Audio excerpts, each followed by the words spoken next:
The vegetables at Shengwan's home can also be picked from their garden, but the ones in the backyard were just planted not long ago. They will be ready to harvest by early October, just in time for winter. Yes, I'll help you pick the vegetables. You go to the garden and pick the cabbage. After Grandma Sheng said this, she immediately walked towards her home, and Shen Wanyan followed to open the door for her. Wife, once you're done, put them there, and I'll go move them later. Gu Tingxiao instructed her not to do any heavy work, and Shen Wanyan nodded. In her backyard, she had planted tomatoes, cabbage, millet peppers, radishes, pumpkins, and cucumbers. The cabbage was planted in the garden, and Shen Wanyan took a basket to the garden. When she arrived, she saw the wife of Captain Wang, Yang Wanshu, and the wife of Commander Fong, Su Hoha. Their children were also there since it was Sunday, and they didn't have school. Auntie Anin felt a bit shy upon seeing her, but after eating well, she had gained some weight. She had also grown taller, and Captain Wang and his wife were finally relieved. However, they often grumbled about how much the child could eat, as all the fine grains at home seemed to go into her stomach. But they were worried about Ping Ping having concerns, as he was an independent-minded child. So, Captain Wang tried to find ways to give him fine grains as well. Even if they couldn't save money and had to use their savings, they couldn't let a gap form between the two brothers. It was better to work a little harder and save a bit over the next year or two. Mrs. Gu, are you here to pick vegetables too? Su Hohat greeted her, and Shen Wanyan nodded, glancing at what was in their baskets. Commander Fong's family grew radishes, while Captain Wang's family grew cabbage. Have you finished picking? Yes, we are done now, and we can harvest again in winter. Shen Wanyan thought about it. She would also need to plant seeds again after she finished harvesting. Auntie, we will help you pick vegetables. Ping Ping took in Anne's hand and came to her, followed by 3 children from Commander Fong's family. The oldest child from Commander Fong's family was 10 years old, the second daughter was 7, and the youngest son was 5. They were all at a playful age, but they were also half the labor force at home. Then you all stay and help Aunt Gu. Su Hohat and Yang Wanshu followed them, thinking it was better to help Shen Wanyan with some work than to just play. To avoid not seeing anyone during mealtime and feeling too tired to have fun after working hard, I decided to stay with my younger brother and sister. Come on, you all hurry up and go, I said. Ping Ping was very happy to stay and help Shen Wanyan, and Shen Wanyan felt pleased to see the children being so well behaved. Oh, this little rascal is starting to act like he doesn't want us around, said the wife of Captain Fong, as she tried to catch Ping Ping for a little lesson. Ping Ping quickly ran away. This little guy really can't resist pretty Annies, she joked. Ping Ping wasn't upset. Instead, he responded playfully. Hee, Aunt Gu is gentle, kind, and beautiful. When I grow up, I want to marry her. Dad says a man should treat his wife well. The 3 adults laughed at Ping Ping's words. This little guy was already thinking about finding a wife.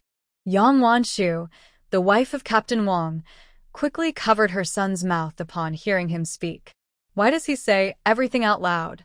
If Uncle Gu hears you trying to take his wife, he might take you to the mountains for some training. Upon hearing this, Ping Ping immediately closed his mouth and covered it with his hand. Mom, please don't tell Uncle Gu about this. What if he gets mad at me? Shen Wanyan didn't know how to respond. Being liked by a child was indeed an honor. We'll be leaving now. Aunt Fong, feel free to come over to our house sometime. Aunt Fong, Su Hohat, said this, and Aunt Wang echoed her invitation. Shen Wanyan smiled and nodded. These 2 sisters-in-law seemed to get along well. Although Su Hohat was a bit proud, she never took advantage of others. All right, I'll come by when I can. Okay, I'll be waiting at home for you. Aunt Fong, Su Hohat, headed home with a basket of radishes, just as work ended. When Captain Fong finished work, he came to the garden and saw Su Hohat taking the basket from her. The 5 children eagerly helped her gather vegetables, and Shen Wanyan didn't stop them. When they were done, she gave each of them 5 candies. Shen Wanyan squatted down and took out 25 candies from her pocket to share with the 5 children. Aunt Gu, we can't accept these. They said that, but their eyes were glued to the candies, unable to look away. Thank you for helping me. This is a reward for you. You all worked hard for this. It's not a free gift. The 5 children happily accepted the reward, realizing that helping out comes with benefits. Thank you, Aunt Gu. Thank you, Auntie. Anan looked at her with bright eyes, and Sheng Wanyan ruffled his hair. Go home and eat. Goodbye, Auntie. Goodbye. Sheng Wanyan watched them walk away before heading home. When she got back, Grandma Sheng had already gathered the vegetables in the backyard. Sheng Wanyan counted. There were 30 heads of cabbage, 30 radishes, and a large bowl of chili peppers. There were also 40 cucumbers, 20 pumpkins, and 50 tomatoes.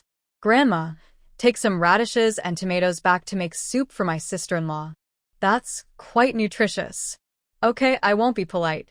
Grandma Sheng took 5 radishes and 5 tomatoes back with her, noticing that her granddaughter's vegetables were particularly well grown. The radishes were larger than those bought from the market, and the tomatoes were redder. It was clear that a lot of care had gone into growing them, and knowing her granddaughter was doing well made her feel at ease. Sheng Wanyan had used spring water for these vegetables, ensuring they were better than store-bought ones. After all, she had to guarantee the quality of her homegrown produce, and she didn't use spring water for the ones in her personal garden. Looking at the vegetables, she realized the tomatoes couldn't be stored for long and needed to be processed quickly. Sheng Wanyan put 15 tomatoes in the kitchen, saving the rest to make tomato sauce. She planned to use it for fries and potatoes later, which would be perfect. Sheng Wanyan first prepared dinner and would take her time to experiment with the tomatoes the next day. She didn't know how to make all kinds of dishes and would need to check the recipe. In fact, no matter how well she cooked, adding spring water would always make it taste better. The next day, after finishing her research on the tomato sauce, she quickly fried a batch of fries. Sitting in the yard, she started eating, and Gu Tingxiao tried a few, finding them quite to his taste. Wife, your cooking is really good. Woof. Sheng Wanyan hadn't responded yet, and beside her, Mao Dou couldn't hold back, answering Gu Tingxiao's question. Gu Tingxiao looked at it with a frown, and Mao Dou shrank back, tugging at Sheng Wanyan's leg. Its eyes showed a hint of I want to eat, as it also wanted to try the fries. But fried food wasn't suitable for its age, so it could only watch. Be good, I'll make you something else later. Sheng Wanyan patted its back, and hearing that there would be other food, Mao Dou immediately got excited and started circling her feet. Wife, when it grows a bit bigger, I will take it to the army for some training. Sheng Wanyan nodded upon hearing this. Once the little bean grows larger, it might scare others, so some training would be good. Okay. The two enjoyed a relaxing afternoon. Gu Tingxiao went to gather firewood, leaving her at home to play with the little bean. Waving goodbye to his distant figure, Sheng Wanyan felt like a child being pampered. She wasn't very eager to go out, so she returned to the pavilion, lying on a lounge chair to relax. She had made the chair comfortable with a cushion, and it felt great to sit there, especially with the occasional breeze. Sheng Wanyan squinted her eyes and soon fell asleep. The little bean, seeing her asleep, lay still by her feet, keeping her company. When Gu Tingxiao returned, he found her sleeping peacefully, her face looking gentle. He covered her with a light jacket, not wanting to disturb her since she looked so comfortable. Sitting nearby, he occasionally tidied her hair that the wind had tousled. Knock, knock, knock. After a while, Gu Tingxiao heard a knock at the door and quickly opened it, worried he might wake Sheng Wanyan. A young soldier stood there with a sturdy package in hand. Seeing Gu Tingxiao's stern expression startled him. Commander, I have a package for your wife. The young soldier stuttered, fearing Gu Tingxiao might get angry, and was ready to run if needed. Thanks. Gu Tingxiao took the package, said nothing more, and closed the door. The young soldier patted his chest, wondering why the commander seemed in a better mood today, and didn't scold him. Confused, he returned to the dormitory. When Gu Tingxiao returned to the army, he doubled the young soldier's training, and then he understood why Gu Tingxiao had been so calm earlier. Gu Tingxiao was someone who liked to settle scores. Sheng Wanyan woke up to find it was already past 5. Rubbing her eyes, she glanced at her watch. She had slept for 2 hours, which was unusual for her. She had been so tired lately that her body was struggling. Stretching and standing up, she noticed Gu Tingxiao was already in the kitchen preparing dinner. Today, he was making a tofu and crucian carp soup. She had caught quite a few fish recently and was keeping them in a large basin. She had given Gu Tingxiao a few to eat, and there were still more than 10 left in the basin. "Wife, there's a package for you that was sent from Kyoto.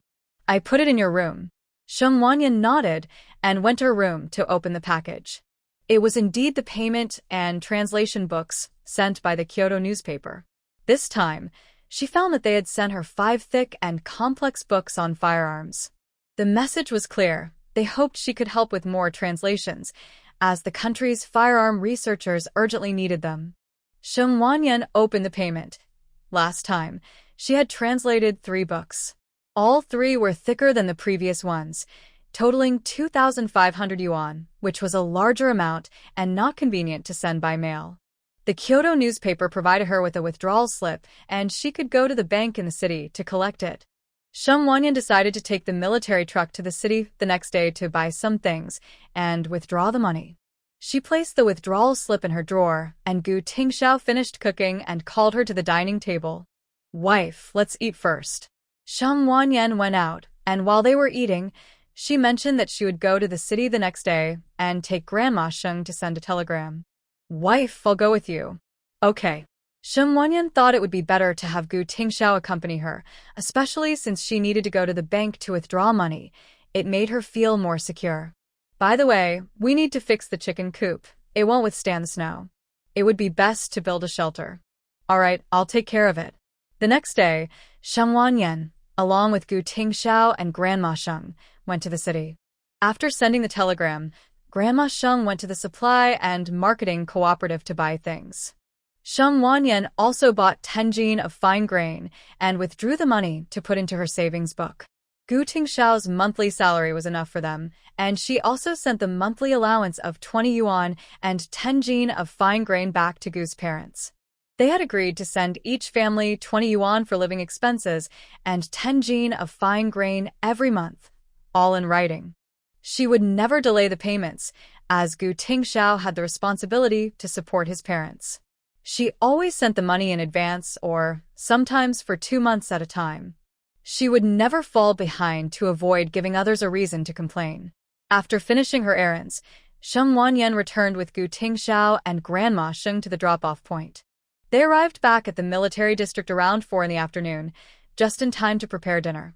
Sheng Wanyan's life gradually fell into a routine. She rarely went out and spent her time at home translating books or tending to the vegetable garden.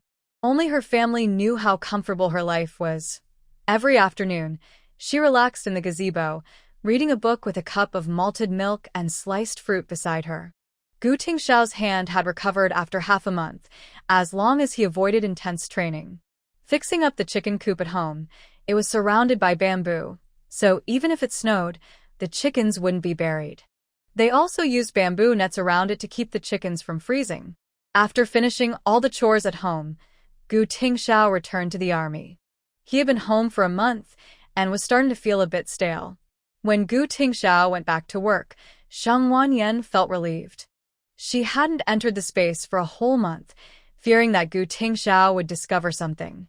Now she could finally go in and let some fresh air in and take Maodo with her for a while.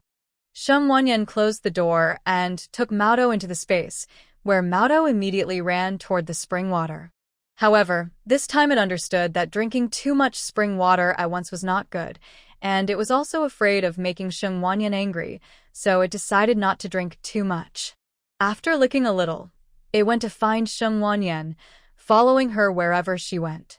Sheng Wanyan took a basket to the orchard to pick some cherries and grapes to eat.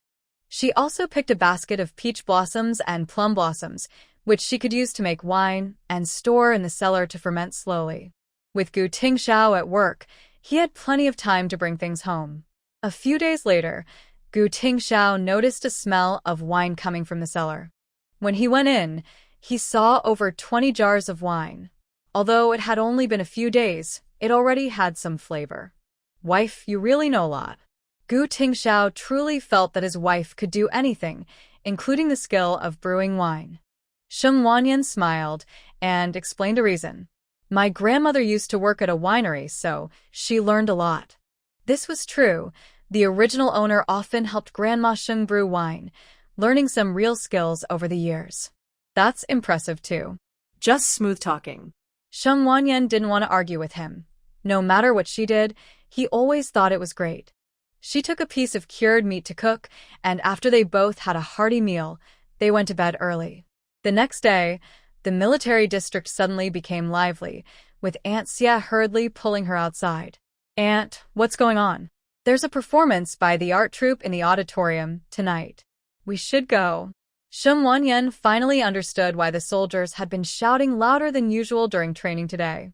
They were all excited, waiting for tonight's performance. "Aunt, isn't that tonight's program? I'll wait for Ting Xiao to come back for dinner before we go together." Aunt Xia felt that Sheng Wanyan wouldn't be able to have dinner with Captain Gu tonight. The higher-ups arranged for Captain Gu and his team to help set up the venue, so I came to call you. You just need to cook and bring it over. Sheng Wanyan nodded upon hearing this. Since Gu Tingxiao was busy, she would pack food for him. "Auntie, you go ahead. I'll finish cooking and join you. Then I'll save you a spot. Hurry up. By the way, you can bring some sunflower seeds or something to snack on while watching the performance." Auntie Xia gave a few instructions, and Sheng Wanyan nodded to show she understood. Okay. After cooking, Sheng Wanyan packed Gu Tingxiao's portion in a lunchbox, changed into a light blue dress, and headed out. When she arrived at the auditorium, it was filled with people and rows of wooden benches. Sheng Wanyan looked around but didn't see Gu Tingxiao. He was probably helping at the back. Auntie Xia had secured a spot at the front and waved when she saw her. "Wanyan, over here." Sheng Wanyan walked over. This spot was in the second row, with the first row reserved for military leaders. Auntie Xia had chosen a central position, making it comfortable to watch the performance. "Thank you, Auntie." "No need to be polite, just sit down." Auntie Xia pulled her down and pointed to the stage's back, noticing the lunchbox in her hand. "Captain Gu and his comrades are helping move tables back there. They'll be here soon." "Okay." Sheng Wanyan looked around and saw a group of women in military uniforms entering through the door. Each one was quite striking, especially the one at the front, who stood out the most. Her presence was more impressive than the others, with her chin held high and a confident expression. The one at the front is the star of the art troupe, Liang Qian. Look at those single soldiers. Their eyes are all on them. The wives of Captain Fong and others sat in the back row, discussing quietly. Of course, they are from the art troupe. Who wouldn't want them? Wang Ying's wife, Zhang Zhaodi, glanced at Liang Qian and then at Sheng Wanyan, as if she had an idea. Especially Liang Qian. She's so beautiful that everyone's eyes are glued to her. Liang Qian was indeed attractive and fair-skinned. In a time when many struggled to have enough to eat and wear, she looked well cared for. And if she weren't good-looking, she wouldn't be the star of the art troupe. Even Sheng Wanyan, who came later, is considered attractive, but it seems that some people look at her with a hint of hostility. Isn't it true? Didn't Commander Gu want to go on a blind date with Comrade Liang Qian before? Zhang Zhaodi's words made everyone a bit stiff, and they all turned to look at Sheng Wanyan. When Sheng Wanyan heard Zhang Zhaodi's words, she paused for a moment, but then looked ahead as if nothing had happened. The wife of Commissioner Xie became anxious upon hearing Zhang Zhaodi's words. What nonsense was she talking about? Aunt Xie looked at Sheng Wanyan, worried that she might blame Commander Gu for what Zhang Zhaodi said. "What are you talking about? That was ages ago. How is that nonsense?" Everyone in the military district knew they were supposed to go on a blind date. Comrade Liang Qian is the daughter of Chief Liang. She personally told Chief Liang that she liked Commander Gu. Everyone's expressions turned a bit sour upon hearing Zhang Zhaodi, and some were watching to see how Sheng Wanyan would handle it. Although this was true, Commander Gu is already married now. Bringing it up now, what does it matter? Commander Gu almost became the son-in-law of the chief, and his future was bright. It's not like now. Without needing to finish, everyone understood the implication of Zhang Zhaodi's words. Was she directly saying that Sheng Wanyan ruined Commander Gu's future? Zhang Zhaodi, Commander Gu never agreed to the blind date. How did it change in your mouth? I ask you, Who in the military district doesn't know that Commander Gu didn't agree to this? As a military wife, how can you slander a soldier and tarnish Comrade Liang Qian's reputation? Aunt Xie grew angrier as she listened. How could this person not know when to stop talking? Commander Gu is already married, and Sheng Wanyan is so outstanding. Not to mention her beauty, Liang Qian can't compete with her, let alone Sheng Wanyan's grace and character. Moreover, Commander Gu had clearly rejected Chief Liang's proposal back then. I wonder who couldn't keep quiet and let so many people know. I just said that. Zhang Zhaodi dared not argue back, knowing that Commissioner Xie's position is even higher than that of the chief. Is what you said the truth? Did Commander Gu agree to go?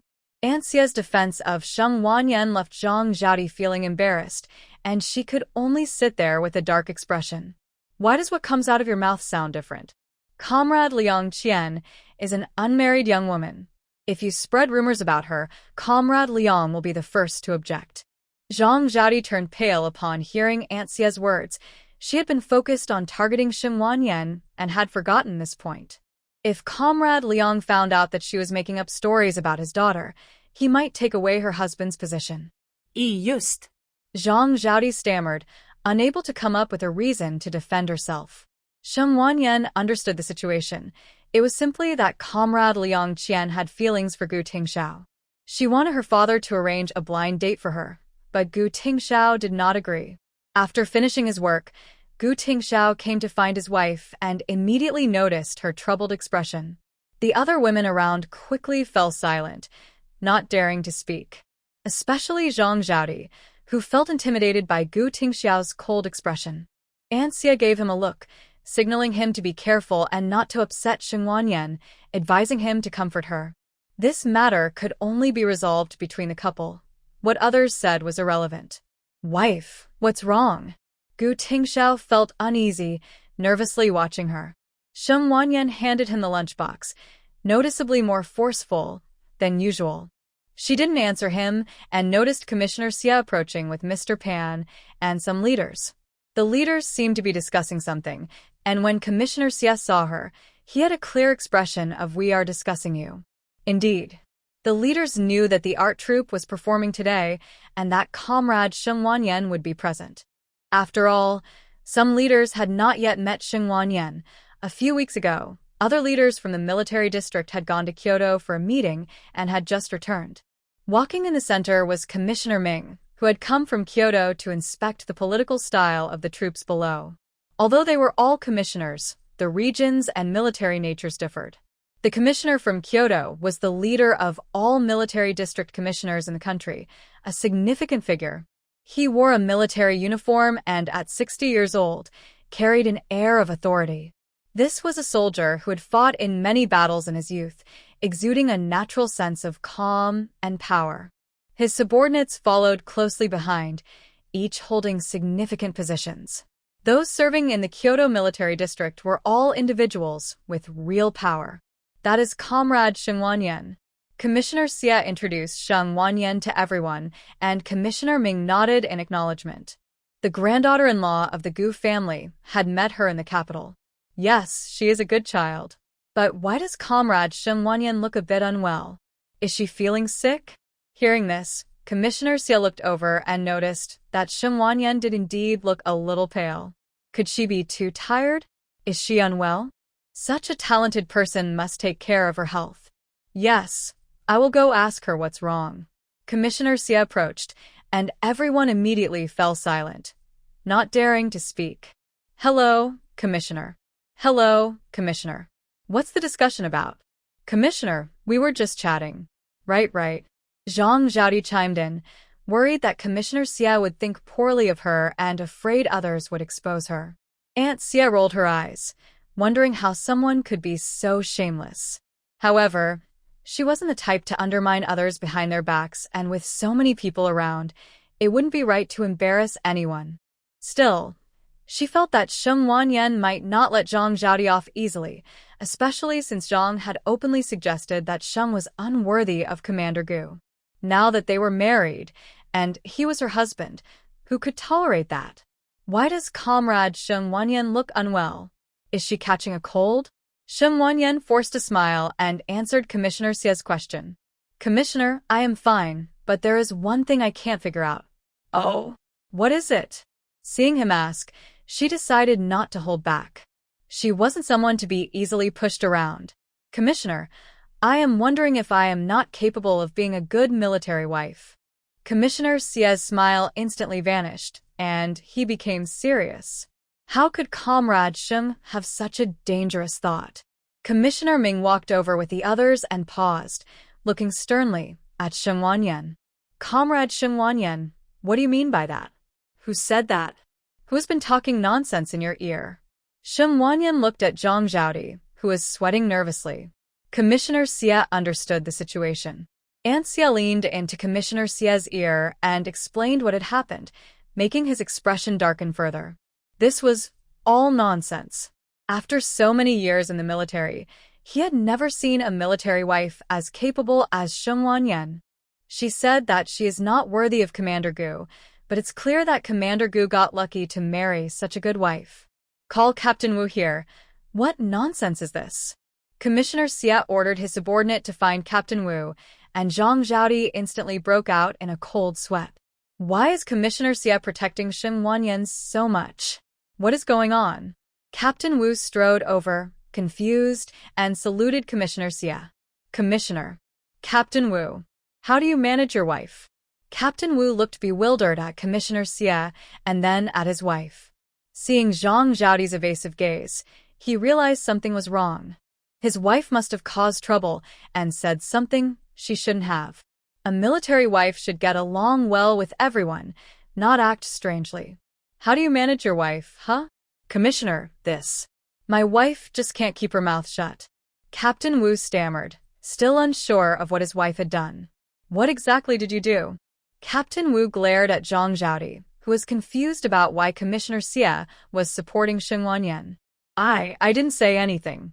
You didn't say anything, yet the commissioner is this angry? Commissioner Xie glanced at Captain Wu, frustrated by his tendency to only question women. Doesn't he know what kind of person his wife is? She always argues with everyone in the building and has a reputation for mistreating their daughter. Captain Wu, if I hear your wife speaking nonsense about Comrade Shen Wanyan again, I will have to take official action. Captain Wu felt a jolt at Commissioner Xie's words. What did he mean? Isn't Shen Wanyan the military wife? How does this relate to official matters? Comrade Shen Wanyan is a talented pharmaceutical expert for our country. The new hemostatic medicine you all use on missions was developed solely by her. Comrade Shen Wanyan understands the hardships of the soldiers and provided the medicine to the unit. But your wife is here saying that Comrade Shen Wanyan is not worthy of marrying Commander Gu. Ha. She saves the lives of all the soldiers, including you. Commissioner Xie's words shocked everyone, and they all stared at Shen Wanyan with their mouths agape. So, the latest hemostatic medicine from the military district was made by Commander Gu's wife. A half-month ago, a new batch of hemostatic medicine arrived at the military district, and the soldiers on missions could truly feel its effectiveness. Commissioner Xie loses his temper. This is about fighting for the hope of survival during a mission. Others selflessly contribute to the army, but who at home doesn't have a man going on a mission? This is all about using Shen Wanyan's medicine to stay alive. Zhang Zhaodi just criticized Shen Wanyan like that. It's really ungrateful. And your wife keeps saying that Comrade Shen Wanyan is not worthy of marrying Gu Tingxiao. What? Is your wife better than Comrade Shen Wanyan? Or do you have more achievements than Captain Gu? When Wu the squad leader heard Commissioner Xie's words, his face turned pale, and the veins on his neck bulged with anger. He looked at Zhang Zhaodi as if he wanted to kill her, fists tightly clenched. Zhang Zhaodi quickly stepped back, her face pale, eyes wide as she looked at Shen Wanyan. She is so impressive? Why is she so capable? Still slandering Comrade Liang Qian's reputation. This is completely out of line. Commissioner Xie was very angry. Why did Zhang Zhaodi have to provoke Shen Wanyan? What if Shen Wanyan didn't like the army? Would they still receive new medicine in the future? They had worked hard to build a good relationship with Comrade Shen Wanyan, and now this person was ruining it. Write me a 20,000-word reflection and submit it to me by tomorrow. If there's a next time, I will not be lenient. Yes, Commissioner. Wu, the squad leader, pulled Zhang Zhaodi away with a dark face, and Zhang Zhaodi didn't dare to say a word, let alone watch the scene unfold. Before leaving, she glanced at Sheng Wanyan, who appeared calm and collected. She didn't even look at her, chatting with Commissioner Xie and Commissioner Ming from Kyoto. In that moment, Zhang Zhaodi felt the gap between her and Sheng Wanyan. She felt both fear and dislike for Sheng Wanyan. How could she balance feeling inferior to someone she disliked so much? Sheng Wanyan was just a bit capable, so why act so proud? If it weren't for Sheng Wanyan complaining to Commissioner Xie, would she have to endure this humiliation? But she knew that Sheng Wanyan was someone she couldn't provoke, so she had to swallow her grievances. The other military wives were unsure whether to sit or stand, and some who had just gossiped with Zhang Zhaodi didn't know how to face Sheng Wanyan, fearing she would tell the leaders. If they had known, they wouldn't have gossiped with Zhang Zhaodi. Now it affected their husbands' careers. Gu Tingxiao's comrades looked at him with envy and jealousy, thinking he was incredibly lucky. A cold and distant person married an amazing wife. Look at how my sister-in-law talks with the leaders without feeling shy. Her manners are very thoughtful. She neither steals the spotlight from the leaders nor fades into the crowd. Sheng Wanyan is happily chatting with several leaders, but Gu Tingxiao feels quite nervous. He glances at Sheng Wanyan from time to time, but she acts as if nothing is happening. After he finishes dinner, he waits for her to wash the dishes and bring them back. Wife, I washed them very clean. Good. Gu Tingxiao is unsure if she is really upset. Ha ha ha. Commissioner Ming, please sit here. The performance is about to start. Commissioner Xie invites Commissioner Ming to sit in the front row, and Commissioner Ming nods and walks over. Sheng Wanyan sits behind them, also watching the stage. Grandpa Sheng, Grandma Sheng, and Sheng Wenza arrive a bit late because Grandma Sheng wasn't feeling well when they left. Since there is a rare show to watch, Grandma Sheng wants to see it. She also wants her grandparents to join in the fun and not stay at home every day. Grandma Sheng is also part of the cultural troupe, but she is currently on leave at home due to her pregnancy. Grandpa, Grandma, I'm over here. Sheng Wanyan waves, but there are no good seats left for her grandparents since they arrived late. However, Commissioner Xie wants to build a good relationship with Sheng Wanyan, and the best way to do that is through her family. Family members of Comrade Sheng Wanyan, please come to the front for a better view. Everyone, squeeze together to make room for two more. Since Commissioner Xie has spoken, everyone naturally complies and the second and third rows squeeze together to fit 4 people. Thank you, everyone. Sheng Wanyan politely expresses her gratitude, and the military wives wave their hands. Who wouldn't want to get along with her? Such a small gesture can leave a good impression on Sheng Wanyan, making it easier to connect in the future. Grandpa Sheng and the others come over and sit down. Grandma Sheng sees how kind the military wives are and quickly takes out some sunflower seeds to share. Thank you so much, everyone. It's no trouble. Squeezing together makes it more lively. Exactly. Aunt, you haven't seen a performance before, have you? The surrounding military wives chat with Grandma Sheng, who shakes her head. She has never seen a performance in her life. This is her first time. Oh, I've never seen one in my life. This time, we owe it to the country and the military. Grandma Sheng's words made Commissioner Ming, who was sitting in front, squint his eyes. It seemed that Comrade Sheng Wanyan's grandmother was not as simple as she appeared. Her speech was polished and made it hard to find any faults. She didn't seem like an ordinary village elder. Instead, she spoke with the flair of someone from a more refined circle. Well, this time, you must take a good look, Aunt. Join in the fun with everyone, someone said. Of course. I can't wait. Grandma Sheng replied, skillfully navigating social interactions and mingling with military wives who were several ranks below her. Sheng Wanyan marveled at her grandmother's social skills. Truly, her grandmother was impressive. Wanyan had not yet seen the performance and was filled with curiosity, her eyes fixed on the stage. Before long, the host came up, stood in front of the microphone, and began the program. Good evening, leaders, soldiers, and sisters. Good. Everyone enthusiastically responded to the host.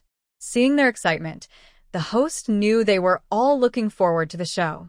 The performers from the art troupe have prepared wonderful programs for our brave soldiers and the supportive sisters at home. Next, let's welcome the performers from the art troupe to bring us a beautiful song. Good. The first performance was a military song, with over 10 female performers from the art troupe standing in 2 rows. Their melodious voices were soothing to everyone. The second performance was a dance that perfectly captured the spirit of the era. It must be said that the flexibility of the female performers from the art troupe was impressive. Whether in a split or a backbend, they moved with grace and beauty. Good. Impressive. Everyone applauded, especially the single soldiers, whose eyes sparkled with admiration. Shum Wanyan clapped along with everyone. The performance was filled with nostalgia and was quite enjoyable. The content was excellent, filled with patriotic sentiment, unlike the more modern performances that often lacked talent and depth, relying only on good looks. The third performance is a dance by our comrade Liang Qian.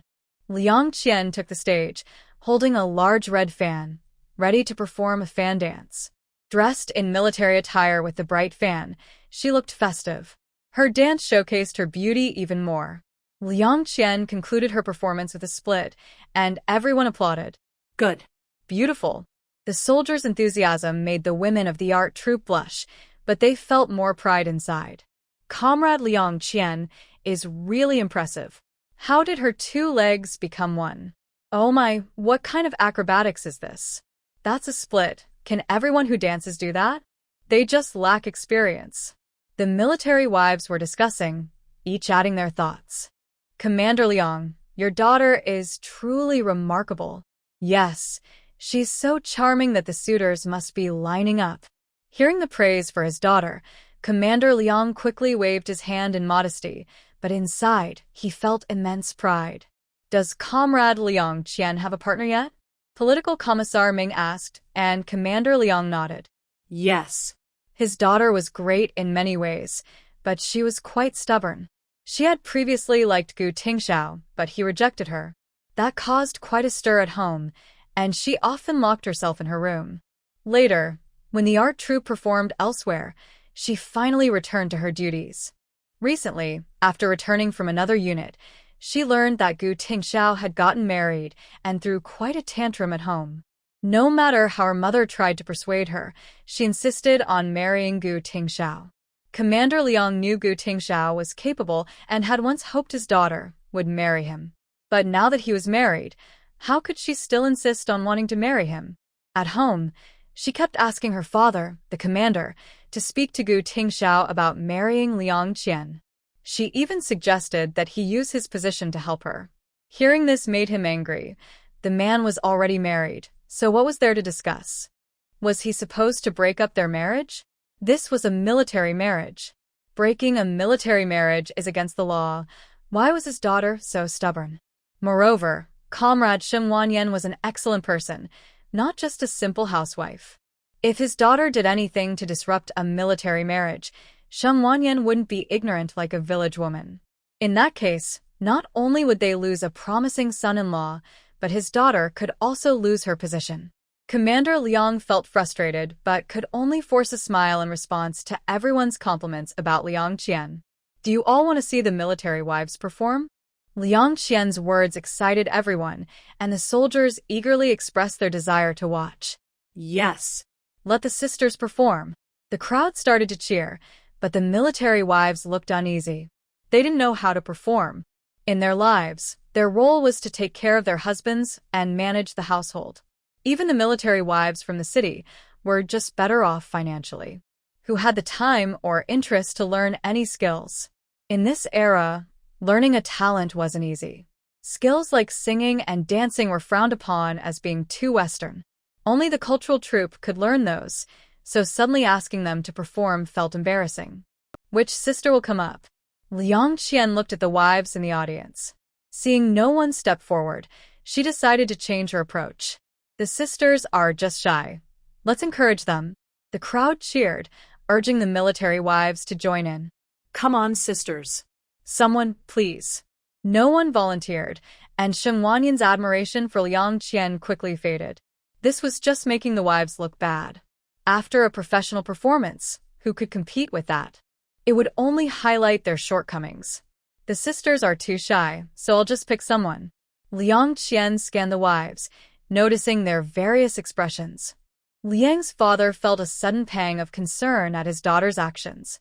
I heard there's a new military wife. How about she performs? Great. Liang Qian looked around, pretending to ponder, and finally settled her gaze on Shen Wanyan. When she noticed Gu Tingxiao sitting next to her, her eyes sparkled with affection and reluctance. Let's invite comrade Shen Wanyan to the stage. Shen Wanyan paused at the mention of her name. Just moments ago, Zhang Zhaodi had made a scene, and now Liang Qian was clearly targeting her. It was obvious that Liang Qian had an issue with Shen Wanyan and an interest in Gu Tingxiao. Shen Wanyan raised an eyebrow, thoughtfully glancing at Gu Tingxiao. He stood frozen, looking at her with an innocent expression. Comrade Shen Wanyan is just shy. Let's give her a round of applause to cheer her on. Liang Qian was quite bold, and everyone knew her intentions. She thought she was being subtle, but Gu Tingxiao's expression darkened as he realized she was teasing his wife. Though he was naive about relationships, he wasn't foolish. At least when it comes to bullying his wife, he would never back down. Wife, if you don't want to go, then don't. No need to pay attention to her. Shen Wanyan really didn't plan to go. She wasn't part of an art troupe, so why should she entertain everyone? She wasn't incapable of these things. Skills like music, chess, calligraphy, and a painting were essential for socialites. She had learned them from a young age and, with her natural talent, it was easy for her. But she didn't want to be forced to perform like this, just like being called by elders to show off during the new year. It was quite awkward, like a monkey on display. Shen Wanyan completely ignored it, and Liang Qian felt a bit embarrassed, so she called out to her again. Did comrade Shen Wanyan not hear me? Everyone is waiting. Shen Wanyan looked up, her gaze slightly intimidating as she stared at Liang Qian. Liang Qian felt guilty under her gaze and couldn't meet her eyes. Shen Wanyan sneered inwardly. With such little courage, she was still trying to act tough. Comrade Shen Wanyan isn't from an art troupe. How could she perform? What's going on with this comrade? Commissioner Ming defended Shen Wanyan, and Liang, the chief advisor, instantly turned dark as he glared at his daughter Liang Qian on stage. I'm not skilled in this area, so I won't embarrass myself by going up. Comrade Shen Wanyan, it's just for fun. It doesn't matter if you don't dance well. Liang Qian was relentless, as if she didn't understand Shen Wanyan's words, making her uncomfortable in front of everyone. Since that was the case, Shen Wanyan felt no need to hold back. Since comrade Liang Qian is so enthusiastic, I'll give it a try. Shen Wanyan stood up, walked to the stage, and picked up the fan she had just used. Great. Sister-in-law, show us your skills. Sister-in-law, dance a bit. Sister-in-law, give us a performance. Hearing the soldiers' cheers from below, Shen Wanyan smiled and decided to dance a little to entertain everyone. Liang Qian's face stiffened when she saw her pick up the fan, but the next moment, she wore a look of anticipation. When she saw Shen Wanyan's beauty up close, jealousy filled her heart. From a distance, Liang Qian hadn't noticed much. She only saw that Shen Wanyan was quite attractive and had a good presence. But now, seeing her closely, a wave of insecurity washed over her. However, thinking about how this person had taken her man, Liang Qian's resentment bubbled up. In her heart, she kept cursing Shen Wanyan as a seductress who lured other people's men. She wanted to see how someone with no dance training dared to challenge the fan dance, and how embarrassing it could be. If she didn't perform well, it would be quite awkward. After practicing for over 2 months to get to this level, Shen Wanyan, who had never danced before, would likely become a laughingstock. At that point, it would be embarrassing, and she wanted to see how the team leader would still like her. Eventually, the team leader would realize her worth and regret not appreciating her sooner. She would definitely comfort Gu Tingxiao for not recognizing her value and tell him not to feel so guilty. They would live well together and look forward, instead of being led astray by a seductress who had captured Gu Tingxiao's heart. Liang Qian thought about all this without considering that Gu Tingxiao was already married, nor the seriousness of breaking up a military marriage. Sheng Wanyan casually waved her fan, showing a hint of beauty, and Liang Qian paused, thinking she must be seeing things. "Excuse my clumsiness, everyone," she said. Liang Qian stepped aside to see what kind of performance she could put on. Sheng Wanyan stretched her body and began to wave the fan, her arm movements graceful. Her posture was also beautiful. She leaned back while spinning in the air, and the fan in her hand was full of strength, like a sword. Unlike Liang Qian's simple performance, every movement of hers carried a strong presence that stirred emotions in the audience. One moment, Sheng Wanyan was graceful, and the next, she wielded the fan like a sword. With a flick of her wrist, the fan closed, and she delivered a performance that combined martial arts and dance. As she executed a split in the air, she swung her hand in a sword-like motion, and the fan opened during the movement. But in the next moment, it closed again, pointing sharply at Liang Qian. Liang Qian stepped back in disbelief, her face alternating between red and pale, looking quite striking. Sheng Wanyan was not lacking in strength, beauty, elegance, or skill. The other women in the performing arts troupe were amazed, and the troupe leader was captivated by Sheng Wanyan's dance. She was a rare talent, a once-in-a-century performer. Her posture, dance, and creativity surpassed everyone else's. She could guarantee that if Sheng Wanyan joined the troupe, Liang Qian's central position would soon be hers. The leader of the performance troupe was thinking about how to recruit someone. Although Sheng Wanyan was already 21 years old and had missed the best stage, her body was flexible and clearly had some foundation, making her easy to train. With her looks and creative thinking, she could definitely become a key member of the troupe. The leader was excited, watching Sheng Wanyan dance with shining eyes. Liang Qian, standing in the corner, could see the backstage and noticed the leader admiring and getting lost in Sheng Wanyan's dance. Her heart sank, and her face turned pale. She felt uneasy, staring intently at Sheng Wanyan as she danced. Wow. Sister-in-law is amazing. The soldiers in the audience were captivated by her performance. The martial arts dance sparked their competitive spirit, making them eager to join in. The political commissar and the leaders were equally impressed, finding Sheng Wanyan's performance exhilarating and boosting the soldiers' morale. This was something that had never happened before. Previously, it was about relaxation, but now it was about raising spirits. The leaders didn't need to think twice about their choice. My goodness. Wanyan dances so well. Anxia gasped, her mouth wide open, eyes glued to Sheng Wanyan on stage. She swallowed hard, thinking that if she were a man, she would marry such an outstanding woman immediately, without any thought of Gu Tingxiao. Gu Tingxiao was also amazed, his gaze never leaving Sheng Wanyan, his eyes filled with warmth and pride. She was his wife. Grandma Sheng and the others couldn't believe it. Was this really their granddaughter, who only knew how to eat and play? Pan Yu watched Sheng Wanyan's dance with admiration. Before her pregnancy, Pan Yu was a star of the troupe, but after having a child, she naturally focused on training new talent.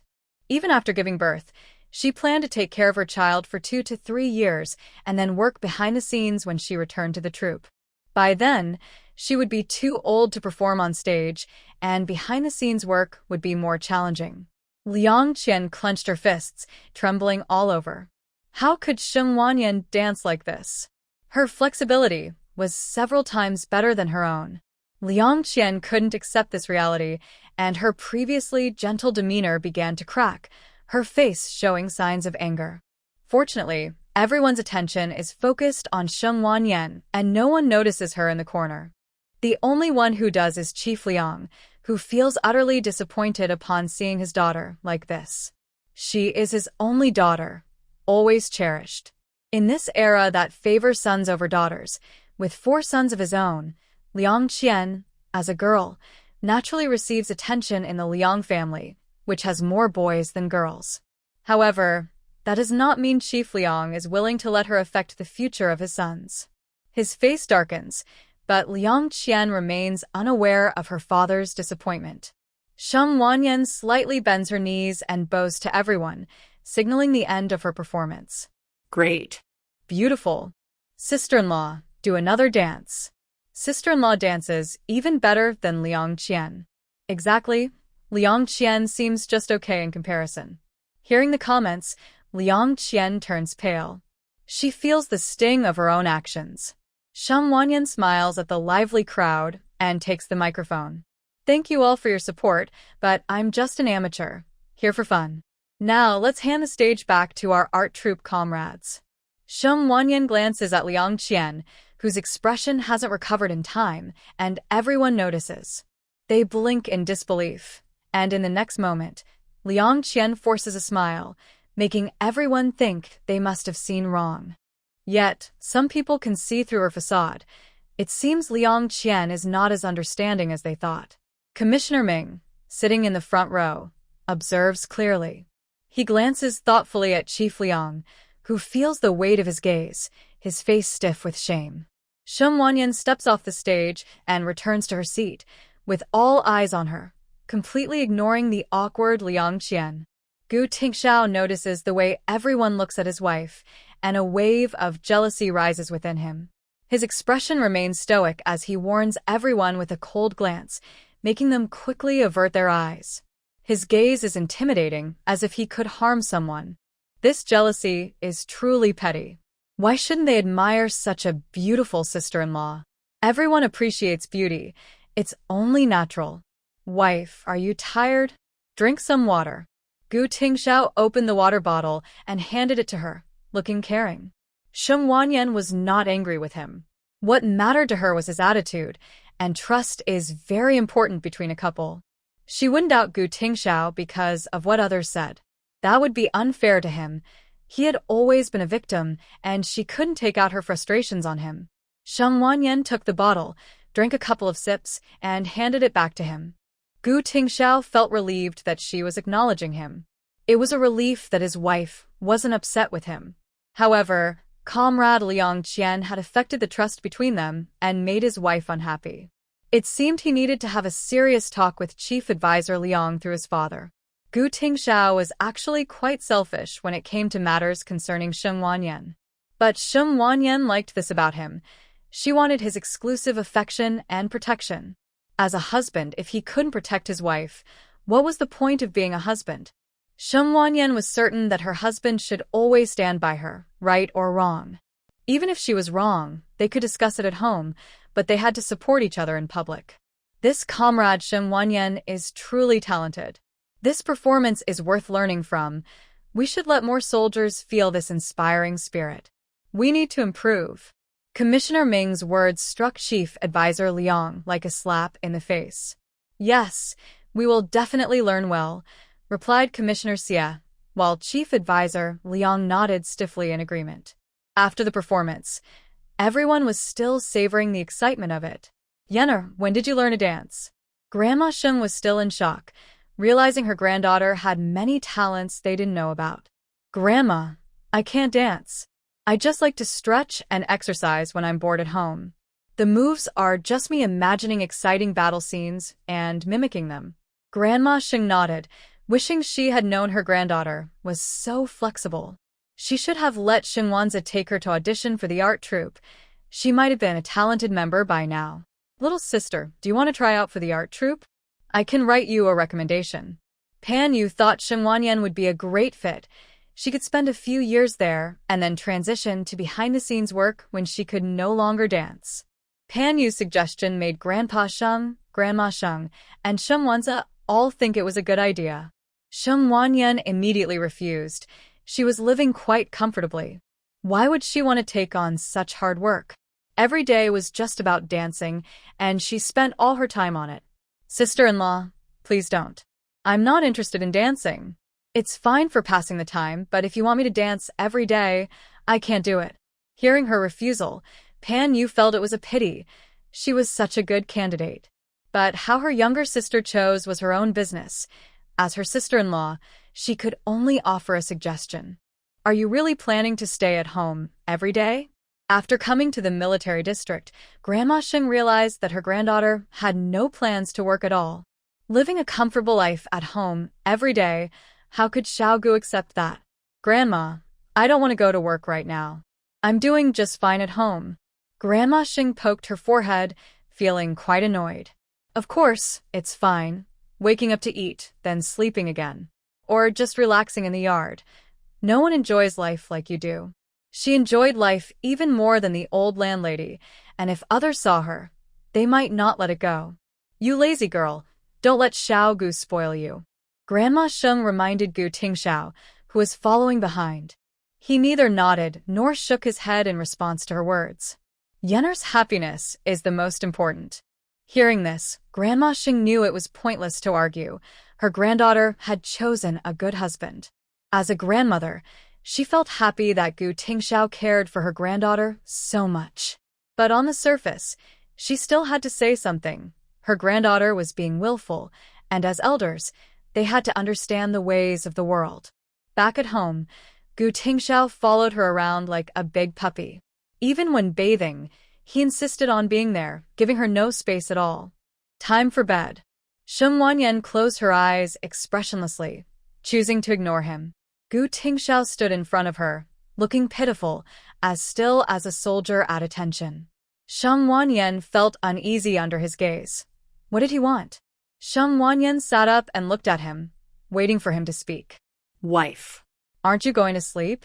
Gu Tingxiao's eyes brightened, looking at her with uncertainty. Can I get in bed? Sheng Wanyan.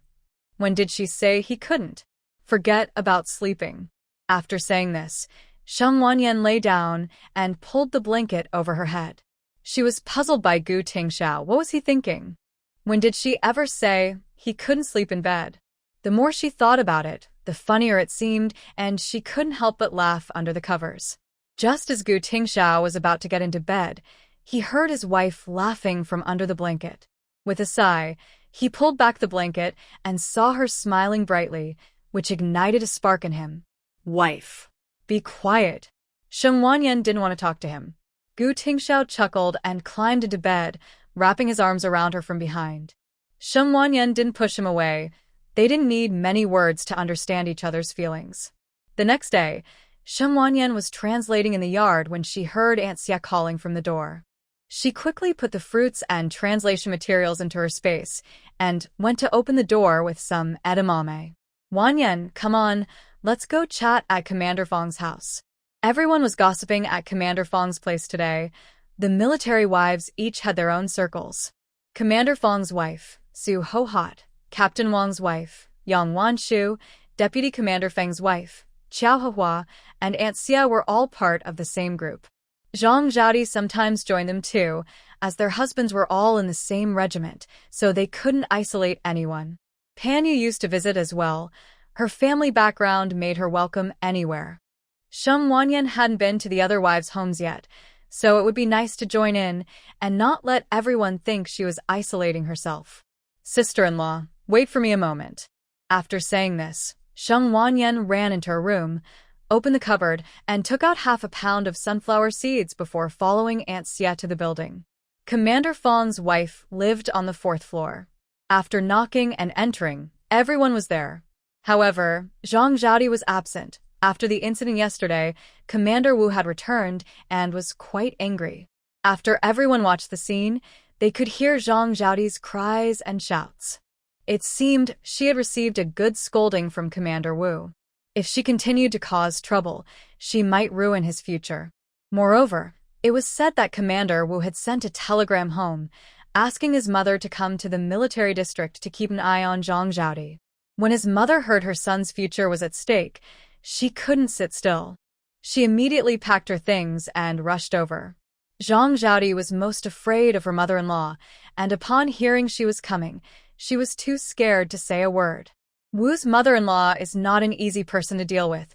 She is not very kind to her daughter-in-law, often resorting to hitting or scolding. When she first married Wu, she lived at home for a while, and Wu's mother found her the most displeasing. Even though she came from the city, the only person in her family working was Wu's father at the factory, and he did not hold a high position. They had 4 sons and 4 daughters, and Wu's mother married off the daughters to city folks, which some might say was a good match, but others might call it selling them off. However, the 4 sons were her pride, especially the most successful one, Wu, who she valued the most. It was a blow to her when her favorite son married a country girl, and, to make matters worse, there was trouble. If she knew that her daughter-in-law almost ruined her son's future, she would have made her suffer. Zhang Zhaodi felt scared just thinking about it, but Wu was determined and did not listen to her pleas, sending a telegram home instead. Now, she was anxious at home, wondering what to do. Without her to chat with, everyone felt free to share their gossip. After all, Zhang Zhaodi had a reputation for being two-faced. She had previously shared gossip with others, causing quite a stir, and later it was found out that she had switched sides, acting one way in front of people and another behind their backs. After that, no one dared to talk about anything in front of her, fearing she would do the same again. When Shen Wanyan first visited Commander Fong's home, Su Hohot quickly pulled her to sit down. "Sister-in-law, I brought some sunflower seeds." Su Hohot exclaimed, "What are you bringing?" "I invited you here to get to know each other better. It's nothing valuable, I just want everyone to be happy." Su Hohot, the commander's wife, thought to herself that it was typical of someone from the city to understand these social niceties. "All right, let's share these, and we should thank the commander's wife." Su Hohot took a handful and shared it with everyone. They gathered around the table, chatting away. "Did you hear what happened last night?" Su Hohot pointed downstairs, and everyone nodded. Zhang Zhaodi was crying so loudly that even ghosts could hear her. "What happened last night?" Aunt Xie, who lived in the courtyard with Shen Wanyan, was unaware of the events.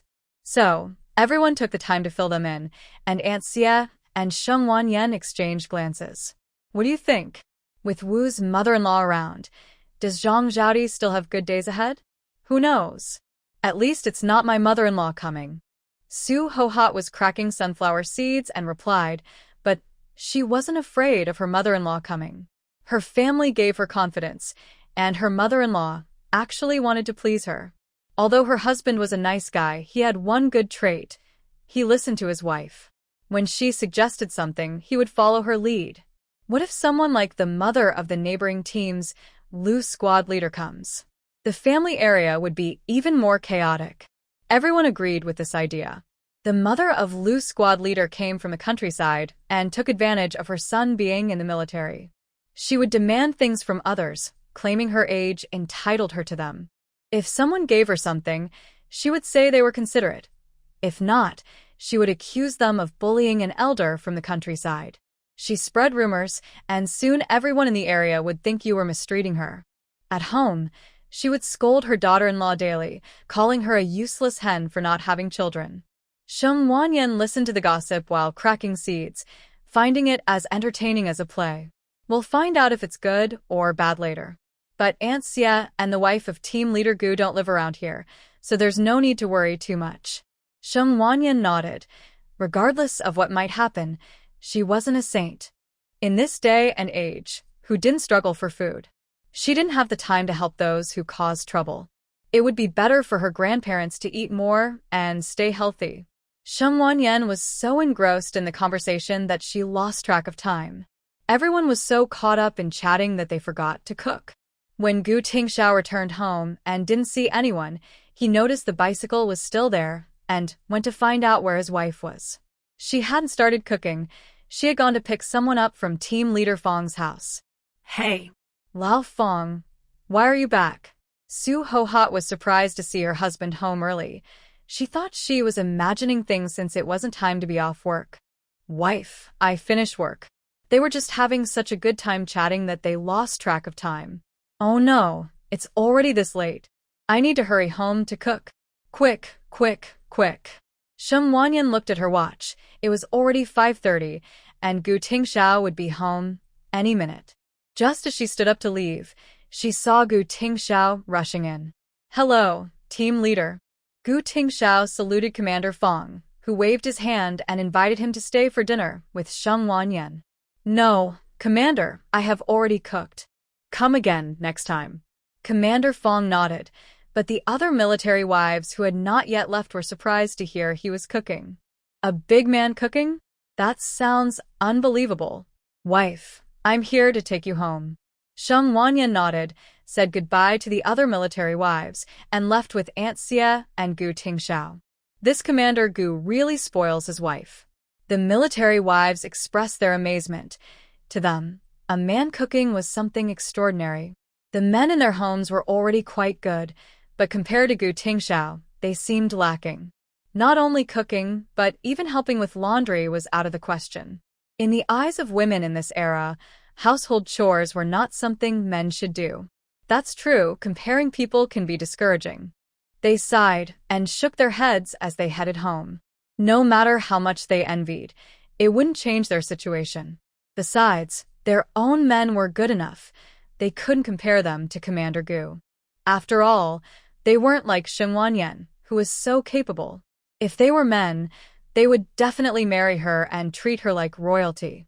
When Sheng Wanyan got home, she casually cooked a couple of dishes for a simple meal.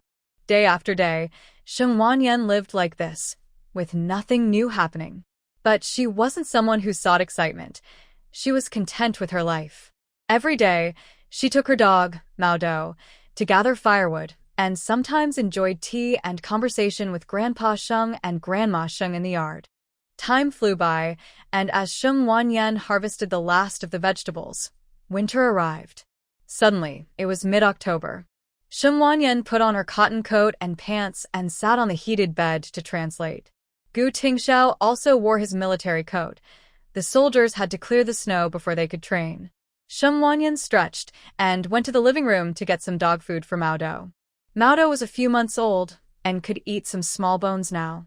Woof. Mao Do pawed at her leg, clearly wanting to go out and play, but outside, it was so cold that even people struggled to walk. It's very cold outside.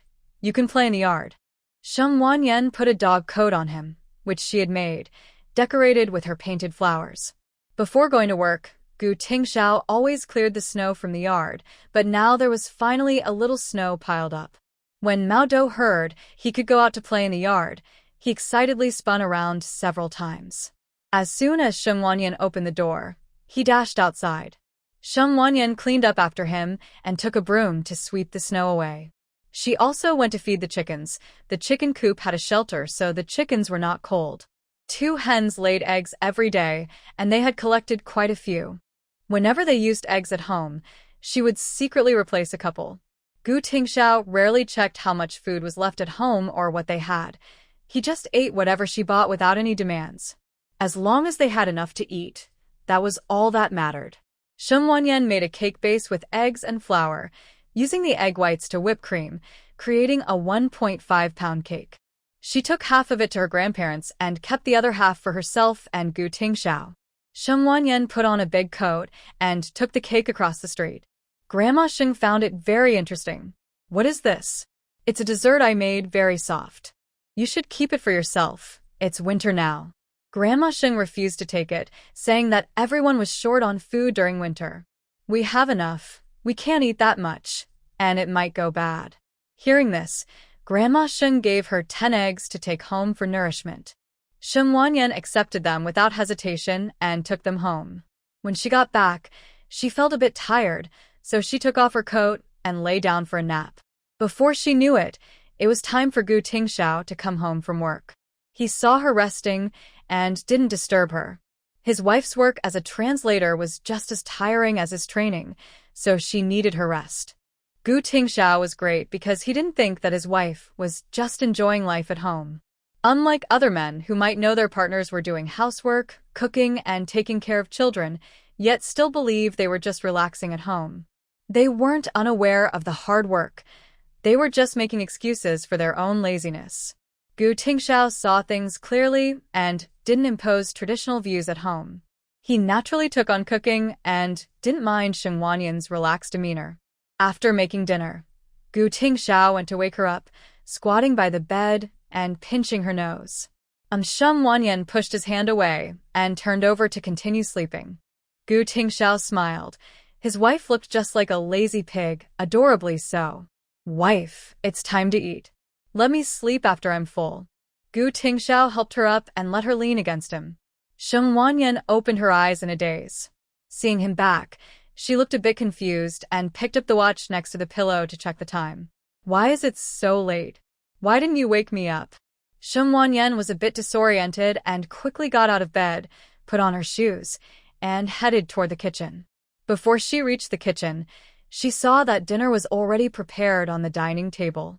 Wife, go wash your hands and eat. Oh, okay. Sheng Wanyan was still a bit slow to react. She ran to wash her hands and splashed some water on her face, which helped her feel more awake. She kept feeling regretful about sleeping so long. She had become a bit spoiled by Gu Tingxiao. Wife, we are going back to Kyoto for the new year this year. Sheng Wanyan nodded. They had originally planned to return to Rongqing in November. However, her parents had just sent a letter saying they would come to the army next month, and they would wait until Pan Yu finished her confinement and the new year was over before going back. Pan Yu gave birth in January and she wasn't in a hurry, so they would wait until after Pan Yu's delivery to return to Kyoto. The timing was just right. They could spend a few months with Gu's family. Then we need to prepare some things for Grandpa and Grandma, as well as for Mom and Dad. Big brother and sister-in-law are taking care of Grandpa and Grandma, and they also need to look after Mom and Dad. Since we won't be there, we should buy some things for Big brother's family. Gu Tingxiao nodded while eating noodles. He was on board with everything Sheng Wanyan suggested. Wife, you can take care of the arrangements. He trusted her to handle everything at home, letting her decide how to organize things. Sheng Wanyan thought for a moment. The essentials for the elders would be nutritional supplements and new clothes. For Big brother and sister-in-law, she needed to prepare something practical and impressive. And for the kids, she should get some toys. With 2 months to plan, she could take her time. Wife, I have a mission in a couple of days. Sheng Wanyan's heart sank at this news. The injury had just healed. How could he have another mission? Wife, this one isn't dangerous. I'll be back in half a month. Sheng Wanyan didn't believe that, if it wasn't dangerous, why would a soldier be involved? As a military wife, she couldn't stop him, so she could only focus on supporting him from home. Are you sure you're okay? When Gu Tingxiao heard her ask if he was okay, his eyes narrowed slightly, hinting at a bit of danger. Asking a man if he was okay was asking for trouble, wasn't it? Tonight, he would show her just how capable he was. Sheng Wanyan felt a hint of danger in the air and instinctively shivered. Returning to the room, she finally understood the reason when she hid under the covers. The next day, when she woke up, she sat up with a pained expression and gritted her teeth, saying, Gu Tingxiao. After rubbing her waist, she went out and saw the prepared breakfast, letting out a hum of discontent. Gu Tingxiao was the kind of person who would slap you and then give you a candy. In a couple of days, Gu Tingxiao would be going on a mission, so she took a trip to the city and brought back a lot of food for home. Some of it was for their trip back to Kyoto, and the kids had prepared some paintbrushes. As for Gu Dage and Gu Dage's family, they prepared 5 pieces of cured meat, along with 3 wild chickens and hares. They also brought back 20 pounds of fine grains and 5 pounds of brown sugar. After all, Gu Dage's family had moved back to live with the 4 elders. When they returned to Kyoto, they naturally lived together, so she had to prepare enough food for herself and Gu Tingxiao. The rest included 5 cans of milk powder, new clothes, and shoes for the 4 elders. They also took out 20 apples and 20 pears, which wouldn't spoil easily in the snow. By the time they were ready to eat them, the skins might be wrinkled, but the Gu family wouldn't suspect anything. Recently, Gu Tingxiao had gone hunting in the mountains with his comrades and brought back a lot of rabbit skins. She used them to make gloves and scarves, preparing some for her grandparents and for her own family. She also prepared plenty of candies and pastries for the children to ensure Gu Tingxiao wouldn't be embarrassed. For the past half-month, she had been lazy about cooking, simply taking food from her storage. Sometimes, she worried that her grandparents would notice, so she would occasionally cook. One day, when Grandma Sheng didn't see any smoke coming from her house, she walked over and knocked on the door. No one answered, and she felt puzzled, thinking she might be sleeping again, so she didn't pay much attention. When dinner time came and there was still no smoke, she immediately called Sheng Wanza. Wanza, go check on your sister. Why hasn't she opened the door all day? No one responded when I knocked. See if her bicycle is there. Grandma Sheng felt a bit worried. Hearing this, Sheng Wanza quickly climbed over the wall to take a look. He saw the bicycle in the yard, meaning Sheng Wanyan hadn't gone out. Grandma, the bicycle is in the yard. Could something have happened? Pan Yu, who was heavily pregnant, also came out, worried about Sheng Wanyan. Hearing this, Grandma Sheng's heart sank, and she exchanged a worried glance with Grandpa Sheng. You climbed in to knock on the door, but Xiao Gu isn't home. What if something happens? Sheng Wanza nodded and quickly climbed into the yard. After opening the yard door, he went to knock on the house door. All he heard was the sound of the dog barking. Sheng Wanza frowned and walked over to look inside through her bedroom window.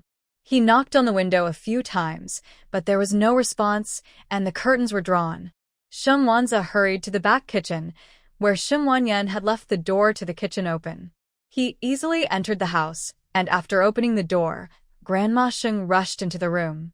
The others quickly followed to check on the situation and saw Sheng Wanyan lying on the bed. Grandma Sheng called out a few times and nudged her. Yener, wake up. Sheng Wanyan frowned and woke up, looking a bit confused at everyone. Grandma. Seeing her awake, Grandma Sheng patted her chest to calm herself. You scared me to death. Why do you sleep so much? We haven't seen you all day. Sheng Wanyan rubbed her temples, sat up, and looked at them. Grandma, I was sleeping. How can you sleep so much? You could sleep all day without cooking. Aren't we supposed to eat? Are you trying to be a fairy? Grandma Sheng grumbled a few more times, then suddenly looked at her with uncertainty. Have you been feeling very sleepy lately? Yeah, I've been a bit tired.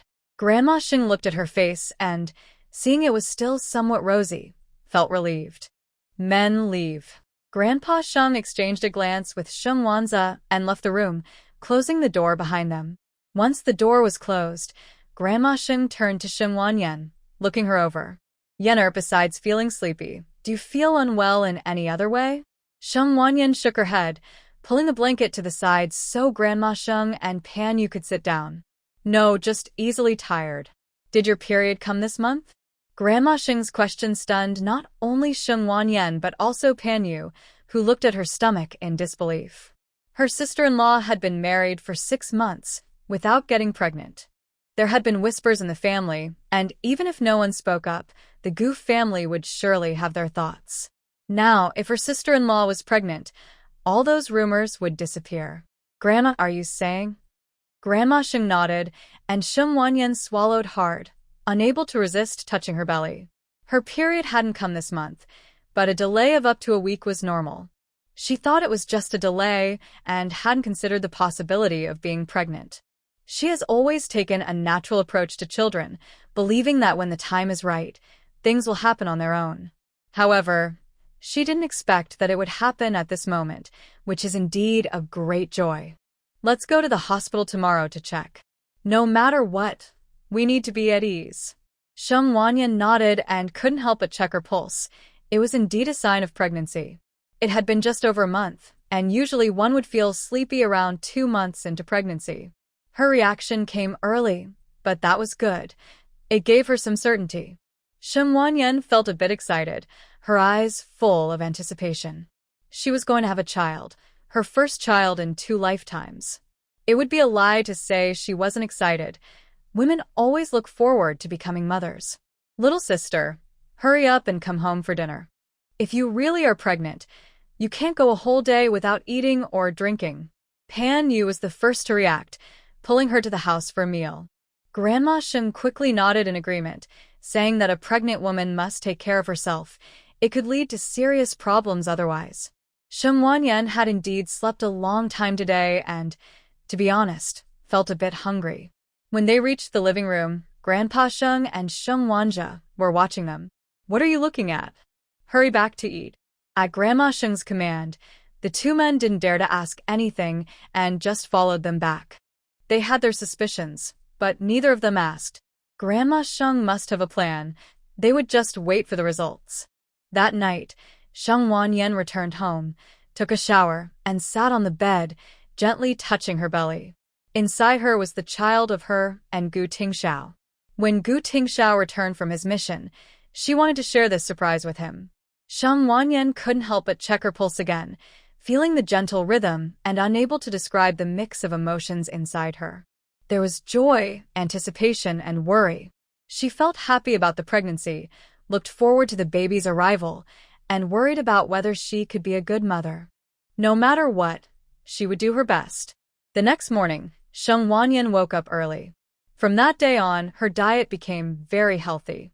For breakfast, she had a bowl of millet porridge, an egg, and a cup of milk powder.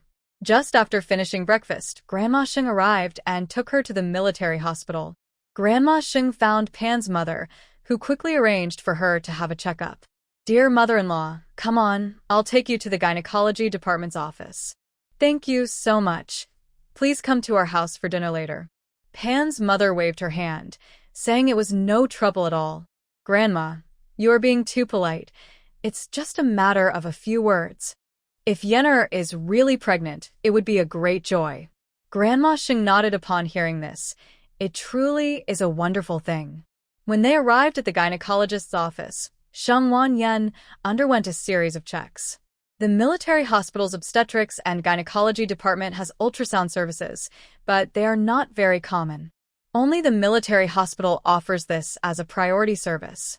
"Congratulations, you are 42 days pregnant." When Grandma Sheng heard the doctor's words, her eyes lit up with joy. The mother is in good health, but she needs to rest and avoid overexertion during the pregnancy. Okay. Thank you, doctor." Grandma Sheng was so happy that she couldn't stop smiling, no matter what the doctor said. Sheng Wanyan was also delighted, holding the report as she followed Grandma Sheng home. When they shared the news with the family, everyone was overjoyed. Wonderful. Grandpa Sheng quickly exclaimed several times, his face filled with happiness. "I need to write a letter to your parents right away. This is fantastic news." After saying this, Grandpa Sheng went to his room to write the letter, while Grandma Sheng pulled Sheng Wanyan to sit down and prepared some food for her. Pan Yu chatted with her, while Sheng Wanzai attended to the two elders. "Since Ting Xiao is on a mission, you should come home for meals during this time." Sheng Wanzai thought about how scared she was yesterday when she woke up alone. It wouldn't be right to leave her by herself. "Yes, you should come home for meals. Otherwise, we won't feel at ease." Pan Yu was also worried. If something had happened yesterday, wouldn't Gu Tingxiao be furious when he returned? Okay. Sheng Wanyan didn't refuse. She remembered the situation from yesterday and felt a bit scared. She could just bring her own food. There was no reason to let Sheng Wanzai's family take care of her. "Come on, let's eat. Xiao Yu and Yenner need to eat well. Now it's two bodies to take care of." Grandma Sheng specially made 2 servings of steamed eggs for them to nourish their bodies, saying they could manage with a light lunch. In the afternoon, Grandma Sheng started to make bone soup, and Sheng Wanyan brought a piece of cured meat from home. Grandma Sheng didn't hesitate to take it, stir-frying it to ensure her nutrition was sufficient. For the next week, Sheng Wanyan was closely watched by Grandpa Sheng and the others. Even Pan Yu was no exception. At mealtimes, she would have Sheng Wanzai call for her. Sheng Wanyan felt happy and a bit lazy, to the point where she considered bringing her own food to Sheng Wanzai's house. Not having to cook and just waiting to eat was such a joy. This situation continued until Gu Tingxiao returned home. He arrived in the middle of the night, facing the wind and snow. Mao Dou heard sounds outside and quickly became alert, watching from behind the door. Before entering, Gu Tingxiao stomped his feet to shake off the snow, and Mao Dou relaxed when it saw him. Gu Tingxiao patted its head, and Mao Dou returned to its dog bed. He took off his coat and shoes, then went to check on Sheng Wanyan. Seeing her sleeping peacefully, he adjusted her blanket before going to boil water for a shower. After finishing everything, he lay down in bed, and Sheng Wanyan didn't notice he was back. Instead, she instinctively snuggled closer to him, and Gu Tingxiao held her tightly. Gu Tingxiao's body was warm, and Sheng Wanyan felt very comfortable sleeping in his arms. By the time she realized he was back, it was already the next day. Gu Tingxiao had returned to the army to report in and had prepared lunch. When he left that morning, he saw Grandma Sheng, who reminded him to let Shen Wanyan rest and to take good care of her. Gu Tingxiao nodded, thinking it was just her usual concern. When Shen Wanyan saw him sitting in the living room, she rubbed her eyes in disbelief. Tingxiao, wife. Gu Tingxiao walked over and picked her up, and Shen Wanyan quickly held onto his neck. When did you come back? Last night, around midnight. Why didn't you tell me you were coming back? Shen Wanyan looked at him with a hint of annoyance. I saw you sleeping so soundly, so I didn't wake you. Shen Wanyan rested her face on his shoulder, then suddenly remembered something and asked him to put her down. Let me down. Wife, just hold on a little longer. No, put me down now. Shen Wanyan pushed against his arms around her waist, feeling a bit anxious. Gu Tingxiao noticed her reaction and quickly set her down, looking confused. What's wrong? Wife. Shen Wanyan glanced at him, ran back to the room, and brought out an ultrasound image to show him. What is this? Just look. Gu Tingxiao, seeing her silent, took her hand and sat down on the sofa to examine it closely. A little black. What's so interesting about this? Shen Wanyan shot him a glare. It was clearly something special. Are you sure? Gu Tingxiao felt her intense gaze and quickly shook his head to clarify his stance. Not sure. He really couldn't tell, and Shen Wanyan wasn't planning to keep it a secret from him. I have something to tell you. I'm going to have a baby. Shen Wanyan placed his hand on her belly, and Gu Tingxiao was momentarily stunned. His pupils contracted as he stared at her belly, too shocked to blink. Wife. What did you say? Please say it again. Listening closely, Gu Tingxiao's voice trembled slightly, and his lips quivered. Shen Wanyan spoke with certainty. I am pregnant. Gu Tingxiao understood clearly this time, his gaze fixed on her belly, lost in thought for a long while. He couldn't find the words to describe his feelings. There was surprise, joy, disbelief, worry, and fear. Seeing his changing expressions, Shen Wanyan noticed his face become blank and serious, which made her unhappy. What kind of expression is that? Don't you like the baby? Gu Tingxiao snapped back to reality and quickly hugged her, explaining, How could I not like it? He buried his face in her neck, his voice muffled. I just worry about you. Shen Wanyan felt touched by his concern. After all, giving birth is a serious matter. He, a strong man, was more cautious than she expected, and it was hard not to feel moved. It's okay. I'm really looking forward to her arrival. Her words reassured Gu Tingxiao. After all, this was their child. How could he not look forward to it? Wife, I hope you both are well, healthy and safe. Shen Wanyan smiled at his words. This wish sounded simple, but was actually quite precious. You too. I want our family to be happy. Shen Wanyan wrapped her arms around his neck, her hand resting on her belly. Gu Tingxiao also gazed at her belly, thinking about how she had just finished eating and was going to take a week off from the army. He had just returned from a mission, and his leave was quickly approved so he could rest well. This time, he hadn't sustained any serious injuries, just some scrapes that needed proper care to avoid scarring. Shen Wanyan applied medicine to his wounds, urging him to rest. He had come back late last night and hadn't slept much before getting up to report back to the army. Even a strong body couldn't handle such strain. Wife, you should rest too. After making chicken soup, Shen Wanyan joined him for a nap. While sleeping, Gu Tingxiao kept his hand on her belly.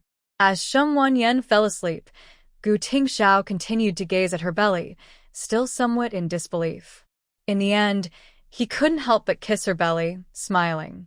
How could he not be happy?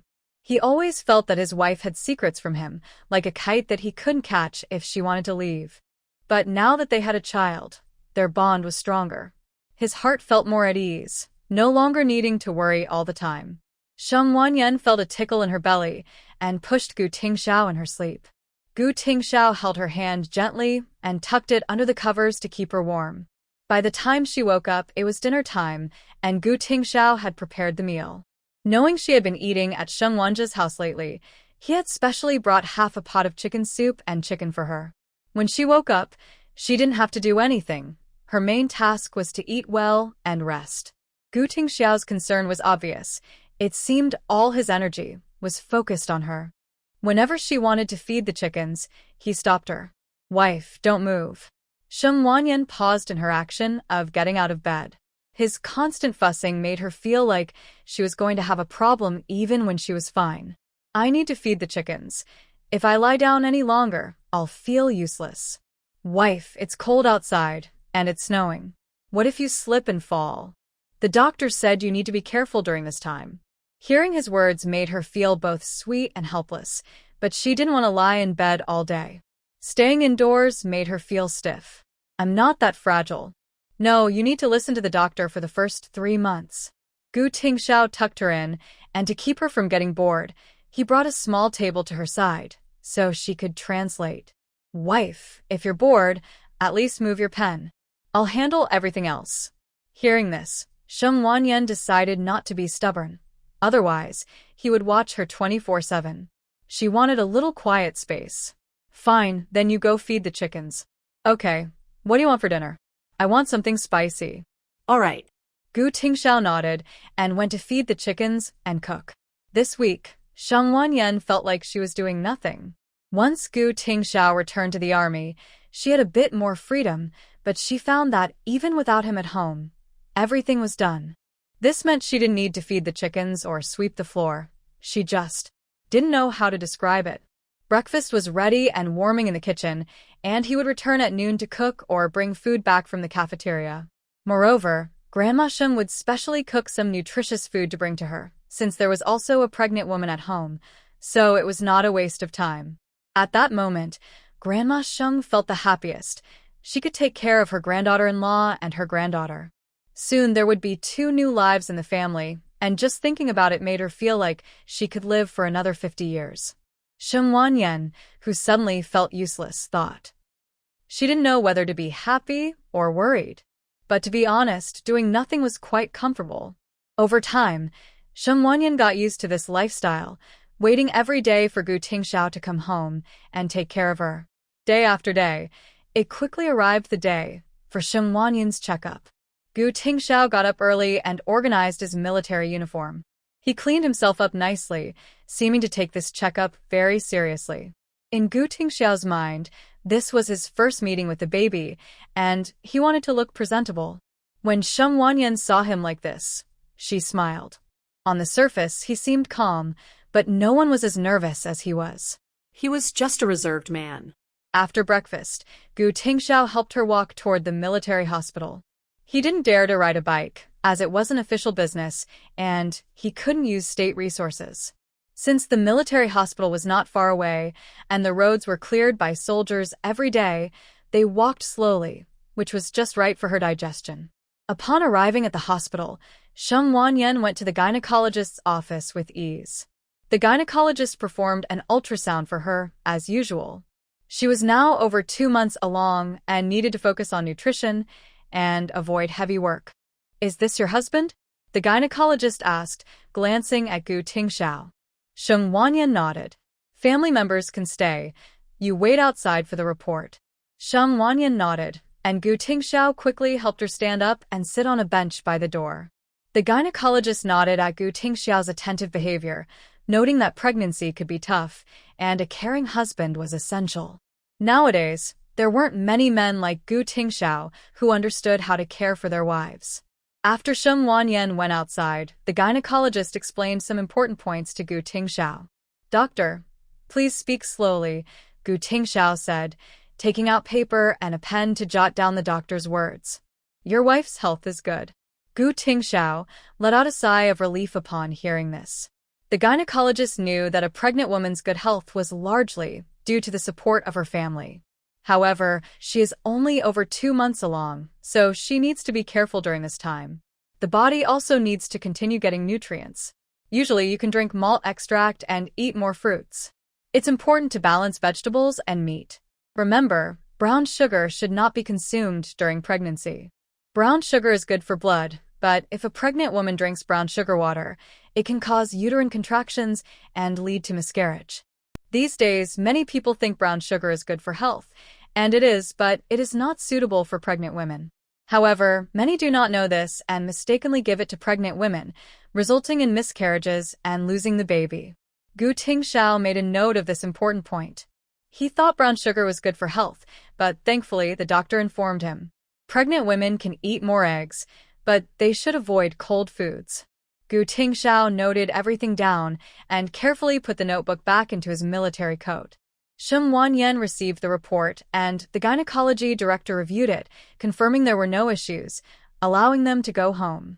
On the way back, Gu Tingxiao held the ultrasound image, still just a small black, but he couldn't get enough of looking at it. This small black, it was not even as big as his fingertip, yet it represented a living being. Still not enough? Even at home, Gu Tingxiao kept looking at it from different angles, and Sheng Wanyan admired him a bit. A month had passed, and he seemed to maintain that sense of wonder. Sheng Wanyan didn't say much, letting him digest it at his own pace. Gu Tingxiao hadn't written to his family about her pregnancy yet. Sheng Wanyan planned to wait until 3 months had passed to inform them. However, Sheng's parents already knew, as Sheng's grandmother had sent a letter back early on. What they didn't know was that Sheng's parents had already taken leave and were packing to come to the military camp by train tomorrow. This afternoon, Sheng's father had already sent a telegram, and Sheng Wenzhe should receive it tomorrow. Sheng's mother, knowing her daughter was pregnant, couldn't wait another month. She even asked Sheng's father for an extra month off, bringing clothes and diapers for the unborn grandchild. She packed items needed for childbirth and supplements for the postpartum period. Knowing her daughter was pregnant, she prepared a lot, including nutritional supplies for the elderly and her own clothes. With a big pile of bags, she even packed all the remaining meat from their home, eager to bring everything. Sheng's father didn't stop her. Instead, he worried about missing anything and went through the list carefully. "Wife, did you take the toy gun I made for our little grandson?" Mr. Sheng made many toys for his unborn grandchild and spent every evening in the living room working on them. Yes, you took the toy gun and the little frog you made. By the way, I also asked our in-laws in Kyoto to buy a doll for me. If it's a granddaughter, she can play with it." Mr. Sheng ran to the room to get the doll. He often exchanged letters with Mr. Gu, and they got along quite well. Mr. Gu found that his son-in-law was someone he really liked, a person who valued relationships. Whenever Mr. Sheng and his wife had something, they would send a portion to Mr. Gu and his wife to strengthen their bond. Especially when it came to wild game, after Mr. Sheng got promoted and expanded his connections, he often brought some home. Since both fathers-in-law were military men, they especially enjoyed these treats. Mr. Sheng would send a portion to both sides, and their relationship was well maintained through this back and forth. The parents did all this for their children. Sheng Wenzhe was in a good position. Although his family background couldn't compare to his in-laws, they didn't take advantage of the situation. Sheng Wanyan was a girl, and as her family, they needed to support her confidence. Even though they were in a good position, they couldn't let anyone underestimate her. Mr. Sheng was also a well-rounded person. He was thoughtful and treated his subordinates fairly after becoming deputy director. He didn't play the gift-giving game. When he first took office, Mr. Qin tried everything to make amends and brought many gifts. But Mr. Sheng returned everything in front of everyone. Not only that, but he also said a few words that made Mr. Qin feel even more embarrassed and earned everyone's respect. "Even though I've been promoted, I won't act pretentious. Everyone is working to support their families. There's no reason to worry about job security after hours. I, Sheng Jingxin, also started from the grassroots level. I don't accept gifts from anyone. Everything is handled officially." Mr. Sheng was always a straightforward person. For many years, he didn't get promoted but still worked diligently at the steel factory. He did it to contribute to the country's development and to support his family. After so many years, he had gained a clear perspective on life. Now that he was promoted, he wouldn't get carried away. At his age, he was looking forward to retiring and spending time with his grandchildren, enjoying family life. He didn't want to deal with unnecessary troubles before retirement, risking the stability of his 2 children. Sheng's father's job is well known because of Sheng Wanyan, and neither Sheng father nor Sheng mother has hidden it. Some jealous people say they rely on their married daughter. Sheng mother quickly responded to all of them, feeling prouder than ever in her life. So, what if they rely on their daughter? Their daughter is so outstanding that she even helped her parents get promotions, and they're proud of that. If you have the ability, why don't you get your daughter a director's job? Shung's mother has never lost an argument, whether in the past or now. Shung's father just needs to focus on his work. The next day, Shung Wanza received a telegram from Shung's father and Shung's mother, knowing they were coming, so he prepared the room. He applied for a vehicle from the military in advance to pick them up. The happiest about their arrival was Grandma Shung. She had longed to see her son and daughter-in-law. If it weren't for Pan Yu's pregnancy, she wouldn't want to leave her son's side. Shung Wanza arranged everything and waited for them to arrive. Shung Wanyan was also happy since she hadn't seen her parents in 6 months. She often thought about them, and this visit was a perfect chance for a family reunion. A few days later, Shung Wanza and Gu Tingxiao went to pick up Shung's father and Shung's mother. As soon as they got off the train, they felt the cold air. It was even colder here than in Rongqing, so they quickly tightened their clothes. Upon exiting the train station, they saw their son Shung Wanza and son-in-law Gu Tingxiao, who also spotted them. They hurried over to take their bags and led them to the car. Mom and Dad, get in the car quickly. The station wasn't a good place to chat, and Shung's father and Shung's mother stomped their feet to warm up before getting in. It's so cold, Shung's mother remarked, looking at the falling snow. The winter in this icy city was no joke. Mom and Dad, have some hot water to warm up. Shung Wanza handed them the water, and after a few sips, they began to feel warmer. Xiaoza, Xiaogu, how are your injuries? Shung's grandfather mentioned their injuries in his letter, and thankfully, they were safe and sound. We're fine, Mom and Dad. I just need to rest for another month. Shung Wanza patted his chest to show his parents he was in good shape. Did I ask you? I was asking Xiaogu. Shung's mother shot him a glare, annoyed that her son didn't get the hint. She was clearly concerned about her son-in-law.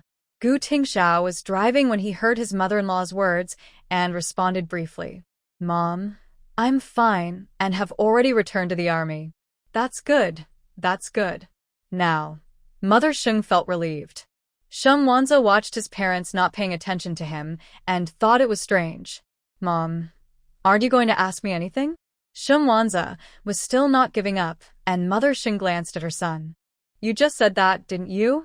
Besides, she could see he looked healthy, with a rosy complexion and all his limbs intact. As long as he was alive and well, she felt reassured. She hadn't even scolded her son yet for being so careless on his mission and almost losing his life. No wonder she had been restless during that time. It turned out this boy had gotten into trouble. Mom, now that you have a son-in-law, you don't want your son anymore? Shung Wanza joked a bit, thinking his mom would cry when she saw him. But instead, be quiet and let me rest. Mother Shung didn't want to engage with him, while Father Shung had already closed his eyes and leaned against the car window to sleep.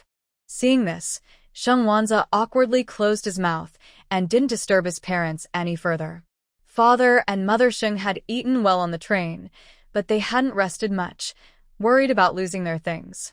Especially Father Shung, who had to stay awake at night and only dared to sleep during the day.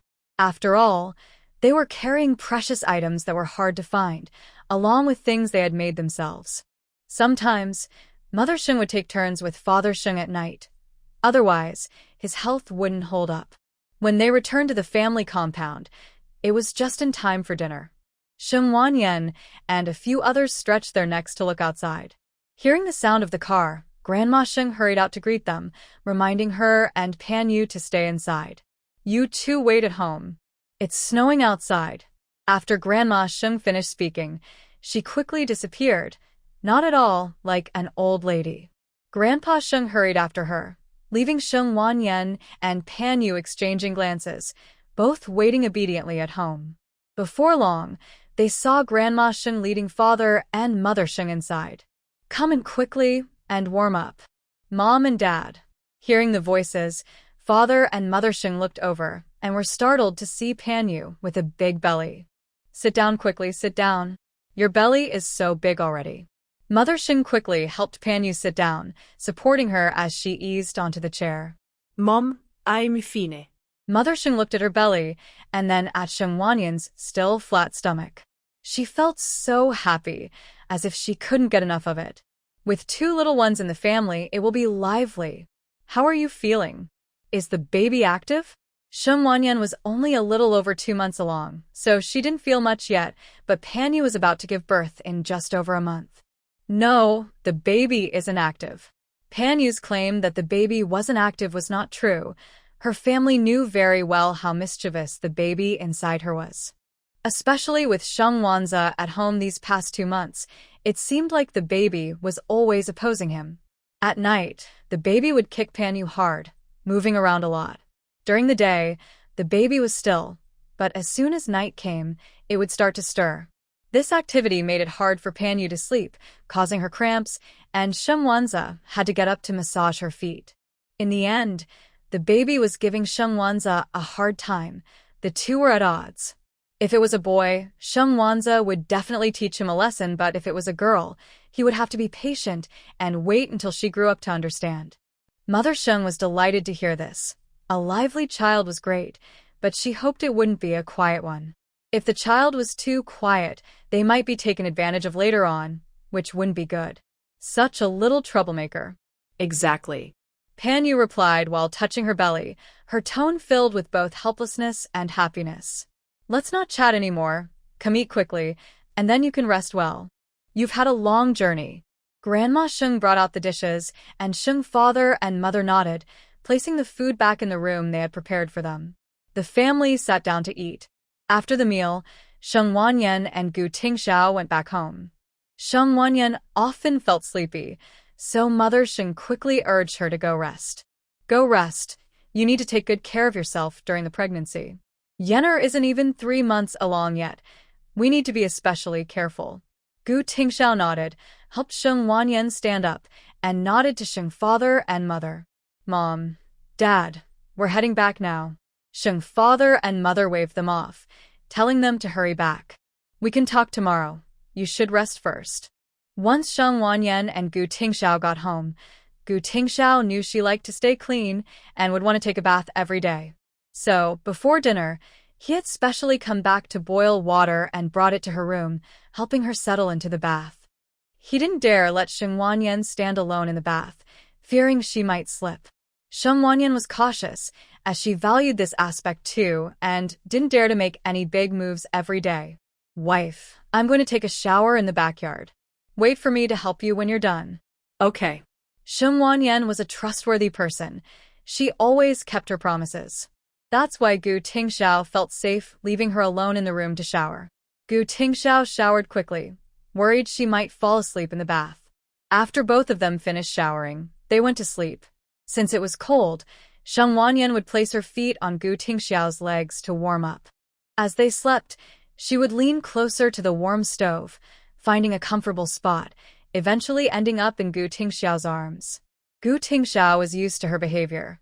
In winter, she would snuggle up to him, and in summer, she would run outside. She was quite the carefree girl.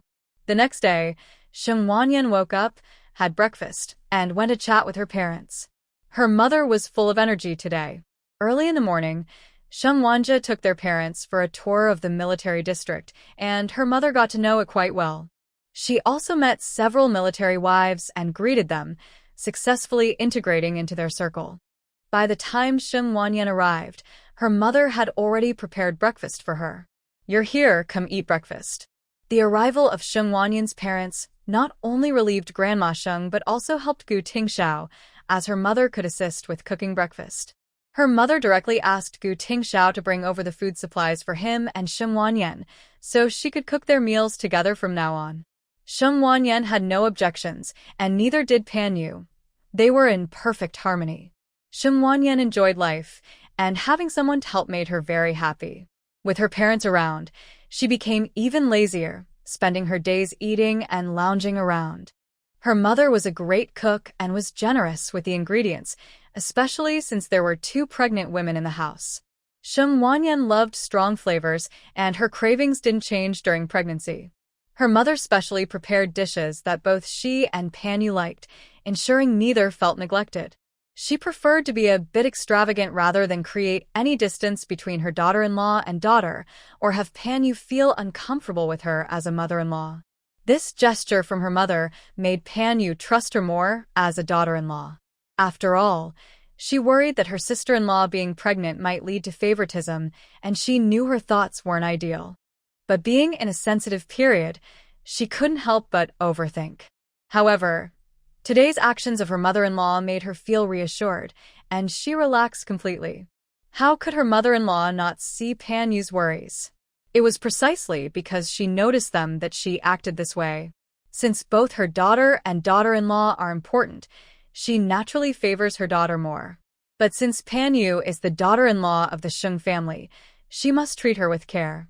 Moreover, the child in Panyu's belly belongs to the Sheng family. This is a burden for the Sheng family and her son. As a mother-in-law, she must recognize what is important. Mom, your sausages are really delicious. Her mother-in-law brought a lot of homemade sausages, which Panyu loved to eat. When her mother-in-law heard that she liked them, her eyes crinkled with joy, and she quickly served her 2 pieces. If you like them, eat more. I brought them just for you. Both her father-in-law and mother-in-law saved these sausages at home and brought them over. Okay. Panyu ate a lot, and seeing this made her mother-in-law happy. Nothing pleased her more than Panyu being able to eat and sleep well. Yan, I made spicy chicken for you. Her mother-in-law served a chicken leg to Xingwan Yan, who accepted it and started eating. Mom, I really miss your cooking. You little girl, you only think about my cooking, right? Xingwan Yan smiled and didn't deny it. Even if she said otherwise, her mother-in-law wouldn't believe her. What can I do? Your cooking is just that good.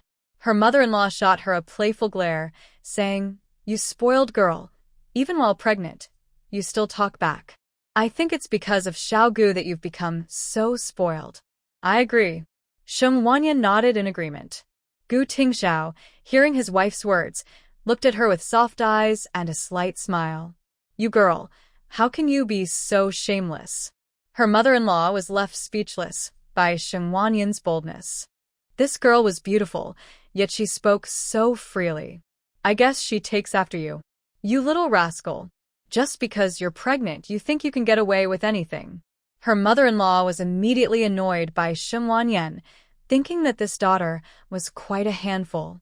Gu Tingxiao watched his wife and mother-in-law spar with words, while the family looked on with amusement. Indeed, every time Sheng Wanyan and her mother-in-law met, it was always entertaining. Even before she got married, it was like this, and now that she was married, it was still the same. After finishing her meal, Sheng Wanyan cheerfully took out the gloves and scarf she made for her and her father-in-law. Her father-in-law and mother-in-law received them, looking at them with delight. You're a good girl after all. Mother Sheng was tough on the outside, but everyone knew the truth. If you like it, I'll make it for you again tomorrow. Then I'll be looking forward to it. Sheng Wanyan nodded with a smile as Mother Sheng distributed the items she had brought from home. Take these 5 sausages and 3 pieces of cured meat back with you. And these 2 cans of malt extract. Your dad got up early to buy them for you. This is a new dress I made for you, but since you're pregnant, you'll have to save it for next year.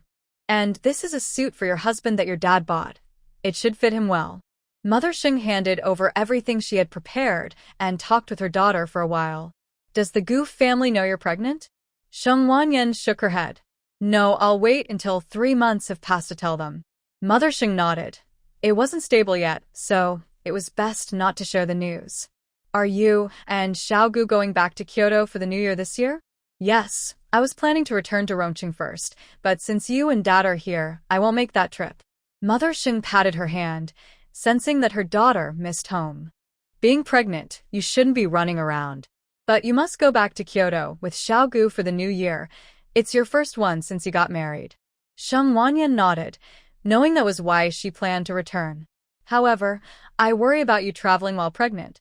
If she and Gu Tingxiao wanted to go back for the New Year, they would need to leave next month. At that time, her daughter would only be 3 months along, and the thought of her taking a train made her uneasy. You need to be careful. With Xiaogu around, I can feel more at ease. Mother Sheng sighed, thinking about her daughter's pregnancy and the challenges of childbirth and postpartum care. She knew how busy her future mother-in-law was. When the time came for her daughter to give birth and recover, wouldn't she need her mother-in-law's help? She wondered how the Gu family would arrange things. If Mother Gu didn't come, she would step in as the mother. Her daughter must not neglect her recovery. Otherwise, she could end up with health problems. Mom, I'm doing well. If I get through the first 3 months, traveling won't be a problem. It might just be a bit boring, but with Gu Tingxiao's personality, he would never let her overexert herself. That's fine, just pack lightly. Your well-being is the most important. Sheng Wanyan smiled and nodded, feeling a sense of security from her mother's concern. All right, let's go back and rest, Xiao Gu. Sheng Wanyan nodded, took her things, and went home with Gu Tingxiao. Gu Tingxiao put the meat in a snow pile in the corner of the kitchen, where there was a lot of meat, including the cured meat and dried game that Sheng Wanyan had prepared. Wife, come wash your feet. Gu Tingxiao brought in a foot bath, squatting down to massage her feet, worried she might cramp while sleeping. It tickles. Sheng Wanyan couldn't help but pull her feet back, but Gu Tingxiao grabbed them again. I'll be gentle. Washing your feet will help you sleep warmer.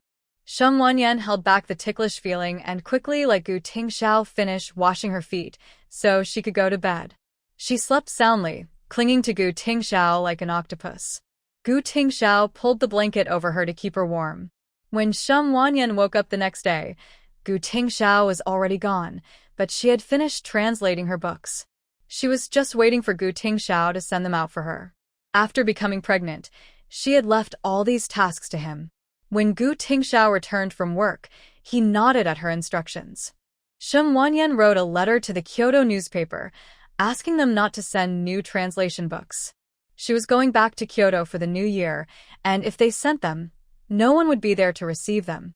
She would wait until March to send them along with her payment. She also had a few months off, and since she would be in Kyoto if she got bored at home, she could just go to the newspaper office to pick them up. When the mailman comes tomorrow, I'll send it for you. Okay, let's see if the payment and new books arrive tomorrow. Gu Tingxiao nodded, and the next day he indeed brought her the payment and new translation books. After finishing this round of translations, she could send them out just in time to return to Kyoto for the new year. Sheng Wanyan counted the money. This time it was even more than last time, totaling 2,700 yuan. She calculated all her money, including Gu Tingxiao's salary, her dowry, the bride price, and what she earned from the black market, plus the money from the family division. In total, she had 42,143 yuan. Her household didn't require much spending, as she took what she needed from her storage space. She only used money if some bills were about to expire. Gu Tingxiao never asked about the family's assets. He just handed over his salary and received 5 yuan for pocket money each month. He would return the rest to her, showing great integrity. During the day, Sheng Wanyan translated on the Kong, and before going to work, Gu Tingxiao would help her move a small table to the foot of the bed. When Sheng's mother came to call her for dinner and saw the sofa at their home, her anger instantly flared up. This wasteful daughter. Sheng's mother took a deep breath. Her daughter was pregnant, so she couldn't scold or hit her. In the end, she smiled and called Sheng Wanyan to dinner. Seeing her daughter focused and working hard, she felt a bit puzzled. What are you doing? Sheng's mother looked at the things on her desk. Sheng Wanyan didn't hide anything and explained her translation work. After hearing this, Sheng's mother was shocked and stared at her daughter in disbelief. How had she not noticed that her daughter seemed to have changed? She seemed to be getting better and better. But then she remembered that her daughter had always been excellent, except for that time in her second year of high school when she was distracted by Sheng Xiuying. Now, seeing her daughter's success, Sheng's mother silently cursed Sheng Xiuying many times. If it weren't for Sheng Xiuying's influence, her daughter might have been a national talent by now. At 21, she could still catch up on her studies. If she hadn't been delayed, it was hard to imagine how much further she could have gone. She only had one thought. The next time she saw Sheng Xiuying, she would have to give her a piece of her mind. It was fortunate that her daughter had seen through Sheng Xiuying, otherwise their lives wouldn't be as comfortable as they were now. You have to translate 5 books in a month. Isn't that tiring? Sheng's mother noticed there were still 3 books on her desk and felt a bit sorry for her. It's okay. I used to do 2 books, but now they need these urgently. Once I finish this batch, I'll reduce the workload. That's good. Sheng's mother was curious about how much money she could earn. After all, she had given her salary directly to Sheng's father before. How much do you earn for each book? Is it enough for our expenses? Sheng's mother hoped her daughter would have a job, as it would make life in her in-laws' house much easier. Mom, I earn this much for each book. Sheng Wanyan held up 2 fingers.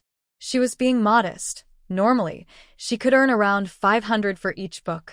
She just wanted to make sure her parents didn't worry about her spending too much. 20? Sheng's mother couldn't believe it. If she earned 20 for each book, that would be 100 for 5 books. That was even more than Sheng Wanzi earned.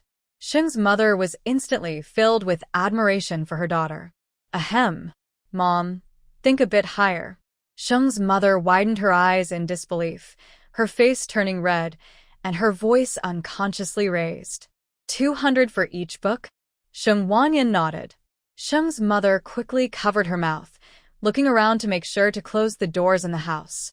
She'd just returned to her room, looking at the books on her desk as if they were treasures. Although she couldn't see them, she knew how much 200 yuan was. 1 book costs 200, and 5 books cost 1,000. After working for decades with her husband, they had saved only about 5,000 yuan. Now, her daughter could complete what took them years in just 5 months. Can this 1 book really earn 200 yuan? Yes.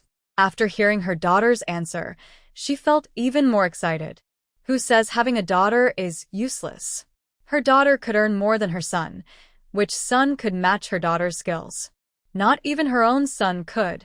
She had previously favored her son, but she didn't treat her daughter poorly. It was just some deep-rooted beliefs, like valuing boys over girls.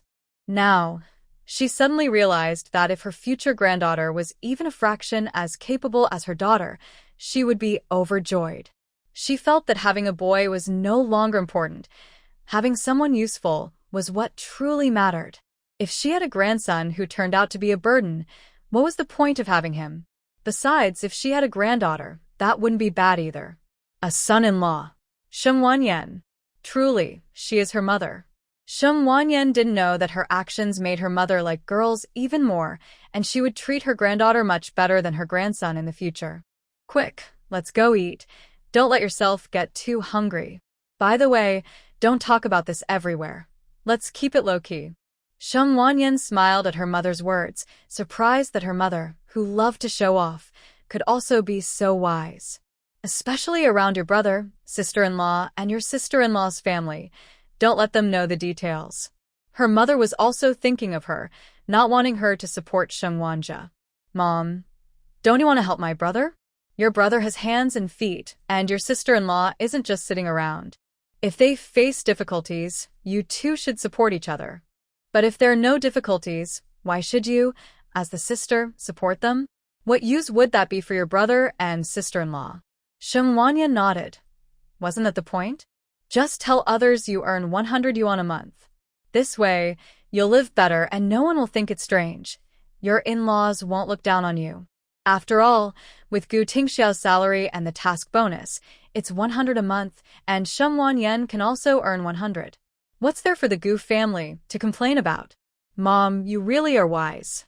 Of course. Sheng's mother proudly lifted her chin, thinking without her, this family would be bullied. Anyway, she had to protect her own son and daughter. No one was allowed to bully them. With Sheng's mother's support, Sheng Wanyan's life was very comfortable. And with her mother around, Sheng Wanyan didn't have to deal with unreasonable people. Her mother was quite strong. Before long, Sheng's mother and Aunt Xie became good friends, often going to the city or the countryside together to shop. With Aunt Xie sharing the news from the neighborhood, Sheng's mother quickly learned all the gossip. She knew who had issues with her daughter and who was deliberately provoking her, and she confronted them all. Even Zhang Zhaodi, the daughter-in-law of Captain Wu, who had tried to bully her daughter, couldn't withstand Sheng's mother's strength. However, Captain Wu's mother was smart enough to recognize Sheng's mother as the leader's mother, so she came over with gifts. But Sheng's mother had already found out about Zhang Zhaodi bullying her daughter, so when she visited, she made a pointed remark in front of Zhang Zhaodi's mother-in-law. After that, Zhang Zhaodi went home and got a good scolding from her mother-in-law. "I told you not to cause trouble for my son. Do you dare to offend the leader's daughter-in-law? Have you looked in the mirror? There's no one in this neighborhood as foolish as you. Isn't that right?"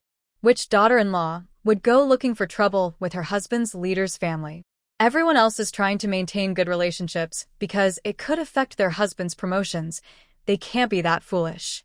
Only Zhang Zhaodi couldn't see her place and offended Sheng Wanyan. Sheng Wanyan's brother is her husband's leader, and her husband is the leader's superior. That's quite reckless.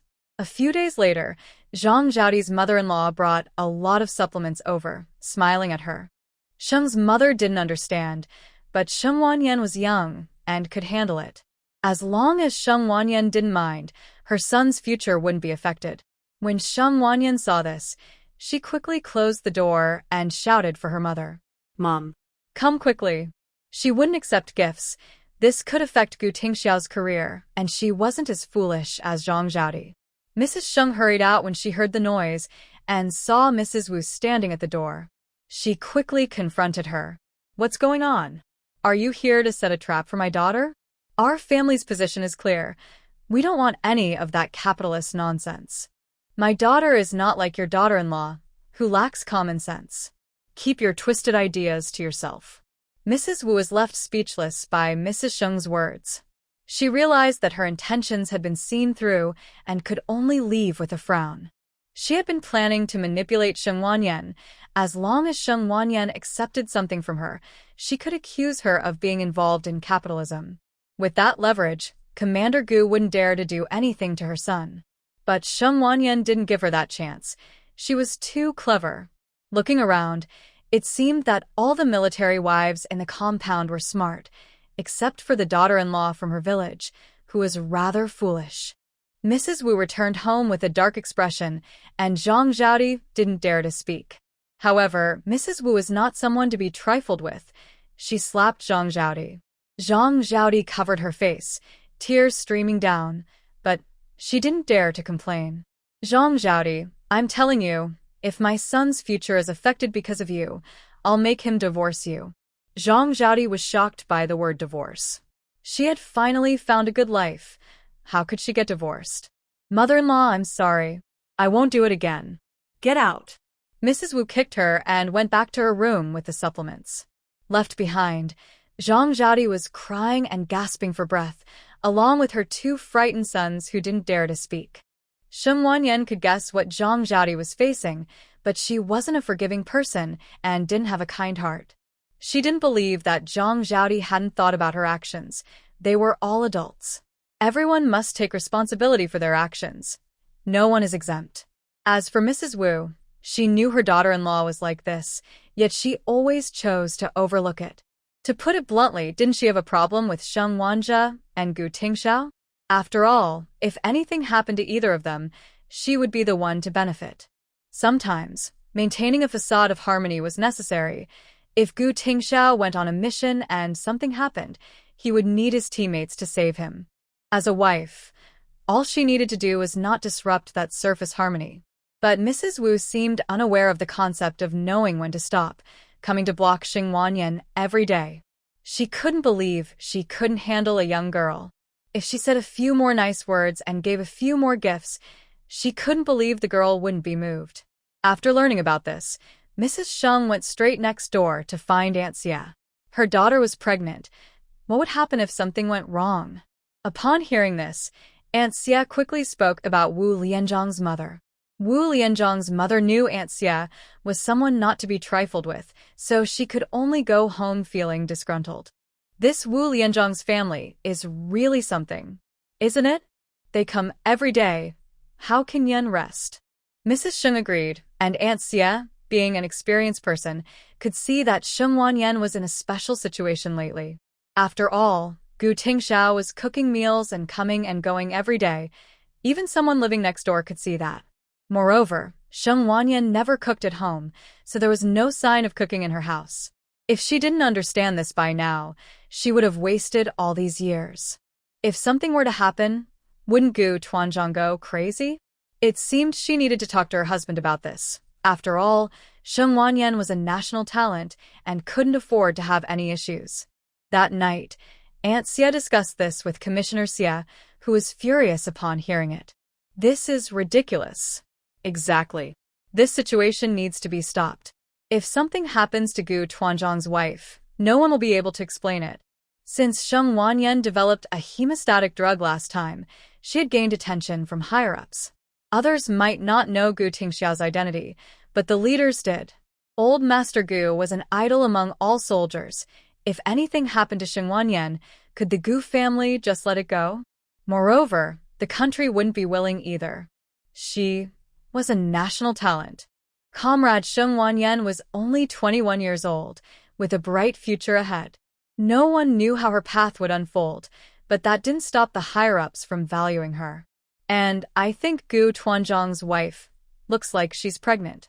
If something really happens, it's no joke. Commissioner Xia immediately perked up. Is that true? Most likely. If something happens to Gu Tuanzhang's wife, it could mean 2 lives at stake. Commissioner Xia took this matter very seriously. It had to be resolved immediately. Thanks to your careful observation, this cannot be delayed. Commissioner Xia got up to change his clothes, and Aunt Xia realized he was going back to work. What are you doing out in the snow at this hour? I'm going back to the army. You should sleep first. After saying this, Commissar Xia left into the wind and snow, while Aunt Xia mumbled a few words. Can't he wait until morning? Aunt Xia shook her head, knowing her husband well. He was just a workaholic. He devoted all his passion to the country and the army. In the middle of the night, Captain Wu was called away by Commissar Xia, thinking something serious had happened. Instead, he was scolded by Commissar Xia, and when he returned, he was so angry he felt stiff all over. Captain Wu's mother and Zhang Zhaodi saw him sitting in the living room early in the morning. Son, why are you up so early? Captain Wu glared at them, annoyed that the women in his house always caused trouble. What's sleep? I'm too angry to sleep. His mother glanced at Zhang Zhaodi, who quickly took a step back. Did that troublemaker cause more problems? Mother, I didn't do anything. Who else could it be but you? Captain Wu's mother then grabbed Zhang Zhaodi's hair, and soon the house was filled with the sounds of their fighting. Captain Wu, with a headache from the chaos, shouted in frustration, enough. Both women immediately stopped, startled. Mother, do you wait outside Commander Gu's house every day to confront my wife? I just went to apologize. You didn't do anything wrong. Mother, do you think I wouldn't know what you're up to? Hearing this, Captain Wu's mother lowered her head, feeling embarrassed. Mother, we can't provoke Commander Gu. This time, Commissar Xia has already warned me. If it happens again, we might have to pack up and leave. Worried, Captain Wu's mother grabbed his arm, feeling scared. I just went to apologize for your wife. If it weren't for her causing trouble, I wouldn't have to. Understanding her intentions, Captain Wu softened his tone. Mother, if you don't want me to lose my job, please calm down. His mother nodded, realizing she couldn't risk her son's future. And you, Zhang Zhaodi, keep your mouth shut from now on. If you cause me more trouble, I'll divorce you. After saying this, Captain Wu left. Being called in the middle of the night for a scolding and still having to train the next day was embarrassing for him. When Captain Wu returned home, his face was pale, frightening both Zhang Zhaodi and his mother. Since the warning from Commissioner Xia, Sheng Wanyan finally started to live a normal life. She also heard some gossip about the situation with Captain Wu's family. When she heard it, she just shrugged and said she didn't know anything when asked. Time passed quickly, and by January, Pan Yu's due date was just a few days away. Today, Sheng's mother sent Pan Yu to the hospital to prepare for childbirth, as it would be inconvenient to go to the hospital in heavy snow if she went into labor at home. On the 3rd day at the hospital, Pan Yu went into labor and was taken to the delivery room. Fortunately, Sheng's mother had prepared everything in advance and sent it to the hospital, just waiting for Pan to go into labor. Sheng Wanyan was at home having dinner with her grandparents and father when Gu Tingxiao came to pick them up for the hospital. Is Pan Yu in labor? Sheng's grandmother guessed when she saw Gu Tingxiao suddenly return from work. Yes, Aunt Pan just called Uncle Pan's office, and Uncle Pan asked me to bring you over. Hurry, hurry. There were no signs yesterday, and now it's so sudden. Pan Yu was chatting and laughing with Sheng's mother and Aunt Pan at the hospital last night, looking very happy. This morning, after waking up and having breakfast, she suddenly felt pain in her lower abdomen. When Sheng's mother noticed her unusual expression, she quickly went to call for help. As for Sheng Wanzi, he sat there in shock, not expecting that one moment his wife was happily chatting and the next she was in pain. By the time Sheng Wanyan and her grandparents arrived at the hospital, Pan Yu had already been taken into the delivery room and Aunt Pan had gone in to keep watch. Uncle Pan had also arrived and they were all waiting anxiously outside the door. How is she? How is Pan Yu? Sheng's grandmother immediately grabbed Sheng's mother's hand and asked, while Sheng's father and grandfather looked on nervously. Sheng's mother quickly updated them on the situation. She just went in. The doctor said it's time to give birth. Mother-in-law has gone in too. Hearing this, Sheng's grandmother nodded and began to pace anxiously outside the delivery room. Sheng Wanyan glanced at Sheng Wanzi and was startled by the sight. Sheng Wanzi was squatting at the delivery room door, his eyes red as if he were about to cry. Sheng Wanyan walked over and patted his shoulder. Brother, are you okay? Sheng Wanzi came to his senses and shook his head. His mind was filled with the image of Pan Yu's pale face and the chaotic situation. I'm fine. Sheng Wanyan knew that nothing she said would get through to him right now, so she let him wait at the delivery room door. Gu Tingxiao helped her sit down. Sheng Wanyan was already 3 months pregnant. Wife, just sit and wait. Sheng Wanyan nodded and sat down, waiting for Pan Yu. Soon, they heard Pan Yu's voice from inside. Ah? It hurts. Sheng Wanzi jumped up, startled, and knocked on the delivery room door. Wife, how are you? Sheng Wanzi, you jerk. Pan Yu scolded Sheng Wanzi, who quickly admitted he was a jerk. Yes, I'm a jerk. Wife, please be okay. Ah. In response, Pan Yu's cries filled the air. Sheng Wanzi looked through the crack in the door, but couldn't see anything. He paced back and forth at the door, tightly clenching his hands to encourage himself. Grandma Sheng clasped her hands together, murmuring, Heaven, please protect Xiao Yu and the baby. Hearing Grandma Sheng's words, Sheng Wanyan quickly looked around to ensure everyone was family before feeling relieved. She glanced at Gu Tingxiao, who understood her meaning and moved 100 meters ahead to keep watch. Superstitions are highly frowned upon now. If someone heard Grandma Sheng, the consequences could be serious. After 3 long hours, Pan Yu successfully gave birth. The baby was first held by Pan's mother, and Sheng Wanzi rushed over to see. How is Xiao Yu? Sheng Wanzi's first question was about Pan Yu, and Pan's mother felt happy for her daughter. Though her daughter had endured pain, Sheng Wanzi was only thinking about his little girl. She truly married the right person. Mother and baby are safe. The baby weighs 6 pounds, a big boy. Sheng Wanzi sighed in relief, feeling weak all over. Everyone felt reassured upon hearing the news of a healthy 6-pound baby and rushed to take a look. Sved grandson, I'm grandma. I'm grandpa. When Sheng's father saw the baby, his heart filled with joy. He couldn't believe he was a grandfather. It felt so unreal. Grandpa and Grandma Sheng approached to take a look, playing with the tiny hand for a while. Oh, what a sweet little one. Grandma Sheng was overjoyed. She had achieved 4 generations living together, something she never imagined. I'm great-grandma. Let me see my great-grandson. Grandpa Sheng was stuck at the back, feeling envious. Seeing everyone blocking his view, he could only speak up. Dad, come see. Sheng's father made space for him, and when Grandpa Sheng got closer, his heart couldn't help but tremble. He never imagined he would see the birth of his great-grandchild. It felt like a dream. Sheng Wanyan watched her newborn nephew from the back. He was a wrinkled little baby, but quite chubby. Wanzhe, come hold him for a moment. I'll take him inside, and bring him out with Xiaoya. Sheng Wanja looked at the baby in Mrs. Pan's arms and suddenly didn't know what to do. I can't hold him. Seeing such a tiny baby made him hesitant to speak loudly, fearing he might scare him. Don't worry, babies aren't as fragile as you think. You, as a father, need to get close to him. Mrs. Pan placed the baby in his hands and adjusted his position. Sheng Wanja stood frozen, letting her arrange him. He was stiffer than a statue, only daring to gaze at the baby in his arms. Seeing his expression, Mrs. Pan found it amusing. After letting him hold the baby for 2 minutes, she took him back, not wanting to make it difficult for him. The moment the baby was taken away, Sheng Wanja let out a huge sigh of relief. He was sweating in the cold winter.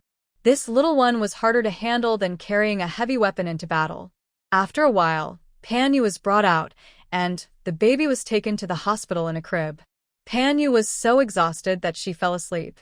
Seeing her well, Sheng Wanja finally relaxed. Xiaoya won't wake up quickly. Yeno, you take Grandpa and Grandma home.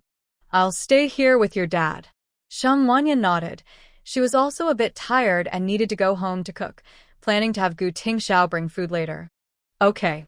Sheng Wanja took her grandparents home. Grandma had prepared a lot of food, and once Gu Tingxiao was full, he would take it to the hospital for Sheng's parents and Sheng Wanja. The next day, Sheng Wanja wanted to go to the hospital, but it was snowing heavily outside, and her grandparents wouldn't allow her to go out. Besides, Pan Yu was fine and would be home in a few days. So, she decided to wait at home and took out the gift she prepared for her nephew. These days, gold and silver jewelry are not allowed, as it could lead to big trouble if found. Instead, she packed a red envelope with 10 yuan, 2 soft baby blankets, and some brown sugar and milk powder for Pan Yu. Since it was winter, the baby's blankets had to be warm enough, otherwise a newborn could easily catch a cold, which could be very serious. Sure enough, a few days later, Pan Yu returned with Sheng's parents and Sheng Wanja. Gu Tingxiao went to borrow a car for Mr. Pan to bring them back. Pan Yu couldn't be exposed to the cold wind and was bundled up tightly. Sheng Wanja took a gift for her little nephew and went over. In just a few days, the child's skin had become a bit fairer and looked very cute. Little sister is here. Brother, sister-in-law, I came to see you and my nephew. Pan Yu quickly invited her to sit by the bed and take a look. Sheng Wanja placed the red envelope next to the baby. Little sister, why are you giving me a red envelope? Sister-in-law, this is my gift as an aunt for my nephew. By the way, here are some blankets, brown sugar, and malt extract for you. Take care of yourself. Sheng Wanja handed everything to Pan Yu, who felt deeply touched by her thoughtfulness. Why did you bring me things? Pan Yu didn't expect her sister-in-law to be so considerate. Sister-in-law, you are a great blessing to our family. You need to take good care of yourself. Sheng Wanja understood what Pan Yu was thinking. After all, who besides one's own parents would think of the hardships of a woman who just gave birth? By the way, what is my nephew's name? Sheng Wanja still didn't know the little guy's name, and Pan Yu quickly told her. His nickname is Huzi, which your brother and I chose, and his full name is Sheng Jiyu, named by Grandpa. Sheng Wanja nodded when she heard this, and smiled while talking to Huzi. Huzi, may you grow up safe and healthy, and have smooth sailing all your life. Pan Yu, listening nearby, laughed happily. Huzi should thank his aunt for the blessing. It will surely be so. Sheng Wanja played with Huzi for a while and saw the child sleeping soundly, filling her heart with joy. With Huzi's presence, the Sheng family was lively every day, and Grandpa Sheng and Father Sheng couldn't get enough of holding him. Grandma Sheng and Mother Sheng took care of Pan Yu during her recovery, helping her regain her strength. As the saying goes, the first 10 years reflect the mother-in-law, and the next 10 years reflect the daughter-in-law. Mother Sheng understood this well. After Pan Yu gave birth, Sheng Wanja and Gu Tingxiao packed their things to return to Kyoto for the new year. Gu Tingxiao sent a telegram back to Kyoto, sharing the news of Sheng Wanja's pregnancy. When Mother Gu heard this, she was overjoyed and quickly prepared their old wedding house for their return. The items from the wedding house had already been taken to the army, so the furniture now was what Gu Tingxiao had used before getting married. He had taken great care of it, and aside from being a bit old, it was still in good condition. Gu's parents found out she was pregnant and quickly went to buy some suitable food for her. Even Grandma Gu couldn't sit still. In the past few days, they often visited the overseas Chinese store and occasionally brought back some supplements. A week later, Sheng Wanyan and Gu Tingxiao arrived in Kyoto smoothly. As soon as they stepped out, they saw Grandpa Gu's bodyguard waiting to greet them. Gu's parents had to go to work, so only Grandpa and Grandma Gu were home. The children were still in school and had not yet started their vacation. Sheng Wanyan and Gu Tingxiao returned early, with half a month left until the new year, and the school still had a week before the break. Since there weren't many people at home, and Gu's older brother and sister-in-law were also at work, Grandpa and Grandma Gu were very happy to see Sheng Wanyan and Gu Tingxiao back. The bodyguard, Uncle Hu, saw them and quickly waved, running over to help carry their things. "Thank you, Uncle Hu." Uncle Hu had been with Grandpa Gu for 20 years and was now 45 years old. "Why are you being polite? The old general was so happy to hear you and the third young lady were back that he couldn't sleep all night. He even had me wait here early this morning."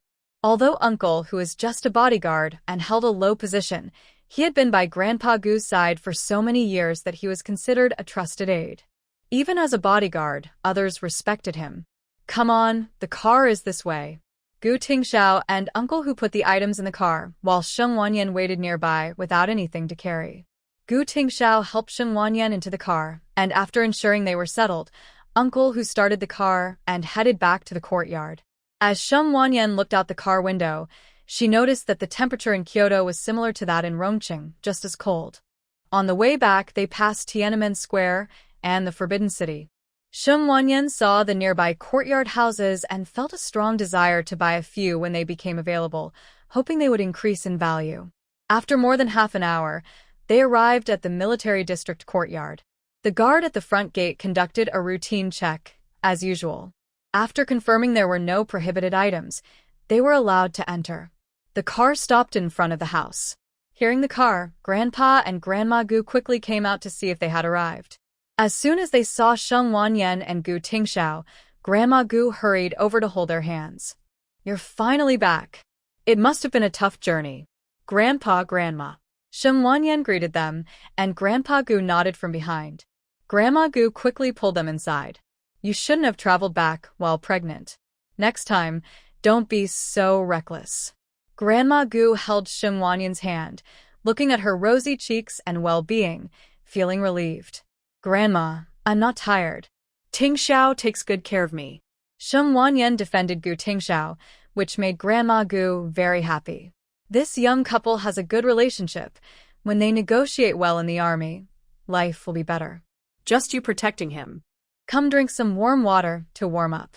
Grandma Gu's eyes squinted with a smile as she quickly asked the housekeeper to bring out 2 cups of warm water. Thank you, Grandma. Sheng Wanyan was indeed a bit cold and quickly drank a few sips of warm water to feel better. "Your parents and brother and sister-in-law are at work. You two should eat something and rest a bit. We can all chat together as a family in the evening." Sheng Wanyan looked fine, but Gu Tingxiao did not look as good. He had stubble and dark circles under his eyes, clearly having not rested well for several days. "I made you 2 bowls of noodles. Hurry and fill your stomachs." Sheng Wanyan and Gu Tingxiao went to the dining table and finished the noodles under Grandma Gu's watchful eye. "Grandpa, Grandma, we'll go rest now." Gu Tingxiao took their things back to the room, and Grandma Gu nodded, allowing the young couple to rest well. Back in their room, it was tidy, and the bedding smelled fresh. "Wife, you go take a shower first. I'll tidy up." Gu Tingxiao found her pajamas. Sheng Wanyan hadn't showered for a whole week on the train. Besides changing her undergarments when using the restroom, it was winter, so she didn't smell of sweat. Otherwise, she would have been quite unpleasant. "Don't tidy up yet. Wait until you've rested." Sheng Wanyan felt sorry for him. She was fine, just eating and sleeping, but Gu Tingxiao had to take care of her and watch over their luggage at night. Since she got pregnant, she slept very soundly and might not hear any movements outside. Seeing her care for him made Gu Tingxiao feel happier than eating candy. "Okay, I'll listen to my wife." Sheng Wanyan shot him a glare. He always played around when he had a little free time. Be quiet. Yes, my wife. Sheng Wanyan didn't know what to say. He really brightened up with just a little attention. She picked up her pajamas and went to the bathroom to shower, washing her face and brushing her teeth before returning to the room to rest. Gu Tingxiao saw her come out after washing up and helped her dry her hair. As he was drying her hair, Sheng Wanyan fell asleep. Seeing this, Gu Tingxiao covered her with a blanket before going to take a shower. When he woke up, it was already time for dinner, and the family members were coming home one after another from work. Gu Tingxiao woke up first and noticed she was still sleeping soundly, so he didn't wake her and let her rest. He organized the gifts he brought for the family and set them aside for his wife to distribute later. Gu Tingxiao changed his clothes and went downstairs, where the family was waiting in the living room. Gu's father, Gu's mother, Gu's older brother and sister-in-law, Gu's second sister and brother-in-law, Gu's younger brother and sister-in-law, and all the children were there. The whole family was gathered, and no one dared to miss it. Grandpa Gu announced that everyone would have dinner together, and who would dare to ignore that? When everyone saw Gu Tingxiao come down, Gu's mother rushed over to greet him. How is it in the army? Where's Wanyan? Wanyan is pregnant. Is she doing okay? Gu Tingxiao replied with a grunt, his usual quiet nature making it hard for him to express himself, which frustrated Gu's mother. I'm talking to you, and you just grunt? Everything is fine. Gu's mother was annoyed and didn't want to argue, so she went to check on Wanyan instead. Gu Tingxiao held her hand to stop her from going upstairs and disturbing his wife's rest. My wife is still resting, Mom, please wait. Hearing this, Gu's mother paused, and her voice unconsciously softened. She's resting? Why didn't you tell me earlier? You didn't give me a chance to speak. Are you blaming me? Gu Tingxiao glanced at his father and lowered his gaze. I wouldn't dare. That's better. Gu's mother turned and sat back down on the sofa, while Gu Tingxiao took a seat across from his father. How long is your leave this time? Gu's father asked with concern, and Gu Tingxiao answered honestly, 3 months. But my in-laws are in the army, so I'll go back a month early. Gu's father nodded, satisfied as long as he could spend the new year at home. Wanyan has given birth, right? Gu's mother calculated the days and realized it was about time. Plus, her in-laws had previously asked her husband to buy a doll and send it over. Yes. Is it a boy or a girl? A boy. Gu's mother clapped her hands in delight. Having a boy would surely make her in-laws very happy. That's great. Your in-laws have only one line of descendants, so having a boy as the first child will surely bring them peace of mind. Gu Tingxiao agreed with this statement. After all, the hopes of the older generation are quite simple, especially those of Grandpa and Grandma Sheng. He just hopes that the Sheng family won't die out and that there will be a boy to inherit. Yenner is 3 months pregnant now. Has she been going for her checkups regularly? Yes, she goes every month and everything is normal. That's good, that's good. Gu's mother couldn't stop smiling and asked many questions, to which Gu Tingxiao answered briefly. She didn't care how many words he used as long as he got the point across. His sister-in-law, Wang Chunmei, sitting nearby, felt displeased hearing Gu's mother show so much concern for Sheng Wanyan. She pouted, feeling neglected herself. She touched her own 6-month baby bump and wondered why her mother-in-law wasn't this concerned about her. Recently, Gu's mother had been frequently buying supplements, and when asked, it turned out they were for Sheng Wanyan. As the daughter-in-law living right under their noses, she felt completely overlooked, with all their attention on Sheng Wanyan. Gu's mother and grandmother were the same.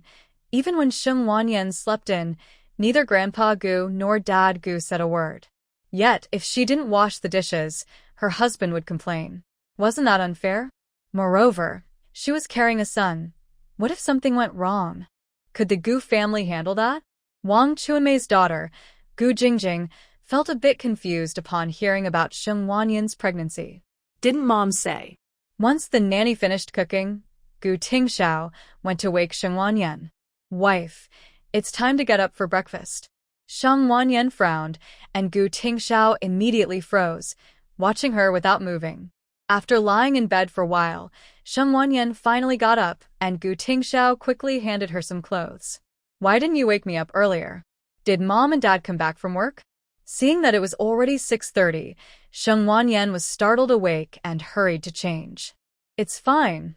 Mom and Dad want you to rest well. Sheng Wanyan shot him a glance, quickly got dressed and rushed downstairs. When Gu's mother saw her coming down, she couldn't hide her happiness and quickly said, "Take your time.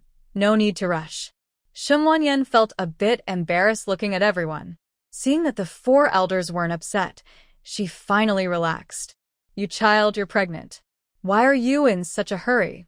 "Yes, now you are carrying 2 people, so take it slow," Gu Dezhao Liang Najin said gently as she saw her coming down and pulled her to sit down, following Gu Mu's advice with a few words of caution. "Mom, Dezhao, I'm fine," Sheng Wanyan replied with a smile.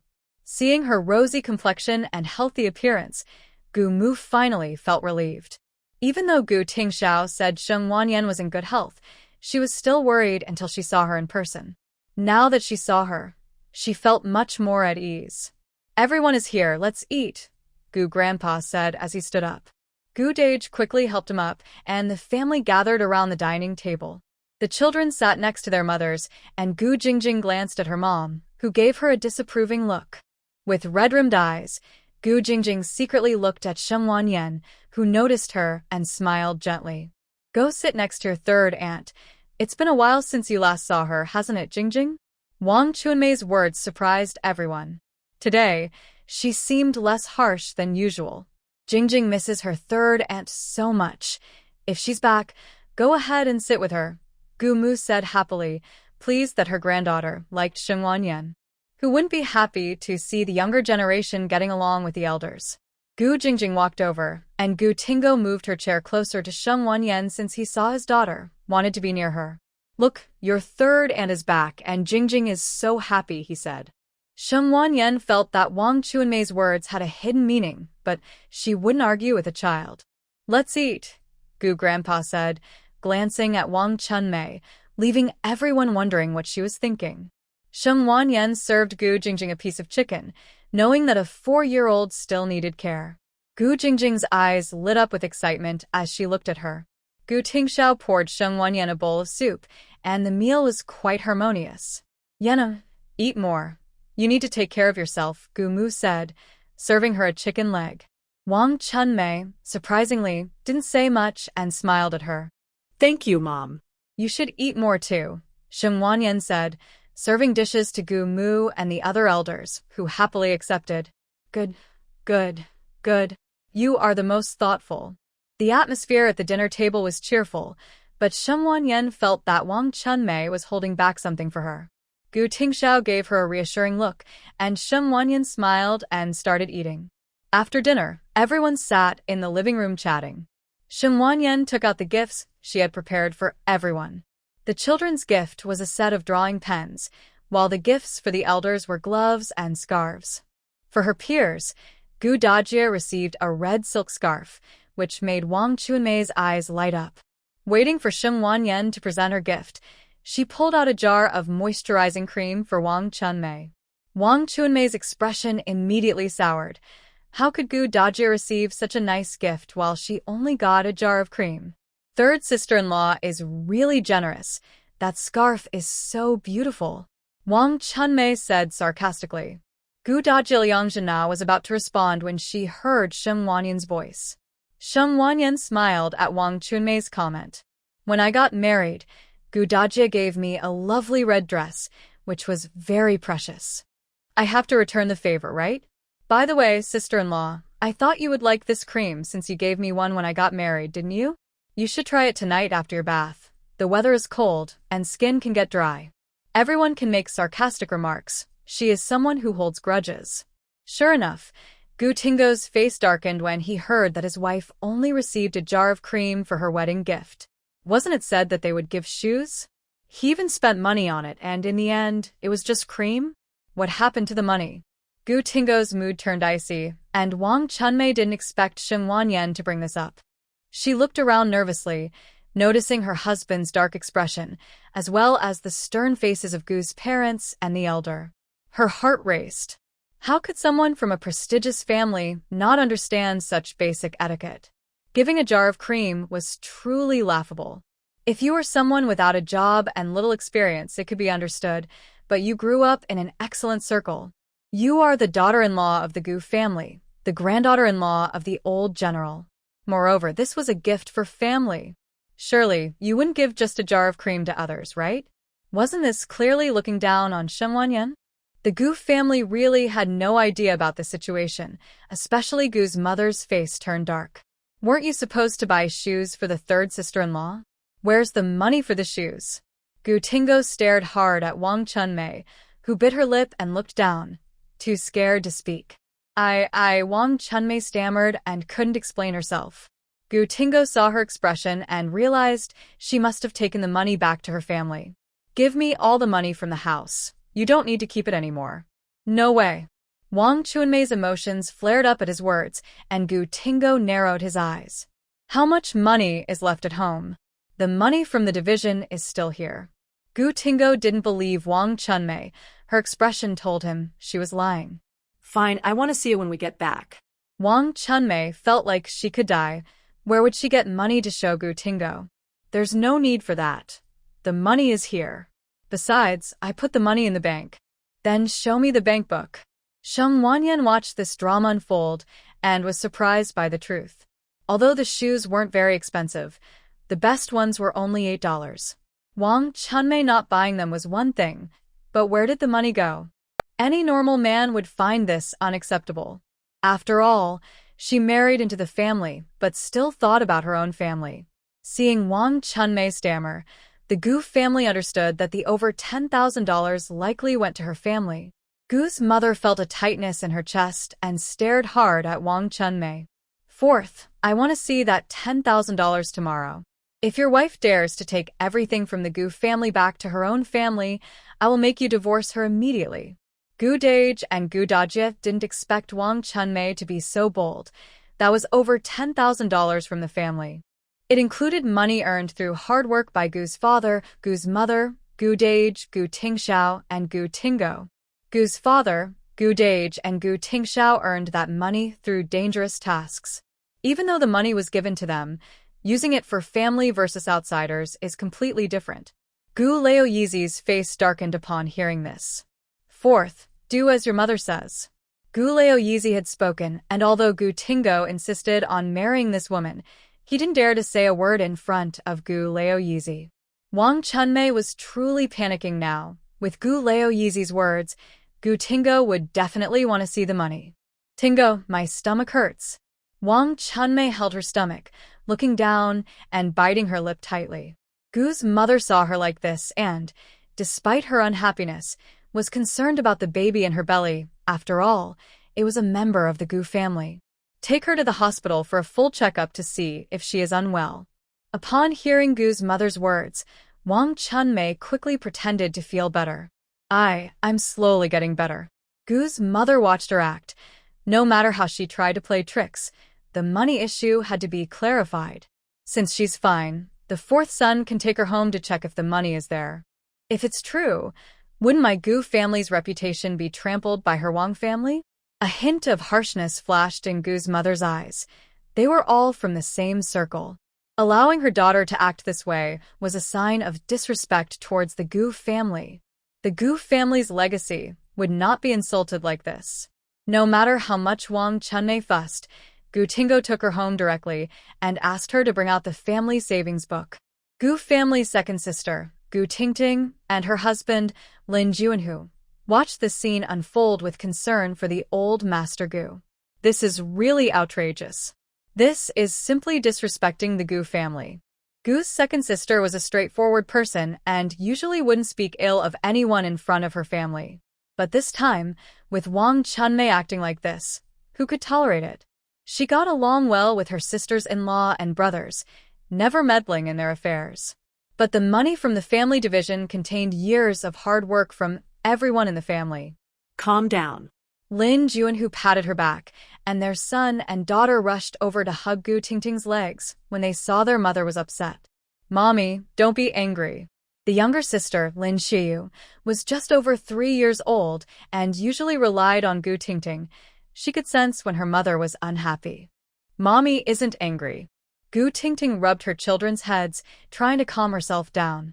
Seeing her parents like this, Gu Jingjing quickly hid behind Xing Wanyan, her little body trembling. Auntie. Gu Jingjing's eyes were red, and she clutched the hem of Xing Wanyan's clothes, looking a bit scared. Jingjing, stay here tonight and sleep with Grandma. Gu's mother felt sorry for her when she saw her pitiful appearance. What kind of troubling person had Gu Tingo brought home? I want to sleep with Auntie. Gu Jingjing looked at Xing Wanyan with bright eyes. She envied her older siblings, who all had a gentle mother. Her older brother Gu Jinfang had a caring aunt, and her brother Lin Longyi and sister Lin Shiyu had a loving aunt too, but she didn't have a mother to care for her. Aunt San was very kind and treated the children well, and she never argued with Uncle San. Gu Jingjing wondered if she could think of Aunt San as her mother since she didn't have one. Your aunt is pregnant, and Grandma will take you to sleep, said Gu's mother, who didn't agree with Gu Jingjing bothering Xing Wanyan while she rested, especially since Xing Wanyan was expecting her first child. The family cared a lot about this, and only Gu Tingxiao among the younger generation didn't have children. Everyone was looking forward to it. When Gu Jingjing heard that Xing Wanyan was pregnant, she stared at her belly in shock, and tears filled her eyes. Xing Wanyan didn't say anything when she saw her like this. She was already restless in bed and couldn't take care of another child. Come on, Grandma will take you to sleep, Gu's mother said, picking her up and heading to her room. Second sister Gu Tingting and her family also left, while the elders were exhausted after watching the commotion. Gu Dage and Gu Dajia helped the two elders back to their room to rest. Xing Wanyan glanced at Gu Tingxiao, who held her hand as they returned to their room. Dear, don't think about it anymore, he said. Xing Wanyan was having trouble sleeping, tossing and turning in bed, and Gu Tingxiao held her still. Don't you think it's strange how Wang Chunmei and Jingjing acted when we came back? Xing Wanyan had a bad feeling, and Gu Tingxiao, being in the military, surely sensed something too. Do you think? Since Wang Chunmei is pregnant, she might want to take Jingjing. Xing Wanyan didn't need to finish her thought. Gu Tingxiao understood and pulled her into his arms. Dear, Jingjing has parents, and they are healthy. Even if she didn't, she has grandparents. She's not an orphan. With the Gu family status, no one would dare to bully her, no matter how unreasonable Gu Tingo and his wife are. Gu Tingxiao's words reassured Xing Wanyan. She wasn't sure if she was overthinking things. She felt that Wang Chunmei, being pregnant, seemed a bit obsessed, always saying the baby was a boy. Moreover, her behavior today seemed to suggest she wanted to adopt Gu Jingjing under her and Gu Tingxiao's name. Gu Jingjing's dependence on her and her hopeful gaze made Xing Wanyan feel uneasy. She was a selfish person. She only wanted her own child and couldn't accept anything else. Ever since she became pregnant, she wanted to give her child the best of everything in the world. She is not a person with a saintly heart, but as an aunt, she can support you and help you like family. However, she cannot provide maternal love. Xing Wanyan shook her head and nestled closer to Gu Tingxiao. Do you want a boy or a girl? Xing Wanyan was curious about what kind of father Gu Tingxiao would be if he had a child. As long as it's your child, I will love it. He had no preference for gender. It would be the result of his love with his wife, and he would cherish his child, no matter if it was a boy or a girl. Gu Tingxiao, are you not worried that I might give all the family money to my parents like Wang Chunmei? Gu Tingxiao had been married to her for over half a year and had never asked about family finances, as if he truly didn't care. But after seeing Wang Chunmei's actions today, she felt concerned about Gu Tingxiao's opinion. Perhaps it was due to her pregnancy, but Xing Wanyan often found herself asking Gu Tingxiao strange questions. Wife, you have the final say in our family. Whether you do well or poorly, I will support you. Hearing his words made Xing Wanyan smile widely. He always knew how to make her happy. She thought about how Gu Tingxiao's feelings for Wang Chunmei were similar to his feelings for her, as he had married her despite family opinions. After marriage, he treated her with great care, and even though Wang Chunmei was not good to her daughter, Gu Tingxiao quietly made up for it without ever criticizing Wang Chunmei. Being spoiled is not scary, but Wang Chunmei was never satisfied. She only knew how to take and not give, which disappointed Gu Tingxiao. Sheng Wanyan tightly hugged Gu Tingxiao's neck, not caring about others. She just wanted to be content. Gu Tingxiao gently patted her back to help her sleep, and soon, Sheng Wanyan fell asleep. Gu Tingxiao looked down at her and tucked a few strands of hair behind her ear. Then he suddenly became serious, and with a click of his tongue, his eyes filled with coldness. Wang Chunmei really intended to send her daughter to be raised by him and his wife, showing she had no regard for the Gu family. It seemed that without his strong presence, Gu Tingxiao had not been managing things at home. If he could let Wang Chunmei provoke his wife, then, as her brother, he no longer needed to indulge her. The next day, after waking up and finishing breakfast, Sheng Wanyan went downstairs. Gu Jingjing saw her and sat down next to her. Neither Gu Tingxiao nor Sheng Wanyan said anything. A child longing for maternal love should not bear the burdens of adult conflicts. Moreover, they are her uncle and aunt, so they naturally care for her. What does Jingjing want to eat? Aunt San will serve you. Gu Jingjing glanced at the millet porridge in her bowl and said, I want to eat millet porridge. Hearing this, Sheng Wanyan served her a bowl, and Gu Jingjing slowly started to eat with a spoon, stealing glances at Sheng Wanyan. Here, Yenner, have a glass of milk. You need your nutrition too. Gu's mother asked the housekeeper to prepare a glass of milk for her, Gu Jinfang, and Gu Jingjing. Sheng Wanyan loved milk and didn't mind having some. After breakfast, Gu's father and mother went to work, and so did Gu's older brother and sister-in-law, who also took Gu Jinfang to school. Goodbye, Grandpa and Grandma, Uncle and Aunt. Bye-bye, little sister. Gu Jinfang waved to the elders before getting into the car to head to school. Sheng Wanyan smiled at his lively demeanor. Gu Jinfang had been well taught by his older brother and sister-in-law. He was generous, confident, respectful to elders, and caring towards younger ones. Gu Jingjing watched him smile and stared blankly at the direction the car went. Did Aunt San like children like that? But she wasn't lively at all. Would Aunt San still like her? Sheng Wanyan looked down and saw Gu Jingjing biting her lip, looking a bit sad. Jingjing, would you like to go painting with Aunt San? Gu Jingjing's eyes brightened. Okay. Sheng Wanyan smiled and took her to the living room to paint. Gu Jingjing brought out the paintbrushes she received last night. Grandpa Gu and Grandma Gu watched lovingly, while Gu Tingxiao went to the room to put away the food he had brought back to the kitchen. He had friends in the neighborhood, and seeing her painting at home, he decided to go out and meet them. Wife, I'm going out for a bit to catch up with some childhood friends from the courtyard at the Liang family next door. Do you want to come? I'm teaching Jingjing how to paint. You go ahead. Sheng Wanyan wasn't interested in the gathering, and since it was snowing outside, she didn't want to go out. Gu Tingxiao nodded, went upstairs to get a small blanket to wrap her in, and prepared hot water before leaving. Sheng Wanyan painted some simple animals and let Gu Jingjing color them in. Gu Jingjing was very focused on her coloring. Sheng Wanyan noticed that the child was quite interested in painting. She chose all the colors herself. For a little rabbit, she used a mix of beige and white, and for other animals, she picked several colors. At first, the color combinations were a bit chaotic, but later they became much more harmonious. Sheng Wanyan raised her eyebrows and began to teach her how to draw straight lines and circles. Gu Jingjing's drawings were a bit crooked at first, but they improved a lot later. Sheng Wanyan taught her to draw some small animal patterns. Gu Jingjing was good at imitating and managed to make her drawings look 70% similar on the first try. Do you like drawing, Jingjing?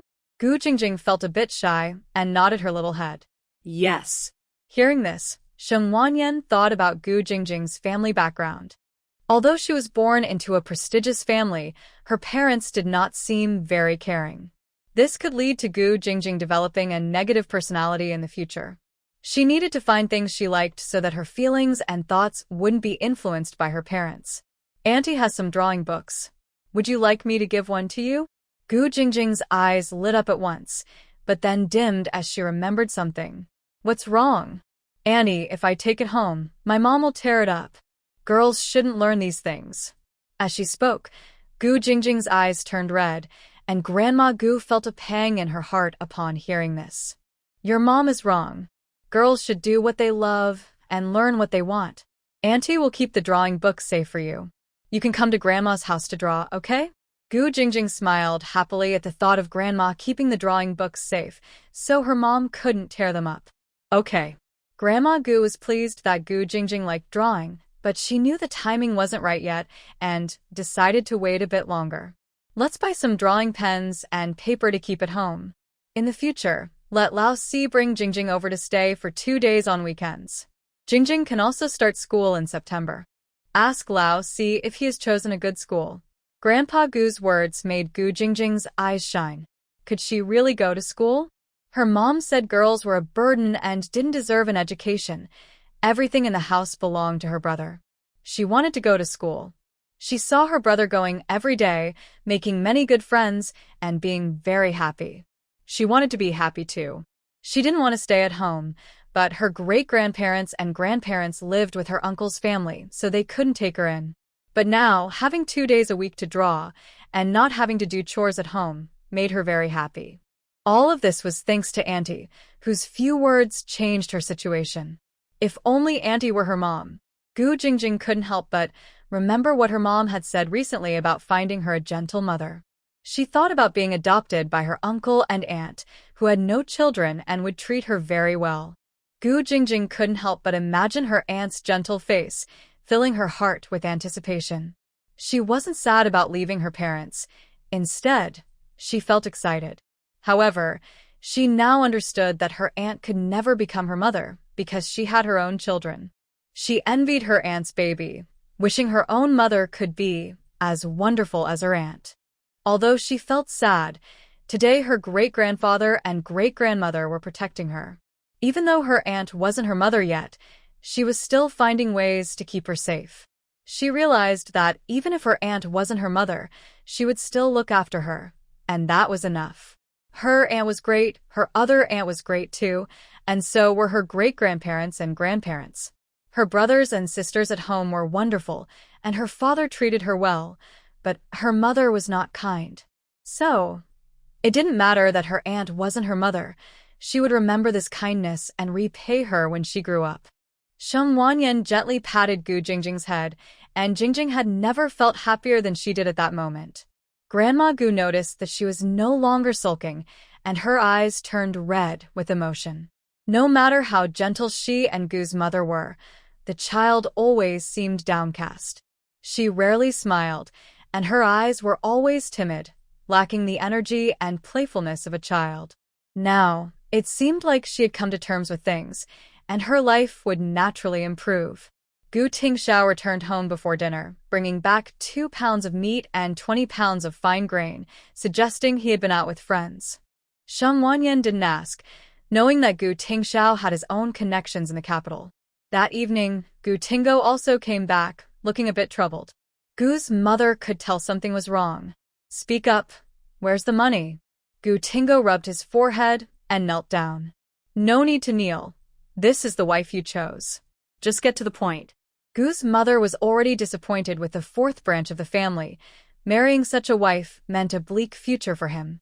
Since she couldn't save the eldest, she would focus her attention on Jingjing. She took most of the money back to her family, leaving only 2,000. Gu's mother scoffed, having suspected this outcome. So, what do you plan to do? She's pregnant. I told her to go back to her family and bring the money back before returning. Gu's mother didn't want to get involved anymore. No matter what she said, Gu Tingo wouldn't let go. It might be better to wait for Wang Chunmei to make more mistakes and let Gu's 4th son feel the consequences. Since they had already split the family, whether it was good or bad was up to him to handle. Let's go, Gu's mother said before returning to her room. Gu Tingo knelt in the living room, looking down, lost in thought. Gu's father kicked him without holding back, and Gu Tingo fell to the ground. Get out! Gu's father shouted in anger. Gu Tingo realized his father was truly furious this time, possibly wanting to hurt him badly. I'm telling you, if you don't get that money back, you can leave this house. I don't need you as my son. Gu's father stormed upstairs to comfort his wife, Sheng Wanyan, who took Gu Jingjing with her. Gu Jingjing knew that returning home wouldn't be pleasant either. Gu Tingo couldn't even solve his own problems, and they had a daughter waiting for food.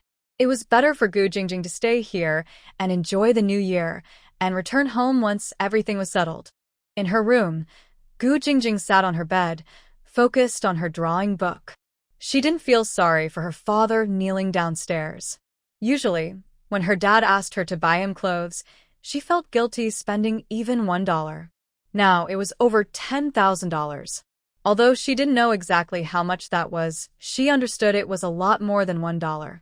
If she, a child, could understand this, why couldn't her mother? She couldn't comprehend why her mom was so stingy with her, but generous to her relatives. Focus, Sheng Wanyan said, tapping her on the head. Gu Jingjing looked at her in confusion. Okay, Auntie. Gu Jingjing quickly returned her attention to the drawing book. When it was time for bed, Gu Mu took Gu Jingjing back to the room. What happens next depends on Gu Tingo's choice. However, this time Gu Tingo seemed determined and did not go to pick up Wang Chunmei, as he usually would. Wang Chunmei had previously thrown a tantrum and returned to her parents' home, but Gu Tingo would come to bring her back within a couple of days. This time, although Wang Chunmei knew her actions had upset Gu Tingo, she was pregnant with a boy from the Gu family, and she believed he would come to get her. But as time passed, even a few days before the new year, there was still no sign of Gu Tingo. Now Wang Chunmei was a bit anxious, wondering if Gu Tingo really wouldn't come. But then she thought it was unlikely. Surely the Gu family wouldn't stop her husband from coming. She decided to wait a little longer. At the Gu family home, everyone was cheerful, enjoying their holiday and preparing for the new year. However, Gu father and Gu brother were still working, as their important positions required them to take on responsibilities. Gu sister-in-law and Gu mother went shopping every day, while Sheng Wanyan, who was pregnant, stayed home with the two children, one drawing and the other playing games with kids from the neighborhood. Gu Jinfang firmly refused to play the role of the enemy in their games, and even got into a fight with others. Fighting in the neighborhood wasn't shameful. Losing was. However, Gu Jinfang lost. You wait. I'll get my uncle to fight you, Gu Jinfang said before running home, covering his face. Grandpa Gu saw him but didn't intervene. It wasn't the first time he had lost, and he could always get back up. Grandma Gu noticed his swollen face, checked that it wasn't serious, and made him a warm boiled egg. Lost again? No, I didn't. Gu Jinfang stubbornly denied it, not wanting to admit he had lost for the third time. Brother, your face is red. Gu Jingjing ran over and poked Gu Jinfang's face, making him gasp. Ouch! Ouch, ouch. Hearing his cries, Gu Jingjing looked at her hand, as if she had discovered something new. She had been afraid to poke Gu Jinfang before, but after not seeing Wang Chunmei for a while, she felt braver. So this is what it feels like to poke someone's sore spot? Sorry, brother, let me blow on it. Gu Jingjing ran over and blew on his face. Gu Jinfang didn't mind these little things. He was a boy, and he wouldn't show pain. I'm not in pain. You're really amazing, brother. Gu Jingjing admired him, her eyes filled with respect. When I got hit by my mom, it really hurt, but my brother didn't seem to feel anything. Isn't that amazing? Sheng Wanyan couldn't help but laugh at Gu Jinfang's expression. This child really cares about his image. Aunt San, don't laugh at me. Seeing her laugh at him made Gu Jinfang feel embarrassed. I'm not laughing at you. Come over and have some apples. Hearing this, Gu Jinfang quickly ran over and brought a piece for Grandpa Gu and Grandma Gu, running back to hand them to the two elders. The two elders smiled so much that their eyes squinted. Good, good, good. That's thoughtful of you. Gu Jingjing saw this and followed suit, grabbing a piece and running over. Grandma Gu was so happy. She took it and gently ruffled the heads of the two children. Make sure to eat more. Even though Grandpa and Grandma Gu had reached a certain age, they still thought of the children first when there was something good to eat. They wouldn't want to eat it themselves, but they wanted the kids to enjoy it. After drawing for a while, Sheng Wanyan felt tired, and Grandma Gu suggested she take a rest. Yena, you look tired. Go take a break. Sheng Wanyan yawned, smiled, and nodded as she went upstairs. By the time Gu Tingxiao came back, she was sound asleep. Gu Tingxiao had been going out with his older brother a lot lately, and no one really knew what they were up to. The family didn't ask. After all, the two brothers were grown men and knew how to handle things. However, during dinner, Sheng Wanyan noticed that Gu Tingo's injuries seemed to have worsened. She thought she might have been seeing things after sleeping too much, but after blinking several times, she realized there were more injuries on his face. Sheng Wanyan glanced at Gu Dage, Gu Tingji, and Gu Tingxiao. Both looked very calm, as if it had nothing to do with them. Wife, eat some meat. Gu Tingxiao picked up a piece of meat for her, and Sheng Wanyan lowered her curious gaze and began to eat. Gu father and Gu mother noticed the injuries on Gu Tingo's face, but didn't say anything. As parents, how could they not know what was going on?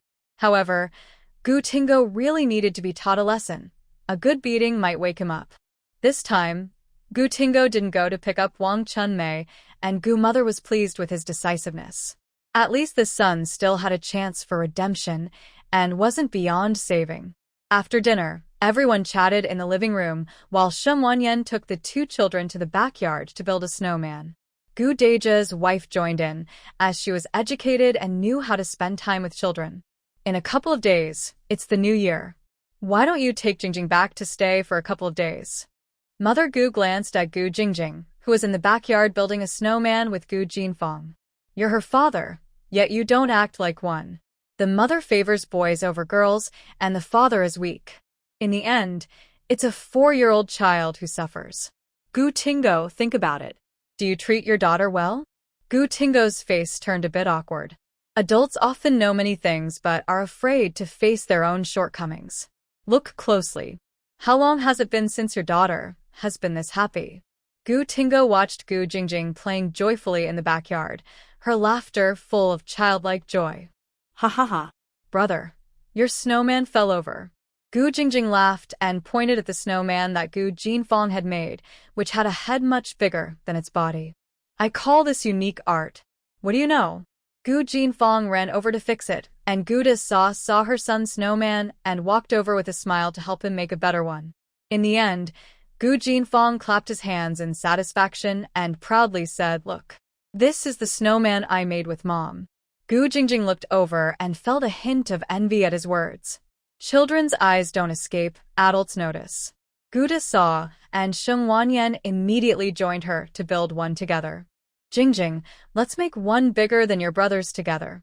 Gu Jingjing's eyes lit up, and she quickly ran over to join Gu De Sa, Liang Zhina, and Sheng Wanyan in building. Okay. Gu Tingo watched the scene, feeling a pang in his heart, and his eyes started to redden. Mother Gu noticed and sneered, taking the chance while Wang Chunmei was away to give her son a reality check. The family isn't struggling, and there's no demand for dividing any inheritance. Everything depends on your decisions as parents. Your wife doesn't give money or love. You are irresponsible too. Does Jingjing not deserve both a mother's and a father's love? Gu Tingo, did I treat you this way when you were a child? Gu Tingo covered his face and lowered his head, a slight sob escaping him as his shoulders shook. Mother Gu didn't let up and continued to press on his wounds. I understand you value sons, but you should never let Jingjing bear the burden of your choices. If you treat Jingjing this way, what will happen if you have a brother later? Do you think there won't be any resentment between siblings? How can the siblings support each other as they grow up? Can you guarantee that your son will be better than your daughter in the future? With Wang Chunmei's personality, if the child ends up spoiled, who do you think you will rely on when you grow old? Gu's mother poked his chest and said, Are you sure what you want will come true? Hearing this, Gu Tingo couldn't hold back his tears anymore. A grown man was crying. Gu's mother looked coldly at him, showing no sympathy for his breakdown. What's there to break down about? Even Jingjing hasn't said anything. Stop crying in front of me. If you want to cry, go hug your daughter. To her surprise, Gu Tingo really went to the backyard and hugged Gu Jingjing while crying. Sheng Wanyan exchanged glances with Gu Dajia and took Gu Jin to the living room. As soon as they entered, Gu Tingxiao handed her a cup of warm water to help her warm up. Wife, are your hands cold? Not really, I didn't play for long. She still wanted to enjoy more time. If it weren't for Gu Tingo's crying, she could have played for another 2 hours. In the backyard, Gu Jingjing looked at her father, who was crying uncontrollably, feeling helpless. Daddy, don't cry. I'm not crying. As Gu Jingjing wiped her father's tears, Gu Tingo felt immense regret. How could he have ignored such a caring daughter before? What kind of man was he if he wouldn't protect his own child? Jingjing. Daddy is sorry. At just over 4 years old, Gu Jingjing could understand some things. Having been neglected by her parents, she was more mature and sensible. She was actually waiting for her parents to change, to notice her. She could be a good daughter. Even if she wasn't perfect, she would try to improve. She was still young. Her parents just needed to wait a little longer for her. But before, her parents were unwilling to wait for her. Now, finally, her father was willing to wait for her to grow up. Gu Jingjing immediately hugged Gu Tingo and started crying, wanting to share all her grievances from the past 2 years with him. Papa. Why doesn't Mama like Jingjing? Jingjing. Isn't she a good girl? Jingjing will work hard to be a good girl. When she grows up, she will definitely become the boy Mama likes. Gu Jingjing didn't understand that a girl couldn't become a boy. She just wanted to be what her parents liked. If Mama liked boys, then she would become a boy. Gu Tingo felt his last defense crumble upon hearing her words. His wife complained daily about having Jingjing, calling her a burden. His daughter listened to her mother express disdain for her every day. His wife was at fault, but he was not innocent either. He often thought that if he could just be more patient and care for their daughter more, things would improve. But he realized that by tolerating his wife, he allowed her to hurt their daughter continuously. He was the one truly responsible for the current situation. That night, Gu Jingjing returned home with Gu Tingo, feeling a strong desire to be in her own house for the first time. Seeing her happy, Gu's mother couldn't help but tear up. She only wished for her child's life to get better, little by little. Pregnant, Wang Chunmei felt helpless, but she could still make arrangements for her son. First, she would take care of her granddaughter, then her son, and finally herself. From that moment on, Gu's mother no longer viewed Wang Chunmei as a daughter-in-law. Once she gave the family separation money to her own family, she completely removed Wang Chunmei from the daughter-in-law role. Since her heart was only with her own family, she might as well stay there.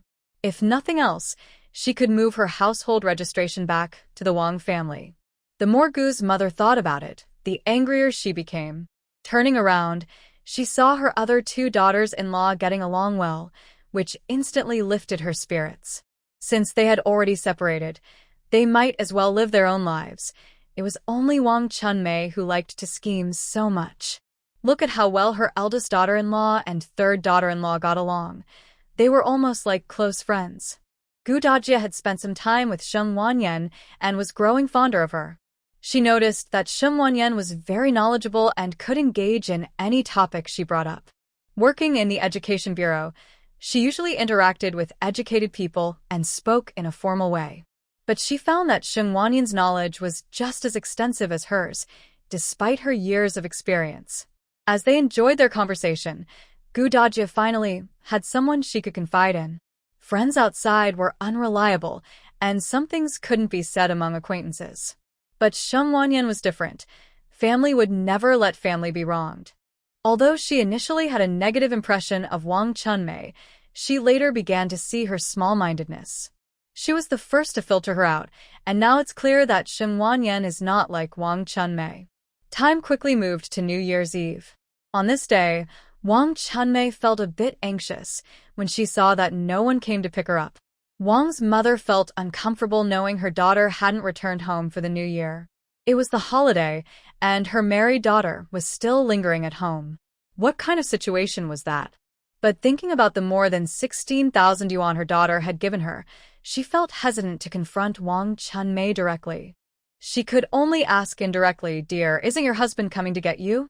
It's New Year's, and he left you alone at your parents' house. That's not right.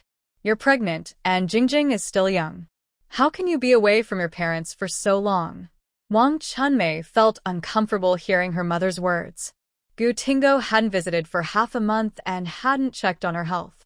This was the first time he had been so cold-hearted, and Wang Chunmei knew he was serious this time. It was all Sheng Wanyan's fault for bringing up wedding gifts. She was from the city. Did she really deserve such expensive shoes? "Dear, why don't you go back home for a visit? You're pregnant and have given birth to a daughter for the Gu family. They wouldn't really be angry. Mom, what good is having a daughter?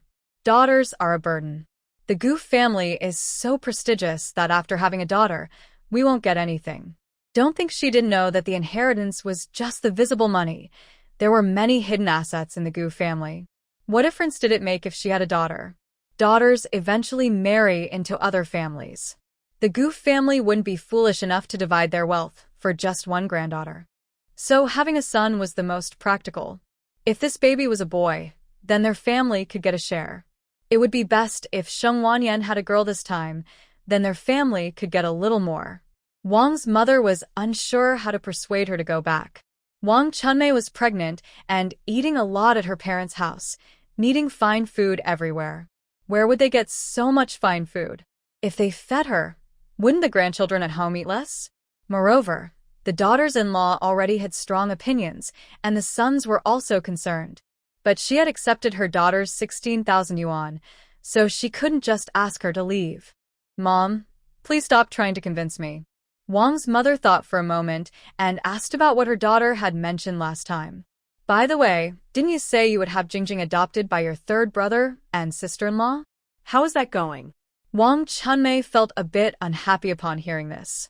She really didn't expect Sheng Wanyan to return for the new year while being pregnant. My sister-in-law is about 4 months pregnant. I wonder if they will agree. What's there to disagree about? Jingjing is their niece. And even if your sister-in-law is pregnant, having one more child isn't a burden. When they raise Jingjing, she will surely be grateful to them. Wang Chunmei and Wang Mu both understood that a daughter wouldn't be able to repay her parents' kindness for long before she gets married. Just think, if you have a son this time, your brother-in-law will definitely agree. It's not like we are giving her away to someone else. Adopting her into the family means they can see her anytime. Wang Chunmei knew this logic well.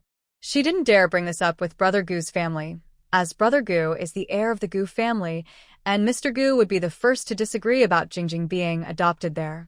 But Gu Tingxiao was different. He was the third son and earned more than Gu Tingo each month. Gu Tingo had just started working a few years ago, and his salary was only a few dozen yuan. By the time a son is born, they would still have a daughter. How could they afford to raise both? Although she was the finance director at the factory, she couldn't waste money on something unprofitable. That money was meant for her son. She didn't want to waste it. Moreover, she was currently pregnant and couldn't work. Although she found someone to cover her shift, she wasn't earning any money. And after giving birth, she would have to take care of the baby, making it hard to return to work. Raising one more child would only add to the burden. Gu Tingxiao earned 100 yuan a month, which was double what her husband made, so raising 2 children wouldn't be a problem. Besides, as an older brother, helping his younger brother isn't a big deal. She also mentioned this to her daughter, who insisted on being adopted under Gu Tingxiao's name. The Gu family wouldn't refuse. Raising her would benefit Gu Tingxiao as well. Sheng Wanyan didn't realize how much Wang Chunmei was thinking about this. She had been away from the Gu family for half a month. By the time she returned, all her plans might have come to nothing. Why don't you go back and bring this up with the Gu family? When your third brother's family goes back to the army, they can take Jingjing with them. Wang Chunmei looked at Wang Mu with a somewhat eager expression and squinted her eyes. Mom, you aren't trying to rush me out, are you? How could I? Wang Mu immediately rejected the idea but secretly wished she would leave quickly. They couldn't afford to support her for much longer. I gave you all the money. If you want to kick me out, you need to return it. Daughter, what are you saying? You are my dear daughter, and I want you to stay at home longer. But it's not good for you to keep arguing with Gu Tingo. I'm worried it might affect your relationship. Wang Chunmei looked at Wang Mu's expression, considering her words. However, Wang Mu was right. She couldn't keep fighting with Gu Tingo like this. Then give me 2,000 yuan, and I'll take it back to smooth things over with Gu Tingo. Wang Mu was taken aback. How could she ask for the money back? She hadn't even gotten used to having it yet. Daughter, if you take this money back, it might end up in the hands of the Gu family. Wang Chunmei realized that Gu Mu was waiting for her to bring the money back. What should we do now? Gu Tingo has made it clear. If I don't return the money completely, I'll have to stay at my parents' house. Wang Mu's face turned awkward. It was unreasonable for her son-in-law to let his wife spend New Year's at her parents' home. Then you can stay at home for now, but we don't have much money left, so you'll have to eat simple meals. Mom, can't my money support me? I'll keep it safe for you, for your future child. You can't use it now. Wang Mu was trying to comfort her, thinking the money would be useful for her grandson's future needs. With several grandsons, there would be plenty of opportunities to use the money. Having her daughter's 16,000 yuan helped solve many of her problems. Wang Chunmei touched her belly, thinking it was fine to eat less for her son's sake since the money would eventually be for him. All right. Wang Chunmei agreed, and Wang Mu smiled. On New Year's Eve, the family gathered in the courtyard for a reunion dinner. Gu Tingo brought Gu Jingjing back to celebrate the new year here. Gu Mu noticed Wang Chunmei was missing and understood she was still waiting for Gu Tingo to apologize. Good riddance. It's better this way. It would save them from an unhappy new year. No one in the Gu family was thinking about Wang Chunmei. Since Gu Jingjing returned, the atmosphere in the courtyard was lively and filled with the innocence of children. Uncle Gu's family also came over. Gu's father, Uncle Gu, and big brother Gu, Gu Tinji, along with Gu Tingxiao, Gu Tingo, and Uncle Gu's eldest son, Gu Tingyan, were in the study. Uncle Gu's second son was serving in the Northwest and couldn't come home this year due to a lack of vacation time.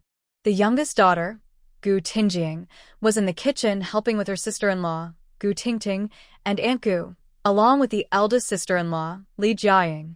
Come on, dinner is ready. The family's housekeeper had gone home for the new year, so Gu's mother prepared the New Year's Eve dinner with the women of the family. Sheng Wanyan wanted to help but was sent out by the women. What are you doing in the kitchen? You're pregnant.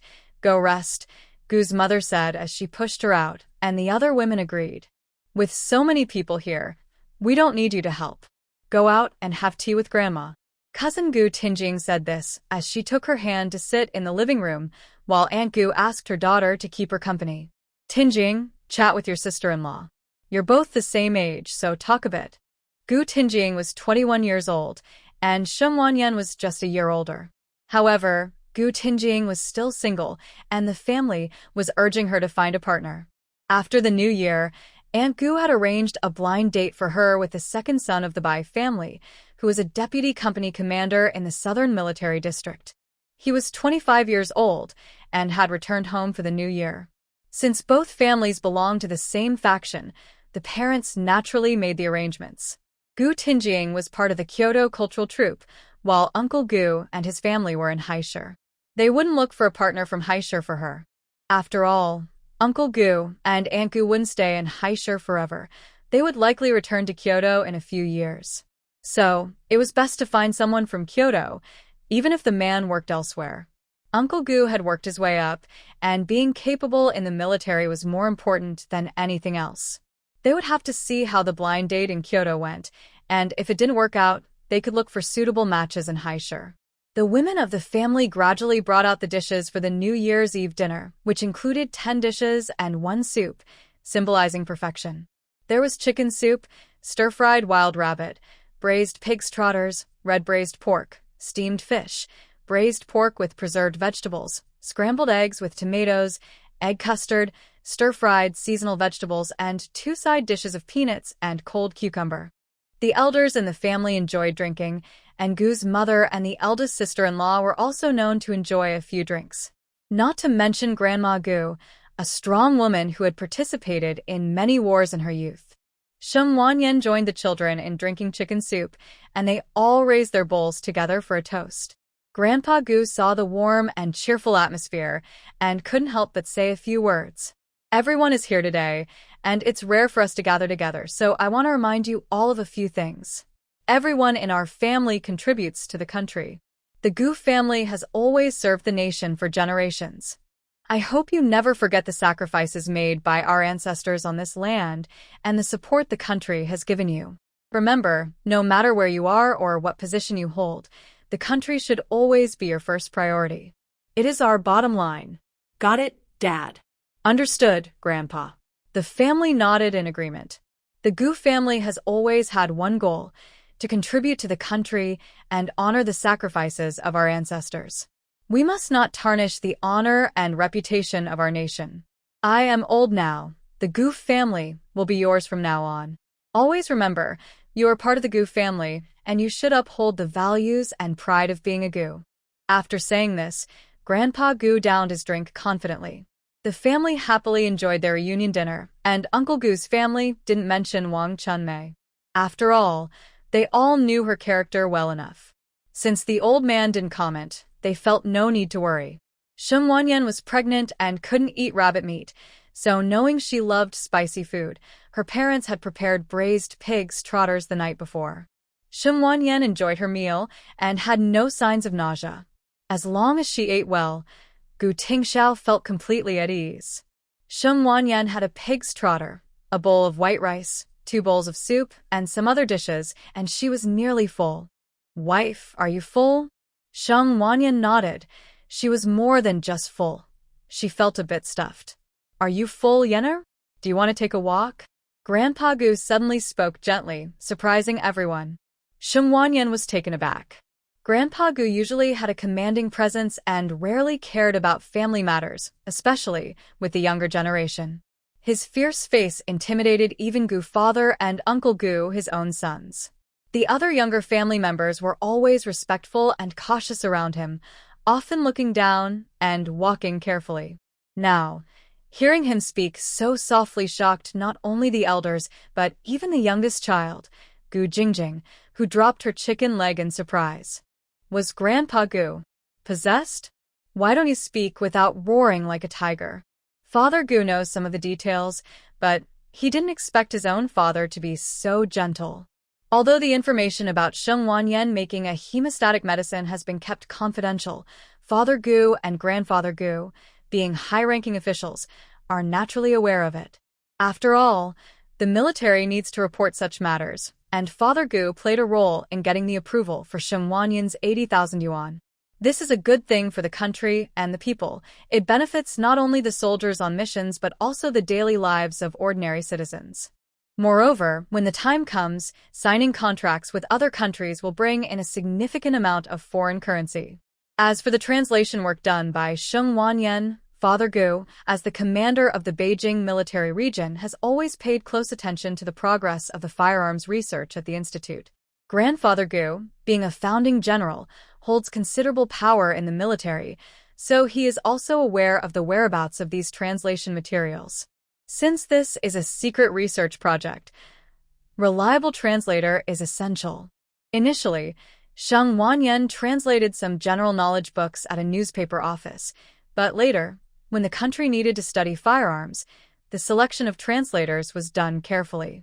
When Sheng Wanyan's information was placed on Father Gu's desk, he began to view her, his daughter-in-law, in a new light. With Father Gu's connections, Sheng Wanyan was naturally on the selected list. The daughter-in-law of the commander is definitely trustworthy, and her husband is also in the military, so she understands confidentiality agreements. Moreover, Sheng Wanyan works in the military, so safety is not a concern. Later, when they developed a highly effective hemostatic medicine, it became impossible to keep this from Grandfather Gu and the higher-ups. Sheng Wanyan's name was remembered by the leaders. When they learned she was the daughter-in-law of the Gu family, they felt a mix of envy and admiration. The Gu family has never shown signs of decline, and with Sheng Wanyan's support, they are likely to rise even further. Now, both Father Gu and Grandfather Gu are considering the future paths for Sheng Wanyan. One option is to be a translator, another is to become a doctor, a third is to work in pharmaceutical research, and a fourth is to become a diplomat. However, they need to wait for the right opportunity, especially since Sheng Wanyan is pregnant. This matter can wait for a while. As for which path Sheng Wanyan chooses, it will depend on her own decision. "Grandpa, I'm full. I'm going to the backyard to digest." Sheng Wanyan came back to her senses and responded to Grandpa Gu, who smiled and nodded in reply. "Third sister-in-law, I'll go with you." Gu Tingjing had also finished eating. With all the elders at the table, she would surely become the target of their lectures if she stayed. So, knowing when to step back is wise, it was better for her to accompany her third sister-in-law to digest. "All right, you two go." Tinjing, take good care of your third sister-in-law, Grandpa Gu reminded. Gu Tinjing nodded, promising to fulfill her task. With Gu Tinjing accompanying her, Gu Tingxiao felt more at ease. Walk slowly. Sheng Wanyan smiled and nodded, following Gu Tinjing to the backyard. The children, having finished eating, couldn't sit still and rushed to the backyard to play in the snow. Sheng Wanyan joined Gu Tinjing in the fun. The whole house was filled with laughter. The children from the neighboring Liang family heard the noise of snowman building and ran over to join in. They called out to each other, competing to see whose snowman was the biggest. The Gu family's kids were full of energy. As soon as they heard about the competition, they eagerly shouted to have a contest.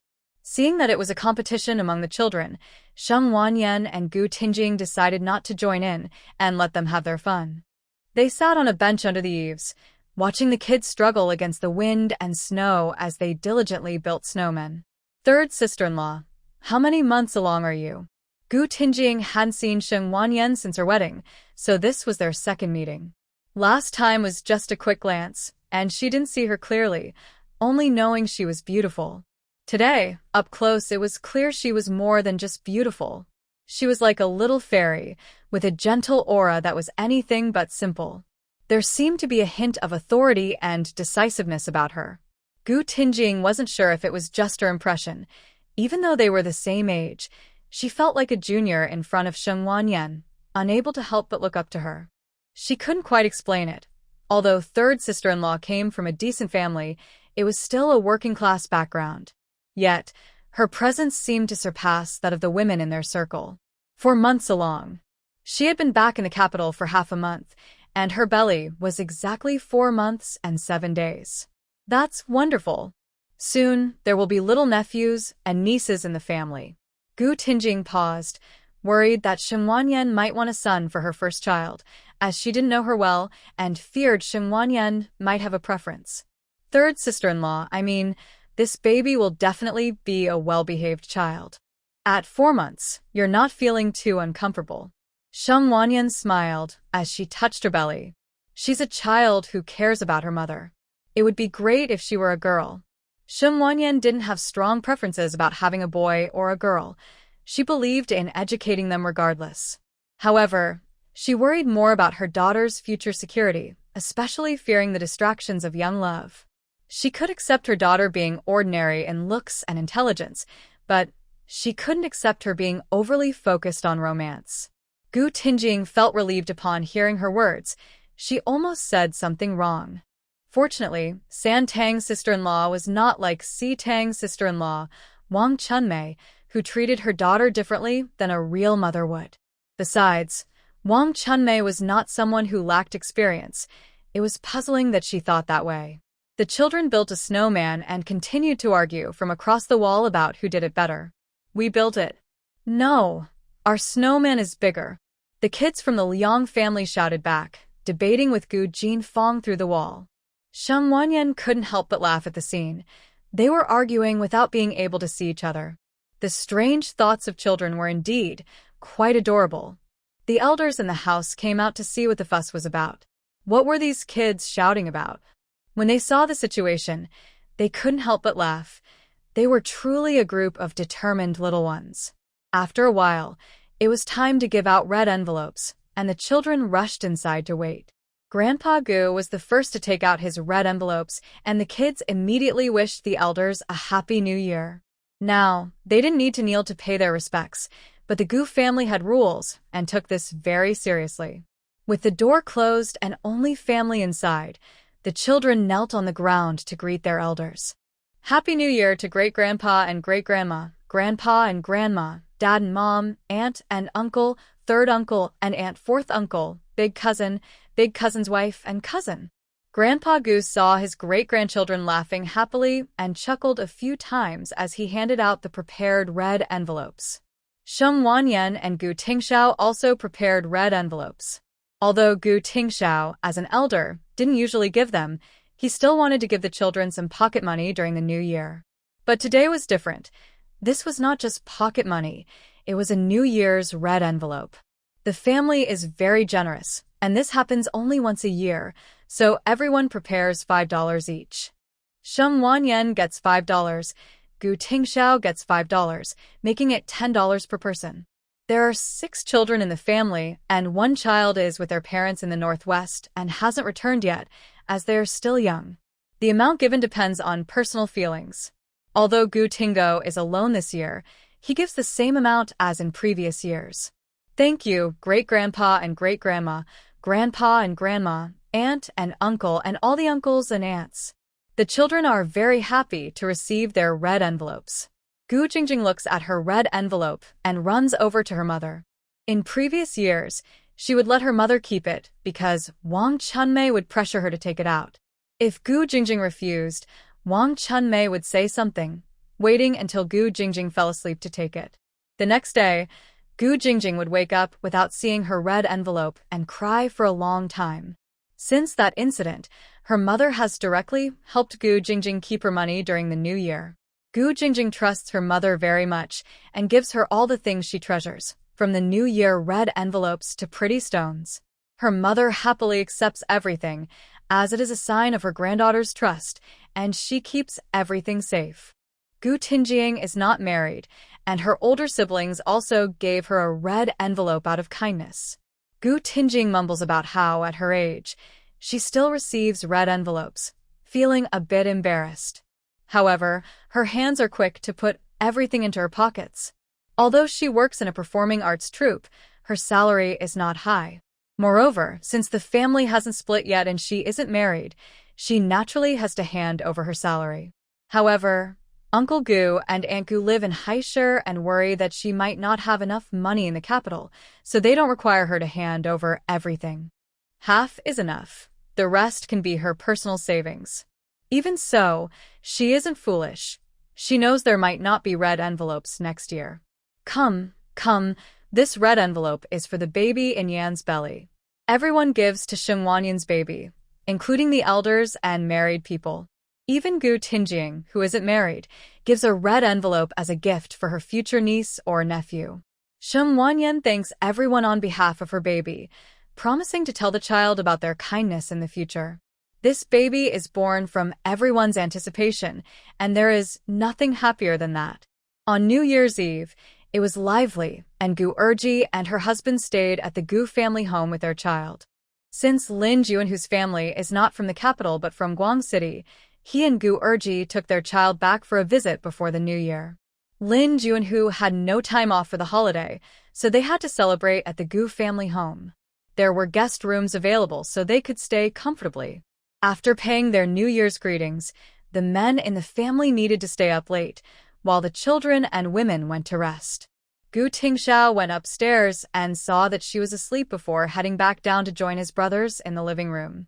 As the oldest grandson, Gu Tinji had something to say to his younger brothers. Tingo, aren't you going to the Wang family on the second day of the New Year? The second day is traditionally when a daughter returns to her family. Wang Chunmei was pregnant and staying at her family's home, which didn't seem right. I'm not going. Gu Tingo was determined. During this time, Gu's mother had been trying to influence him while Wang Chunmei was away. Gu Tinji understood but didn't say much. It was no longer just a matter between the couple. The money involved affected the whole family, and Wang Chunmei's actions clearly showed her lack of commitment to the Gu family. But she is carrying our Gu family's child. You should at least visit your in-laws. Gu Deja's meaning was clear. Whether Wang Chunmei returned or not didn't matter, but the Gu family's descendants needed to be cared for. Gu Tingyan, their older cousin, had been listening and was surprised by the situation in the family, having been away in Haishur. It sounded unbelievable that Wang Chunmei would act this way. Gu Tingo nodded at Gu Tinji's words. The Gu family's traditions must be upheld. As long as he and Wang Chunmei were still married, he had responsibilities as a son-in-law. Understood, big brother. Gu Tinji nodded. How Gu Tingo chose to handle things was up to him and his wife. Since they had separated, he wouldn't interfere in their decisions. Gu Tingo knew how to manage things. If he didn't, he would face the consequences. Gu Tinji glanced at Gu Tingxiao, not worried about him, but he had one question. When do you plan to move back to the capital? The three brothers were all in the capital except for Gu Tingxiao. He had the skills and strength, but the restrictions in Bing City limited his development. Just waiting a bit longer. Everyone knew what he was waiting for. The Gu family held a high position, and sacrifices were often necessary to maintain appearances. Since Gu Tinji couldn't take on the role as heir and Gu Tingo was in politics, it fell to Gu Tingxiao. But now, with the support of Sheng Wanyan, even if he returns, no one will dare to voice their opinions. However, Gu Tingxiao does not want it this way. He wants to return with enough achievements so that no one can even think of opposing him. Gu Tishao has his own spirit, and Grandpa Gu loves and values this grandson the most. Not for any other reason, but because he is pure-hearted. He only cares about the country and the Gu family, never thinking about things that do not belong to him. But he also does not allow himself to fall behind. If he cannot compete, he will create something that belongs to him. His spirit surpasses that of Gu Tinji and Gu Tingo. Gu Tinji is being trained as the heir, while Gu Tingo. Best not to mention. Gu Tinji nodded at his words. No one hopes for Gu Tingxiao's return to the capital more than he does. After all, Gu Tingxiao can share the pressure with him, allowing him more space to showcase his abilities. Meanwhile, Gu Tingo is still finding his wings. He can be satisfied just managing his own little corner of the family. The Gu family should move forward. The brothers chatted all night, and the next day, Sheng Wanyan woke up to find Gu Tingxiao lying beside her. She didn't know what time he had fallen asleep, so she didn't disturb his rest and gently moved his hand away. Gu Tingxiao felt her movement, but did not open his eyes. He was indeed tired. Sheng Wanyan tucked his hand under the covers before going to wash up and have breakfast. Gu's mother and others had already prepared breakfast. After finishing her meal, Sheng Wanyan had nothing to do, so she joined the children in drawing. By noon, Gu Tingxiao finally woke up and saw her sitting in the living room drawing. He walked over and sat beside her. "There's food left in the pot. You should eat some." Sheng Wanyan nudged his hand with her elbow, and Gu Tingxiao nodded in response. "Wife, are you hungry?" "I just finished eating, so I'm not hungry." Sheng Wanyan had eaten quite a bit and didn't join him for a meal. After Gu Tingxiao finished eating, he brought over a plate of snow pears.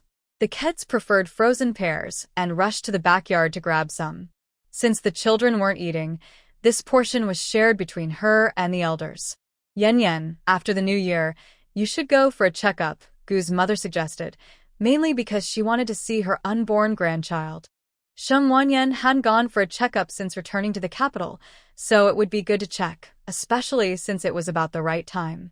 "Okay, I'll go after the new year." Hearing this, Grandma Gu looked lovingly at her belly. The little one is not causing any trouble. What a considerate child. Sheng Wanyan smiled as she gently touched her round belly. The baby was indeed calm, only moving occasionally. When the baby did move, Gu Tingxiao watched closely, finding it a fascinating experience. He remembered the first time he felt the baby move.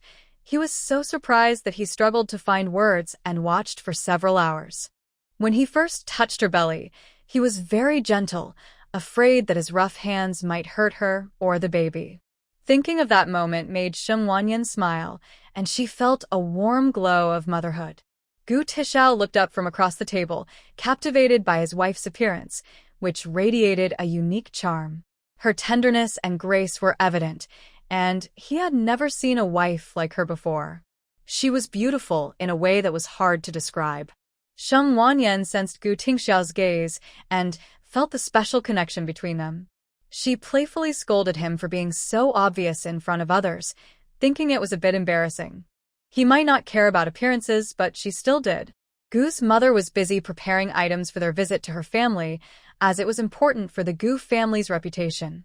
She packed a jar of malt extract, 2 pieces of cured meat, a wild chicken, and a pound of pastries, ensuring that every family received the same to avoid any favoritism. Knowing that Sheng's parents were in the military, she decided not to send anything to them, but wanted to express her goodwill. Gu Tingxiao took the items and went out, but the streets were quiet during the new year, and he returned shortly after. On the first day of the new year, the focus was on preparations, with no special activities planned. However, Gu's father still had to work and left early, returning only at mealtime. His job required him to be on duty year-round, regardless of the holiday. Gu's mother was used to this and continued to manage the household. After the family had dinner, they went to bed early, as everyone would return to their own families the next day. Gu's mother also planned to visit her family and initially wanted to take Xingwanyan along to help her get familiar with things, but decided against it since she was pregnant. Although they lived in the same compound, the harsh weather outside made it wise to be cautious. Seeing that Gu Tingxiao had the most free time, she took him along to visit her family. Since Gu Tingxiao hadn't been to his grandparents' house yet, it was natural for him to go see them. Xingwanyan saw them off and then sat down to chat with her grandparents. Gu's second sister was already home for the new year and had brought back many gifts to show her goodwill. "Aunt, look at the cannon I made." Lin Longyi proudly showed his aunt, Gu Erji, the cannon he created using bullet casings, a project he had worked on for over a month. "How did you get so good at this?" Xingwanyan admired the cannon seriously, and Lin Longyi felt proud of her compliment. "When my little brother is born, I will teach him." Lin Longyi patted his chest, declaring he would be a great big brother. His sister, Lin Yuxia, immediately felt competitive and disagreed with him. "It's clearly a sister." "I say it's a brother." "It's a sister." "It's a brother." "Sister."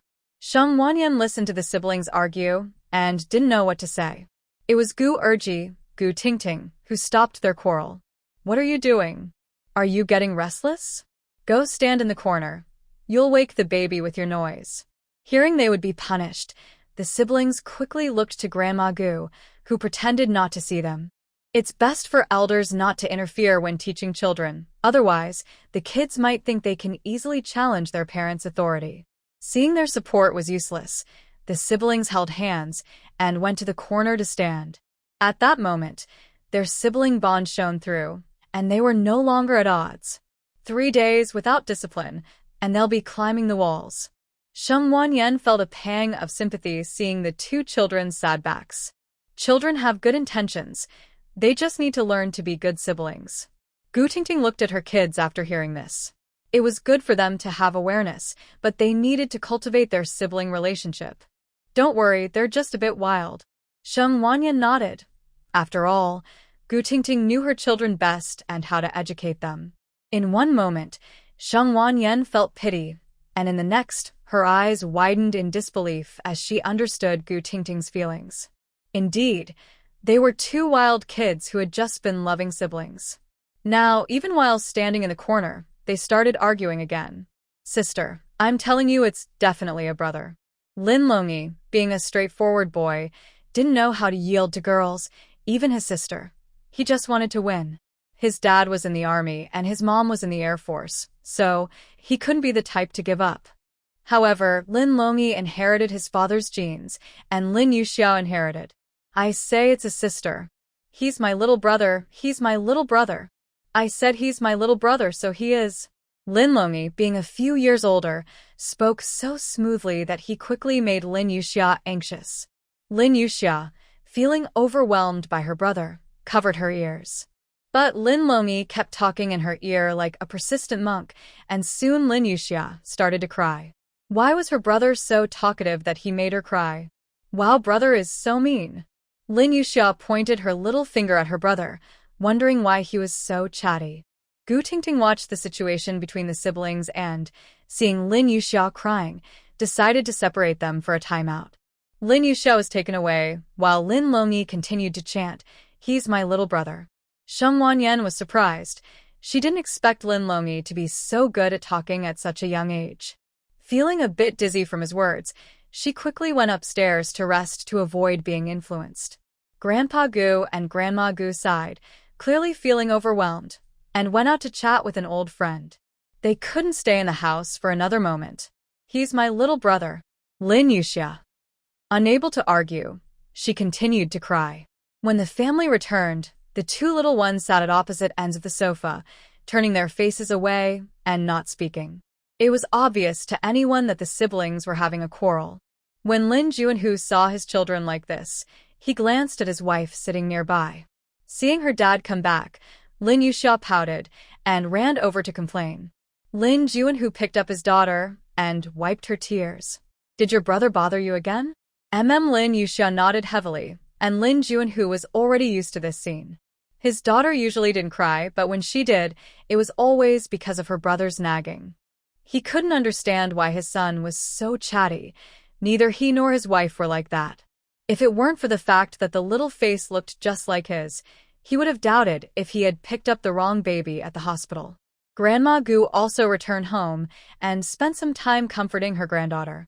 As for why she didn't comfort Lin Longi, well, she wanted some peace and quiet. Such a challenging task was better left for his dad to handle. The siblings reconciled under the encouragement of their elders. As soon as Gu Tingxiao returned, he went upstairs to see his wife. Seeing Sheng Wanyan sleeping soundly, holding a corner of the blanket with her mouth slightly open, Gu Tingxiao gently wiped the drool from her mouth, his eyes filled with affection. "She really looks like a little piglet." Gu Tingxiao sat at the desk and read for a while.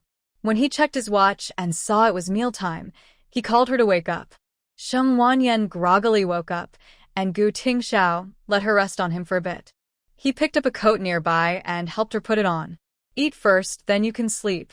Okay. Sheng Wanyan rested her face on his shoulder, responding softly and turning her head to wait for him to finish dressing her. During lunch, they noticed Gu Tingo and Gu Jingjing were still not back, likely staying at the Wang family's house for a meal. Just as they were thinking this, Gu Tingo walked in carrying a crying Gu Jingjing. What happened? Gu's mother quickly took Gu Jingjing to comfort her, while Gu Tingo remained silent with a dark expression. All right, don't cry." Gu's mother wiped Gu Jingjing's tears, calming her down after a while. "Mom doesn't want me anymore." Boo-hoo, Gu Jingjing cried, repeatedly saying this. "Our Jingjing is so good, of course. We wouldn't abandon her." "Mom doesn't want me, Grandma does." Okay, your little face is all red from crying." Gu's mother comforted Gu Jingjing, who eventually settled down after a good cry. "Let's eat first. We don't want the child to go hungry. We can talk later." Grandma Gu glanced at Gu Tingo, knowing some topics were not suitable to discuss in front of the children. Gu's mother served Gu Jingjing her meal and stayed with her until she fell asleep. Once Gu Jingjing was asleep, Gu's mother came downstairs to find out what had happened at the Wang family. "Tell me what happened." Gu Tingo hesitated, looking guilty as he faced Gu Tingxiao. "Wang Chunmei wants to adopt Jingjing." Gu's mother paused, her expression unchanged. "Oh? Does she want to adopt her into the Wang family?" Gu Tingo's face darkened further at her words. It seemed like a good thing was being twisted. Why would anyone want to let the Wang family benefit from raising their daughter? No. Gu's mother scoffed at his response. So, does she want to give her to someone else? Gu's mother clearly understood Wang Chunmei's intentions. Even if she wanted to give something to others, the Gu family would be the first to disagree. "Speak up. What does your wife want?" Gu's mother didn't want to beat around the bush anymore. She was eager to see where her son's loyalty lay at this point. She wants to be adopted by third brother. After Gu Tingo spoke, he hesitated to look at Gu Tingxiao, fearing his reaction. Gu's mother felt a mix of anger at Wang Chunmei's clever scheme and relief that she hadn't sent Gu Jingjing away from the Gu family. Gu Tingxiao remained silent, while Sheng Wanyan raised an eyebrow, realizing why Wang Chunmei had been so warm upon returning and why she wanted Gu Jingjing by her side. It turned out this clever plan was waiting here. Luckily, Jingjing wasn't a naive child. Although she longed for a mother's love, what she truly desired was a supportive figure behind her, not wanting to feel abandoned.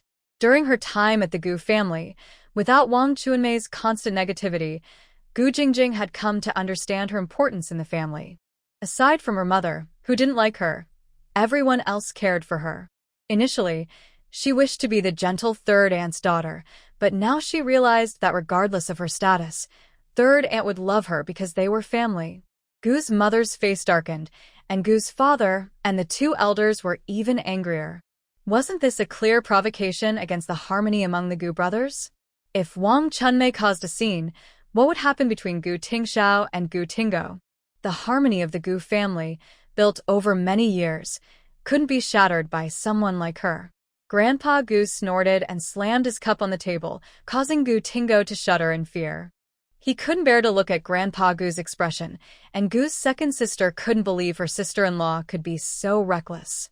That's nonsense. There's nothing good in the Wang family. They teach their daughters to take the family money and abandon their children. Gu's mother, furious, threw her cup to the ground, making a loud crash. Look at how desperately you wanted to marry a good wife. Gu's mother was truly frustrated. Her son seemed completely bewitched by Wang Chunmei. How could he have fallen for such a scheming person? Gu Tingo's face turned pale, filled with helplessness. He never expected his wife would have such thoughts. Jingjing is her daughter. How could she be so heartless? How could she have been so blind back then? Now it's too late to regret, and with Wang Chunmei pregnant, she can't get a divorce. Father Gu stood up and looked at his fourth son. This son doesn't know how to choose people, but the Gu family is not easy to bully. I won't interfere in your matters with your wife, but no one in the Gu family can take advantage of our family and descendants. From now on, Jingjing will live here. You will give 10 yuan for her meals and 20 jin of grain tickets to your sister-in-law each month. I'm afraid my granddaughter will be sold by your wife if she goes back. Gu Tingo couldn't possibly disagree. He just hoped his wife would stay away from their daughter. Also, if Wang Chunmei doesn't bring back the exact amount of money, once she gives birth, we will get a divorce. This was the first time Father Gu made such a clear demand for Gu Tingo to get a divorce. Hearing this, Gu Tingo opened his mouth but couldn't say anything, clearly accepting his father's words. Today, Wang Chunmei thought Gu Tingo was coming to pick her up, but he only brought a gift and left. He even told her to take good care of the baby and not worry about anything at home. Wang Chunmei felt a bit scared, so she decided to sneak back home. When Gu Tingo returned and saw this, he immediately pulled her back to the Wang family. Wang Chunmei refused to leave, and with her being pregnant, Gu Tingo couldn't be rough with her. Tingo, what are you doing? Gu Tingo closed his eyes, took a deep breath, and looked at her. Wang Chunmei, I give you 3 days to bring back the exact amount of money. Otherwise, we will go get the divorce papers. Wang Chunmei couldn't believe her ears and looked at him, a hint of panic in her eyes. Gu Tingo, I'm carrying your child. How can you be so heartless and want a divorce? Wang Chunmei angrily stepped forward to hit Gu Tingo, but he let her be, clearly showing his stance. Do you have a conscience? Have I not treated you well all these years? Can't you be satisfied? Gu Tingo looked at her with red eyes. Ever since Wang Chunmei married him, he had always been patient and accommodating, even going against his parents for her. But what about her? She only cared about the Wang family and herself, never considering him. Without the Gu family, what is Gu Tingo worth? Wang Chunmei was frightened by the look in his eyes and didn't dare to meet his gaze. She couldn't believe Gu Tingo would treat her this way. It seemed clear to her that Gu Tingo was serious this time, and she felt lost about what to do. Wang Chunmei, Jingjing is our daughter. Why do you only see her as a burden? Gu Tingo thought about his daughter, who had been mistreated by Wang Chunmei and had become timid. It hurt him deeply. Do you still see the Gu family in your eyes? Wang Chunmei suddenly burst into tears and started throwing things around the room. In the past, Gu Tingo would comfort her when she cried, but this time it didn't work at all. Wang Chunmei, I'm giving you 3 days. If I don't see the money in 3 days, I will file for divorce. After saying this, Gu Tingo left their home in the government building and went back to the military compound to see his daughter. Wang Chunmei was left alone, crying and panicking on the floor. This time, she truly understood Gu Tingo's determination. She thought for a moment and decided to rush back to her family to ask for money. However, her mother refused to give her any money and told her to just go back and comfort Gu Tingo. Wang Chunmei realized that her mother was deceiving her. She cried and complained, telling her mother about Gu Tingo wanting a divorce.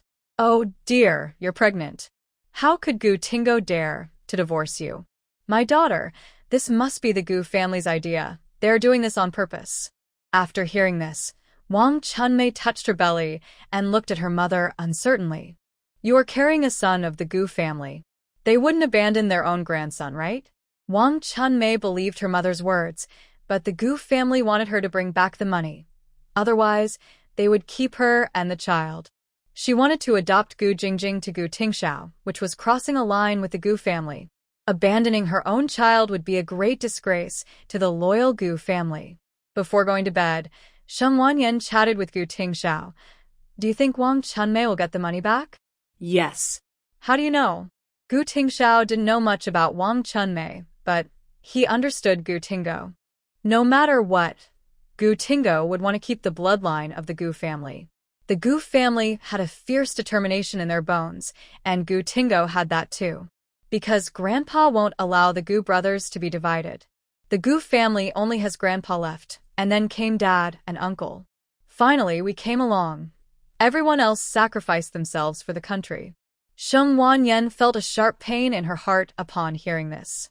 Life is already good now, but during the Republic era, there was chaos and war, and the Gu family was involved in the conflict. In the end, only Grandpa Gu was left. Although he appeared bold, he was quite nostalgic. Grandpa Gu survived with all the hopes of the Gu family. How could he allow Wang Chunmei to separate from them? 3 days later, when Wang Chunmei did not return with the money, Gu Tingo took her directly to the marriage registration office. This time, Wang Chunmei was genuinely scared.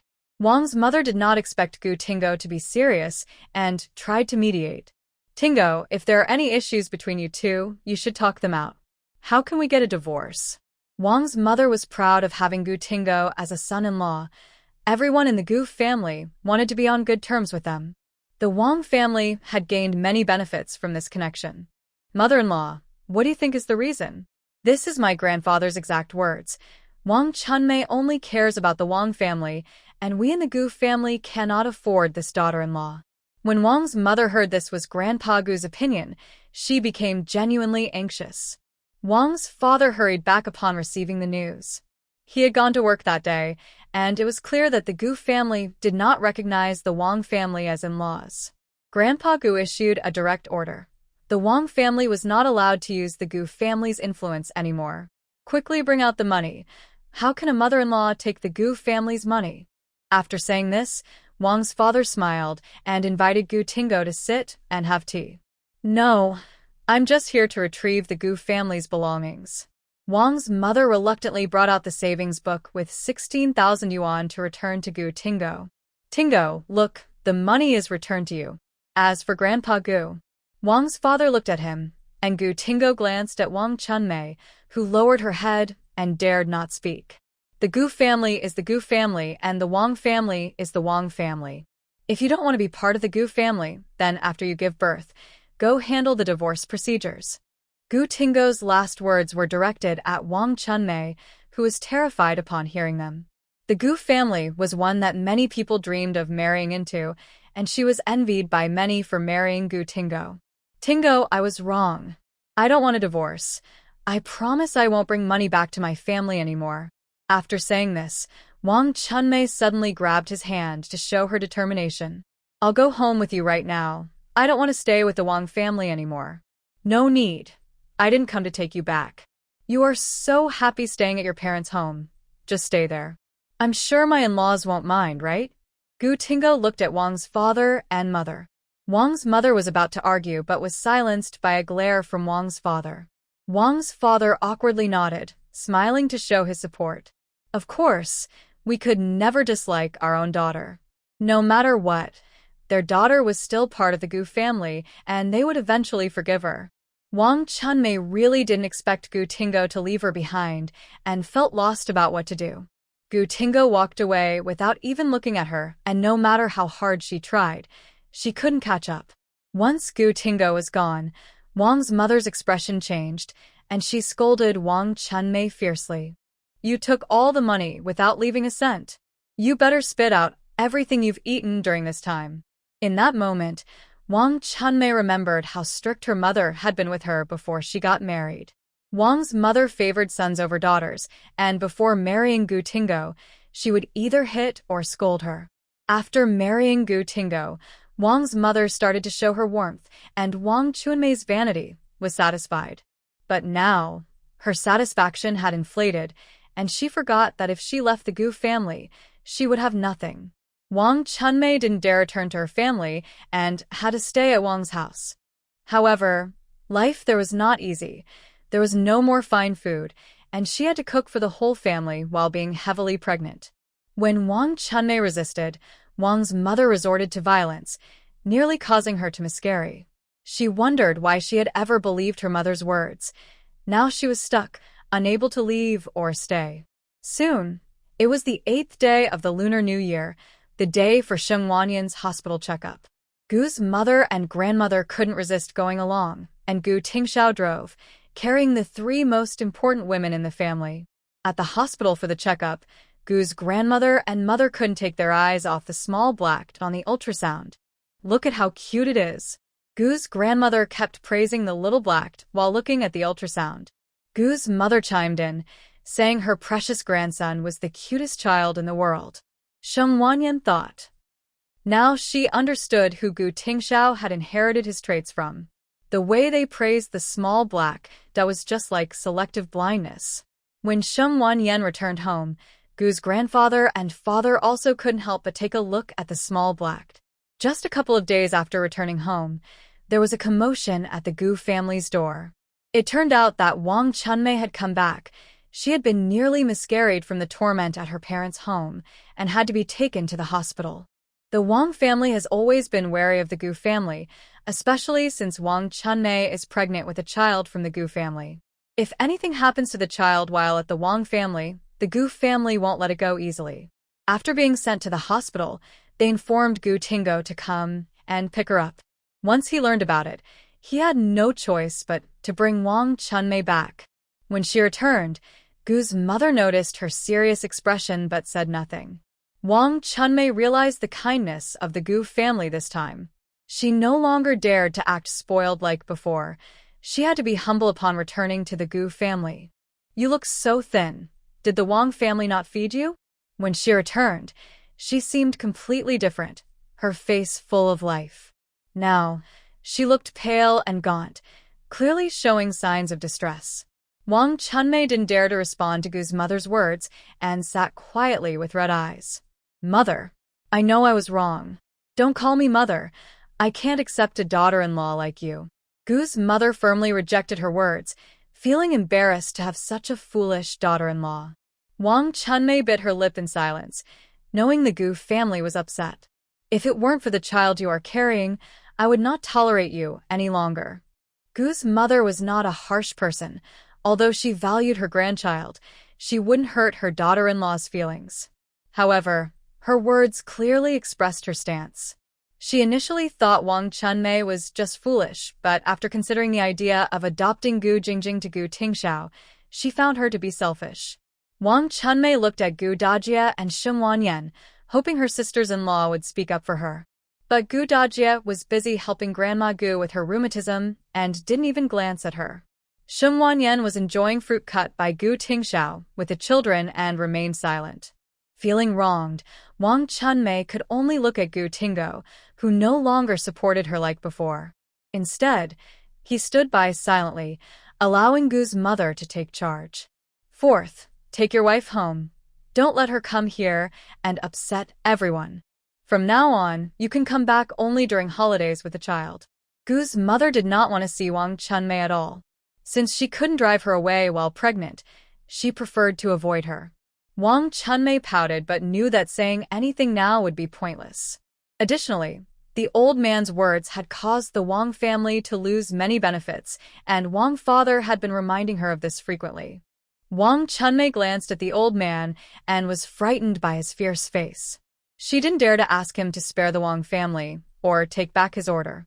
Gu Tingo took Wang Chunmei back, and she approached to take Gu Jingjing with her. Gu Jingjing quickly moved closer to Sheng Wanyan, not wanting to go back with her mother. She wanted to stay at her grandparents' house. "Jingjing will stay here. From now on, you will give 10 yuan a month for her care and 20 jin of fine grain," said Gu's mother.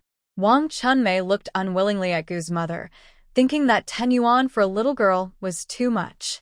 And 20 jin of grain? If she gave that to Gu Jingjing, what would her unborn child eat? This. Isn't right, she said, without Gu Jingjing, who would clean the house. After all, she was pregnant and couldn't do those chores. I'm just informing you. I've already discussed this with the fourth one, Gu's mother replied. She wouldn't let Wang Chunmei take Gu Jingjing back. She had worked hard to raise Gu Jingjing to be somewhat presentable. If she went back, she would suffer a lot. Previously, she had influenced Gu Jingjing's thoughts, making her subconsciously listen to her mother, believing that if she was obedient, her mother would like her. She originally wanted to keep Gu Jingjing with her, but Gu Jingjing had been influenced before and was unwilling. She respected her granddaughter's decision, but now that Wang Chunmei was away, she wanted to eliminate Gu Jingjing's attachment to her mother. How could she allow her granddaughter to be led astray again by Wang Chunmei? Gu Jingjing was a sensible and well-behaved child, but Wang Chunmei's influence was changing her. After working hard to guide her granddaughter's thoughts back, how could she let Wang Chunmei harm her again? Wang Chunmei felt a lump in her throat when she heard that Gu Tingo had agreed. 10 yuan a month added up to 120 yuan a year, which was money for her son. Now it was being used by this little girl, who showed no sense of being an older sister, and would even compete with her brother for things. Wang Chunmei glared at Gu Jingjing with a look of hatred. Gu Jingjing was scared and hid in Sheng Wanyan's arms, her small body trembling. Don't be afraid. We will protect you, Jingjing, Sheng Wanyan said, noticing how frightened the little girl was. The psychological impact of Wang Chunmei must be severe. Wang Chunmei, as a mother, looked at her daughter with eyes full of resentment, almost like a foe. Get out of here. Old Master Gu, seeing his great-granddaughter trembling, instantly became angry and shouted to drive her away. Wang Chunmei quickly averted her gaze and followed Gu Tingo out. Gu Tingo strode out, saying, "If you don't want to leave, then go back to the Wang family." Hearing this, Wang Chunmei hurried to catch up. She definitely didn't want to return to the Wang family. Once they were gone, Gu Jingjing couldn't hold back her tears, and Gu's mother quickly went over to pick her up and comfort her. From now on, Jingjing will live with Grandma and Grandpa. No one can bully our Jingjing. Jingjing will be good and won't cause trouble for Grandma and Grandpa. Jingjing can help cook, clean, and do many chores. With every word Gu Jingjing said, Gu's mother's heart ached more. After all, this child was only a little over 4 years old. At just over 4, living so cautiously, what kind of situation was this? Jingjing won't eat plain rice. Jingjing doesn't have to do anything. She just needs to grow up healthy. Gu's mother wished she could give Wang Chunmei a piece of her mind. How could a mother be like this? These are all things for adults. Jingjing is still a child. Gu's mother explained for a long time, and Gu Jingjing was someone who easily listened to others. Otherwise, she wouldn't have been fooled by Wang Chunmei before. Since old Master Gu got angry, Wang Chunmei hadn't shown up at the military compound. Gu Tingo often came to see Gu Jingjing and bought her many new clothes. Wang Chunmei was unhappy about the clothes, but now Gu Tingo wouldn't spoil her anymore. The family money was in Gu Tingo's hands, and he only gave Wang Chunmei 20 yuan for household expenses each month. Gu Tingo earned 50 yuan a month, and after giving some to Gu Jingjing and covering Wang Chunmei's expenses, plus some support for Gu's parents, there was hardly any money left. Even so, Gu Tingo still had his share of the family money. Previously, Wang Chunmei managed the finances, and he hadn't saved a single cent of his salary, as it all went to support her family. Gu Jingjing looked at the new clothes her dad bought her, feeling a bit incredulous. Was this really for her?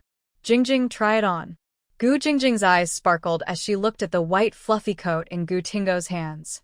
Her parents had never bought her clothes before. Is it for me? Seeing her surprise and excitement, Gu Tingo felt a pang in his heart but smiled and nodded. Yes, it's for Jingjing. Hearing this, Gu Jingjing was overjoyed and carefully took the new clothes from his hands. Jingjing has new clothes now. Jingjing is so happy.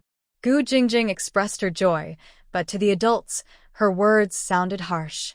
Especially to Gu Tingo, it felt like being pricked by hundreds of needles, making it hard for him to breathe. Okay, Dad will buy a lot for Jingjing in the future. Thank you, Dad. Gu Jingjing looked at him with bright eyes. Gu's mother had her try on some clothes, which fit well, but were a little big. This way, when Jingjing grows taller next year, she can still wear them. Jingjing looks really pretty in this, like a little doll, praised Gu Dajia Liang Najin, making Gu Jingjing blush instantly. Auntie, it was the first time Gu Jingjing heard someone compliment her, and she didn't know where to put her hands. Gu Jingjing was already quite pretty. Although Wang Chunmei wasn't great, she was undeniably a beautiful woman. The Gu family had strong features, and Gu Jingjing inherited them. With 2 little braids and a straight fringe, she looked like a very delicate girl. Wearing fluffy clothes made her look even more charming. Let's try on the pants and shoes next. Gu Tingo felt guilty towards Gu Jingjing, and he was taking action to make up for it. It's not scary for parents to make mistakes. What's scary is refusing to admit them and using their status to criticize their children for being ungrateful. Fortunately, Gu Tingo was a good father, willing to set aside his pride. He wanted to correct things while Gu Jingjing was still young. If he waited longer and Jingjing became more understanding, there might be an invisible wall between them for life. Even if he wanted to make amends later, he wouldn't be able to overcome that barrier. Without Wang Chunmei in the Gu household, this new year was particularly joyful. Sheng Wanyan also wasn't home all day. Taking advantage of Gu Dajia and Gu's mother being on holiday, she went shopping at the overseas Chinese store. Grandma Gu was older, and her knees hurt in winter, so she didn't join them. Gu Tingxiao, being the least busy, took on the role of driver and helper. Pregnant for the first time, Sheng Wanyan couldn't resist her shopping desire. Holding the foreign exchange vouchers Gu Tingxiao had given her, she felt excited. Her eyes lit up. She had to use those vouchers. This is a perfect opportunity to buy a baby bottle or something. It will be useful when the baby arrives. Sheng Wanyan thought the same way. Although she had items at her space, baby bottles were only available at overseas Chinese stores. I won't buy formula now. When you need it, I'll send it to you. Formula would expire if stored for 6 months, and breastfeeding was better in the early days. Sheng Wanyan's first stop was the baby supply store, which had many toys, clothes, and shoes for infants. Gu's mother was not stingy when it came to spending money on her grandchild, especially since Gu Tingxiao was her first. She had supported Gu Dajia and Wang Chunmei when they had their children, so it was only fair she treated Sheng Wanyan the same way. Gu's mother bought a baby bottle and, remembering that Sheng Wanyan's baby would be born in summer, she purchased 5 sets of baby clothes. She also bought 2 blankets and 5 pairs each of socks and shoes. She had done the same for her other grandchildren, so there was no favoritism. The clothes were all in light yellow and white, suitable for both boys and girls. Sheng Wanyan was due at the end of August, and babies could easily get heat rash in the hot weather. Gu's mother planned to send some rash powder and winter clothes later. While Gu's mother took care of these items, Sheng Wanyan looked at some small toys for the baby. Gu Tingxiao helped her to the toy section, where she picked up a small bell, a little drum, and a gray rabbit. I want white ones so they can be used for either a boy or a girl. Sheng Wanyan had many ways to find out the baby's gender, but she chose to wait and enjoy the surprise. Gu Tingxiao nodded. The baby items looked very small in his hands. He wondered if their child would be as tiny and fragile as Sheng Wanyan's younger brother. After buying the baby items, Sheng Wanyan began her shopping spree for the family. She bought outfits for all the elders, not forgetting the Sheng family. The grandfathers received Zhongshan suits, while the grandmothers and 2 mothers got coats, and the 2 fathers received sets of base clothing. For Gu Tingxiao, she bought a complete outfit, but since her current clothes didn't fit her pregnancy, she only got 3 base pieces. Yenner, try on this coat. Mother Gu felt both proud of her daughter's thoughtfulness and a bit sad that she wasn't taking care of herself. Mom, I won't buy anything. With the pregnancy, I won't wear new clothes for long, said Sheng Wanyan. Hearing this, Mother Gu understood but reluctantly put down the brown coat. Sheng Wanyan had a good figure, and the coat would have looked great on her. Gu Tingxiao, overhearing Sheng Wanyan, looked over. His wife had always loved beauty, yet now she refused to buy new clothes during her pregnancy. He scanned the store and picked up a loose-fitting red long-sleeve dress. Wife, let's buy this. Sheng Wanyan looked at the dress and had to admit she liked it, especially the round neckline with ruffled details, simple yet unique. I don't want to buy it. I won't wear it for long. Buy it.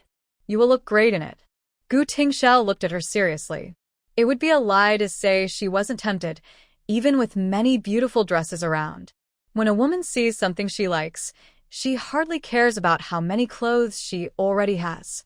Really? Really? With Gu Tingxiao's insistence, Sheng Wanyan happily got the dress she liked. She also bought skincare products as foreign brands had been available for a while and were very natural. She even got cream for Mother Gu, Mother Sheng, and sister-in-law Gu. During their stay at home, Brother Gu and sister-in-law Gu had spent quite a bit. Although they contributed some of their own money, living at home often required sister-in-law Gu's help. She always remembered sister-in-law Gu's kindness. Thinking Sheng Wanyan was done shopping, Mother Gu and sister-in-law Gu prepared to head home.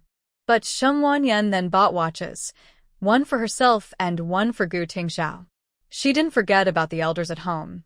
She wanted to include everyone, which startled Mother Gu. Please don't. Your dad and I have several watches. You and Tingxiao just buy for yourselves. Grandpa and Grandma have several too. Hearing this, Sheng Wanyan decided to just buy the watches for herself and Gu Tingxiao, choosing a classic style. The older the watch, the more valuable it becomes, especially antique ones with history. Sister-in-law Gu glanced at Gu Tingxiao, worried he might disapprove of his sister-in-law's spending. But Gu Tingxiao looked at her with affection, his eyes full of indulgence. She had worried for nothing. Once Sheng Wanyan finished using her coupons, they finally headed home.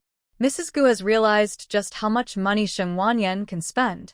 She thought she was good at spending, but it turns out that the biggest spender in the Gu family is right here. After doing the math, she found that Sheng Wanyan spent nearly 1,000 yuan in one day, buying all expensive items. This amount is equivalent to Gu Tingxiao's annual salary, but most of it was for family members. Sheng Wanyan only bought a dress, a watch, and a few pairs of socks for herself. Her thoughts were all about her family. This child is very caring. Mrs. Gu felt both proud and a bit pained. As a mother-in-law, she was happy, but as someone who cares for her, she felt a little sad. She truly didn't know what to say. When Sheng Wanyan returned home, she gave the gifts to the elders in the family. The elders were overjoyed and couldn't stop smiling. This child has spent too much, Grandma Gu said, immediately recognizing that these gifts were perfect for the family. Sheng Wanyan is a thoughtful person. Grandma Gu advised Mrs. Gu to prepare more items for Gu Tingxiao and Sheng Wanyan when they returned to the army. Mrs. Gu nodded in agreement. She had already thought of that herself. She didn't expect much from the fourth daughter-in-law, but she needed to keep an eye on the eldest and third daughters-in-law. There's a saying, in the first 10 years, you observe the mother-in-law. In the next 10 years, you observe the daughter-in-law. When she gets older, it would be nice if the fourth daughter-in-law just doesn't take away her oxygen tank. Forget about caring for her. She would be happy just to live longer. So Mrs. Gu understood clearly that her future support would come from the eldest and third daughters-in-law. The two sisters-in-law could help each other and share the burdens. Soon, it was time for the family to return to work, leaving only Gu Tingxiao and his wife, along with the two elders and little Gu Jingjing at home. Little Gu Jingjing was absorbed in drawing, while Uncle Gu's family hadn't returned to Haisher yet because today was Gu Tingjing's blind date. Gu Tingjing said it would be a lie to say she wasn't nervous. This was her first blind date. The meeting was set at the Gu family home, and they had invited Comrade Zhao's wife, who loved to help with matchmaking, to assist. So, early in the morning, Gu Tingjing got up and nervously peeked around her room. Sheng Wanyan, Gu Tingxiao, the two elders, Uncle Gu, and their older cousin, Gu Tingyan, and his wife, Li Jiaying, were all waiting. Aunt Zhao arrived with the Bai family parents and their second son at the Gu family home.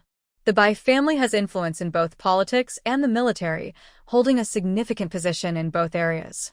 Upon entering, I greeted the two elders, with Aunt Zhao acting as the connector. She introduced the Gu family to Bai's parents and their second son, Bai Xianghua. Everyone knew each other, but it was the first time for Sheng Wanyan to meet them. When they attended her wedding banquet, they hadn't seen her face clearly.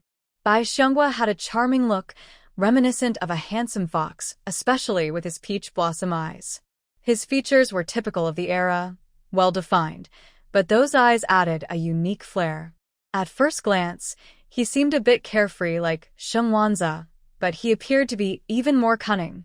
This is Gu Tingxiao's wife, and these are the parents of Comrade Gu Tingjing, my elder brother and sister-in-law, Aunt Zhao introduced. The two elders didn't need an introduction. Everyone in the courtyard knew Grandpa Gu and Grandma Gu. One was a former military leader who appointed founding generals, and the other was a former deputy minister of foreign affairs who fought for many rights for the country abroad. They were both esteemed national heroes, admired for their wisdom. Bai Xianghua greeted everyone and placed the gift he brought on the table. This is a small token from the younger generation. I hope Grandpa Gu, Grandma Gu, and all the elders will accept it. Please sit, Grandpa Gu said, clearly pleased with Bai Xianghua. He had watched this boy grow up in the courtyard and knew well about the Bai family's character and Bai Xianghua himself. Seeing Grandpa Gu speak, Aunt Zhao felt hopeful about the situation. The Bai family sat down and began chatting with the two elders and Uncle Gu and Aunt Gu. Sheng Wanyan sat nearby, enjoying the lively atmosphere, curious about this era's matchmaking. Gu Tingxiao handed her a small bowl of peeled grapes, showing his care for her. Although Bai's mother was engaged in conversation with the elders, she kept an eye on the other members of the Gu family. After all, if this worked out, they would become in-laws, and she needed to assess the Gu family well. Seeing Gu Tingxiao's affectionate demeanor towards Sheng Wanyan surprised her. This usually quiet third son of the Gu family was unexpectedly so kind to his wife. Looking at her future brother-in-law and sister-in-law, she noticed how harmonious their relationship was. The family values of the Gu family were better than she had imagined. After chatting for a while, Bai Xianghua went to the dining hall to wait for Gu Tingjing to come out, so they could sit down and get to know each other better. Soon, Aunt Gu called her daughter out from the guest room, and Gu Tingjing appeared in military uniform, looking a bit nervous. Bai Xianghua had met Gu Tingjing when they were children, but since he joined the army at 18, they hadn't seen each other in 7 years. They say girls change a lot as they grow up, and Bai Xianghua hardly recognized this elegant woman as the little girl he once knew. Gu Tingjing had been singing and dancing in the art troupe, and her charm was undeniable. Plus, the Gu family had striking features and confidence, making her stand out. It was hard not to notice how she caught the eye of the lifelong bachelor, Bai Xianghua. Gu Tingjing sat down across from him, and they exchanged glances, feeling awkward. The older family members wisely stepped outside to give the two some space. Gu Tingxiao helped Sheng Wanyan upstairs to rest, and once on the second floor, Sheng Wanyan leaned on the stair railing, listening closely. Gu Tingxiao was surprised that his wife was so nosy and started eavesdropping. Wife, it's not good to eavesdrop. What do you know? What if he bullies Tingjing while we're not around? Sheng Wanyan looked at him with a you don't understand expression. After all, she was his cousin. Why wasn't he more concerned? Gu Tingxiao felt helpless at her blaming tone. Was it really his fault? With the elders gone, Gu Tingjing felt even more nervous. What was she supposed to do now? Finally, Bai Xianghua broke the awkward silence and introduced himself. Let me introduce myself. My name is Bai Xianghua. I'm 25 years old, and I serve as a deputy company commander in the Southern Army. You know my parents and grandparents, so I won't say more. I have an older brother, 2 younger sisters, and a younger brother. Gu Tingjing nodded. She already knew this, as one of his sisters was her comrade. My monthly salary is 50 yuan, and with bonuses, it totals 70 yuan. I have no bad habits, I don't smoke, and I occasionally drink with my comrades, but I don't get drunk and act foolishly. Gu Tingjing was surprised that he shared his monthly salary. Was this normal? Is there anything else you want to know? Gu Tingjing shook her head, feeling she had a good understanding of the Bai family already. My name is Gu Tingjing, and I work in the art troupe in Kyoto. I have 2 older brothers. You know my parents and grandparents, so I won't say more. Bai Xianghua raised his eyebrows at her words. It was quite interesting. I earn 30 yuan a month, I'm 21 years old, and I have no bad habits. Gu Tinjing finished her introduction, but she was unsure of the next steps. Sheng Wanyan was eavesdropping on the second floor, but she could only hear faint voices and couldn't catch the details. She sighed in disappointment and returned to her room. Gu Tingxiao. Did the eavesdropping fail? The matchmaking continued downstairs, and it was clear that Bai Xianghua was guiding Gu Tinjing. There's no division of property in my family, so after marriage, half of my salary needs to be handed over each month. Bai Xianghua openly told Gu Tinjing, as deceiving a lady was not the way of soldiers. Gu Tinjing nodded. In this era, it was common not to have a division of property. With 70 yuan, after handing over half, there would be 35 yuan left. Adding Gu Tinjing's salary, the couple would have a total of 65 yuan a month. My job was given to me by my parents, and my salary won't be handed over. Gu Tinjing expressed her stance, feeling quite satisfied with Bai Xianghua. However, that didn't mean she was willing to give up everything. Her job had nothing to do with the Bai family. Why should she hand over her earnings to share with others? If anything, she should be giving it to her own parents. Bai Xianghua nodded. That's only natural. The two reached an agreement, saving them a lot of trouble. Are you satisfied with me? Bai Xianghua had little time off, and he found her straightforward nature quite appealing.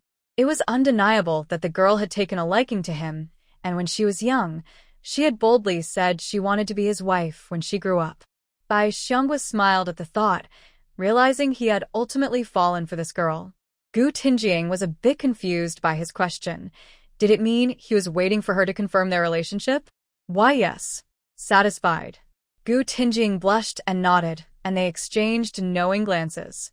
When Gu Tinjing and Bai Xianghua finished their conversation and appeared before the elders, their expressions were quite telling. Aunt Zhao immediately understood that things were settled when she saw Gu Tinjing's flushed face. Gu Tinjing walked over to Aunt Gua and nodded. Aunt Gua smiled at her. This girl rarely showed shyness, especially compared to her previous rough demeanor. Grandpa Gu, Grandma Gu, Uncle Gu, Aunt Gu, I will visit with my parents to propose soon. Bai Xianghua is a man of action who speaks his mind openly. Grandpa Gu and Grandma Gu laughed upon hearing this. They appreciated his straightforward nature.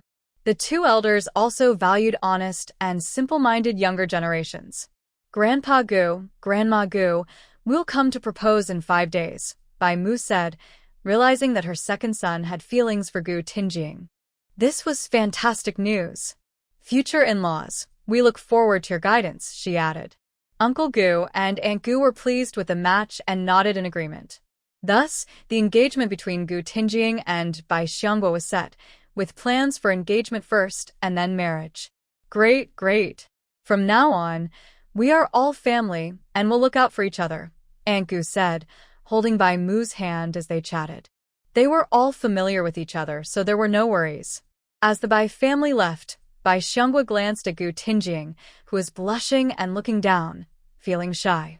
Once the Bai family was gone, Gu Tinjing quickly went to her room to process her feelings. This girl is so shy, Aunt Gu thought, unsure whether to feel happy or worried. Her daughter would soon be married and become someone else's wife, and life would change. Even though they knew the Bai family well, parents always have concerns. Aunt Gu sighed and decided to prepare a good dowry for her daughter. Gu Tinjing's marriage was a cause for celebration, and this year was filled with good news for the Gu family. Grandpa Gu was beaming. They had found a good match for their only single family member.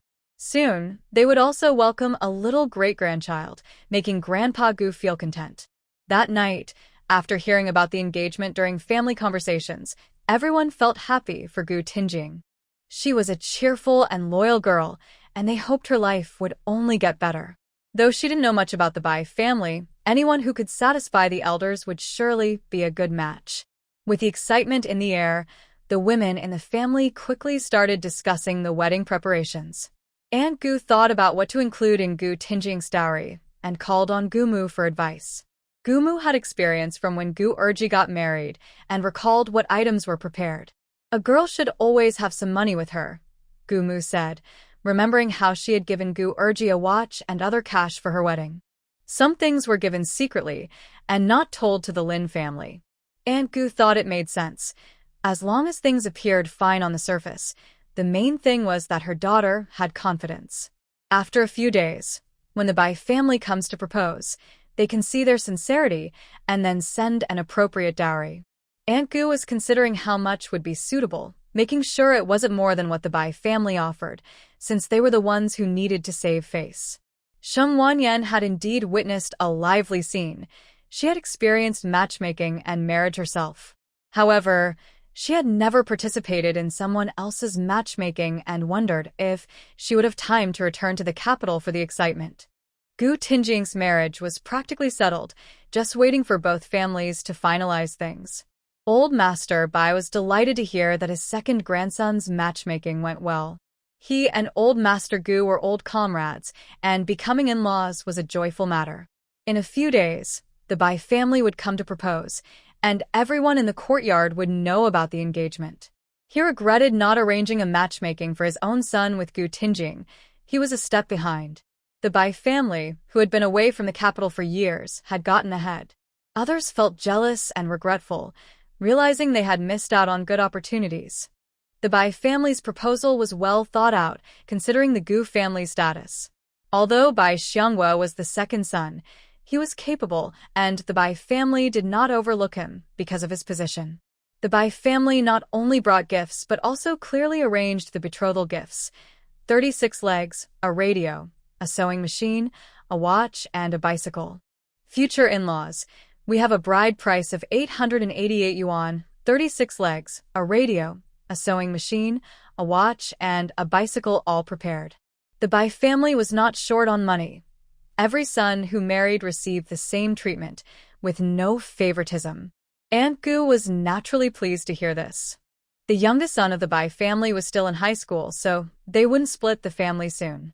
However, the Bai family was kind-hearted, and even without splitting, they wouldn't mistreat their daughter-in-law.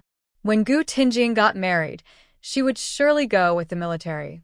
So Aunt Gu wasn't worried about her daughter having a hard life after marriage. After all, the Gu family was not easily bullied. Your family is thoughtful. We will offer 666 yuan in dowry and a watch to bring good luck. The bride price you provide will go with the couple, and we will symbolically keep a radio for the two elders to enjoy. The Gu family does have a radio, as Grandpa and Grandma Gu naturally have one. However, it broke just a couple of days ago.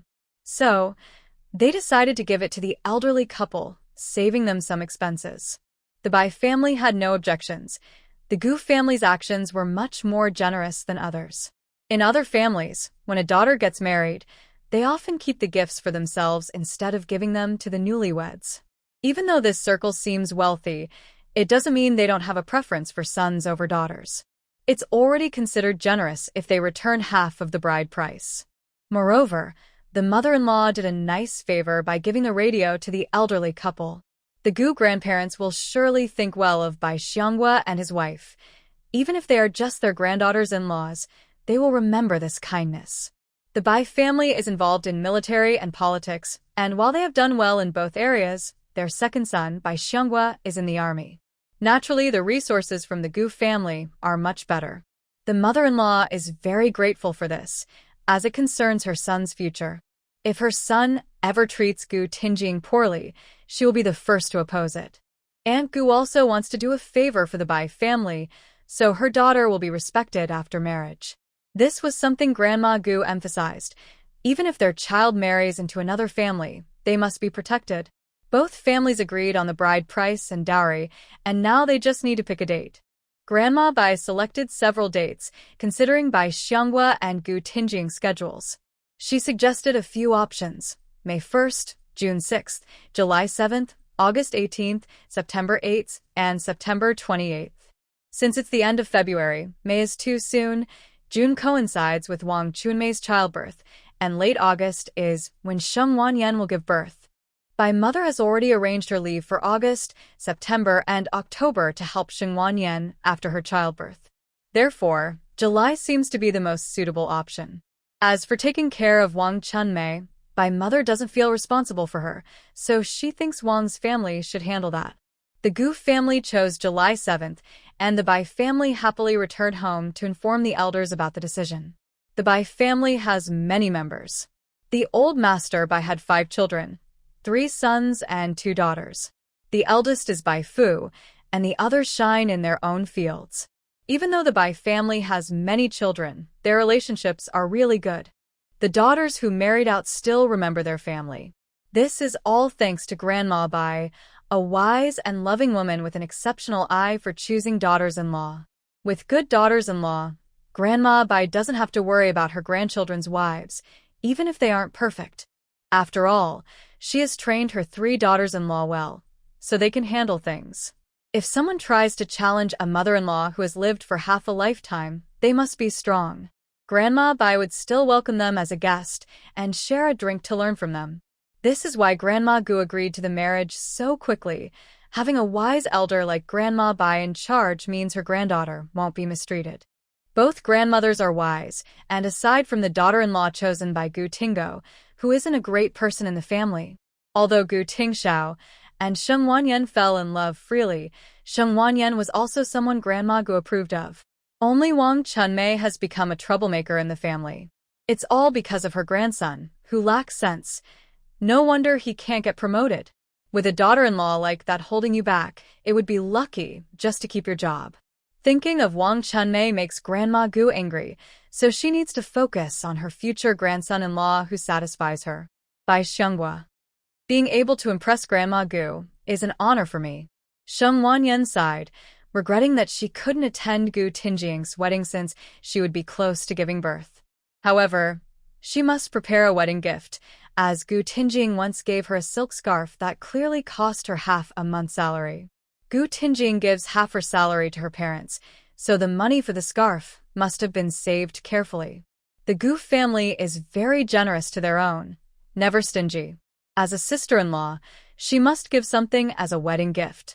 Sheng Wanyan thought about it and decided to give Gu Tingjing 2 beautiful red dresses from her collection to add to her dowry.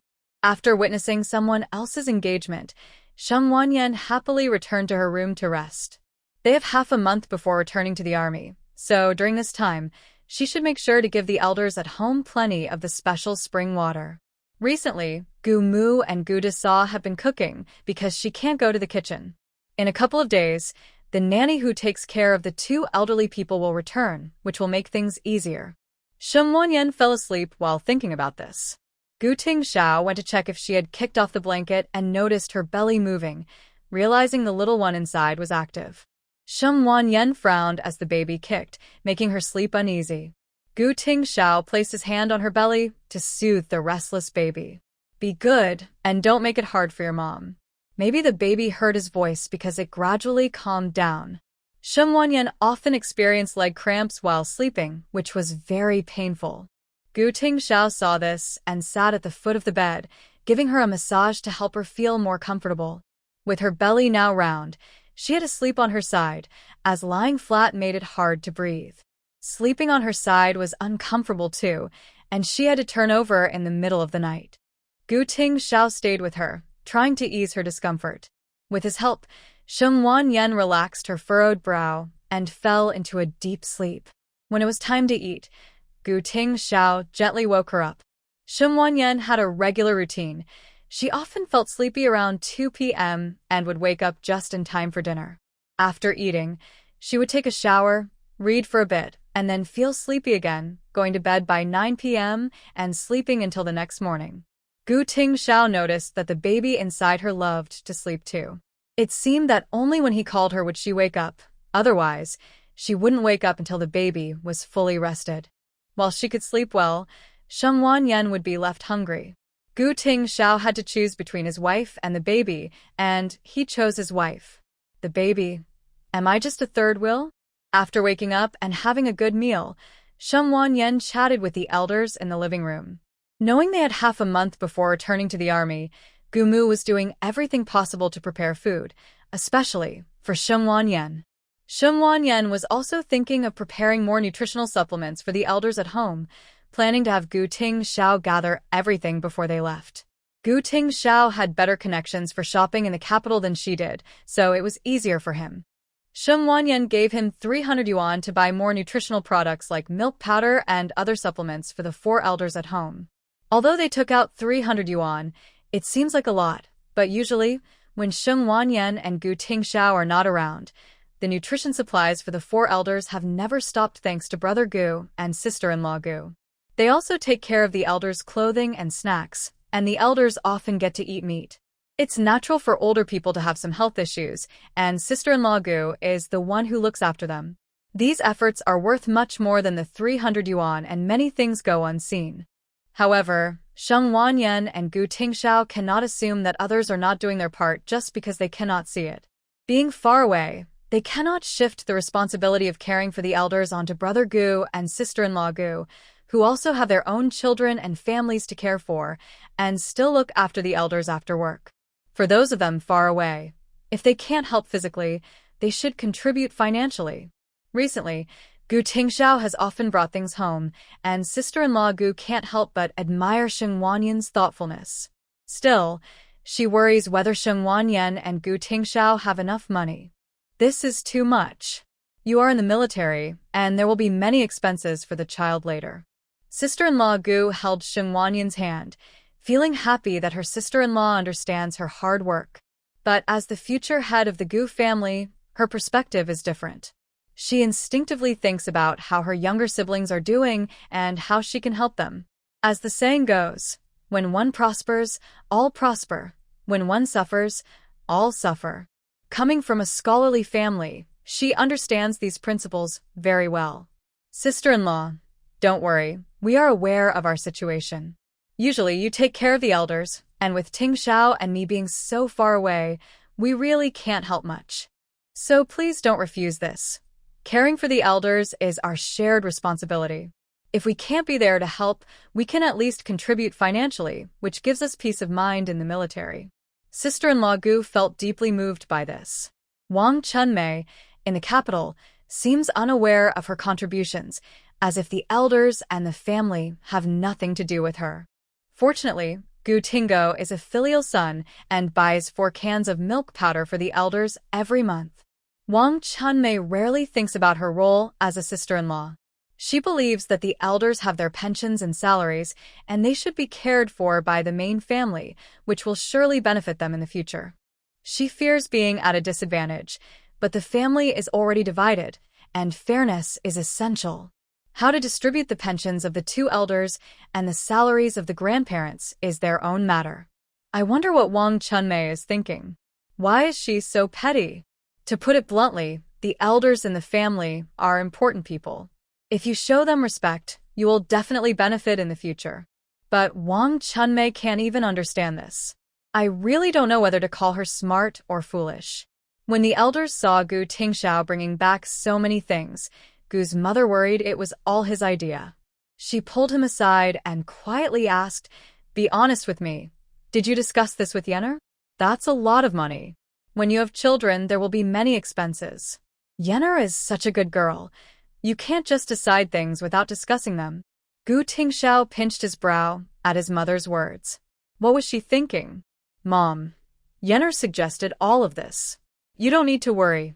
We talked about it. Hearing this, Gu's mother felt relieved and patted her chest to calm down.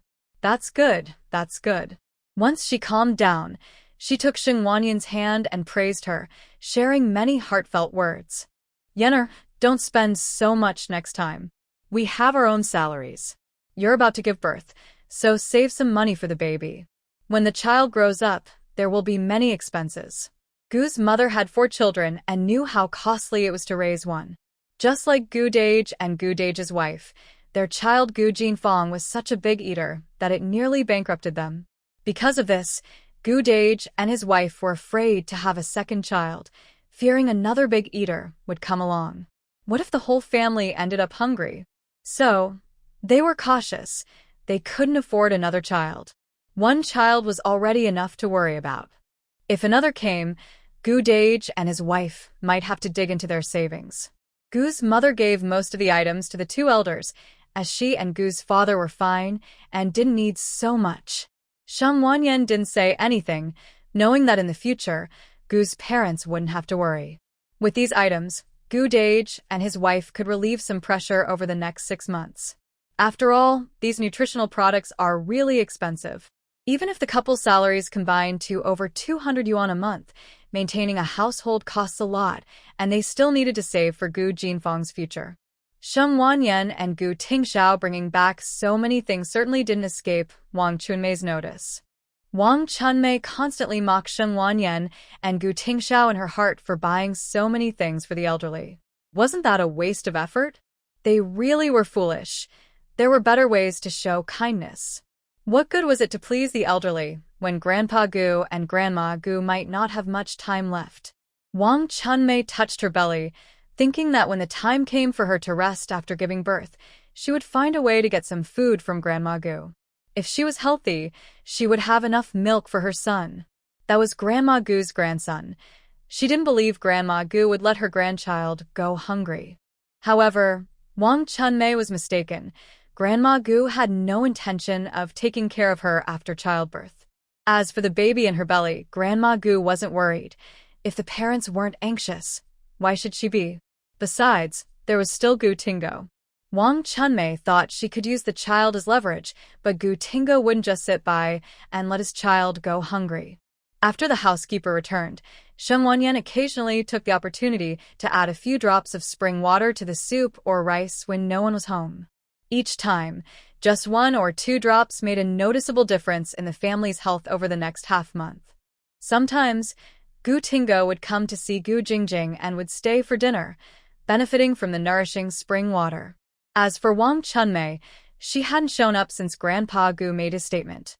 Sheng Wanyan and Gu Tingxiao were preparing to return to the military, which was expected. When Gu Tingo came for dinner, Wang Chunmei naturally came too. No one said anything when they saw her. After all, Gu Tingxiao and Sheng Wanyan were leaving the next day. It was important for the siblings to gather, as they didn't know when Gu Tingxiao would return next. He definitely wouldn't be back for the next New Year, and by then, Sheng Wanyan's child would only be a few months old. This meal was prepared by Grandma Gu, Sister Gu, and the housekeeper, so Sheng Wanyan didn't get involved. When it was time to eat, Gu Jingjing sat next to Gu Tingo, with Gu Tingo in between her and Wang Chunmei. After being raised in the courtyard, Gu Jingjing gradually became bolder. Although she was still afraid of Wang Chunmei deep down, she wouldn't be easily fooled by her anymore. Mainly, she no longer craved maternal love. Nothing Wang Chunmei said mattered to her now. Additionally, with the guidance of Grandma Gu and her mother, her perspective had changed. Tonight's dinner at home was just as lavish as a New Year feast. However, the chicken legs were naturally for the children. In the past, Wang Chunmei would take Gu Jingjing's chicken legs to eat.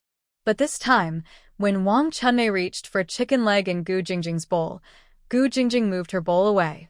Gu Jingjing was still young, and this was her first time standing up to Wang Chunmei, which made her feel scared. As soon as she moved her bowl, her little body trembled, and when she looked up, she saw Sheng Wanyan sitting across from her. The protective looks from the elders made her feel brave again. Jingjing is not afraid. Jingjing is a brave child. Gu Jingjing encouraged herself in her heart, constantly building her confidence. Wang Chunmei couldn't believe her eyes and was shocked by Gu Jingjing's actions. She looked at Gu Jingjing with anger. Seeing this, Gu Jingjing trembled a bit and thought to herself, Jingjing is still very scared. She nervously took a bite of the chicken leg, not daring to look up at Wang Chunmei. Gu's mother noticed Gu Jingjing's behavior and nodded in satisfaction. Even though she was scared, she showed courage. Truly, she was a child of the Gu family, brave. Gu's mother shot a warning glance at Wang Chunmei, who immediately stopped her actions. Bowing her head to eat, Wang Chunmei was secretly cursing Gu Jingjing in her heart. This ungrateful child, raised by Gu's mother for just over a month, no longer respected her as a mother. What would happen when she grew up? Would she be even more unruly? In just over a month, this was already the case, let alone how she would treat her mother in the future. After finishing the meal, Sheng Wanyan surprisingly did not go rest, but chatted with everyone in the living room. Have you bought your train tickets? What time is it? Gu's mother asked about their plans, thinking that if it was an afternoon train, they could prepare something nice for lunch tomorrow. It's a train at 1 in the afternoon. Gu Tingxiao had already bought the tickets today, and they were for a soft sleeper. Gu's mother nodded upon hearing this, knowing they could have an early and nice lunch before heading out. Or rather, before the journey. Wang Chunmei, upon hearing that Gu Tingxiao and Shen Wanyan would leave tomorrow, glanced at Gu Jingjing, feeling anxious. Why was this girl not reacting? They had agreed that she would acknowledge Sheng Wanyan as her mother in front of everyone. Wang Chunmei felt impatient and, seeing that Gu Jingjing was still silent, couldn't hold back any longer. Mom, I have something to say. Wang Chunmei stood up directly. Gu's mother sensed trouble from her demeanor and, before she could refuse, Wang Chunmei spoke up. Mom and Dad, I want to adopt Jingjing to my brother and sister-in-law. As soon as Wang Chunmei spoke, the entire Gu family fell silent, and Gu Tingo looked at her with anger. Shut up. Gu Tingo never expected that Wang Chunmei would have such thoughts in her family. He thought that after this incident, she would return to the Gu family and behave, but she still hadn't forgotten about it. Sheng Wanyan, who had been smiling, suddenly looked stiff upon hearing this. Third brother and third sister-in-law, Jingjing is your niece. Third brother, you earn 100 a month. Raising 2 kids shouldn't be a problem for you. Gu Tingo only makes 50 a month. We really can't afford to raise 2 children. Giving Jingjing to you to raise is also a way to show you respect, right? Wang Chunmei smiled at Shen Wanyan, trying to please her. Gu Tingxiao stared intently at Gu Tingo, making him feel uneasy under his brother's gaze. Gu Tingting and Lin Juanhu didn't expect Wang Chunmei to want to give her daughter to their third brother. If you save some from the 50, raising 2 kids is totally doable. Besides, there's also the money from dividing the family assets. Over 18,000 yuan. Can't you even raise 2 kids with that? Let alone 2 kids. Raising a whole family wouldn't be a problem. Gu Jingjing was playing games with her siblings in the corner, looking confused at her mother's words. Gu mother was so angry she almost laughed. Grandpa Gu, Grandma Gu, and Father Gu didn't expect Wang Chunmei to have such thoughts. Dream on. Gu mother angrily walked over, glanced at Wang Chunmei, and saw her big belly, reminding herself not to act violently. Slap. A loud slap echoed in the air, and everyone looked at Gu mother in disbelief. Gu Tingo had 5 finger marks on his face. If Wang Chunmei couldn't hit him because she was pregnant, could she not hit her own son? Gu Tingo didn't say anything after being slapped. If Gu mother hadn't done it, his brother would have hit him harder. Tingo. Wang Chunmei looked at Gu mother in disbelief. This was her son. How could she hit him? Wang Chunmei, listen to me. The Gu family will not allow you to abandon your child. If you really don't want Jingjing, the only way is if you and Gu Tingo are dead and Jingjing has no parents. Otherwise, you must sever ties with the Gu family and sign a separation agreement. As long as you are alive and part of the Gu family, you can't think about it. Gu mother shook her finger at Wang Chunmei, her chest rising and falling, clearly very upset. Gu Dezeo hurried to help Gu Mu relax, while Wang Chunmei was left stunned by Gu Mu's words. Is Gu Mu abandoning the 4th family for the sake of the 3rd family? They are all her sons. Why does Gu Mu always favor the 3rd family? Recently, the family has bought nutritional products only for the 3rd family. Even during the month they stayed, the 3rd family didn't have to spend a penny on food or lodging. And what about the eldest brother and sister-in-law? They tolerate the 3rd family living off them like this. What do we in the 4th family have? Wang Chunmei knew that Gu Mu wouldn't listen, but as long as Sheng Wanyan agreed, Gu Mu would have to accept it too. Wang Chunmei turned her gaze to Sheng Wanyan and rushed over to grab her hand. But before she reached Sheng Wanyan, Gu Tingxiao stood up, shielding Sheng Wanyan behind him. He wouldn't let her get close to his wife at all. Wang Chunmei felt a bit scared of Gu Tingxiao and didn't dare to approach, so she had to plead with Sheng Wanyan from a distance. Sister-in-law, please, Jingjing is your niece. And you are her brother and sister-in-law. Helping your brother's family isn't a big deal. You are raising Jingjing, which means you have one more child, right? Sheng Wanyan stood up, looking coldly at Wang Chunmei, who was chattering in front of her. Sister-in-law, you wouldn't want Ting Xiao's family to struggle, would you? You're the sister-in-law. Wang Chunmei continued, seeing Sheng Wanyan's cold expression, but she thought Sheng Wanyan was an easy target. Wang Chunmei, that's enough. Gu Tingo, as the husband, couldn't listen to this anymore. Did she really look down on him that much? Was he so useless that he couldn't even support his own child? Gu Tingo took a deep breath and pulled her back. Third brother, third sister-in-law, it's my fault for not teaching my wife well. I apologize on her behalf. I'm sorry, third brother and sister-in-law. Gu Tingxiao remained silent, clearly not accepting the apology. Gu Tingo realized that this time, his brother was truly upset with him. Sheng Wanyan stepped forward to look at the couple. Gu Tingo always treated Wang Chunmei's actions lightly, as if a simple "I'm sorry" could fix everything. Do you want to adopt Jingjing? Gu Tingo shook his head. He never had such an idea, while Wang Chunmei behind him nodded vigorously. Sister-in-law, if you agree, we can sign the adoption papers right now. Wang Chunmei looked at her eagerly, and Sheng Wanyan let out a cold laugh. I tell you, my child can only come from my own body. Don't talk about a niece. Even if Gu Tingxiao makes a mistake in the future, I want a child who shares the same father but not the same mother. That would only lead to divorce. I, Sheng Wanyan, will not accept someone else's child. If Gu Tingxiao dares to agree, I will go file for divorce tomorrow.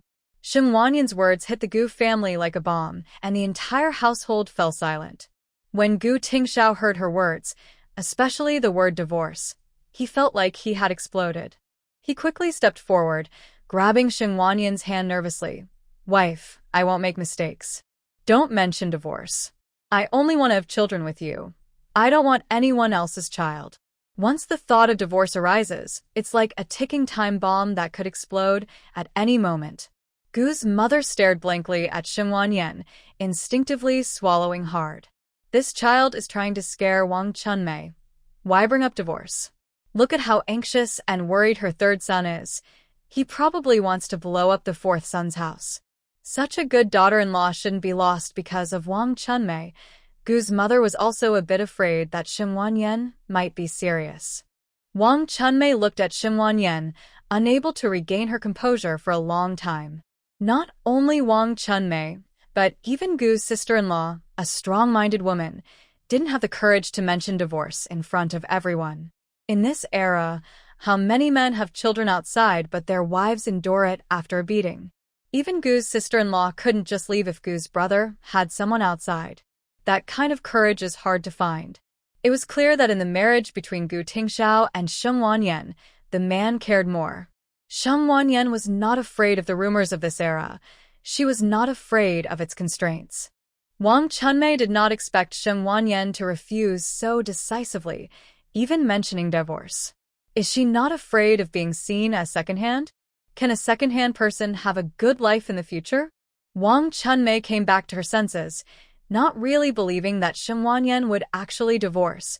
Who would want to marry into the Gu family?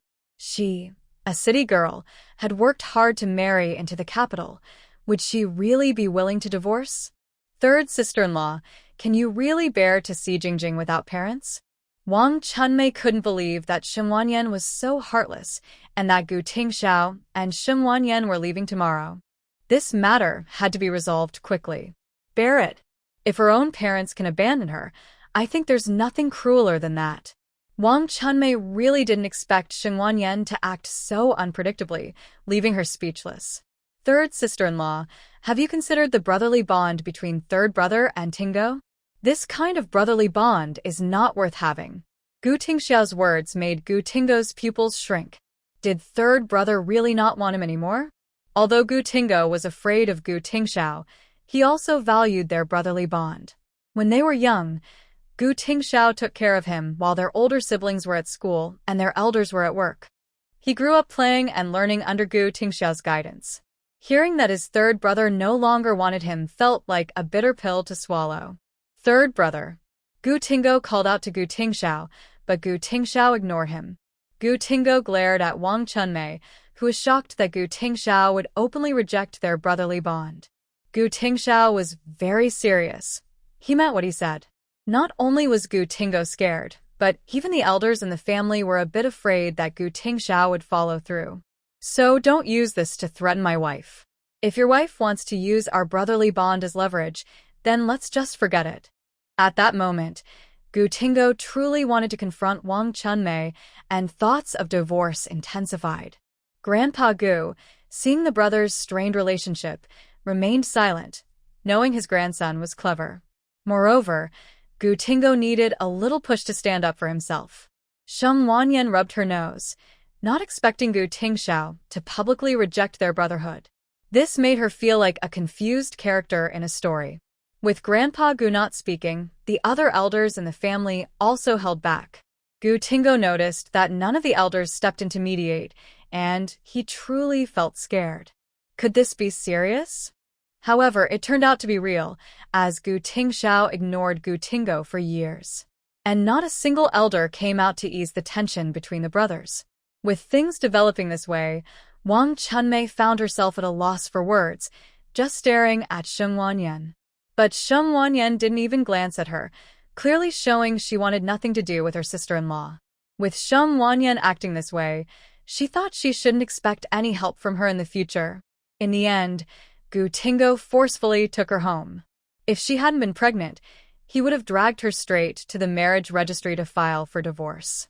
After the others left, Gu's mother finally comforted Sheng Wanyan properly. Yener, Wang Chunmei is a troublemaker in our family. You can't let her divorce affect you. Just ignore her from now on. Don't let her upset your health. If she bothers you again, tell Mom and I'll handle her. Mother Gu was genuinely worried that Sheng Wanyan might take action, as her attitude was very clear. She realized that her third daughter-in-law was not someone to be easily bullied. If one day Wang Chunmei really pushed her too far, she might actually divorce the third son. It wasn't easy for him to find a wife, especially someone as good as Sheng Wanyan. She had given up on the fourth family, but she couldn't let them harm the third son. Mom, I'm not just saying this out of anger. Sheng Wanyan truly meant what she said. Deep down, she thought that if Gu Tingxiao, out of brotherly loyalty, really adopted Gu Jingjing into the third household, she would indeed divorce him. She wouldn't raise someone else's child. That would make her no different from a stepmother. Not to mention, if Gu Tingxiao made mistakes in the future, she wouldn't have the kindness to help everyone. She preferred to take care of her own matters and didn't want to compromise for others. Mother Gu, I know you're serious, but please don't hurt the third son's feelings. Mother Gu looked at Gu Tingxiao, realizing that he might really go after Gu Tingo's family now. Gu Tingxiao helped Sheng Wanyan back to their room to rest, fearing that if his mom continued talking, they might end up divorcing tomorrow. Mom, we're going back to our room now. Gu Tingxiao said this without giving Mother Gu a chance to respond, and he helped Sheng Wanyan upstairs. Mother Gu, can you at least give me another chance to explain? What is going on here? Grandma Gu was very worried. They couldn't keep the fourth family around any longer, or their home would be torn apart. About the fourth family, don't let her show up in front of the third daughter-in-law anymore. Grandpa Gu's words clearly favored Sheng Wanyan. The titles were telling, one from the fourth family and one as the third daughter-in-law. Once the fourth family has their baby, if they cause trouble again, let Tingo divorce her. Grandma Gu didn't want the fourth daughter-in-law. If Wang Chunmei continued to create chaos, the family would fall apart. If Wang Chunmei weren't pregnant, the issue of her taking money back to her family would have been enough for Gu Tingo to divorce her. No matter what, the Gu family's children couldn't be left outside. After Sheng Wanyan and Gu Tingxiao returned to their room, Gu Tingxiao clung to Sheng Wanyan like glue. Gu Tingxiao held her close, burying his head in her neck. Wife, please don't mention divorce again, okay? We won't get divorced. Gu Tingxiao felt scared. His wife was so independent that she could leave without a second thought. She could just walk away like it didn't matter. If you dare to cheat on me, I won't be your wife anymore. And about having children, I only want my own. Gu Tingxiao tightened his hold on her. I won't cheat, and there won't be any other children. In this life, the next life, and the one after that, I only want you. I'll do whatever you say. Sheng Wanyan felt satisfied but only believed a little of what the man said. She focused on Gu Tingxiao's actions. Sweet words were nice to hear, but she wouldn't let herself be fooled. Then I'll watch how you act. Okay, but don't mention divorce again. Wife, when you say that word, it makes me uncomfortable. Sheng Wanyan nodded. She just wanted to express her feelings to the Gu family today. After all, to the elders of the Gu family, they were all important, and their opinions might change in the future. So she made her stance clear, ensuring that they wouldn't interfere with the third branch later on. But Gu Tingxiao was worried. He hoped she wouldn't bring it up in front of him again. However, the Gu family needed to make their position clear. The next day, Sheng Wanyan and Gu Tingxiao boarded the train back to Ice City. Gu's mother and sister-in-law had taken the day off work to prepare plenty of food for the journey. Since it was winter, the food could be stored longer, and with Sheng Wanyan being pregnant, she shouldn't be deprived.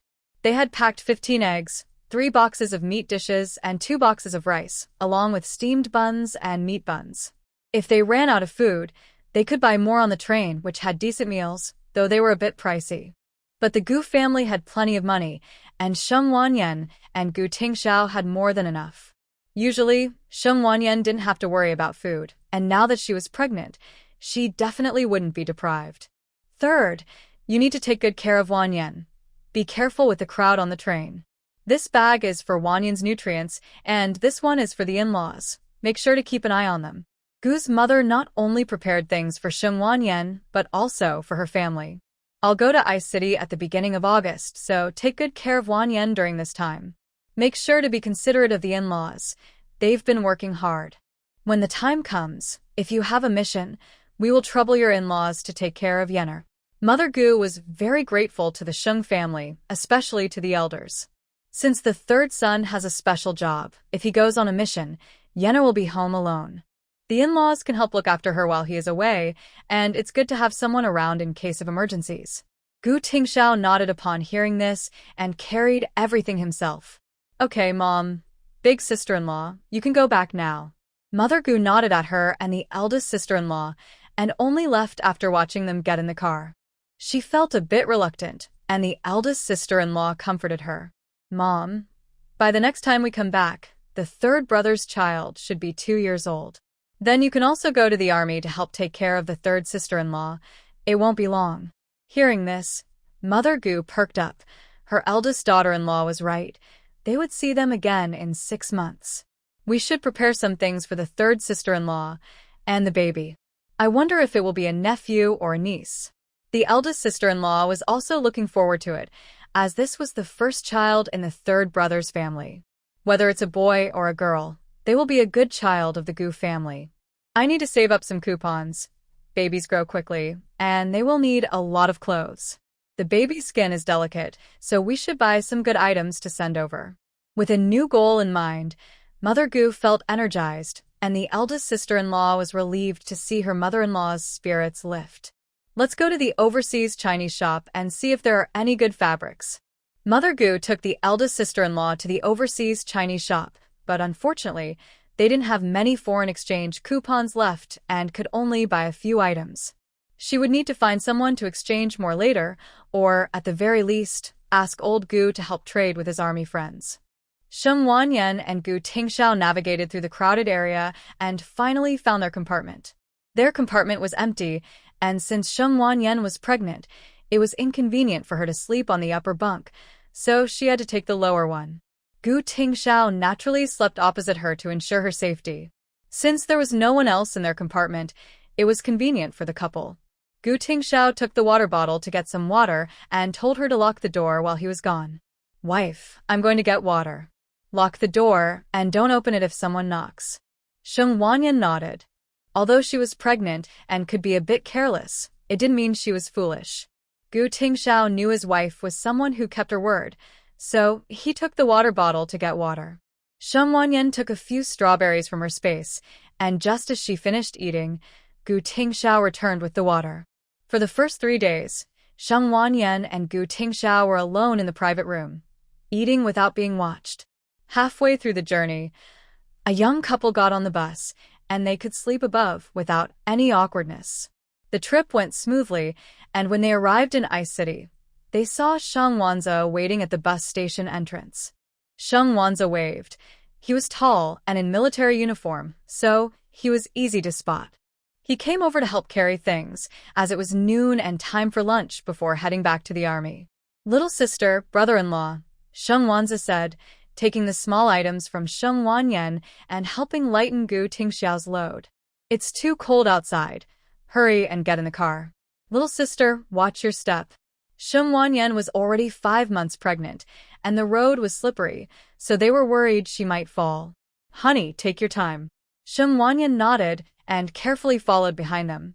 Gu Tingxiao quickly had Sheng Wanyan get in the car while the two men went to the trunk to put away their things. Once they finished, they got in the car and headed to the state-run restaurant for a meal. It took the army 4 hours to drive back to the city, and they needed to eat something to avoid being too hungry. The three of them ordered 2 meat dishes and a vegetable dish at the restaurant, along with a meat bun for each person.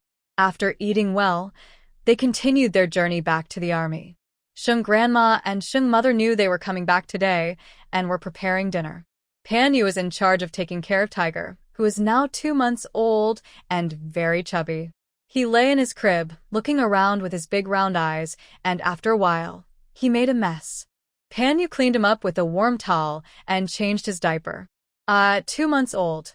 Tiger either made sounds or drank milk, and now that he was breastfeeding, he would go to the bathroom 6 or 7 times a day. They were running low on diapers, and with the weather being hard to dry, Sheng Mother could only dry them on the stove. Tiger, your aunt is back. Are you happy? Pan Yu played with him, and seeing this chubby little boy made her happy. Tiger reached for her fingers, wanting to put them in his mouth, but when Pan Yu saw this, she pulled her hand away. That's dirty. You can't eat that. I just changed your diaper. You shouldn't be so messy. Pan Yu laughed and shook her head, thinking that this little guy was already so messy at such a young age. What would he be like when he grew up? Tiger looked confused as he watched her fingers move further away and began to cry loudly. While in the living room, Grandpa Sheng and Father Sheng heard Tiger's cries and looked anxiously at the door. Mother Sheng was washing vegetables when she heard a noise and quickly wiped her hands to come in. What happened? Don't cry, my dear grandson. This little boy is truly spoiled by the elders in the Sheng family. Whenever he cries, someone comes to comfort him. Mother Sheng picked him up and gently patted his back. A 2-month-old baby can easily choke when crying. He wants to grab my finger and put it in his mouth. Pan Yu said to Mother Sheng, looking a bit upset. Mother Sheng noticed her expression and paused. Pan Yu had just finished her confinement period, and her emotions were still quite unstable. She was even getting into a little tussle with the baby. Hearing her words, Mother Sheng looked at the baby in her arms with a serious expression. This little guy is making Mommy angry again. Why are you so naughty? I just changed your diaper, and you are so careless. Mother Sheng smiled as she calmed the baby and placed him in the crib. I'll let Wanze teach this little rascal a lesson later. Don't let him upset you. After saying this, she took the diaper from Pan Yu's hands. I'll wash this, you go help Grandma cook. Pan Yu nodded. She could feel that her emotions had become a bit fragile after having the baby. Doing heavy work left her out of breath. Most importantly, she couldn't help but experience some physical reactions that led to leaking. This made her feel extremely embarrassed and ashamed, as every time she leaked, it would dirty the bed. Although she was happy to have a child, this physical reaction made her, someone who values beauty, feel very ashamed. Fortunately, she had a good husband and a caring mother-in-law who helped her and comforted her. She often tried to distract herself, or else she would fall into depression. Pan Yu washed her hands and went to the kitchen to help, following Grandma Sheng to prepare dinner. Seeing Pan Yu leave, Mother Sheng sighed. Pan Yu was currently in a phase of poor sleep and hair loss. It seemed she was experiencing some postpartum depression, and Mother Sheng needed to have a good talk with Sheng Wanze about it. If it got too difficult, she would let the baby sleep with her, so that Pan Yu could rest better. Mother Sheng looked at the baby sleeping before going to wash the diaper. At 6:30 in the evening, Sheng Wanyan and the others returned to the army base. They first put their things back in their small courtyard. They took out the items that Gu Mu had prepared for the Sheng family and handed them to Gu Tingxiao to take across the street. Grandpa, grandma, mom, sister-in-law. As soon as Sheng Wanyan entered the house, she saw several people waiting for them to eat. Mother Sheng saw her with a baby bump and quickly helped her sit down. Grandpa, grandma, mom, sister-in-law. Gu Tingxiao followed with a greeting. Grandpa Sheng and Father Sheng nodded at him, inviting him to sit down. Sit down. You must be tired from the journey. I'm not tired. Gu Tingxiao responded to his father-in-law's concern, saying he had been able to rest well for the past few days, and any tiredness was just from the days ahead. Finally back, is everything good in Kyoto? How are you, my dear in-laws? How is your health? And how are you? Is the baby behaving? Mother Sheng asked about Sheng Wanyan, who nodded. Everything is fine. The baby is very well behaved. By the way, this bag is from my mother-in-law for you. Sheng Wanyan pointed to the large bag by Gu Tingxiao's feet, and he handed it to her. Sheng Wanyan opened it, unsure of what her mother-in-law had prepared, and took out the items for Mother Sheng. Inside were 5 cans of malt extract, 3 cans of milk powder, and 3 boxes of moisturizing cream, along with some food. There were 5 pieces of cured meat, 5 dried wild chickens, and 5 pounds of brown sugar. The brown sugar could be used by everyone to boost their health, especially since Pan Yu had just given birth not long ago. The milk powder was clearly for the 2 elders, and the moisturizing cream was just right, one for each woman in the family. Why did you prepare so much for us? You just sent us meat a while ago. Mother Sheng felt overwhelmed by her in-laws' kindness and didn't know what to say. The last time was just things I brought for my family. My sisters all got some too, so I sent them to you. This time, my mother-in-law prepared it herself. Mother Sheng was unsure whether to accept it, but seeing how much effort her mother-in-law had put in, she felt it would be a waste not to. Once she returned to Rongqing, she planned to send some wild goods back to her mother-in-law. What Mother Sheng didn't know was that her mother was not this generous with every in-law. Since Sheng Wanyan married Gu Tingxiao, her parents always thought of their in-laws and sent good things over. In this exchange, if you value us, we will value you in return. The 2 families became one, so naturally, if you treat me well, I will treat you well. Mother Sheng accepted the items, and how to distribute them in the Sheng family was her decision. The 3 cans of milk powder were naturally for the 2 elders, and she gave 2 cans of malt extract to them. The remaining 3 cans, she insisted Sheng Wanyan take home to drink. I don't want it. My mother-in-law prepared it for me. Keep it for you and Dad. Your sister-in-law needs to replenish her strength after giving birth. What your mother-in-law gave you is for you, and this is from your mom. Sheng Wanyan looked at Gu Tingxiao for help, as she couldn't drink that much on her own. Gu Tingxiao noticed his wife's gaze and quickly spoke up to ease the situation. Mom, you can keep those to enjoy with Dad and my sister-in-law. Since Gu Tingxiao had spoken, Mother Sheng felt she couldn't refuse any longer. Rejecting again would seem ungrateful. All right, when you write, please thank my in-laws for me. Sheng Wanyan nodded with a smile and then started the meal. Today's dishes were quite lavish, as Grandma Sheng and Mother Sheng were concerned about their long journey. Worried that Sheng Wanyan, being pregnant, might not have a good appetite, they specially prepared some fine grains. After the meal, Sheng Wanyan and Gu Tingxiao went back to rest, giving the house keys to Mother Sheng before leaving. Mother Sheng often came over to clean and feed the chickens, and she had saved up 60 eggs, placing them on the kitchen shelf. Knowing they were coming back today, she had cleaned the house yesterday. So there was no need to busy herself with unpacking the things they brought from Kyoto. While unpacking, she realized she had forgotten to bring the clothes she bought for her family, which showed her poor memory. She decided to take them over tomorrow. Luckily, they lived close by, so it wouldn't be a hassle. Sheng Wanyan looked at the items prepared by Mother Gu, which included 5 cans of milk powder and 5 cans of malted milk.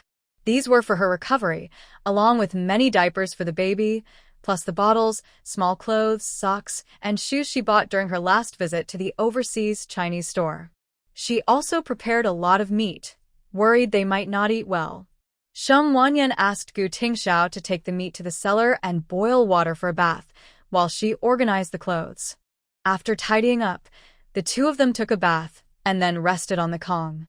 Back at the army base, Sheng Wanyan felt a bit out of place. In Kyoto, She had things to keep her busy after waking up. But at the base, she could only stay at home and be idle. However, a big advantage of being at the base was that she had more personal time. Gu Tingxiao had already prepared breakfast, and he still had a few days off. Just after they finished breakfast, Mother Sheng arrived shortly after, holding a package. This was the translation materials and money sent by the newspaper last month. Since it arrived early at the base, Mother Sheng took it back home to keep it safe. This was money earned by her daughter, and she needed to take good care of it. Instead of bringing it home openly, she secretly hid it, and no one in the family knew where she had put it. Even Father Sheng was unaware of this, let alone the rest of the family. Sheng Wanyan took the package back to her room and also brought out the items she bought for her elders at the overseas Chinese store. Why are there so many things again? Sheng's mother was stunned. Did her daughter really bring the whole Gu family back with her? These are all things I bought for you at the overseas Chinese store. There are 2 sets of skincare products for your face. Sheng Wanyan explained the steps for using the skincare products, encouraging her to take good care of herself like Grandma Gu. Especially in winter, when the skin gets very dry, it's important to take extra care. She had checked the ingredients of these products, and they were all very safe. The moisturizing effect was great, not worse than what she had seen in the future. Although skincare products in the future were expensive, they contained too many unnecessary additives. This is too expensive. It's not expensive, it's a rare occasion. This coat is for you and Grandma, and this dress is for my sister-in-law. And this Zhongshan suit is for my grandfather, while the base layer is for my dad. Sheng Wanyan certainly didn't forget about Panyu, who often sent her things from Kyoto. Panyu had bought her valuable items like dresses, shoes, and coats. Sheng's mother was speechless, wondering how much all these things cost. This girl should save money for herself. With a baby on the way, there would be many expenses. Did the Gu family say anything about these purchases? Mother Gu pulled her aside and quietly asked, worried that her daughter's spending habits would be too much for anyone, no matter how wealthy. No, I bought gifts for all the elders in the Gu family. Don't worry. Hearing this, Sheng's mother felt relieved. She was afraid her daughter would only think of her own family and struggle in the Gu household. Did Xiao Gu say anything? Mom, what are you thinking? I'm spending my own money. I can earn money, and I should be able to support my parents too. Besides, Ting Xiao is not that kind of person. He supports me. Sheng's mother shot her a disapproving look. Was she just overthinking? It was clear her daughter was spending too freely. Even though she knew she could earn money, she was still worried about her spending habits. However, she didn't realize she was underestimating Sheng Wanyan. The way she would spend money in the future would make anyone's blood pressure rise. Sheng's mother patted her chest. That's good. That's good. When you have the baby and are resting, how will the Gu family arrange things? This was a concern for Sheng's mother. The Gu family held high positions, and her future mother-in-law was someone who contributed to the country. It was uncertain if they could find time, and if not, her mother-in-law could take leave. Although work was important, nothing was more important to a mother than her child. My mother-in-law said she would come to take care of me. She took a 3-month leave. Sheng's mother nodded upon hearing this. Since her mother-in-law had arranged everything, she felt reassured. That's good. I'll ask your dad for leave to come and see you. Okay. Sheng Wanyan knew that her father had been promoted, and taking such a long leave made her a bit uneasy. After returning, she would have to work hard to avoid giving others a reason to criticize her. Your dad and I will return to Rome City at the beginning of next month. That's so soon? At first, Sheng's parents planned to wait until mid-April when Gu Tingxiao returned to the army. Your dad just got promoted, so it's better to return early. Sheng Wanyan nodded, understanding her parents' decision. Her father's promotion was sudden, and taking such a long leave so soon might raise eyebrows. All right, I'll have Ting Xiao take you both. Sheng Wanzhe had already returned to duty, and it was uncertain if he would have any tasks, so it was better for Gu Tingxiao, the son-in-law on leave, to take them. The mother and daughter chatted for a while, and when it was lunchtime, Sheng's mother hurried home. Gu Tingxiao went to prepare lunch. A simple bowl of noodles would be great. He fried 2 eggs, and with his strength, the noodles turned out especially chewy. Comrade Gu Tingxiao, your noodles are delicious. Both the baby and I are very satisfied.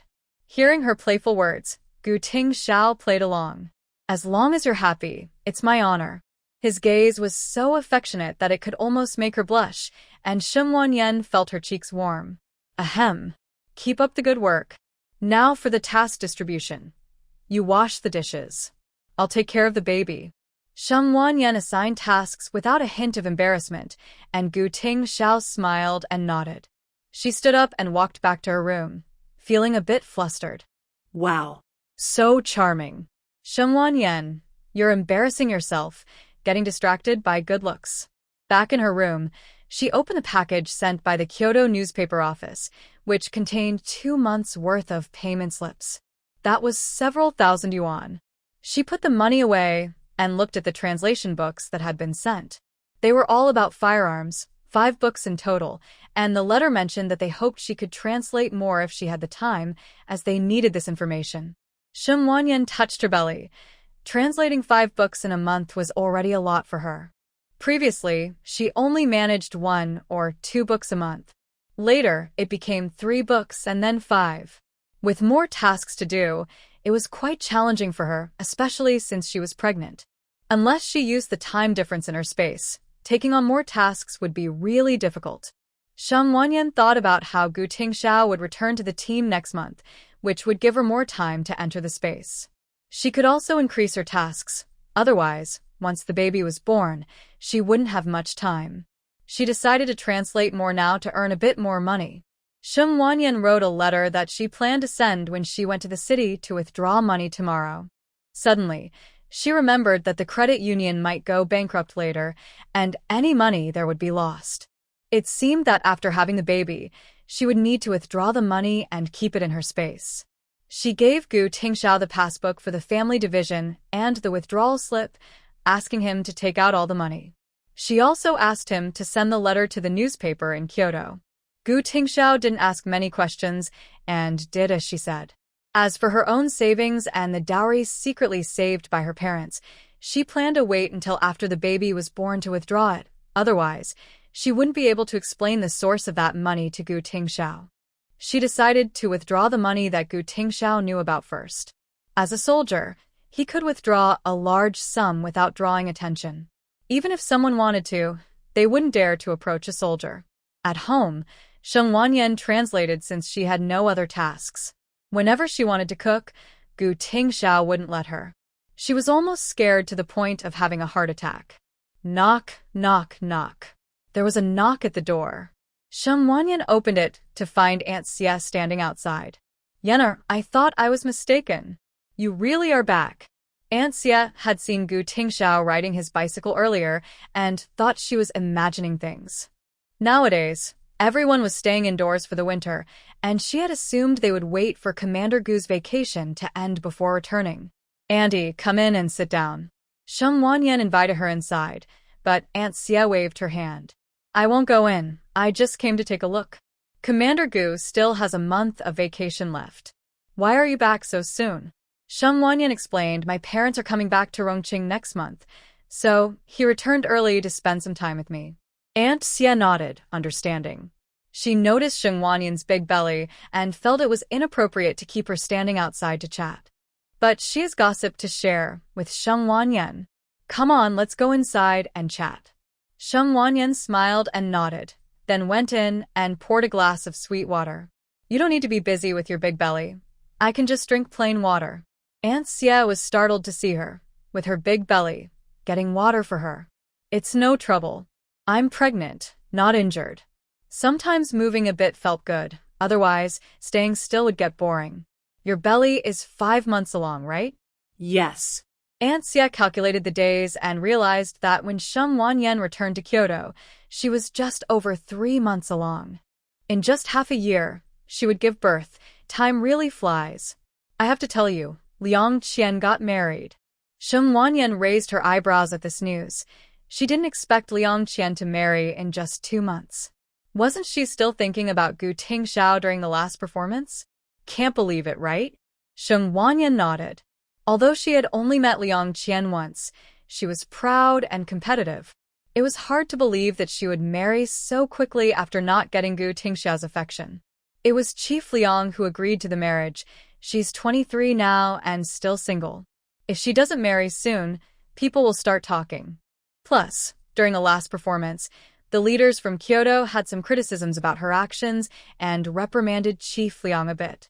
Sheng Wanyan knew part of it was her fault, but she also realized that this truly tied Liang Qian to her. Who did she marry? Sheng Wanyan had to prepare herself, especially since Gu Tingxiao's work couldn't be sabotaged. Aunt Xia's expression darkened as she thought about who Liang Qian married. It's Captain Du from next door. Sheng Wanyan couldn't believe her ears. Did she really hear that right? Yenna, what does Chief Liang think, agreeing to let his daughter marry Captain Du? Captain Du was previously married and has a 5-year-old daughter. Isn't that like becoming a stepmother? Sheng Wanyan couldn't believe Liang Qian would marry a man with a child. Captain Du had worked hard in the village. Moreover, his previous wife had divorced him due to mistreatment from her mother-in-law. With Liang Qian's background, she could find a better family, yet she chose to lower her standards. I heard Liang Qian insisted on marrying him. Chief Liang disagreed, and she caused quite a stir for a while. In the end, I don't know what happened, but Chief Liang agreed to the marriage. Sheng Wanyan couldn't understand it either, but this was Liang Qian's own choice. How she chose was her own business. However, I can guess a bit. Aunt Xia looked at her with some concern, as it was clear that Liang Qian was targeting Sheng Wanyan. I heard that Captain Du is going to be promoted. Upon hearing this, Sheng Wanyan understood that Liang Qian wanted to compete with her. Captain Du's promotion meant he would become deputy regiment leader at the same level as Gu Tingxiao. She was doing this on purpose. Sheng Wanyan was genuinely unsure whether to admire her stubborn competitiveness or pity her for ruining her own life. Aunt, Captain Du deserves the promotion due to his achievements. Aunt Xia agreed, saying that Captain Du was indeed a capable person. However, his fierce mother was not easy to deal with. Would Liang Qian be able to handle such a strong-willed mother-in-law? Captain Du is from the neighboring regiment. How could Chief Liang marry his daughter off to someone under him? Logically, people from different factions shouldn't marry each other. That's a matter for the Liang family. Sheng Wanyan took a sip of water, lowering her gaze, lost in thought. That's true, but you don't need to worry, Wanyan. I heard from Uncle Xia that Commander Gu will likely be promoted again in a few years. Sheng Wanyan smiled at this news, knowing that uncertain matters are hard to predict. I don't understand much about Tingxiao's work. He is devoted to the country. As his wife, I will take care of our home and support him. Aunt Xia nodded, appreciating Sheng Wanyan's good attitude. Aunt Xia chatted about some gossip, and when she checked the time, it was already noon, so she decided to go home and cook. It's time. I need to go home and prepare lunch. Sheng Wanyan walked her to the door, but Aunt Xia waved her hand, indicating she could stay. No need to see me off. I can walk by myself. Take care, Aunt. Aunt Xia hurried away, and Sheng Wanyan watched her leave, lost to her thoughts. Whatever Liang Qian was plotting, she wouldn't dare act recklessly in the military. Moreover, she wasn't someone who could be easily manipulated. Support wasn't something she had alone. At 4 in the afternoon, Gu Tingxiao returned while Sheng Wanyan was taking a nap. Wife, I'm back. Sheng Wanyan groggily woke up as Gu Tingxiao handed her the money he had taken out.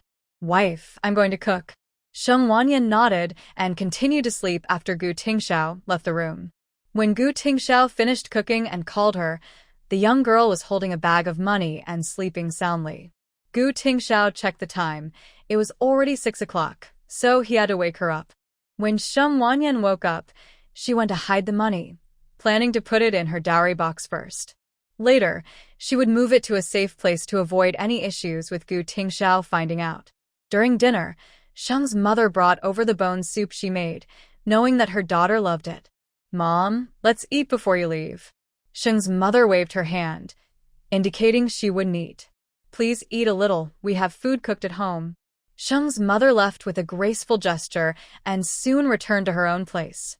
Gu Tingxiao served her a bowl of chicken soup, but Sheng Wanyan took a sip and immediately felt nauseous. Ugh, seeing this, Gu Tingxiao rushed over to pat her back. Wife, are you okay? Sheng Wanyan shook her head. She didn't throw up anything solid, just sour liquid. It's fine. Sheng Wanyan waved her hand. She had not experienced morning sickness before and was feeling pleased, but now it had hit her. Just as she finished speaking, the nausea returned, and she quickly ran to the sink to throw up. Gu Tingxiao hurried after her, feeling anxious, but unable to do much. He could only pat her back to help ease the nausea, and Sheng Wanyan felt a bit weak from vomiting. She had no appetite and decided to rest in her room. Gu Tingxiao was worried she might be hungry, so he brought her some food and tried to feed her a few bites. I don't want to eat, I can't. Sheng Wanyan pushed the food away. Her stomach felt sour, and just the smell made her want to throw up. Wife, please eat a little to settle your stomach. I can't. Sheng Wanyan looked at him with a hint of grievance, and Gu Tingxiao couldn't resist her sad eyes. His heart softened. All right, we'll eat later. He placed the bowl on the table, not wanting to force her. You go eat. Gu Tingxiao hadn't eaten himself. He had been taking care of her. Although he felt sorry for himself, he couldn't let both of them go hungry. I'll eat later. You rest for now. Gu Tingxiao helped her lie down and covered her with a blanket. Sheng Wanyan felt weak and soon fell asleep. Once she was asleep, Gu Tingxiao went out to take care of his own dinner. Her portion was kept warm in the kitchen, ready for her whenever she woke up and felt like eating. Sheng Wanyan's face had filled out, and aside from her belly, her figure hadn't changed much. Although she has gained some weight, her skin looks even softer now. Gu Tingxiao thinks she looks like a child when she sleeps, so round and adorable. If Sheng Wanyan knew he called her round, she would definitely argue with him. Gu Tingxiao went to wash the dishes while she loved taking a bath and prepared hot water. After an hour, Sheng Wanyan got up to eat dinner, but she could only finish half. Gu Tingxiao took away the dishes and ran a bath for her, encouraging her to rest early. Wife, come wash your feet. Gu Tingxiao brought in warm water for her feet, massaging them to help her sleep better. He checked the water temperature and, finding it just right, placed her feet in. Sheng Wanyan felt a bit helpless as Gu Tingxiao took care of everything for her. I want spicy chicken feet. Sheng Wanyan felt a craving, and just thinking about the spicy chicken feet made her mouth water. I'll make some for you later. Sheng Wanyan nodded, suddenly feeling hungry. Seeing her eager expression, Gu Tingxiao didn't want to delay. After finishing her foot massage, he went to the kitchen. They had plenty of chili sauce, garlic, spicy, and red oil. Before the new year, Sheng Wanyan had prepared several jars to satisfy her cravings in winter. She also made a lot of hot pot base, which was delicious for cooking as well. Just thinking about it made her excited. She had to plan a hot pot meal. Sheng Wanyan considered the ingredients at home. They had beef, pork, cabbage, radishes, and potatoes. They also had a coal stove so they could eat right away. However, they couldn't eat in the living room, or the sofa would smell. The kitchen was not well ventilated, but it had a table, so they could eat directly in the kitchen without having to move around. Just thinking about it made Sheng Wanyan crave it, so she immediately got Gu Tingxiao to take action for dinner tomorrow. She asked him to inform Sheng's father and the others early the next morning that they wouldn't need to cook. They could just come over. Gu Tingxiao nodded, not fully understanding what hot pot was, but he would do as his wife asked. The next day, Sheng Wanyan directed Gu Tingxiao to work, saying they just needed to make chicken soup for the base, perfect for warming up on a cold day. Preparing for hot pot was easy. It was just cutting and washing vegetables. Sheng Wanyan was in charge of making the chicken soup, while Gu Tingxiao handled the rest, cutting the potatoes and radishes into pieces as she instructed. As the evening approached, Sheng Wanyan prepared the meat, knowing that Gu Tingxiao's knife skills were average, so the slices needed to be thin for cooking. Can you start the stove? Put the chicken soup on to simmer. She placed all the ingredients for the chicken soup into a ceramic pot and set it on the fire. Gu Tingxiao nodded and followed her instructions. Wife, drink some water. After finishing, Gu Tingxiao brought her a glass of warm water and held it to her lips. Sheng Wanyan took a couple of sips from the edge of the cup, then finished preparing the meat. ready to eat. Noticing it was only 4 o'clock, she went to her room to translate books, as there was an urgent need in the capital. Contributing to the country required a proactive approach. The nation was developing slowly and often had to rely on others. Chinese researchers started from a low point, having just developed a technology that was on par with other countries. Before long, those countries released new research results. They could only spend money to buy outdated products from others for study. Sheng Wanyan paused, recalling the founding ceremony in 1949 when there were only 17 planes, and they could only fly twice due to a shortage. Moreover, those planes were all outdated models from other countries. At other grand events, they used planes from foreign nations. Being pressured and looked down upon by others was truly frustrating. Even in this parallel world, the historical trajectory was similar, and researchers in this era faced significant challenges. Not just planes, but all weapons for defending the nation were inferior to those of other countries.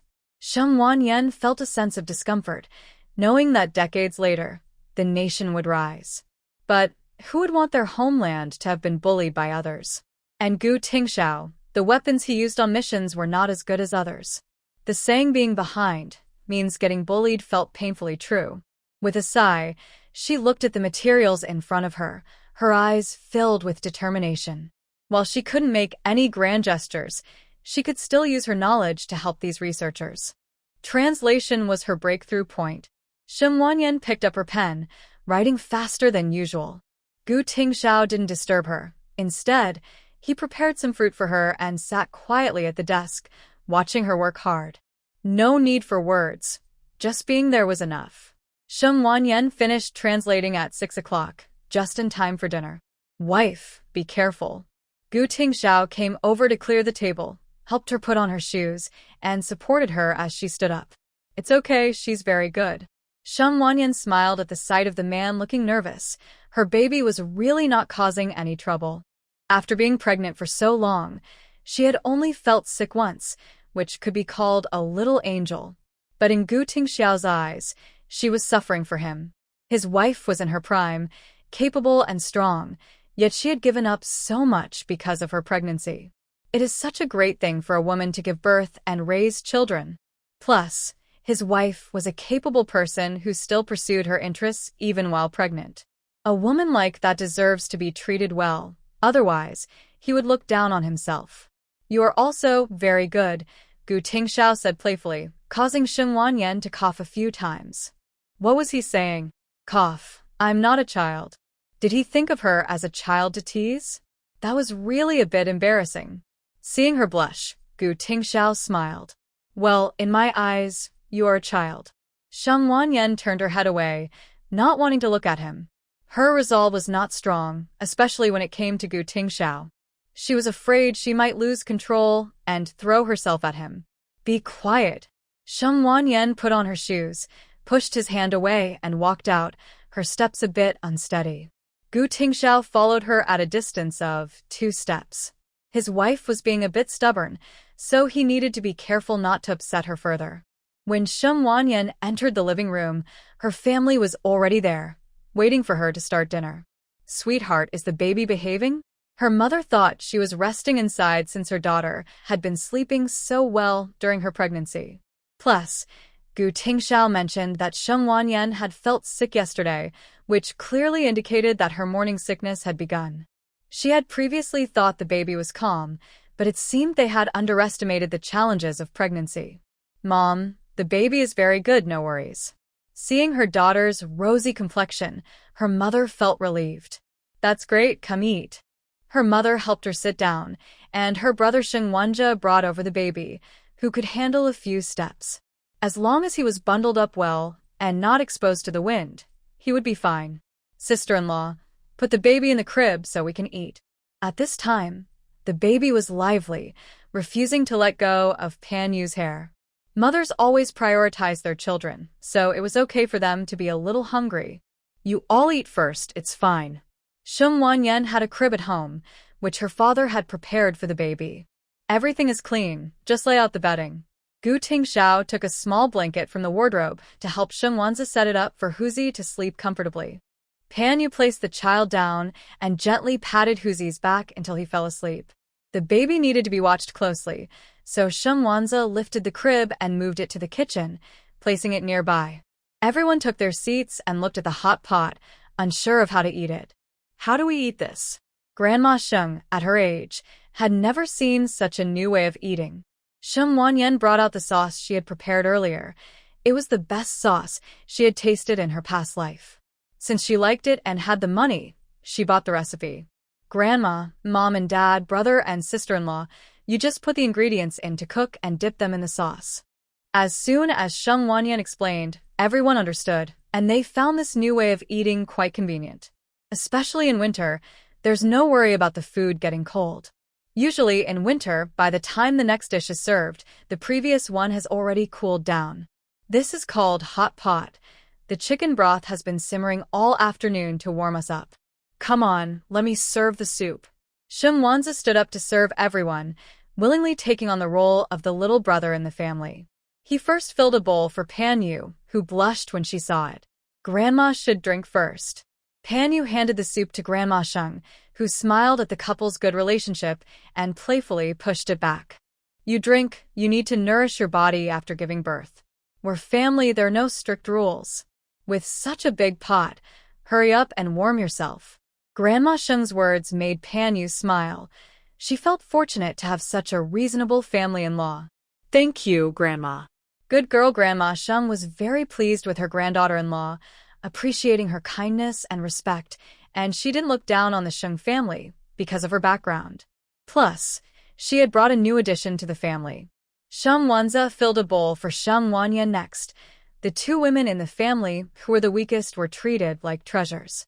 Sheng Wanyan took the bowl and started drinking, noticing there was a big chicken leg in it. It seemed her brother was quite caring. She gave the chicken leg to Grandpa Sheng, as the tender meat was perfect for him since he had trouble chewing. You eat, Grandpa has enough. Grandpa Sheng had plenty of food in his bowl, thanks to Sheng Fu, Sheng Wanzi, and Gu Tingxiao. He was the one in the family who had no shortage of food. In his early life, Grandpa Sheng had fought in wars, and though his later years were quite ordinary, he had lived well. But he raised a respectful son and grandson. Now, there is also a respectful granddaughter-in-law, making his old age quite happy. Sheng Wanyan saw her bowl full of chicken and decided to let it go. She would eat by herself since her grandfather didn't need her little bit of meat. Looking again at Grandma Sheng's bowl, which was almost overflowing with meat, she thought, well, it wasn't a loss. She was just being overly sentimental. Feeling frustrated, Sheng Wanyan took a bite of chicken leg, while Gu Tingxiao cooked meat for her and placed it in her bowl. After finishing the chicken soup, she began to enjoy the meat. The first hot pot meal in this era was so delicious. It wasn't just Sheng Wanyan who thought it was tasty. Everyone was too busy eating to talk. The hot pot was addictive, especially for those who had tried it once. They couldn't forget it. This way of eating is amazing. Little sister, you are so clever. Sheng Wanzi admired his sister's intelligence. How could her mind be so sharp? She was indeed his sister, and he was glad he had taken care of her when she was younger. Otherwise, how could she be so smart? Not only could she translate, but she could also make medicine and cook delicious food, creating new ways to enjoy it. Enjoy it, eat more, and next time we can try something else. Sheng Wanyan thought she should have barbecue next time. Sheng Wanzi looked forward to her next meal. Sheng's mother rolled her eyes at her son's chatter, wondering how meat could not be delicious. What was wrong with her son? He didn't even compare to a fraction of his sister's cleverness. Why didn't he inherit her smarts? Next time? With so much meat, once in a while is enough. Do you think meat is free? Sheng's mother playfully tapped Sheng Wanzi on the head. If they kept eating like this, they would go broke. Soon, the whole family would be struggling. Sheng Wanzi thought to himself that this extravagant meal was enough. Meat was precious these days. Little sister, let's have potatoes next time. They shouldn't let their cravings ruin their lives. Sheng Wanyan smiled and offered him a slice of potato, saying, Brother, you like potatoes, so eat more. After saying that, she took a piece of meat for herself, and Sheng Wanzi took a big bite of potato. Wasn't the potato quite tasty? He ate several slices, and they were soft and delicious with the dipping sauce. Not only did Sheng Wanzi enjoy them, but it was also the first time Sheng's mother had tasted such good potatoes. The whole family enjoyed their meal, feeling satisfied and not wanting to move. In the end, it was Sheng Mu and Pan Yu who finished cleaning the kitchen before leaving. After enjoying such delicious food, there was no reason for Sheng Wanyan to clean up with her big belly. The men moved the chairs back, and Sheng Wanzi, as usual, lifted the crib and brought Tiger back to the living room. Sheng Wanyan prepared some sour plum juice, which is good to drink after a meal to help with digestion and reduce bloating. After tidying up, the family sat in the living room drinking sour plum juice, enjoying a pleasant time together. Tiger slept soundly, unaffected by the strong smell of hot pot in the house. Fortunately, the distance between the yards was far enough that neighbors couldn't smell what they were eating. After a while, Sheng's father and the others returned home. Gu Tingxiao went to boil water for her bath, as she needed to wash off the hot pot smell. After Sheng Wanyan finished her bath, she lay on the bed waiting for Gu Tingxiao, who soon came in, still steaming from the water.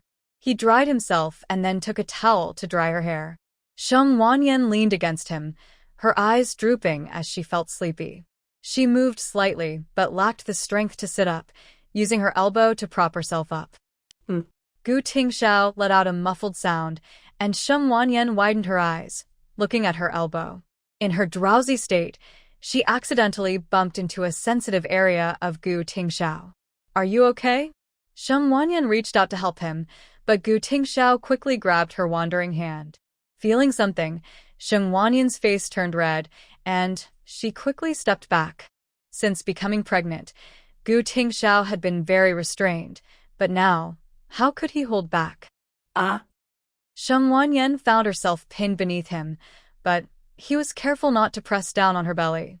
"Wife, I feel uncomfortable." Sheng Wanyan swallowed hard, unsure of how to help him. "How about you take a cold shower?" Gu Tingxiao shook his head, burying his face in her neck to take deep breaths and calm himself. However, his breath on her neck felt ticklish and enticing. Desire is not only felt by men. Women can feel it too. Sheng Wanyan felt a tingling sensation, as if ants were crawling on her, and she felt hot all over. She thought about how she was already over 5 months pregnant, and decided to be careful. Wrapping her arms around Gu Tingxiao's neck, she whispered something in his ear. His eyes brightened, and he carefully helped her lie down, covering her with a blanket, fulfilling his duties as a husband. The wife is feeling unwell, so as a husband, he must take good care of her. Gu Tingxiao, without any embarrassment, carefully attends to his wife. The next day, Sheng Wanyan woke up and reached out beside her, finding that Gu Tingxiao was not there as usual. She knew he was either preparing breakfast for her or shoveling snow in the yard. Sheng Wanyan got up to wash up and indeed saw Gu Tingxiao shoveling snow in the backyard. When he noticed she was awake, he put down the broom and came over to squeeze toothpaste for her. "Wife, breakfast is warming in the kitchen. I'll bring it to you." Seeing the satisfaction on his face, Sheng Wanyan shot him an annoyed glance. Gu Tingxiao lowered his head shyly and went to the kitchen to bring her the cooked millet porridge. The side dishes were pickled radishes and cucumbers that Sheng Wanyan had prepared, along with 2 boiled eggs. Gu Tingxiao made her a cup of malt drink and sat across from her, watching her eat. "Why are you looking at me?" "Wife, you look beautiful." Gu Tingxiao praised his wife without a hint of shyness, believing she was the most beautiful person in the world. "You just like to talk." She didn't think that would make her forgive him for his indulgence the night before. "Wife, eat more. You've worked hard." Sheng Wanyan was annoyed by his words. Gu Tingxiao really knew how to push her buttons. Could he not make such comments here? He used to be so cold, but now he was becoming more playful. "Did you finish shoveling the backyard? Stop joking with me." Seeing his wife shy, Gu Tingxiao decided to stop teasing her and went back to shoveling snow in the backyard. Taking advantage of Gu Tingxiao's time off, Sheng Wanyan asked him to tidy up another room for the baby. They didn't need to set up the furniture just yet. A table, chairs, and a wardrobe would suffice. The crib was already prepared by Mr. Sheng, but she needed to set up a mosquito net. When her mother-in-law came to help, she would need a place to stay, so they would also need bedding and pillows. There weren't any extra blankets at home, though she had plenty in her space. She just couldn't take them out. Before bed, Sheng Wanyan instructed Gu Tingxiao to buy some things the next day. Go to the city tomorrow and buy some cotton and fabric. Also, if you see meat and rice, buy some extra. Food is always welcome, and Gu Tingxiao understood that well. Okay.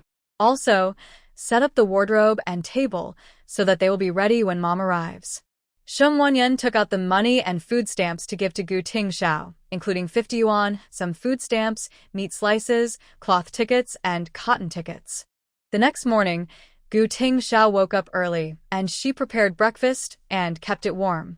She also informed the neighbor to have Sheng Mu cook lunch for Sheng Wanyan. Sheng Mu knew he was going to the city and asked him to bring back 2 bottles of soy sauce and 2 packs of salt. Gu Tingxiao nodded and rode his bicycle to the city. With Gu Tingxiao away, Sheng Wanyan went into her space to translate. At noon, Sheng Mu called her for lunch, and Sheng Wanyan hurried out when she heard the voice, worried that Sheng Mu might come in and find her missing. I'm coming, Sheng Wanyan replied, put on her shoes, and went to eat. After lunch, she didn't stay long and returned home to continue translating in her space. Time moved differently there, and she quickly finished translating 2 books. The rest would have to wait for her free time. After eating some fruit, Sheng Wanyan felt sleepy and went to sleep. Gu Tingxiao returned around 4 in the afternoon and saw her sleeping, so he walked quietly. He buried the meat in the snow, stored the grain in the cellar, and placed the fabric and cotton next to the sewing machine. He had 15 yuan left, which he put on the desk under a book, knowing she would put it away when she woke up. With these supplies, Sheng Wanyan had more to do, making quilts and pillows. Sheng Nai and Sheng Mu also returned to help, and the room was cleaned up nicely. The quilts and pillows were finished in just a few days, and Sheng Wanyan even made a quilt cover. Gu Tingxiao also brought back a new wardrobe and table. Sheng Wanyan placed the finished quilts and pillows in the wardrobe, planning to wash and air them out when the weather warmed up. Time passed quickly, and by the end of March, Sheng Fu and Sheng Mu were preparing to return to Rongcheng. Sheng Wanzai, knowing his parents were leaving today, took a half-day off to see them to the station. Sheng Wanyan prepared a lot of food for her parents to eat on the train. Mom and Dad, here, take this, Sheng Wanyan said, handing the food to Sheng Mu. Seeing the expense, Sheng Mu felt anxious. Why did you prepare so much food? You're pregnant and will need more supplies at home. Save some for yourself to regain your strength. Your sister-in-law prepared food for us. When Sheng Mu saw the 10 eggs inside, she exclaimed how precious they were, knowing they were nutritious and that her daughter should eat more. Mom, we have plenty at home. Besides, you haven't finished what you took from me before. Take it. I feel more at ease. Hearing this, Mother Sheng gave in. She knows her daughter well. If she doesn't take it, her daughter will be worried. All right, it's snowing. You should go inside quickly. I'm leaving with your dad. Sheng Wanyan nodded, feeling a bit reluctant to part with her parents. During their time together, she didn't have to think about anything or do anything. She just needed to take care of herself and her baby. They say children with parents are treasures. It's not just a saying. She instinctively relied on her parents, feeling more secure with them around. Sheng Wanyan's eyes turned red, and seeing this, Mother Sheng felt uncomfortable too. She didn't want to part with her. But that's how life is. They can't always be together. There will always be separations. When you have your baby, I'll come to see you. Sheng Wanyan smiled and nodded. Seeing her daughter force a smile made Mother Sheng's eyes red as well. Her daughter had never been away from her side since she was little, and now that she's married, it's hard to let go. Finally, her daughter is having a baby, and the family will be together again. In their time together, she almost forgot her daughter was married. Now that they suddenly have to part, she realizes how real life is. Be good. Mother Sheng reached out to touch her face. It would be a long time until they meet again. She just hopes everything goes well with the baby. Go back now, you're pregnant. Okay. Sheng Wanyan knew that if she didn't go inside, her parents wouldn't feel at ease leaving, especially with Gu Tingxiao around. Once she went inside, Mother Sheng gave a few more instructions to Pan Yu, and the two women felt reluctant to part as well. Grandma is leaving, so you must listen to your mom, Tiger.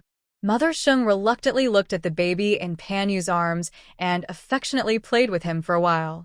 After checking the time, she sighed and turned to get in the car, afraid that if she looked any longer, she wouldn't want to leave.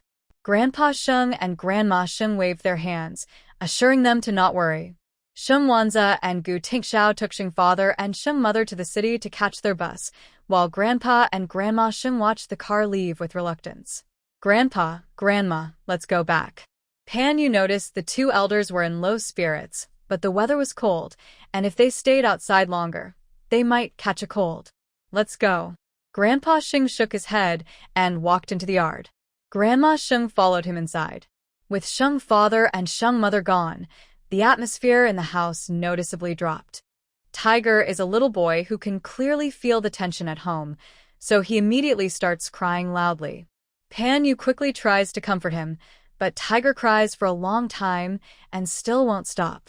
Usually, when Tiger cries, his mother would hold him gently and rock him, but without her embrace, he feels something is wrong. Pan Yu's efforts to soothe him don't work, and even Grandma Sheng's attempts fail. Grandpa Sheng also spends a long time with him, but Tiger keeps crying. No one can comfort him like Grandma, and eventually, he cries himself to sleep from exhaustion. This child is so young but already knows how to miss people, Grandma Sheng sighs, surprised that a 2-month-old can be so perceptive. Mom and Dad spoil Tiger, so he must not be used to it. The ones who love Tiger the most are not his parents, Sheng Wanza and Pan Yu, but his grandparents, Sheng father and Sheng mother. They say that grandparents have a special bond with their grandchildren, and it's not a joke. Even Grandpa and Grandma Sheng don't spoil him as much as his parents do. Gu Tingxiao and Sheng Wanza took Sheng father and Sheng mother to the station, where Sheng mother gave several instructions before getting on the bus. Sheng father patted his son and son-in-law on the shoulders. Men don't need to say much to each other. Mom and Dad, don't worry, I will take good care of Yenner. Gu Tingxiao understands his in-law's concerns, and as a son-in-law, he knows he must show his seriousness. After all, if you have someone else's treasure, you must cherish it. Okay, I trust you with Yenner. Gu Tingxiao's affection for Sheng Wanyan is clear to her parents. No one can pretend forever, and Sheng father and Sheng mother have observed Gu Tingxiao's actions over the past few months. He truly loves their daughter, even more than they do. With such a good son-in-law, Sheng father and Sheng mother feel at ease handing their daughter over to him. Mom and Dad, I will also take care of Grandma, Grandpa, and the kids. Sheng Wanza quickly assures them, knowing that besides Sheng Wanyan, his mother is most worried about the elderly and the children at home. Sheng Wanza, you are now a father. You need to protect your wife and children. You can't be as carefree as before. Sheng father warns him, feeling frustrated at times with his son's laid-back attitude. Although he knows his son is capable, his carefree demeanor can be infuriating to Sheng father. Got it, Dad. Sheng Wanza is very serious. He can clearly feel the weight of responsibility now that he is a father. He didn't understand his parents' nagging before. He only paid attention to what he liked and ignored the rest. But now that he is a child, he realizes that his parents' nagging was all for his own good. Mr. and Mrs. Sheng have placed all their hopes on their son, Sheng Wanza, wishing for him to have a smooth life. They don't want him to make any wrong moves. What parent doesn't want their child to succeed? They feel more at ease with Sheng Wanyan, but they still worry about Sheng Wanza. Xiao Zhe, as a husband and father, you need to take good care of your wife and child. Especially, you must be mindful of Pan Yu's feelings. You should know that giving birth is a tough experience for women. She has suffered for you, and as her husband, you must not let her feel alone in this. Sheng Wanza nodded quickly. He understands the traditional views of men in this era, but he truly loves his wife. Most importantly, he listens and empathizes with her struggles. Mrs. Sheng's words weren't just for Sheng Wanza, they were also meant to remind Gu Tingxiao. She hopes that when her daughter is resting and caring for the baby, her son-in-law won't just stand by. No matter how good they think their son-in-law is, parents still worry. Mrs. Sheng knows the pain of childbirth. She experienced it under much harsher conditions, giving birth in a village with limited resources during wartime. When she had Sheng Wanza, the situation was very difficult. At that time, Mr. Sheng was still in college, and they needed support from home. Fortunately, Mrs. Sheng's mother-in-law never mistreated her and didn't mind that she was just a high school graduate. During her recovery, she received the best food available, even if it was just a little meat. She appreciated that her mother-in-law always prioritized her needs. Back then, the environment was tough. Just staying alive was a challenge, especially with the threat of soldiers entering the village. When Mr. Sheng was away fighting, the household consisted of only 2 women and a child, living in constant fear.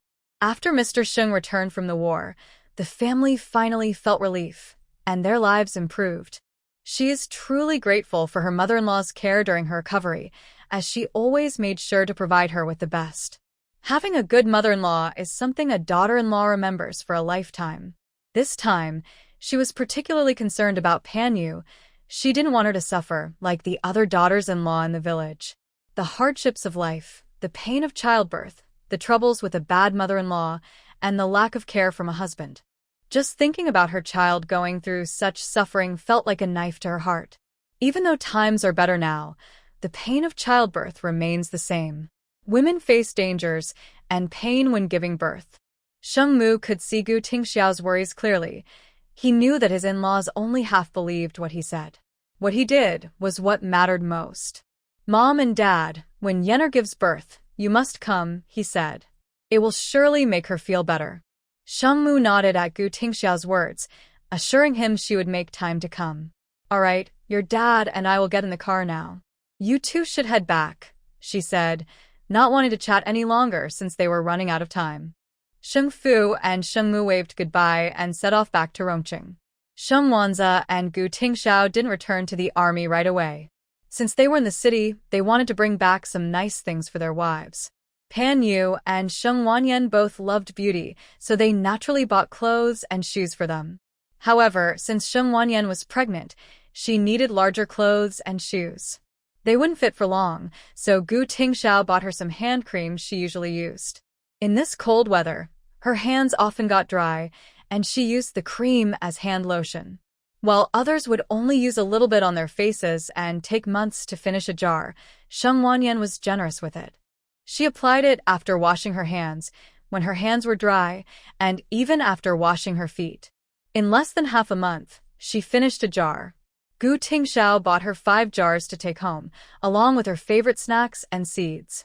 Only Gu Tingxiao knew how extravagant Sheng Wanyan was. Even Sheng Mu thought her daughter was just a bit indulgent with food and daily items. She would never have guessed her daughter used hand cream on her feet. If she had known, it would have driven her crazy. When Gu Tingxiao returned home, Sheng Wanyan had already cooked. She took out some ready-made noodles from her storage. With some ingredients and broth, plus an egg and vegetables, she quickly prepared a meal. Sometimes eating junk food is okay. If a person always eats very carefully, their stomach might not handle it well later on. When Gu Tingxiao came back and saw that she had cooked, he disapproved a bit. "Wife, you shouldn't work so hard. Just wait for me to do it when I get back." Gu Tingxiao felt sorry for her and usually wouldn't let her do anything too tiring. After she got pregnant, he even brought water to her lips. "It's fine, moving around is good for me. If this keeps up, I'll feel useless. Won't you dislike me later?" Hearing this, Gu Tingxiao immediately put down his chopsticks and looked at her seriously. "I would never." "What do you mean?" Sheng Wanyan didn't understand, and Gu Tingxiao repeated, "I will never dislike you." Sheng Wanyan smiled at his words, wondering how he had become so good at sweet talk. Who knows what will happen in the future? Sheng Wanyan turned her head away, not wanting him to think she was easy to please. "I'm pregnant, not disabled. I can still do things within my ability." Seeing her insistence, Gu Tingxiao could only let her be. He noticed that Sheng Wanyan had been quite bored lately and was worried that it might affect her mood and health. The doctor said that a pregnant woman's emotions are very important, so he let her do what she wanted. Then just do what you can. Shim Wanyan nodded with a smile. Although she was lazy, she didn't want to feel useless. Even if she felt useless, she wanted to be a useful one. With Gu Tingxiao's permission, Sheng Wanyan felt much more comfortable in the following days. Sometimes she helped clean the house or assisted him in cooking. Life like this felt reassuring, and Sheng Wanyan felt much lighter. Time flew by, and soon it was the day for her checkup. Gu Tingxiao had to return to his unit the next day after the checkup. Sheng Wanyan was over 6 months pregnant now, and her belly was noticeably bigger. The head of obstetrics at the military hospital examined her and nodded in satisfaction at her health indicators. The nutrition is good, and the baby is healthy. Sheng Wanyan often snuck fruits and drank the special water, so the baby's nutrition was naturally fine. Now that you're over 6 months, you need to be more careful in the second half. Remember, a pregnant woman's emotions and health are the most important. Gu Tingxiao nodded and seriously noted down what the doctor said. All right, you can go back now. Remember to come for the checkup next month. The doctor had nothing more to say. After thanking Gu Tingxiao, Sheng Wanyan took the report and went home.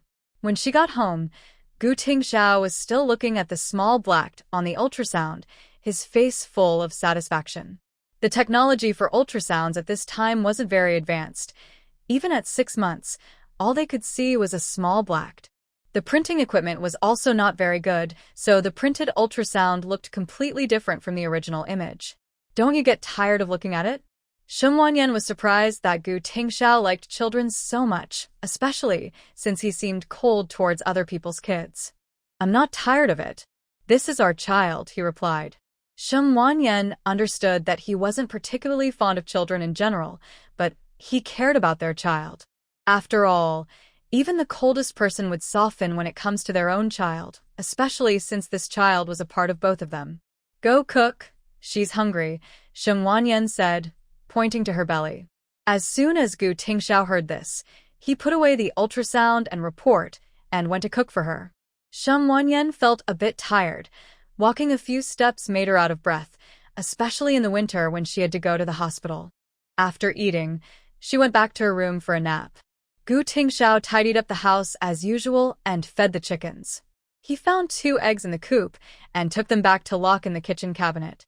Seeing her sleeping peacefully, he pulled the curtains closed to keep the light from being too bright. When Sheng Wanyan woke up, she started translating. In the afternoon, Grandma Sheng came by to ask how the checkup went. After hearing that everything was fine, she felt relieved and went back to cook. The next day, Gu Tingxiao returned to the army. He reported early in the morning and came back with breakfast. Sheng Wanyan got up just as he was leaving.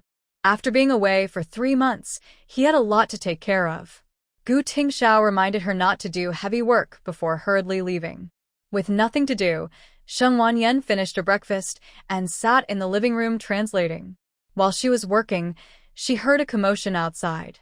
Frowning, she put down her pen and went out to see what was happening. Aunt Xia was also outside, and they soon realized that a new military wife had moved into the neighborhood. Next door to Aunt Xia lived Liang Qian and Captain Du. Sheng Wanyan knew that Captain Du was about to be promoted, but she hadn't expected them to leave their perfectly fine apartment to come here. It seemed like things were going to get lively in the neighborhood. With the position of Commander Du, living in a 2-bedroom apartment is not a problem. However, since Liang Qian has married him, Commander Du's daughter from his first marriage cannot share a room with them. The family already has Commander Du's mother, so there isn't enough space. Commander Du is newly married to Liang, the daughter of Chief of Staff Liang, and the Du family naturally holds her in high regard.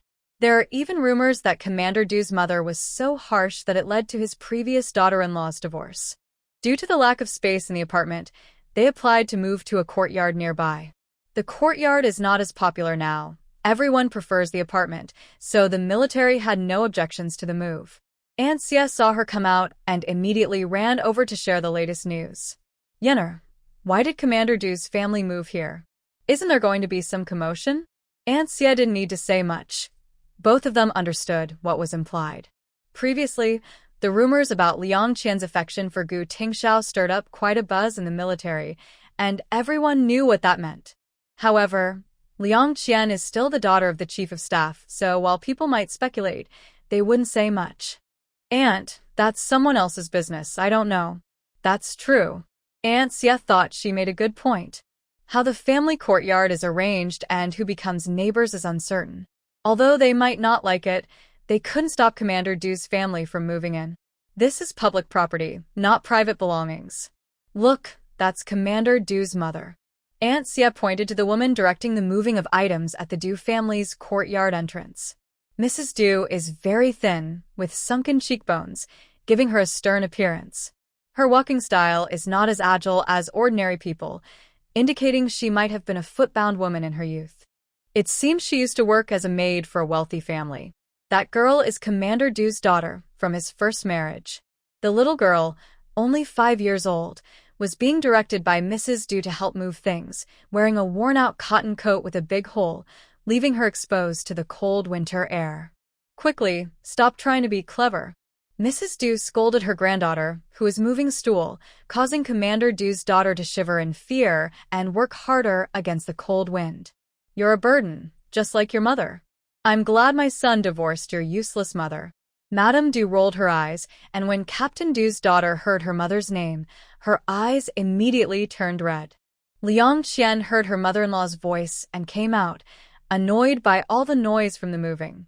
Seeing her come out, Madame Du quickly ran over with a smile to comfort her. Xiao Qian, moving can be a bit chaotic, so be careful not to bump into anything. Did this girl disturb you? I'll take care of her right now. Liang Qian noticed Madame Du's rough hand pulling at her new clothes and forced a smile while extending her hand. Madame Du paused for a moment but didn't say anything and continued to soothe her. I'll go teach this girl a lesson. After saying that, Madame Du slapped Captain Du's daughter twice, and the girl ran to the corner to hide. Woo, it hurts. With a commotion, the neighbors naturally came out to watch, and Liang Qian felt her face darken when she saw everyone looking at her like she was a spectacle. Turning around, she saw Sheng Wanyan standing at the door and felt utterly embarrassed. Taking a deep breath, she said to Madame Du, "Mother, we're new here. Let's not give everyone a reason to laugh at us." After saying that, Liang Qian went back inside, thinking, why should Sheng Wanyan be able to laugh at her? If it weren't for her, she wouldn't have married a second-hand man. She wanted Sheng Wanyan to see clearly where their differences lay. Sheng Wanyan watched the commotion and shrugged, returning to sleep when she caught Liang Qian's gaze. Some people had already pushed themselves into a pit, and they didn't need to do much to expose themselves. One wrong step leads to many more. Liang Qian was betting her future on a win-or-lose situation. The noise outside continued, and Madame Du's voice was impressive. She could hear everything clearly from over 100 meters away. Sheng Wanyan was half awake from the noise, and when the voice got louder, it startled her awake. Sighing, she locked the door and went into her space to rest. On the other side, Huzi was woken up by Madame Du's loud voice and cried continuously. Pan Yu was so angry that she wanted to go over and argue. You are the daughter of the chief of staff, and I am the daughter of the division commander. Who is afraid of whom? Forget it, they're new here. Moving things can be chaotic. If we go over to argue now, everyone might think it's our fault. Grandma Sheng's 2 sentences calmed Pan Yu's anger. Grandma Sheng is right. They are moving, and if I go over to argue, it might be used against Sheng Wanza, which isn't very friendly. They can't stop others from moving, so should we just endure it? Grandma Sheng patted her back and said, if they keep making noise, we won't even need to go over. Others will get fed up. Pan Yu understood the reasoning, but it was different when Tiger couldn't sleep well. Who lives next to the Du family? Comrade Xie. Pan Yu suddenly realized that if Mrs. Du disturbed Comrade Xie's rest, Captain Du would be in trouble. Grandma, you really think ahead. Pan Yu had to give Grandma Sheng a thumbs up. Comrade Xie was the toughest in the army. Even her father was afraid of him. If he got annoyed, he could easily give you a serious punishment. Don't mess with the political officer. You can't outsmart him. Just wait until tomorrow. The Du family won't be noisy for long. First, go calm Tiger down. Pan Yu nodded and went to pick up the noisy Tiger to feed him. Tiger was hungry and settled down after drinking milk. At dinner, Pan Yu told Shengwanza about the day's events, and he was a bit angry. He understood the noise from moving, but a whole day of it was hard to accept. Even while cooking, Mrs. Du was shouting without caring about others. Grandma is right. I'm glad you didn't act on impulse today. We haven't interacted with Mrs. Du. Who knows what she's like? What if things got physical? What would we do then? Pan Yu felt a bit scared. There were only elderly and children at home. What if something happened? Seeing her fear, Shengwanza comforted her by patting her back. Don't be afraid. I'll talk to Captain Du tomorrow. Pan Yu nodded. She wouldn't interfere in men's matters and trusted Shengwanza to handle it well.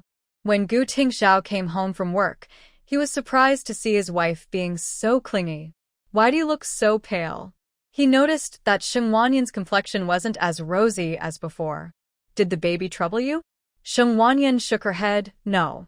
Seeing her lack of energy, Gu Tingxiao didn't believe her and pulled her closer onto his lap. What's wrong?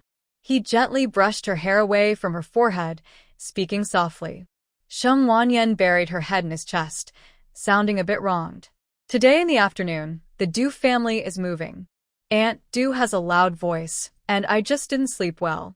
It really was just a lack of sleep. As Sheng Wanyan finished speaking, she heard Aunt Du's loud shouting from afar. Can you even work? I'll make you pay for being useless. You broke my bowl. I'll make you regret it. Gu Tingxiao frowned at the noise and noticed his wife, who seemed a bit tired. His temper flared up, and he felt the urge to act. It's okay, I can endure it. As younger generations, we should respect our elders. Seeing Sheng Wanyan's considerate words made Gu Tingxiao's heart ache. His wife marrying him shouldn't mean suffering, especially now that she was pregnant. She needed plenty of rest. He comforted Sheng Wanyan, grabbed his military coat, and headed straight to the Du family's house. When Captain Du opened the door, he was surprised to see Commander Gu at this hour. Liang Qian's heart raced at the sight of Gu Tingxiao. Was he here for her? Commander Gu, what brings you here? Captain Du felt a bit intimidated by Gu Tingxiao's cold demeanor. Gu Tingxiao was tall and imposing, while Captain Du was more slender. At 178 centimeters, Captain Du felt like a child next to Gu Tingxiao, who was 188 centimeters. Captain Du, may I ask what time it is? Captain Du glanced at his watch and replied, It's 9 p.m. He thought Gu Tingxiao was just passing by to check the time, but seeing his stern face made him uncertain. Get everything ready quickly.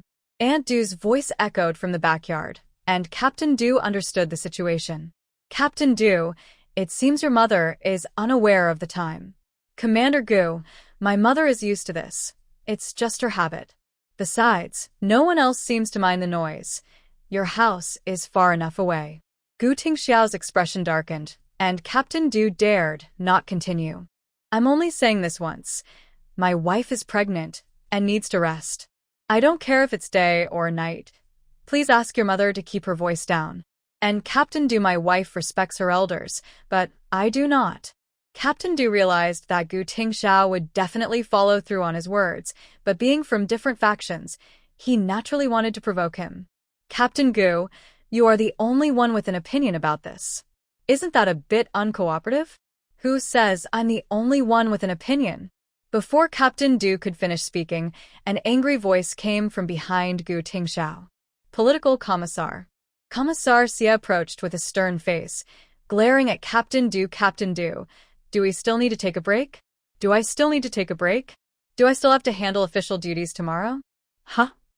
Captain Du turned pale at Commissar Xie's words and quickly stepped forward to explain. Commissar, we just moved in, and there's a lot to organize at home. My mother just got a bit excited. It won't happen again next time. Hearing this, Commissar Xie snorted, but didn't dwell on it, giving a few warnings. Captain Du, how can everyone sleep with that noise from your mother? Everyone has trained hard all day. If they don't get enough rest and something goes wrong during a mission, who will take responsibility? The military wives are busy at home every day. It's tough for them.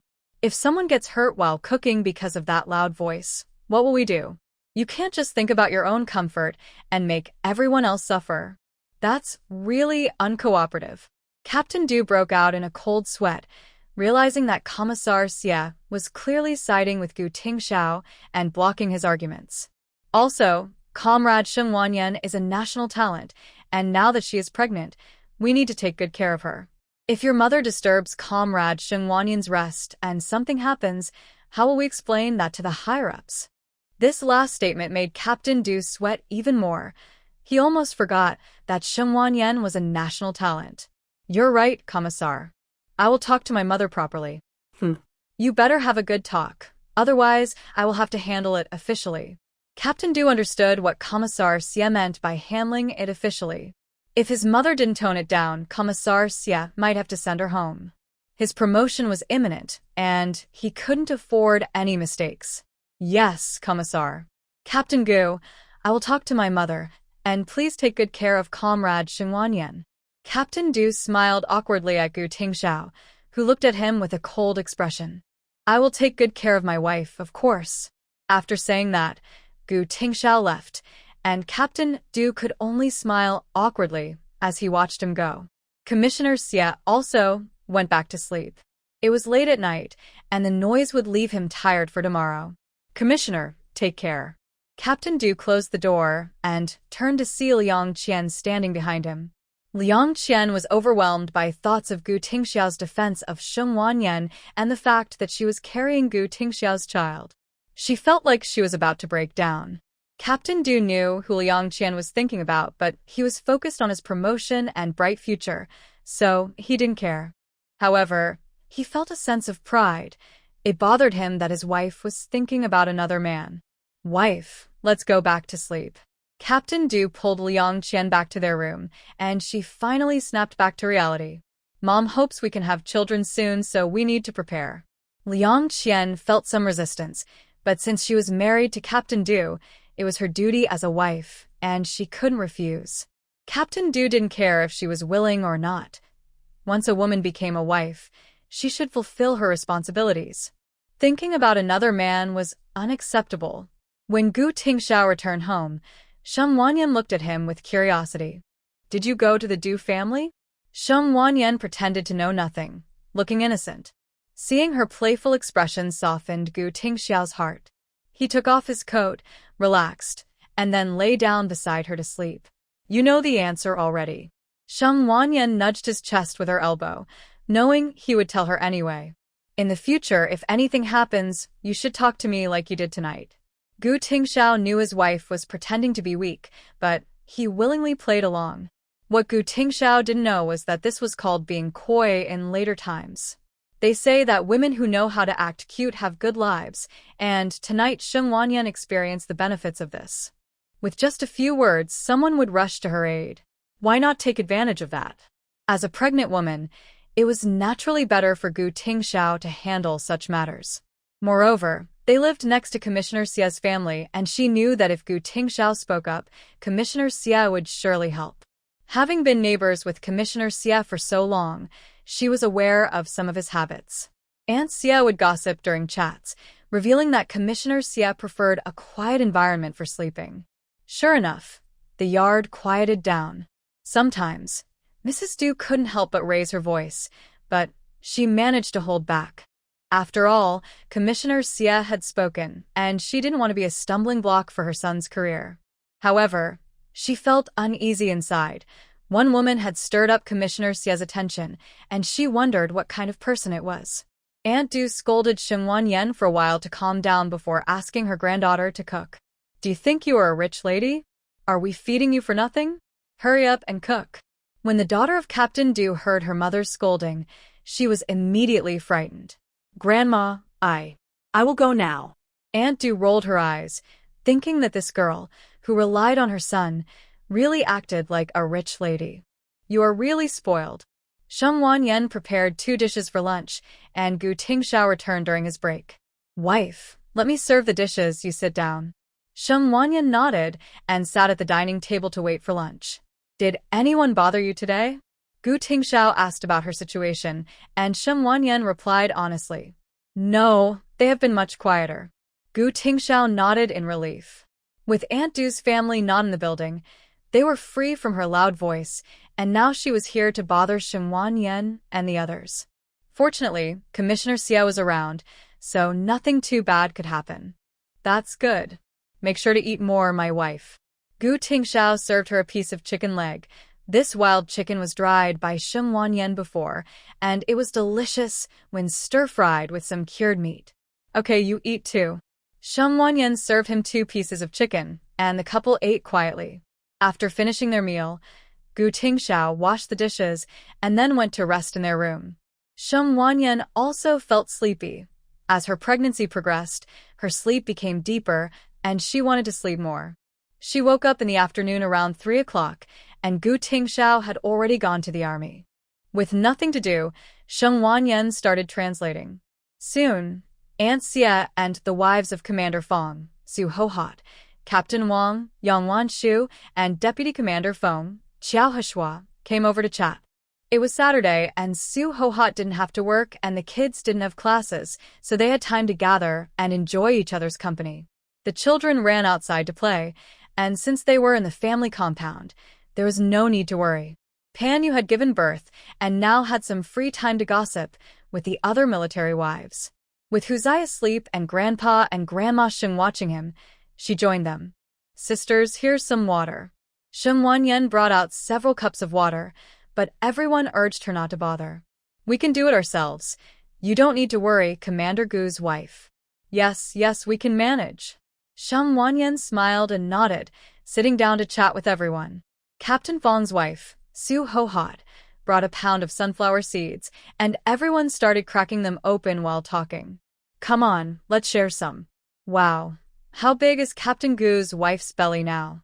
At first, no one knew about Sheng Wanyan's pregnancy except for Aunt Xia. After all, during the cold winter, no one went out, and Sheng Wanyan had gone back to the capital for the new year when she was over 3 months along. If no one had seen her return with a big belly after the holiday, they might not have realized it. Over 6 months. That big already? Time really flies. Su Hohot was a bit surprised. The baby was already 6 months old since they hadn't seen each other for a while.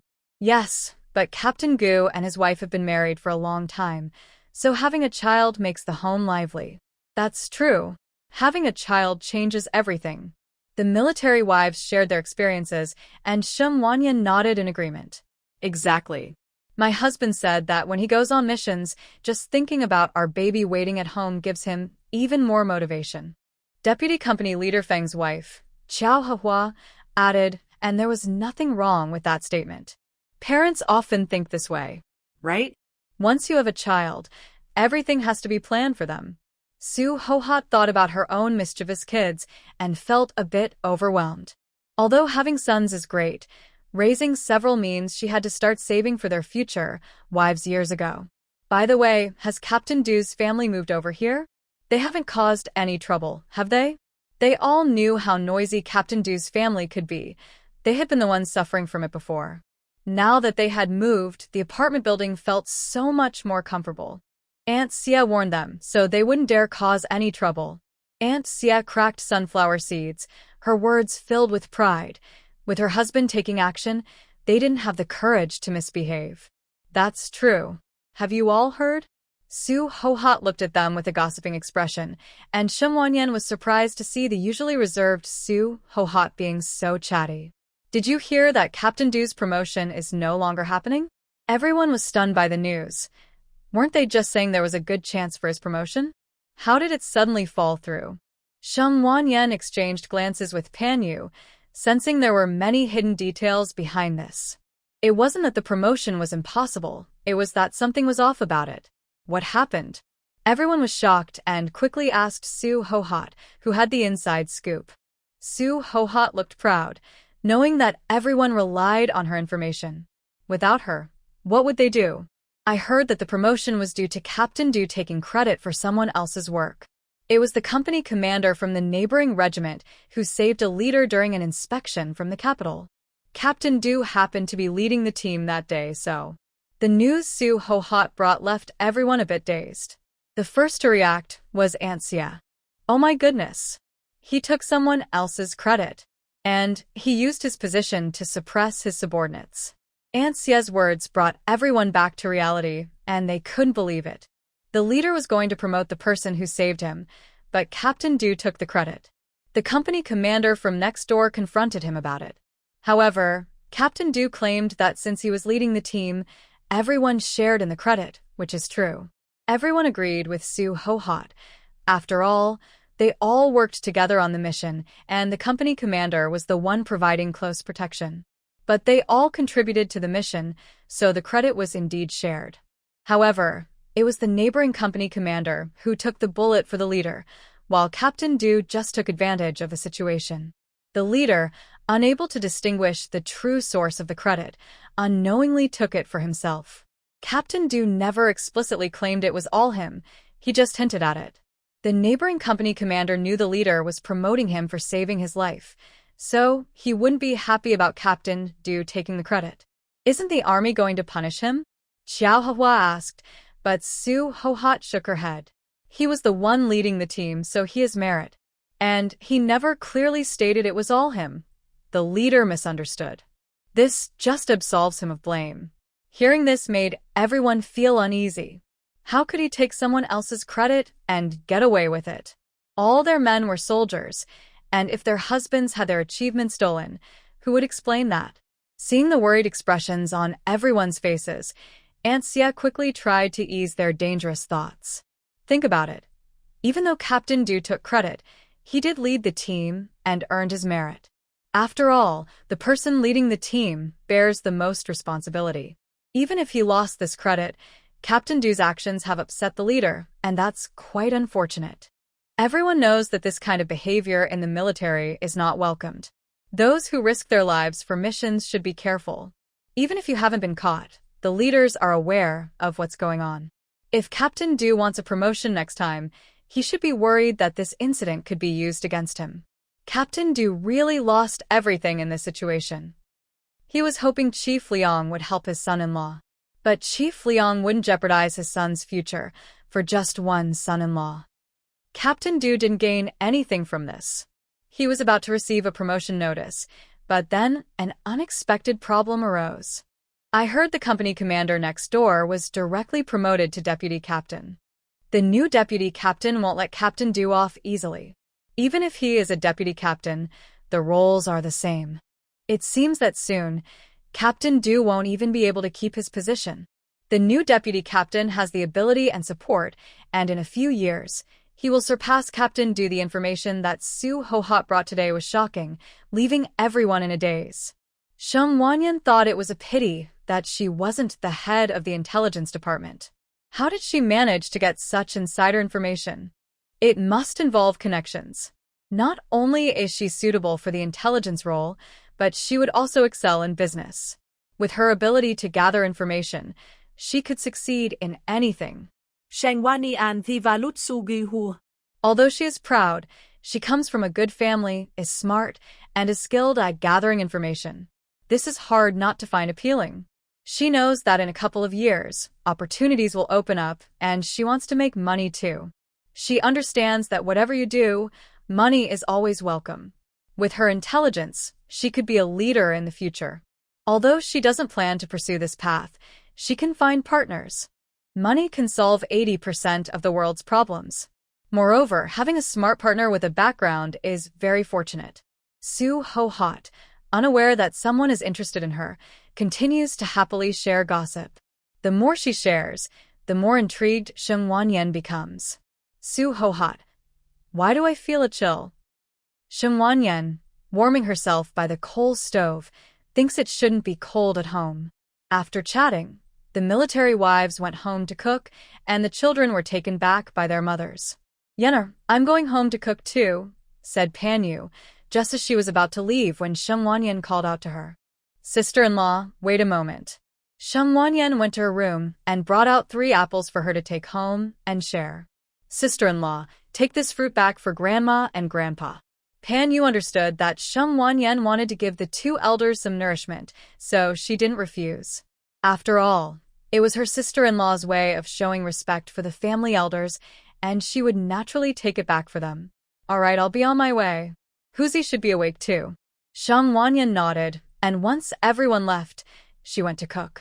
They didn't need a fancy meal, and most of what they had was ready-made from their supplies. They could just cook it directly. Their family usually ate simple meals, and Gu Tingxiao felt that since he got married, their food had improved.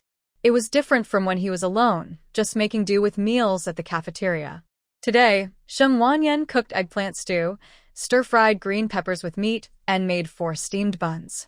When Gu Tingxiao came home from work, he could smell the delicious aroma, and even the soldiers passing by sniffed the air. Whose house is cooking meat? This is really tempting. Shen Wanja took a sniff. His little sister's cooking skills were getting better and better. Gu Tingxiao hurried home, following the delicious smell to find his wife. Wife, it smells so good. Shen Wanyan pointed to the stir-fried green peppers with meat divided into 2 bowls. Take this to Grandma and Grandpa, then come back for dinner. Okay. Gu Tingxiao accepted the task from his wife, and Shen Wanja felt delighted.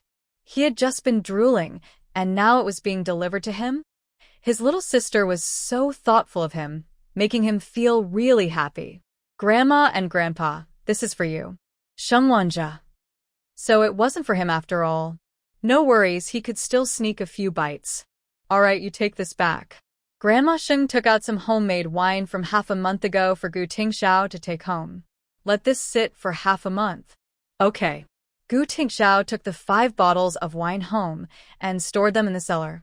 Shen Wanyan cut the steamed buns in half without cutting all the way through and filled them with the stir-fried green peppers and meat. Last time, she made something similar, and Gu Tingxiao eagerly took over the task. Wife, this is delicious. Gu Tingxiao is someone who enjoys eating a lot of meat, especially when it's packed inside buns. The rest is all yours. Shen Wanyan is full after just one, and Gu Tingxiao knows his wife's appetite well. She doesn't have a small appetite. In fact, she eats a bit more than average. But in this era, the white buns are quite large, and one is enough to fill him up, especially with the meat inside. After they finished eating and took a shower, Shen Wanyan handed him the translated materials before bed. Please help me send this out. Okay.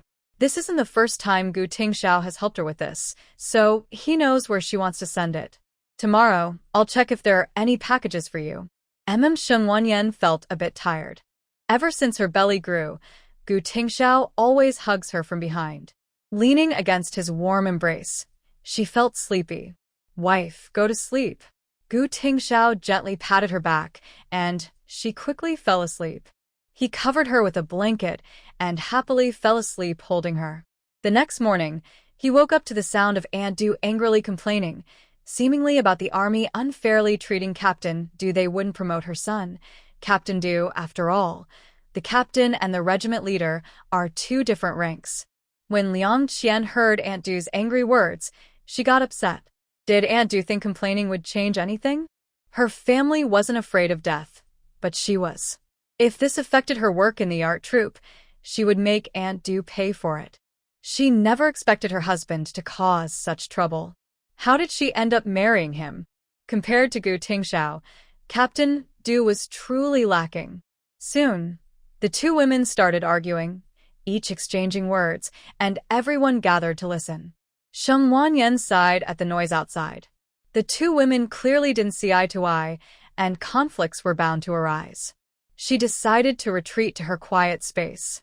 Right now, Aunt Du was wary of Liang Qian's family, but that might not last. Unless Liang's family remains strong forever until the moment Aunt Du passes away. Otherwise, with Aunt Du's temperament, she wouldn't be able to tolerate Liang Qian forever.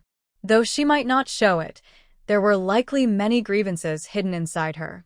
It's important to note that Aunt Du doesn't only have Captain Du as her son, she also has an older and a younger son. Captain Du, being the middle child, might not be her main focus. She only wanted to control him because he was successful and hoped he would help his brothers at home. Captain Du is not her most important child, so he didn't pay much attention to his daughter-in-law. After arguing all morning, Mrs. Du finally stopped talking, wary of Liang Qian. Although Liang Qian won this round, she indirectly offended her mother-in-law. Seeing there was no more excitement, everyone went home to cook, realizing they needed to prepare lunch before their husbands returned. Shen Wanyan checked the time. It was already 11:30, so she went out to cook. Hearing silence outside, she guessed Liang Qian had managed to handle Mrs. Du Shengwanyan took some noodles from her storage space to cook.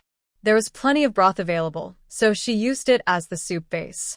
She added some vegetables and eggs, just in time for Gu Tingxiao to come home for a meal.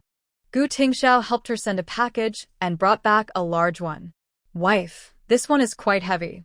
Sheng Wanyan suspected the newspaper office had sent her a lot, but if even Gu Tingxiao said it was heavy, it must be quite a bit. After eating, she opened the package and was surprised to find it contained double the amount. They sent her 10 books. Who gave them the confidence that she could handle that? If she knew who it was, she would definitely thank them in person. Their understanding was impressive. She had only mentioned needing a little more, and they doubled it. "Wife, why are there so many this time?" "They needed it urgently, and I had some free time at home, so I translated more." Gu Tingxiao frowned upon hearing this. He knew it wasn't his wife's original intention. How could she do so much while pregnant? Noticing his concern, Sheng Wanyan smiled and reassured him. "It's okay, I have plenty of time, I can speed things up." She meant it. With her storage space, she could complete the work quickly without tiring herself. Plus, she wanted to take advantage of her free time to earn more. She knew that later, she might return to translating 5 books, as having a child would make many things more challenging. Hearing her say this, Gu Tingxiao understood. She wasn't just making empty promises. "Wife, your health is the most important. If you can't manage the translations, I can talk to Grandpa." Sheng Wanyan nodded. Gu Tingxiao was smart and understood the family connections involved. "I know, don't worry." Sheng Wanyan has always been a person who keeps her promises. Gu Tingxiao knows she has her limits, so he doesn't say much. If he sees her overdoing it, he will definitely make her take a break. Sheng Wanyan can be stubborn, but she can't resist Gu Tingxiao's care for her. In the afternoon, with nothing to do, she entered her space to start translating, but first, she picked some fruit. Her favorites are strawberries and mangosteen, which she washed and peeled before bringing them into the house. She also took out some chicken feet and snacks before starting her translation work. In the space, time moves differently, so spending 2 hours there each day is enough to finish her translations. Sheng Wanyan is very focused and exceeded her goals for the day. After 2 hours, feeling a bit sleepy, she decided to take a nap. But first, she took out dinner from the space. Today, she wanted to eat some whole grains, so she brought out 10 corn cakes. These corn cakes were still warm and soft, and she couldn't resist eating 2 of them. She also took out some cooked sweet potatoes and corn, which she could heat up for dinner. She didn't feel like cooking, and corn is very nutritious. Later, she planned to make some porridge, so there was no need for anything complicated. When it was mealtime, Sheng Wanyan made some millet porridge. Since it was so cold, she thought it was best to eat something warm. She heated up the food she had taken out in the afternoon, so when Gu Tingxiao came back, they could eat right away. Seeing the whole grain food at home, Gu Tingxiao didn't ask any questions. He would eat whatever his wife prepared. "Wife, I have a mission in a couple of days," he said. Sheng Wanyan, half asleep, was suddenly wide awake from his news. "How long will you be gone?" With only 4 months left until her due date, she felt uneasy about him leaving at this time. "At most 2 months," he replied. Hearing this, Sheng Wanyan realized that this mission was significant. Otherwise, it wouldn't take so long. She guessed it wouldn't be within the country either. A mission lasting this long couldn't be domestic. The longest tasks at home usually last only a month and a half. Even a month and a half could be challenging and serious. She understood that these 2 months wouldn't be easy. Although she figured it out, she didn't ask more questions. Some things are confidential, and sometimes women need to play dumb. The atmosphere was quiet for a while. During this time, Sheng Wanyan had been close to Gu Tingxiao, forming a reliance on him. Gu Tingxiao knew she needed some time to process this information, so he stayed silent. In the end, Sheng Wanyan only said one thing: "Come back safely." They spent the night without further discussion. Gu Tingxiao was going on a mission, and naturally, Sheng Wanzi would also be involved. When Grandma Sheng learned about this, she offered to take care of Sheng Wanyan. Gu Tingxiao was thinking of asking the two elders for help, mainly with cooking. However, Sheng Wanyan wasn't very keen on eating over there. Even though she could bring her own food, things had changed since Pan Yu had given birth. The family's meals were not as good as before, as they had to manage their budget. If she went to eat, Grandma Sheng would want to make sure she had good nutrition. Over time, Pan Yu might feel a bit uncomfortable. As sisters-in-law living so close, she couldn't treat Sheng Wanza and Pan Yu's small home as her own. She was just a guest there. If she returned to Rongqing, where her parents had built a home, that would feel like her true home. Grandpa and Grandma Sheng were there to enjoy their retirement and help with the kids, and Pan Yu was attentive to them. She didn't mind having the older couple around, and she was grateful to her sister-in-law for that. Since she was already married, she could rely on her parents but shouldn't take advantage of her brother and sister-in-law. After all, Sheng Wanza and Pan Yu didn't know her anything. They were siblings, not parent and child. Gu Tingxiao heard that she didn't want to eat over there, but since he would be on a mission and there would be no one around Sheng Wanyan, he was worried. "Don't worry, I'm only 6 months along. Cooking for myself isn't a hassle," she said. "Besides, Grandma and my sister-in-law are home and can take care of me anytime." Gu Tingxiao understood her concerns, but he couldn't help but feel uneasy about not being by her side. "I usually cook too, so it's even easier for me to make my own meals now," she reassured him.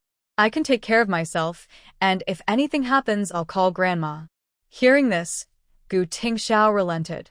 After all, his wife was someone with her own opinions. Even if he disagreed now, once he left for his mission tomorrow, she would find a way to have her meals at home. Just do what you can. If you don't want to cook, ask Grandma for help, or have Commissar Xie bring you something from the cafeteria. Sheng Wanyan smiled and nodded. She had plenty of food at home, so even if she didn't feel like cooking, she wouldn't go hungry. "Okay, I'll listen to you." Thinking about his mission tomorrow, she prepared some food for him.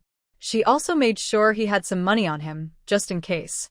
Although the country would cover his expenses during the mission, it never hurt to be prepared. Sheng Wanyan prepared fine food for Gu Tingxiao, and when he saw her packing so much, he frowned slightly. "Wife, you don't need to bring too much, just some snacks for the road.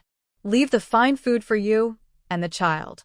Sheng Wanyan knew she was being overly anxious. Pregnancy often made her worry too much. "There is still plenty of food at home for me and the child." She realized preparing too much would only become a burden. After some thought, she decided to pack 10 meat buns, 10 eggs, and a lunchbox of braised pork. The rest would be flatbreads. The flatbreads she made were filled with meat and smelled delicious. These dry foods would be convenient to carry, and it was enough for Gu Tingxiao during his trip. "What time do we leave tomorrow?" "At 8 in the morning. I'll come to see you off." Gu Tingxiao paused at her words, wondering if she could really get up. "Okay." The next day, Sheng Wanyan indeed couldn't get up, not because she couldn't, but because the baby couldn't. Before leaving, Gu Tingxiao made her breakfast and kept it warm in the kitchen, and he also cleared the snow in the yard. Since they returned to the capital, Mao had been staying in the army, as Gu Tingxiao had sent it for training for a few months. While Mao's temperament was still being shaped, he wanted to ensure it was well-trained. Originally, Mao had another month of training, but since Gu Tingxiao had a mission, he brought it back early. Once back, Mao searched everywhere for Sheng Wanyan, but Gu Tingxiao shot it a cold glance, making Mao freeze in place. "Don't disturb my wife while she rests. Watch the house and don't let anyone bully your owner." Mao was already quite big and looked impressive. Others would indeed be intimidated by it. A large Labrador like that would be hard to ignore. Gu Tingxiao checked the time. It was already 7:30, and it was time to leave. He peeked into the room at his wife, leaned down, and kissed her gently on the corner of her mouth. "Wait for me to come back." After saying that, Gu Tingxiao put on his hat and left their home, heading to the meeting point. Once he was gone, Sheng Wanyan was completely unaware. She had been worried and couldn't sleep the night before. Gu Tingxiao had already guessed she wouldn't be able to get up. He preferred it this way. He didn't want to see her cry. He was tough on everything, but He couldn't bear to let his delicate wife suffer any distress, let alone seeing her shed tears.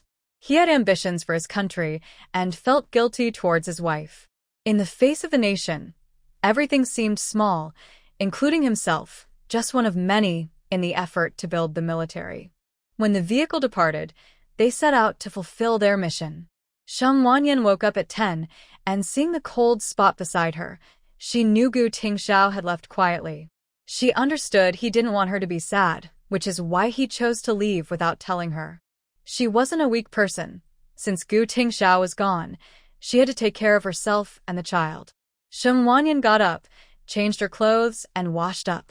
She paused when she saw the warm breakfast in the kitchen. What time did he wake up? Not only did he clean the yard, but he also prepared breakfast for her. Woof Mao Dou ran over from the front yard, and Sheng Wanyan felt a bit surprised. It had been guarding the front yard since Gu Tingxiao left, protecting her from strangers. It had grown so much in the months they were apart. Woof woof woof Mao Dou. Mao Dou excitedly ran to her feet, clearly missing her. Mao Dou, let's go. Sheng Wanyan carried her breakfast and took him inside.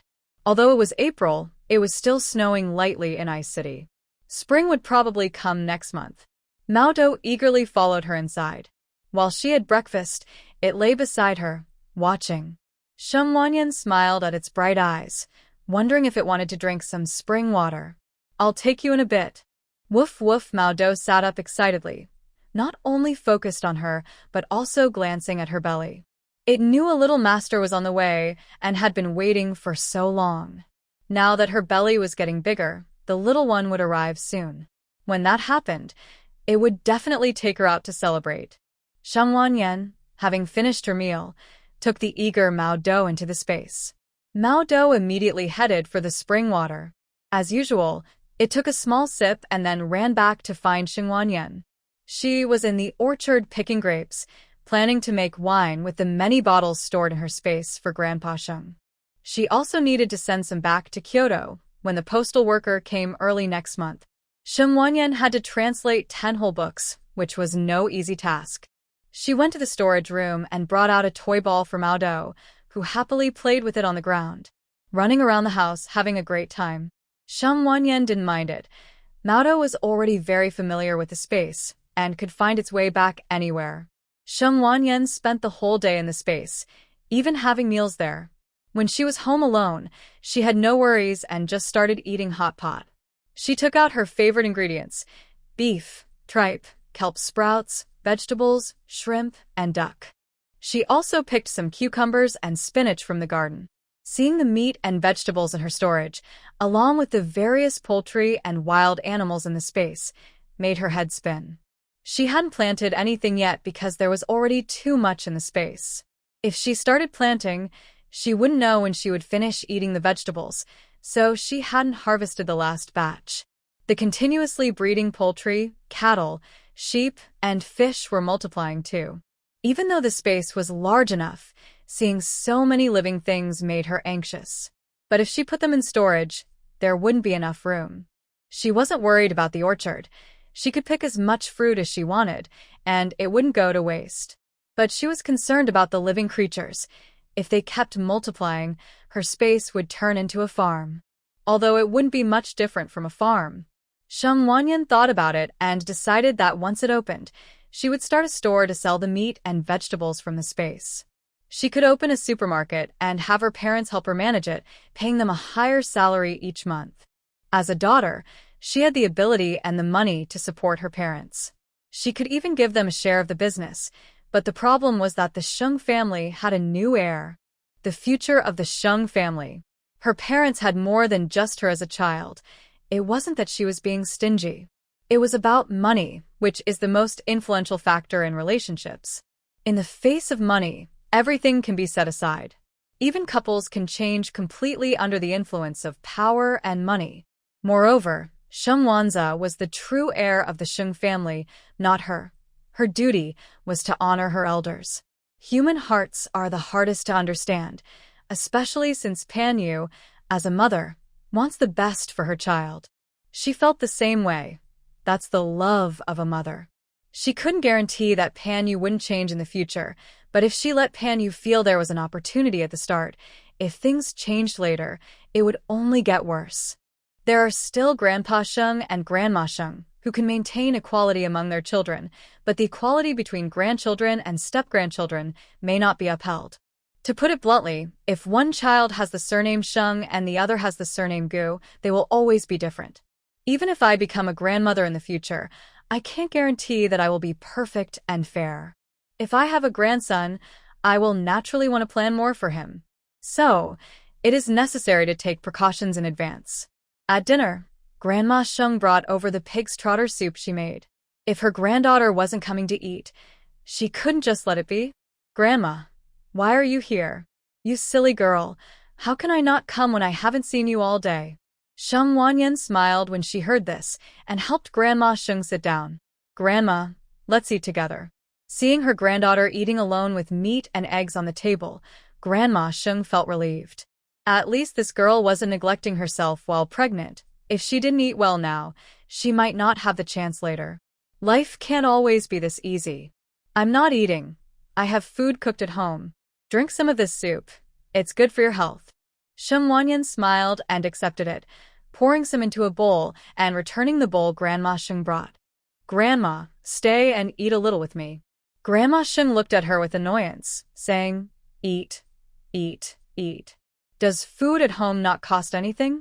I won't keep you. I know your precious great-grandson is the most important. Don't be cheeky. Your baby is just as important. Grandma Sheng was quite fair, and Sheng Wanyan found it amusing to see her grandmother's strong will to survive. She didn't expect her grandma to understand fairness so well. In the end, I'm the least important one.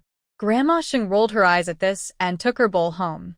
At her age, did she really need to be coddled by this old lady? She was spoiled by little Gu.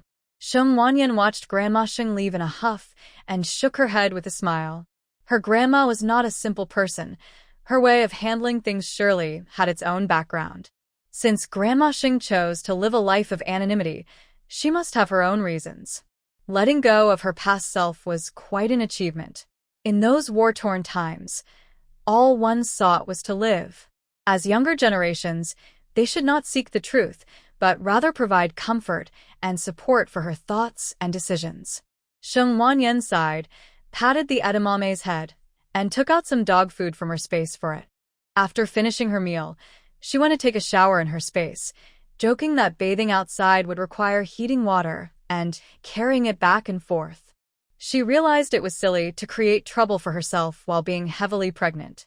After her shower, Sheng Wanyan rested in her space, where the bed was large and soft, making it impossible to fall off. She slept on her side, hugging her silk blanket. The temperature in the space was just right, around 25 degrees, so she didn't need to cover herself with the blanket. Sheng Wanyan settled into her space and unknowingly completed her translation work. However, she couldn't send it out so quickly, otherwise, the newspaper office might suspect she had been slacking off. Besides her space, she noticed that today was April 28th. A month outside was equivalent to a year in her space, and she had been there for 5 days. That meant while one day passed outside, over 12 days had passed in her space. Those 5 days equated to 2 months, so completing her translation was definitely not a problem.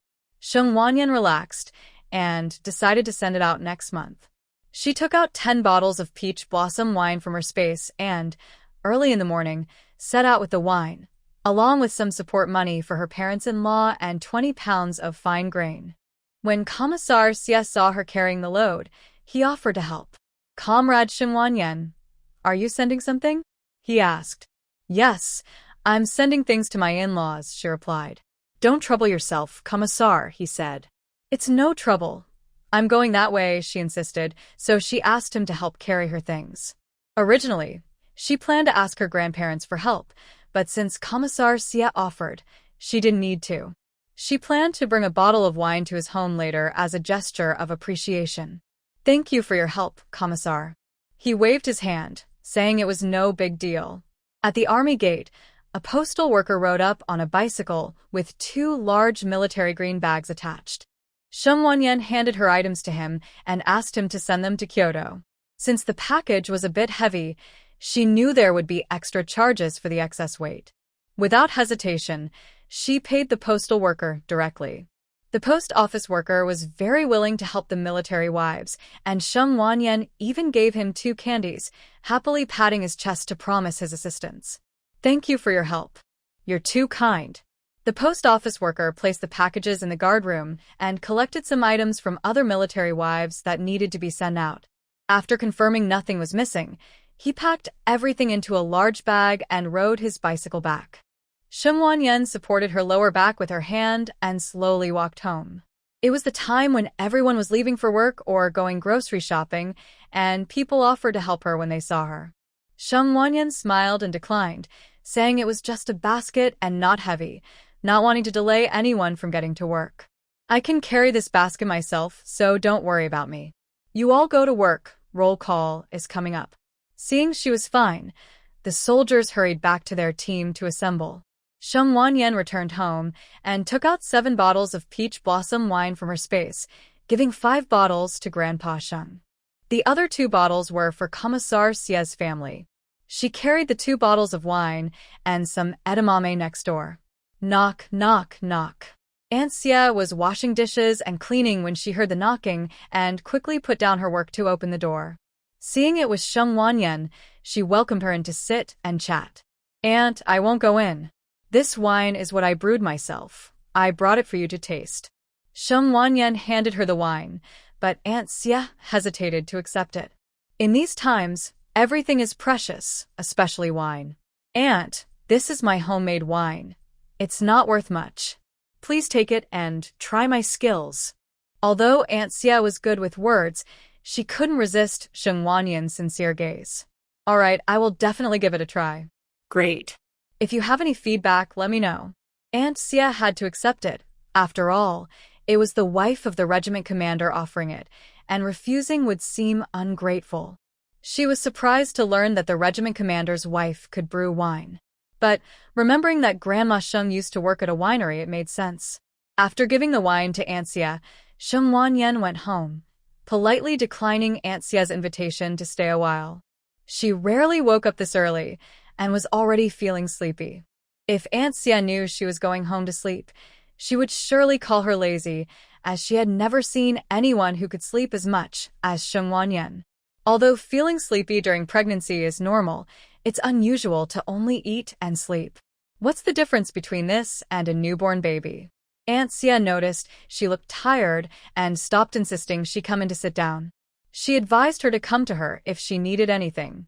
Sheng Wanyan smiled and nodded, then turned to leave just as the door next door opened. It was Liang Qian, who stepped out in military uniform, looking a bit unwell. When she saw Sheng Wanyan standing at Commissar Xie's door, she paused, noticing her prominent belly. This made her even angrier. Earlier that morning, she had argued with her mother-in-law over a chicken egg, and even her mother-in-law had something to say about it. Now, seeing Sheng Wanyan, especially her rosy face, made it clear she had been eating well. In comparison, Liang Qian felt worse.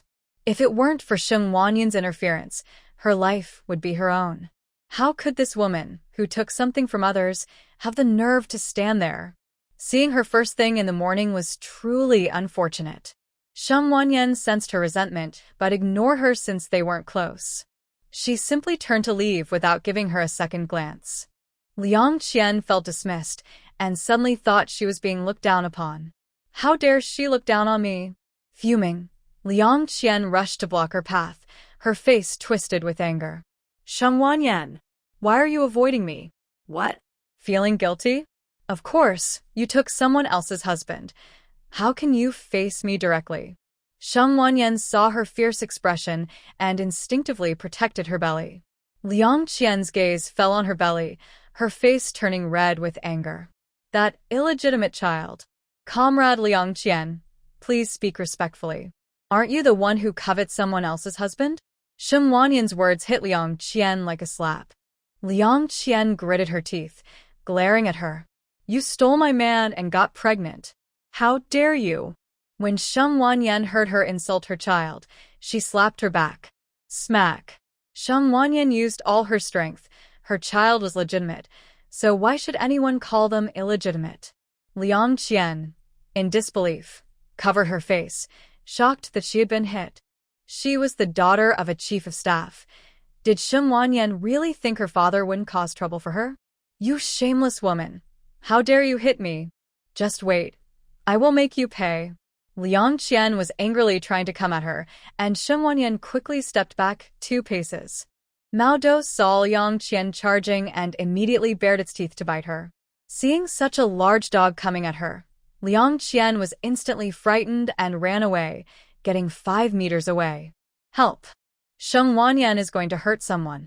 Liang Qian's loud cries attracted the nearby residents, and Aunt Xia was the first to rush out to protect Sheng Wanyan. Ugh. She was there to break up the fight. Grandpa Sheng and Grandma Sheng seemed to hear their granddaughter's name and walked out uncertainly.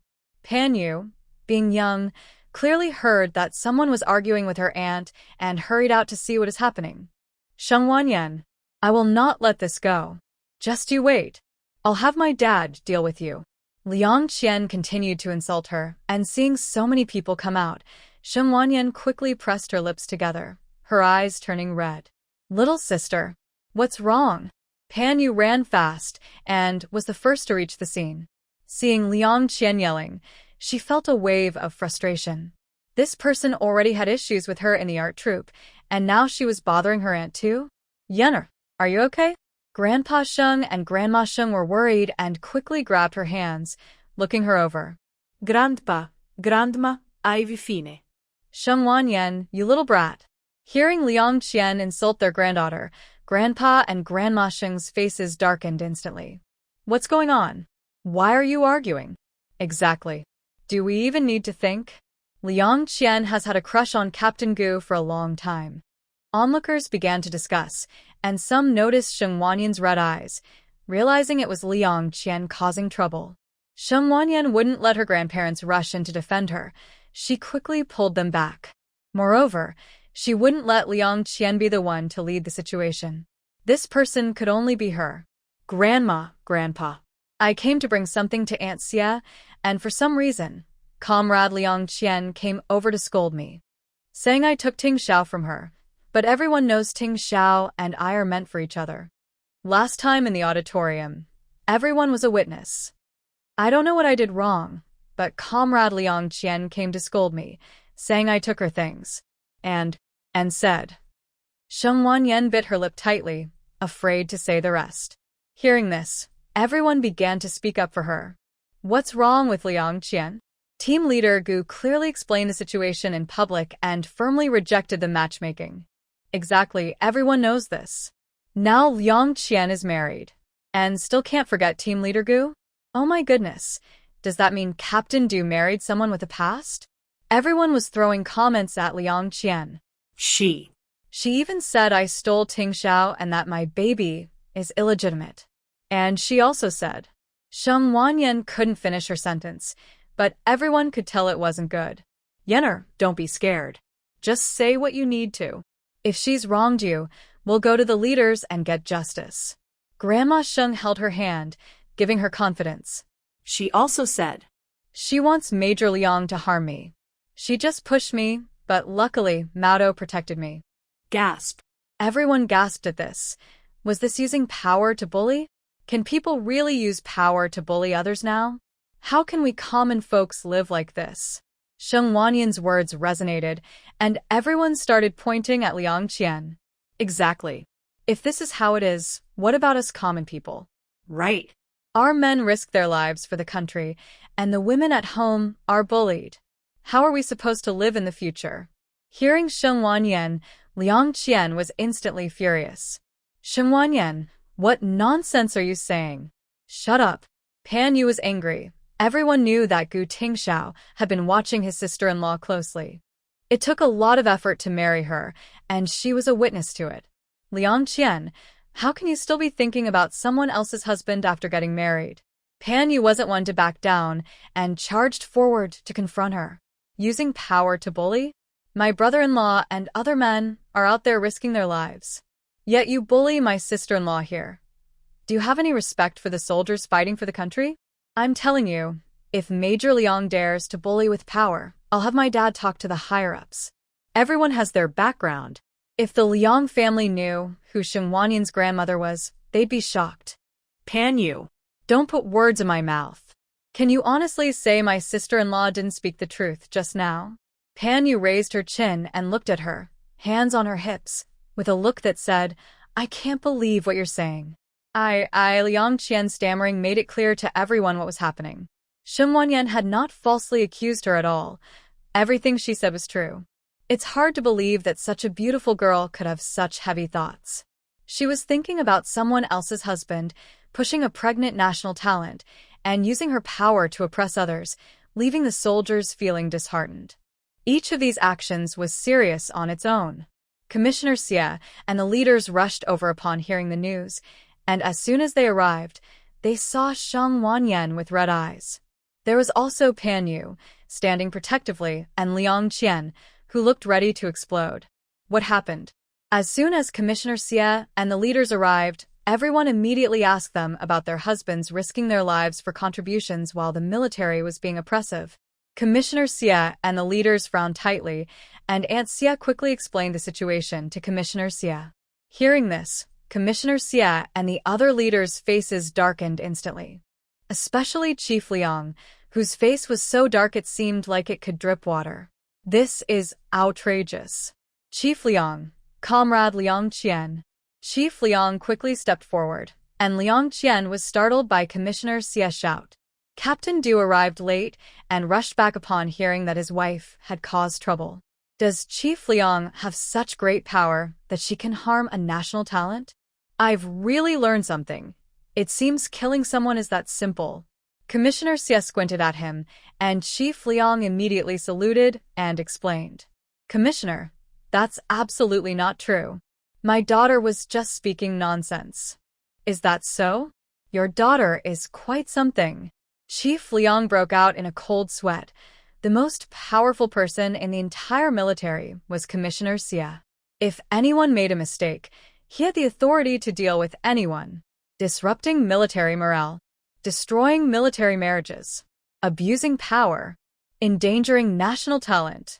Chief Liang, how should these crimes be judged? Chief Liang and Liang Qian were terrified. Each of these charges was serious. Her daughter had committed 4 offenses. Commissioner, it's not just my fault. Shen Wanyan hit me too, and she set her dog on me. Liang Qian showed her flushed face to them. Commissioner Xie looked over at Shen Wanyan, who stood behind her grandparents with red eyes. Hearing this, Shen Wanyan wiped her eyes, which had no tears, and stepped forward to explain what had just happened. Political Commissar. I hit her because she said I stole her Gu Tingxiao. Tingxiao is my husband. How can he be hers? She also said my baby is a child of unknown parentage. I am a mother, and my child is the result of my love with Tingxiao. How can my child be born with a stain?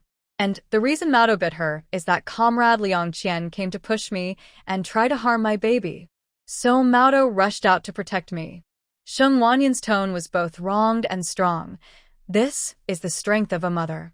Everyone was deeply moved. Exactly.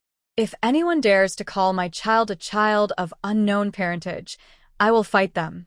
The daughter-in-law of Commander Gu only slapped her, which is already too lenient. Liang Qian has such a wicked mind, trying to harm the child of Commander Gu's daughter-in-law. That's right, this is about 2 lives. Political Commissar Xie listened to Shen Wanyan's words, looking coldly at Chief of Staff Liang and Liang Qian. At this moment, Liang Qian had no advantage, her face pale.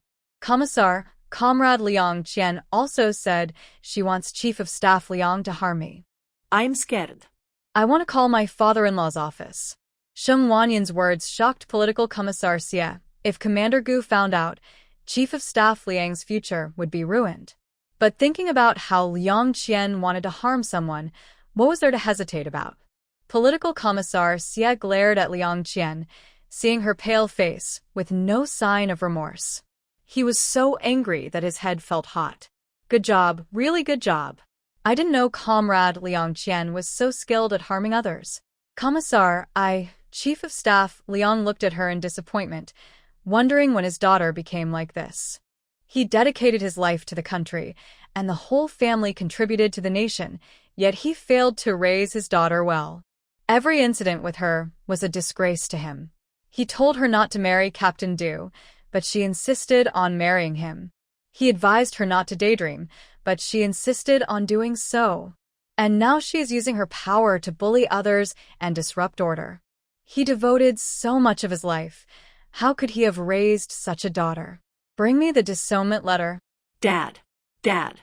Now, not only was Liang Qian shocked, but even Captain Du looked at Chief of Staff Liang in disbelief. Dad. You wanted to disown me? Yes. Chief of Staff Liang's guard ran to get the disownment letter, and Chief of Staff Liang took out a pen and signed his name. From now on, Liang Qian is no longer a member of the Liang family. Dad. You can't leave me. Sheng Wanyan. It's all your fault. Liang Qian tried to rush at Sheng Wanyan, but Commissar Xie ordered someone to take her away. Take Liang Qian away. Let the higher-ups decide how to handle this. Commissar, don't take me away. I was wrong. I won't bother Sheng Wanyan again. Dad. Please help me. Old Du. Help me. Sheng Wanyan watched as she was taken away, but said nothing, knowing that Liang Qian wouldn't be held for long since she hadn't caused any real harm. After all, the punishment would likely just be a period of education. Chief Liang opened his mouth and glanced at Sheng Wanyan. She remained silent and let her grandparents take her home. With Commissar Xie gone, the other leaders, aside from Father Pan, were unfamiliar to her. Why stay and make small talk? It was already a relief that Chief Liang didn't take more drastic action. After all, she had put someone else's daughter in trouble, and their connection was unbreakable. She wasn't foolish enough to put herself in danger. Sheng Wanyan was supported by her grandmother and Pan Yu as they returned home, leaving the onlookers and the displeased leaders behind. With red eyes, Sheng Wanyan entered her house, and the moment she stepped inside, her tears vanished. Yana, are you okay? Pan Yu looked at her with concern, and Sheng Wanyan shook her head. I'm fine, sister-in-law. I was just pretending. Her grandparents and Pan Yu sighed in relief, though her grandmother looked at her with annoyance. You scared me to death. Her grandmother patted her chest, thinking her granddaughter had been bullied by Liang Qian to the point of tears. But it was all an act. Grandma, I have Maodo to protect me. Woof. Sheng Wanyan bent down to pet Maodo's head, and Maodo proudly lifted its chin. It was so pleased with itself. Woof. Maodo strutted around everyone, making them laugh. Maodo really is a good dog, knowing how to protect its owner. Pan Yu hadn't expected Maodo to be so understanding. She had refused to let Sheng Wanja bring one home before. She worried it might bite the children or family, and keeping a dog required food. In these times, people struggled to eat enough, let alone have extra food for a dog. But now, seeing how protective Maodo was of Sheng Wanyan, having one at home didn't seem like a bad idea. It could protect the children and guard the house. Pan Yu plans to let Sheng Wanza bring back a puppy from the army when he returns. It will be great for the child to have a pet to play with for 2 years. This way, if anyone bullies the child, they will think twice. The puppy can also protect the child in dangerous situations. Pan Yu is very excited and finds the puppy even more adorable. Our puppy is amazing, Grandma Sheng said, gently patting the puppy's head. The puppy, feeling proud of the compliments, strutted back to its cozy spot. Yena, now that Liang Qian has been taken away, Major Liang will surely try to negotiate, said Grandma Sheng. I know, Grandma. After all, they are father and daughter. Major Liang publicly signed a severance agreement, partly to protect himself from losing his position and partly for his son. A daughter should not ruin the future of the sons in the family. If he hadn't signed that agreement publicly, it wouldn't just be Liang Qian being taken away today. The entire Liang family could be investigated. Liang Qian won't dare to cause trouble in the future. The Liang family won't act, but Captain Du's mother might come looking for trouble, Grandma Sheng warned. Sheng Wanyan nodded. Given Mrs. Du's personality, she wouldn't let it go easily after her plans were disrupted by Sheng Wanyan. Don't worry, if she dares to come, I will handle it, Grandma Sheng said, missing her daughter-in-law terribly. If Sheng Mu were here, she would have put Mrs. Du in her place. Grandma, if she comes, Comrade Xia won't let Captain Du off the hook, Sheng Wanyan guessed correctly. Mrs. Du and Captain Du were already planning to confront her at home. It's all that Sheng Wanyan's fault for ruining our relationship with the Liang family.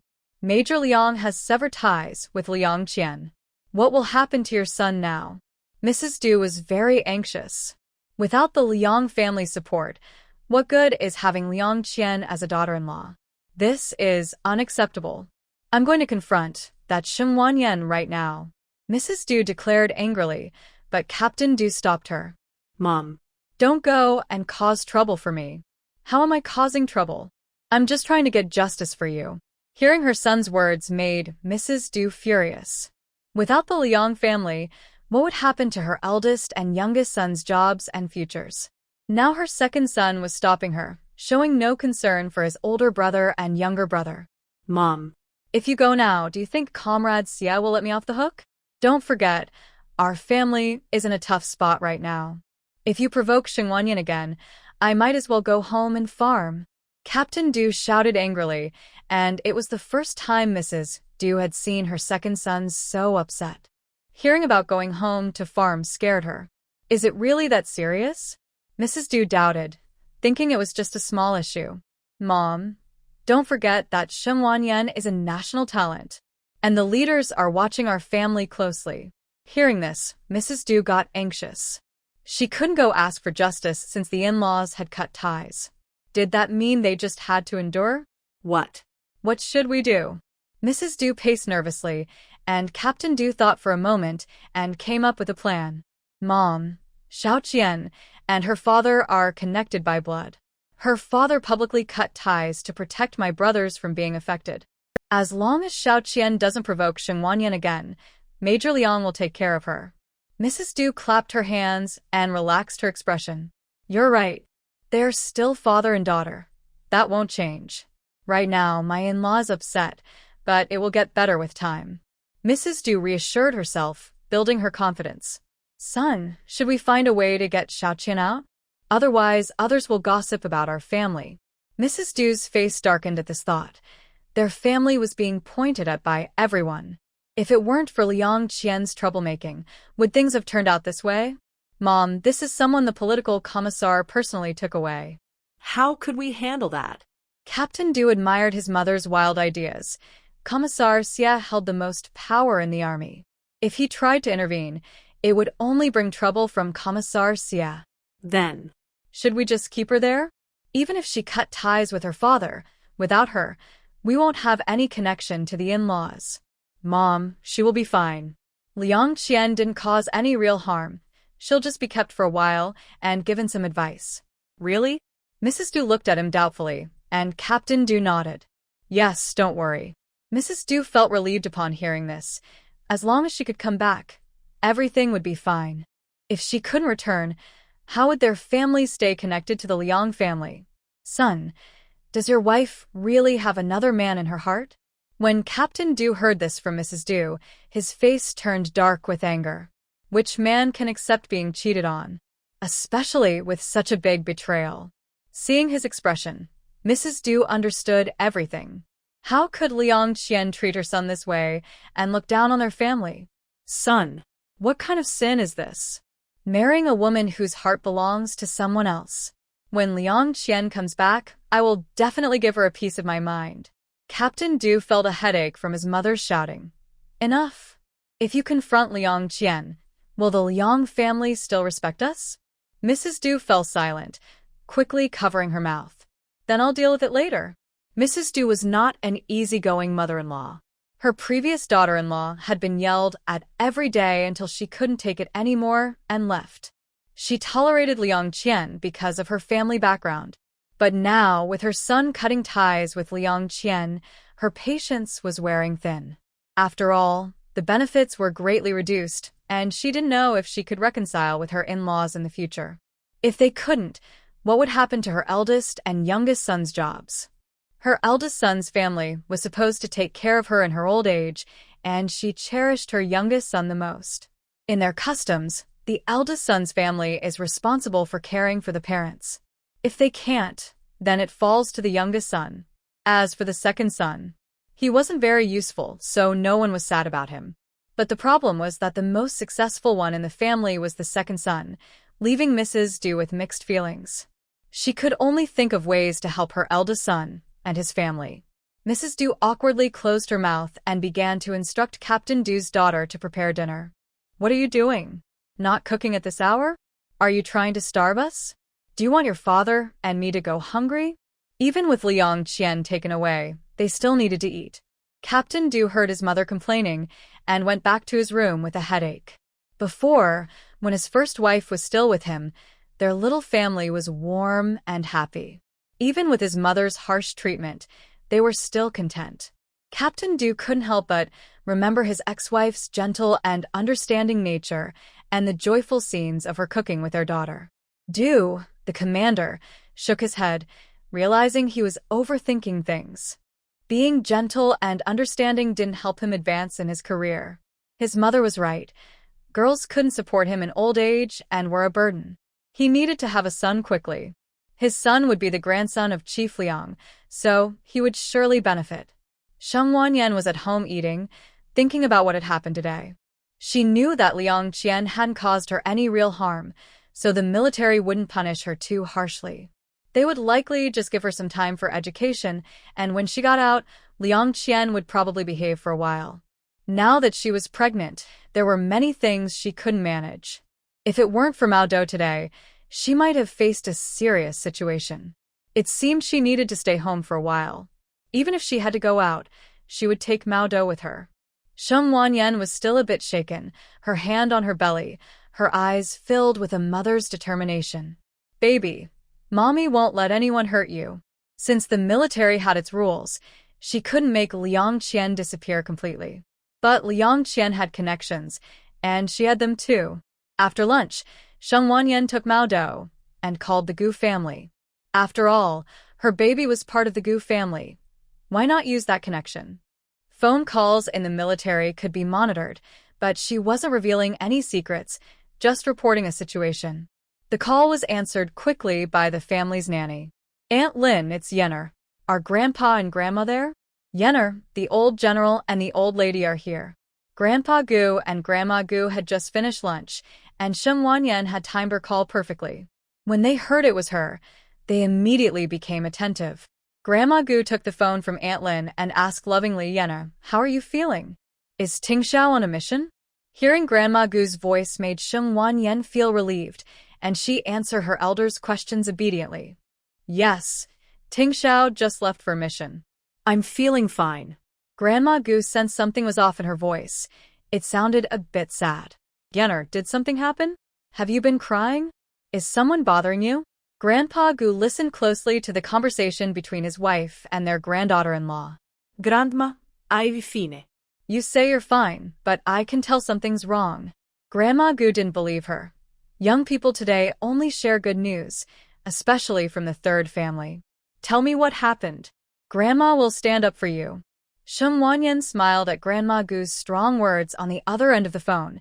She called just to hear that from the two elders. Sheng Wanyan felt a bit wronged and scared, so she explained everything to Grandma Gu. "They pushed you?"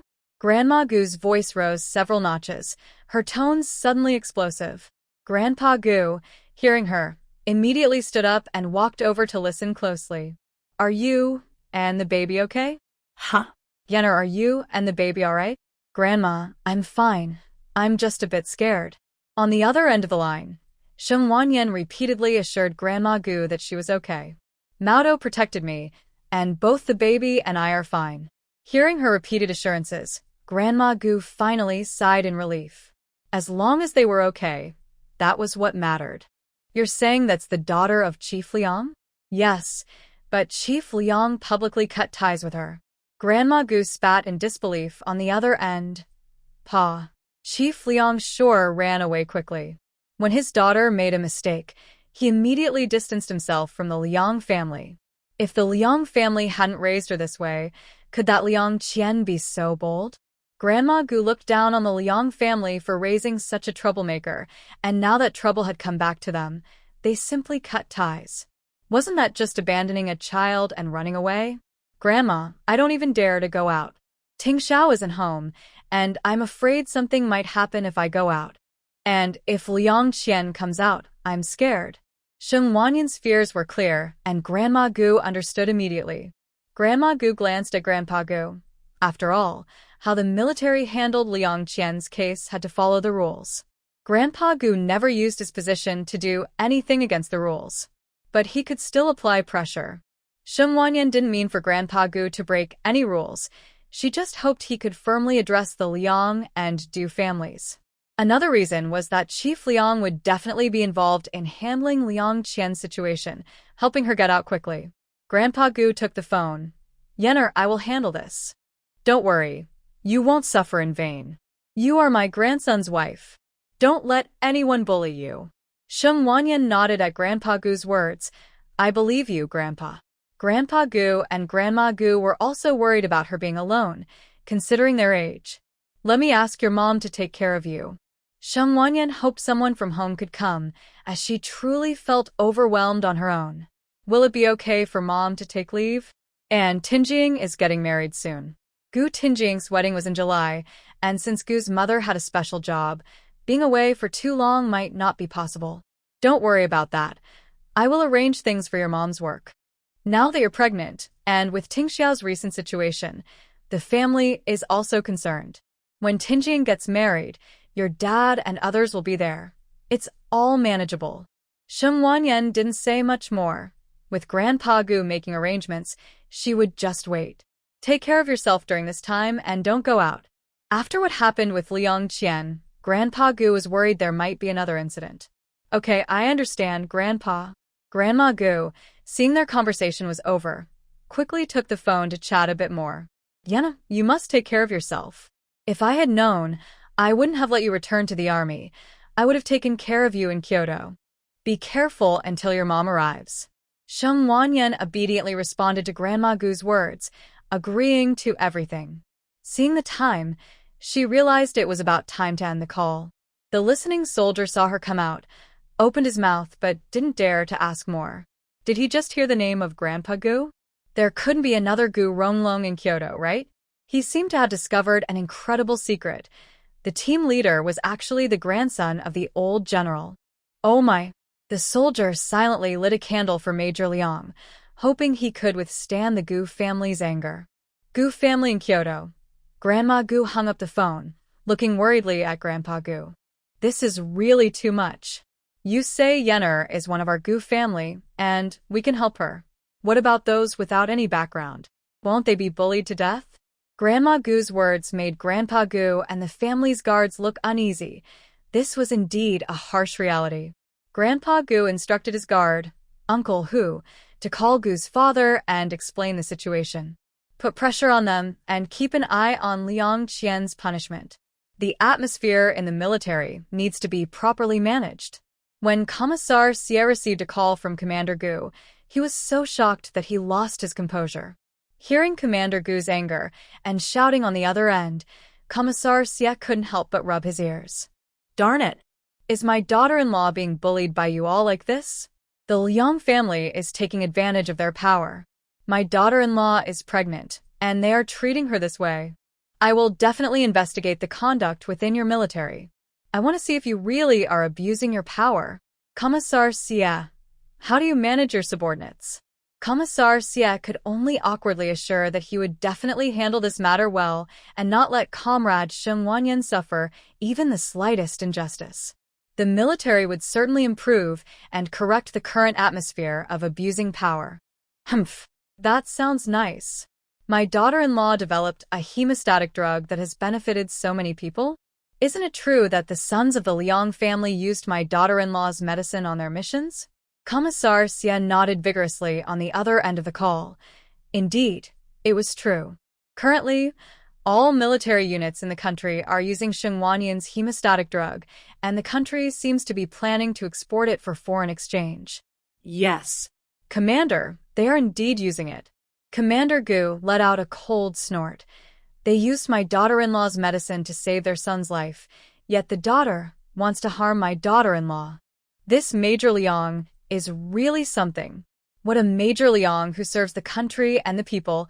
I don't see any other military district's major who is so ungrateful.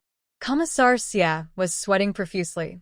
Although Commander Gu's words were a bit extreme, he had to admit they were not wrong. This Major Liang was not only unlucky himself, but also dragged others into the blame. Commander, regarding Liang Qian, how do you suggest we handle this? Commissar Xie cautiously inquired, and the next moment, he heard Commander Gu's rough voice. Is my Gu family someone who is bullied by the Liang family? Commissar Xie. The others in the Gu family might not know, but Commander Gu certainly is. Commissar Xie didn't dare to say this directly, and could only quickly assure that he would handle the matter properly. Commander, I will handle Liang Qian's situation well, and definitely follow the rules. There was silence on the other end, and Commissar Xie was unsure if the commander was satisfied. After a while, he finally heard Commander Gu say, I heard that the troublesome comrade Liang Qian is a colleague from the art troupe. Did you hear that Captain Du from your unit took credit for someone else's work? Commissioner Xie understood immediately. The commander was standing up for Comrade Sheng Wanyan. There are people in the country who commit such offenses. Before Gu could finish, Commissioner Xie quickly responded, Commander, I understand what to do. Commissioner Xie, don't let me down. After Gu hung up, Commissioner Xie held the phone, lost in thought.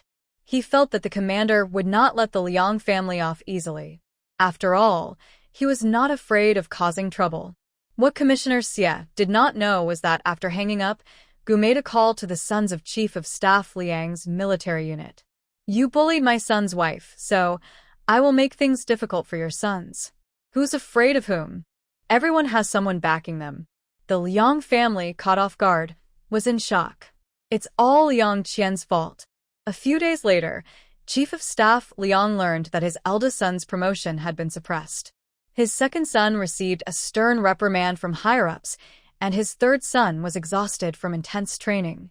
Captain Du faced a repunishment for taking credit for someone else's work, receiving a serious reprimand. If it happened again, he would be dismissed from the military. Upon hearing this, Chief of Staff Liang was furious, and Liang's mother felt sorry for her son, losing her usual affection for Liang Qian. They all knew that this was because of Liang Qian, and their opinions of her were very negative. Especially the daughters-in-law, who wished they could take revenge on Liang Qian. Chief of Staff Liang had no idea about Gu Tingxiao's true identity. Only Commissioner Xie and Father Pan knew that Gu was the grandson of General Gu. Gu Tingxiao did not rely on his grandfather for his achievements. The Gu family did not use their status to plan for their future. They built their success through hard work and sacrifice. Chief of Staff Liang was puzzled about why he was being suppressed, but he knew that Gu Tingxiao and Sheng Wanyan were not to be trifled with. They were not like those who came from humble beginnings without any background.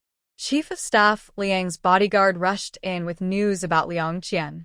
Chief, the military said they will handle Liang Qian according to the rules. 1 month of confinement and dismissal. Chief of Staff Liang, furious, smashed his cup on the floor. That ungrateful daughter. I don't want to hear any news about her again. Liang Qian is no longer a member of the Liang family. Yes, Chief of Staff. The guard knew that this time, Chief of Staff Liang truly wanted nothing to do with his daughter, Liang Qian. Last time, when he publicly signed the severance agreement, it was just a temporary measure. But now he was serious. Although he didn't know exactly what had happened, he could guess that Liang Qian must have caused some major trouble again. Liang's mother was crying continuously, and seeing her in tears, Chief of Staff Liang could no longer hold back. If you hadn't spoiled her all this time, would we be in this situation? She's become so spoiled that she doesn't know right from wrong. Now look, she's jeopardized the futures of several sons. Liang's mother could only cry. She never imagined it would affect her son's futures. If she had known earlier, she would have never indulged Liang Qian like that. Chief of Staff Liang's declaration of disowning Liang Qian quickly spread throughout the entire unit. Everyone began to discuss it, and the Du family, being Liang Qian's in-laws, naturally heard the news. Moreover, with Captain Du receiving a serious reprimand and the Liang family not making any statement, it was clear this was serious. So, What should we do? This father-in-law is serious.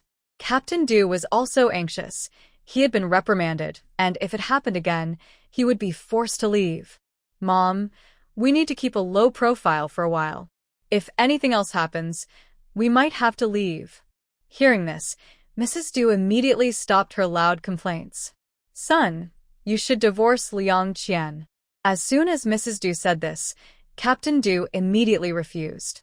If we divorce now, it would be seen as ungrateful. Would the Liang family let us off the hook? Mom, no matter what, Liang Qian is still the chief of staff's daughter. There can't be any irreconcilable conflicts between a father and daughter. Over time, they will surely reconcile. After thinking it over, Mrs. Du found this reasoning acceptable and decided to tolerate Liang Qian's presence. That night, when Mrs. Gu learned about the situation, she immediately bought a ticket for the next afternoon to Ice City. With Grandpa Gu mediating, Mrs. Gu arranged for leave at the government office early in the morning. She had plenty of vacation days. Over the years, she had rarely taken time off except for a few days during the new year. Thanks to Grandpa Gu's efforts, it was easy to arrange her leave. She took a 6-month vacation. After securing her leave, Mrs. Gu rushed to the overseas Chinese store to buy things, originally planning to send them to Shengwanyan from time to time.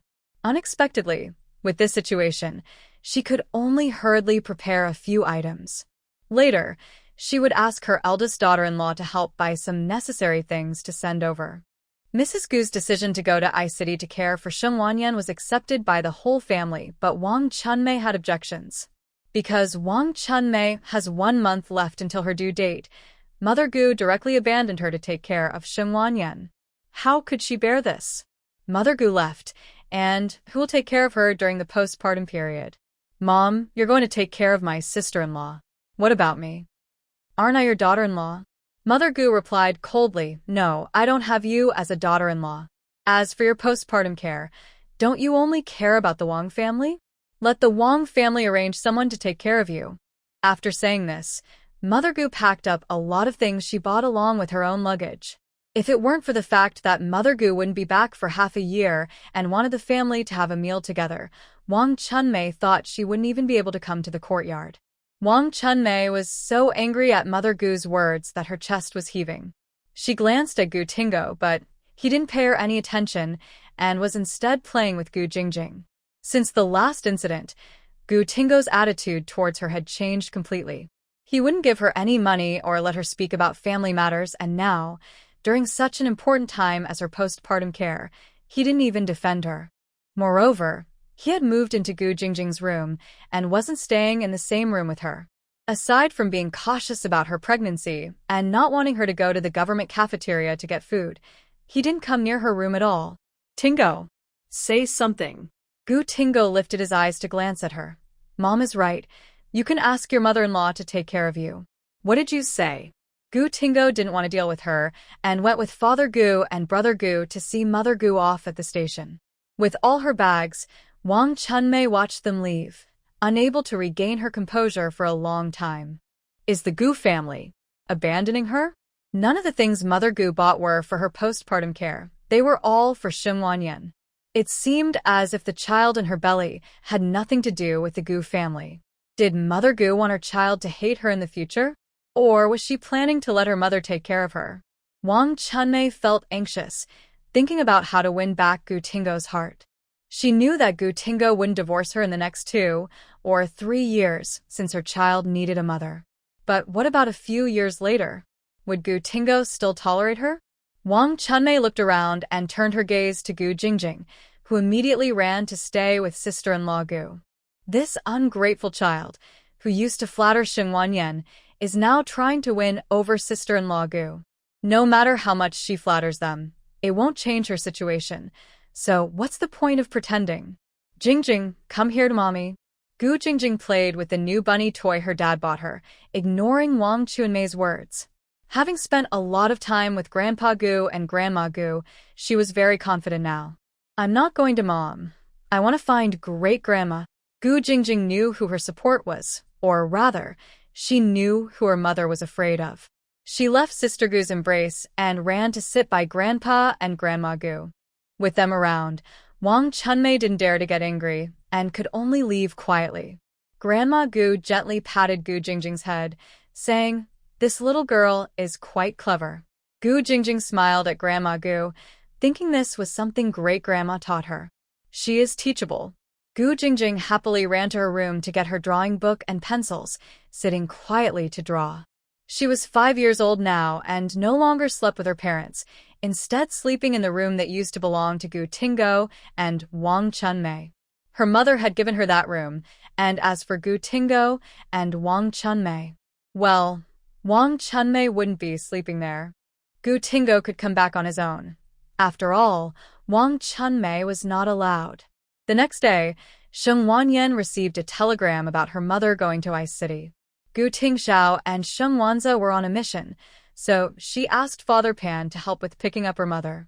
After all, their families were connected, which was better than asking someone else. Father Pan naturally agreed, as the commander had already called him. He would send a guard to pick her up. Seeing everything arranged, Sheng Wanyan went home to clean her mother's room. Pan Yu knew she was cleaning and handed Huzi over to Grandpa and Grandma Sheng to come help. "Yenner, I'll sweep the floor. You shouldn't do it with your big belly." Thank you, sister-in-law. Pan Yu waved her hand, recalling how her sister-in-law helped her when she was pregnant and moving.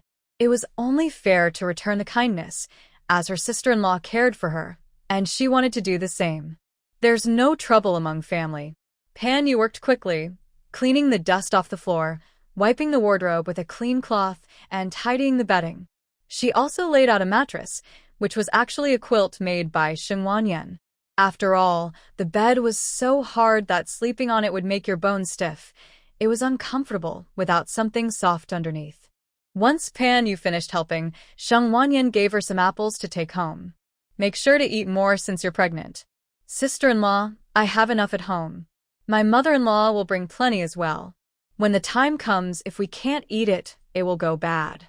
Pan Yu knew this was just a polite excuse from Sheng Wanyan, clearly meant for her own family. Pan Yu didn't say much, and took the 3 apples. "All right, sister-in-law won't be difficult with you." When the time comes, she would just bring some good things for her sister-in-law. Sheng Wanyan nodded with a smile. These were just some tasty treats, and she was happy to share with family. Sheng Wanyan calculated the days. Mother Gu arrived by bus yesterday afternoon, so there were still 5 days left. She thought about how it would be inconvenient for Mother Gu to carry things home, so she decided to prepare the food while she was still away. Most of what she prepared was fine grains and meat, along with some sweet potatoes and corn. Since it was May and there was no snow, she took out the well-dried meat. This would ensure that the food at home would last for the 6 months Mother Gu would be in the army. She also took out plenty of firewood from storage and added some coal balls. For vegetables, she took a bit of each kind, so when Gu Tingxiao returned, they could start planting in the backyard garden. Actually, they could start tilling and planting next month, but there was only Grandpa Sheng left at home, and one was still a baby. With Father Sheng also away, Mother Gu had always lived a comfortable life and couldn't do this kind of work. They didn't lack food at home, so there was no need to trouble the elderly to do these tasks. Sheng Wanyan made sure to prepare everything needed for the house, including Mother Gu's toothbrush, rinsing cup, and water cup. In Mother Gu's room, Sheng Wanyan placed 2 jars of cream on the table and took a plain mirror from storage. She also brought some clothes hangers from her room to put in the wardrobe. Worried she might have forgotten something, she realized there were no extra bathing tubs or foot basins at home. Sheng Wanyan asked Commissioner Xie to help her get one, and she also ordered 2 extra water buckets. Commissioner Xie worked quickly. In 3 days, he had everything ready for her. Grandpa Sheng and Grandma Sheng knew Mother Gu was coming, so they came to check on her preparations. After all, living with a mother-in-law involves many details. Seeing that Sheng Wanyan had prepared everything well, they finally felt reassured. "I was worried you hadn't prepared anything. Grandma, am I that kind of person?" Sheng Wanyan hugged Grandma Sheng's arm, her tone a bit playful as she asked. All right, I just worried you got used to your own life. My granddaughter lives like a little fairy these days, eating fine grains and fruits every day. When a daughter-in-law lives with her mother-in-law, there are bound to be some disagreements. I'm just worried about you. Hearing her grandmother's words, Sheng Wanyan quickly reassured her. Grandma, I also lived with my in-laws during the New Year, and we got along very well. Is that the same? Living with a big family is different from being alone. Grandma Sheng was a bit worried. Although she knew the Gu family was kind, conflicts between mothers-in-law and daughters-in-law happen everywhere. Even the Jade Emperor couldn't avoid them. However, your mother-in-law is a reasonable person. If there's anything, just communicate well and reach an agreement. Sheng Wanyan understood her grandmother's concerns and obediently agreed. She had a good relationship with Gu's mother and got along well in the capital. However, there would inevitably be some clashes in daily life, and they could just talk things over when issues arose. The day arrived when Gu's mother came to the army.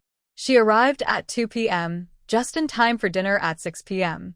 Grandma Sheng specially came to help her cook since Gu's mother traveled a long way and must be tired. Of course, they needed to have a good meal. Sheng Wanyan was generous with the ingredients and oil, and Grandma Sheng was already used to her granddaughter's indulgence. But seeing her use so much oil to fry meat was still a bit concerning. It seemed wasteful to use so much oil for just a piece of meat. Although Grandma Sheng felt a bit heartbroken, she wouldn't interfere in her granddaughter's household matters. She helped with cooking, and Sheng Wanyan invited her to stay for dinner, but Grandma Sheng had to return to take care of Tiger. Now that she had a great-grandson, she felt she couldn't leave him alone. Sheng Wanyan didn't insist and packed a plate of crispy fried meat for Grandma Sheng to take home. Grandma Sheng didn't refuse. After all, it was her granddaughter's cooking. They were family, sharing good things with each other was just how it worked. Sheng Wanyan brought dinner to the table and poured a cup of sweet water for Gu's mother, placing it on the table. Before long, she heard a car outside the yard and quickly went to open the door. Gu's mother stepped out of the car and, seeing her waiting at the door, hurried over to take her hand. Mom. Yenner, how are you? Are you feeling okay? Gu's mother was very worried, her mind filled with thoughts of Sheng Wanyan being bullied along the way. Mom, I'm fine. Come in and rest. We can talk inside. When Gu's mother heard this, she felt it made sense and quickly took out the things she had brought from the car. There were many bags, and Sheng Wanyan didn't know how she managed to carry them all. But these were all gifts from Gu's mother, who had traveled a long way while taking care of these items. Yes, let's go inside first. Sheng Wanyan stepped forward to help, but Gu's mother stopped her. You're pregnant, don't move around. We have a security guard to help. Sheng Wanyan decided to step back. After the security guard helped carry the items inside, she took out 5 candies from her pocket and gave them to him. Take these back for the kids at home. Sister-in-law, this is too generous. Take it. Sheng Wanyan spoke firmly. The security guard had also worked hard all day to help Gu's mother, and he was Pan's father's security guard. She couldn't be ungrateful when someone was being so helpful. Yes. Thank you, sister-in-law. The security guard went to return the vehicle, and Sheng Wanyan closed the door. Gu's mother had brought many wonderful things, all for her and the baby. Mom, have some water first. The meals are ready. We can clean up later. Gu's mother took the water she offered and drank it all, looking quite thirsty. You can manage on your own. Don't tire yourself out. Gu's mother looked around their little home, noticing how well it was organized, with a unique charm. The shoe rack and sofa were things she had never seen before. She didn't know it was a rustic style, but she thought it looked lovely. She had been worried about the couple's life, even though they said it was good in front of her. How could a mother not worry? Now that she saw it with her own eyes, she realized they were not lying. Mom, your room is this way. Sheng Wanyan led her to the room, and Gu's mother took her luggage inside. Seeing everything clean and the bedding new filled her with joy. Mom, there's a bathtub, a foot basin, and the kitchen is in the backyard. There's hot water boiling in the kitchen too. You can tidy up first. Okay. You've arranged everything nicely. I'll clean up a bit before we eat. Gu's mother was very pleased. Her daughter-in-law had prepared everything for her. It felt like she was the one coming to enjoy herself. Sheng Wanyan didn't stay in the room, allowing Gu's mother to organize things on her own. Since Mother Gu is living here now, the room is her private space. Even though I am the mistress of the house, I won't pry into it. Mother Gu tidied up a bit and came out for dinner. Seeing the fine dishes on the table, I knew Sheng Wanyan took my arrival very seriously. Mom, please try this bone soup. Sheng Wanyan served her a bowl of soup, and Mother Gu quickly took it. Yan, I can manage myself. I'm here now. If you need anything, just let me handle it. Your health is the most important. It's getting late in your pregnancy. If you do any heavy work, it could easily lead to complications. Sheng Wanyan smiled and nodded, understanding her mother-in-law's concerns, and decided not to be stubborn. Mom, I'll be relying on you more in the future. Mother Gu smiled at her words. It's no trouble. We're family after all. With Wang Chunmei as a comparison, Mother Gu was very satisfied with her other two daughters-in-law. When Wang Chunmei gave birth to Gu Jingjing, Mother Gu went to help her during her recovery. Wang Chunmei never said thank you or sorry to her. She believed it was her duty as a mother-in-law. She never thought that raising children was solely the parents' responsibility, not hers as a grandmother. She often said that the children were born for the Gu family, which made Mother Gu's head ache this time. If you don't want to have children, can you really blame me as the mother-in-law? It's your own choices that led you here, yet you place yourself on a moral high ground. Mom, this is the wild chicken I cooked. Please try it. Sheng Wanyan offered her a chicken leg. Mother Gu initially wanted to give it to Sheng Wanyan, but realized that her daughter-in-law might feel a bit awkward about her presence. So she smiled and accepted it, hoping to ease Sheng Wanyan's tension. When Sheng Wanyan saw her enjoying the food, she relaxed. In truth, she was a bit worried about being alone with Mother Gu. Although she was confident she could handle it, this was her first time being alone with her mother-in-law. She hoped they could live together comfortably, without the need to always offer the best food to each other. Living together in a home, what mattered most was that they both felt at ease. Mother Gu understood this well. She had received a good education. Even though she was the mother-in-law, this was her son and daughter-in-law's home. Now that she was here, she shouldn't interfere with the young couple's way of life. If you are not used to it or cannot accept it, then just don't participate.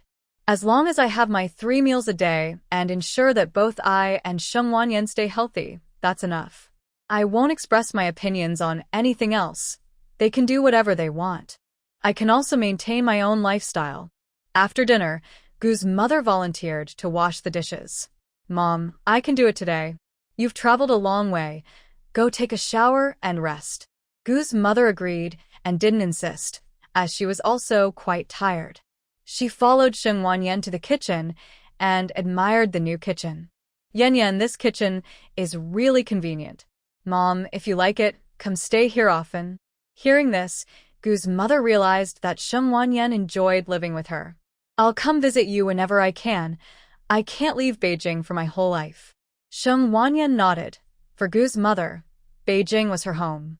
The older generation hopes to return to their roots, but for Gu's mother, her roots are in the capital.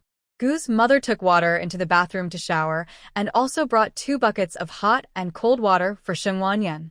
After showering, Gu's mother organized her things and helped Sheng Wanyan tidy up in the living room. She brought a lot of baby formula and fruit, along with dried meat from the new year. The rest were the child's items, like toys, summer clothes, and little socks. Most importantly, she brought items for her postpartum recovery: 10 pounds of brown sugar, over 50 eggs, and a windproof hat. If she gets a draft on her head during recovery, it could lead to headaches later on.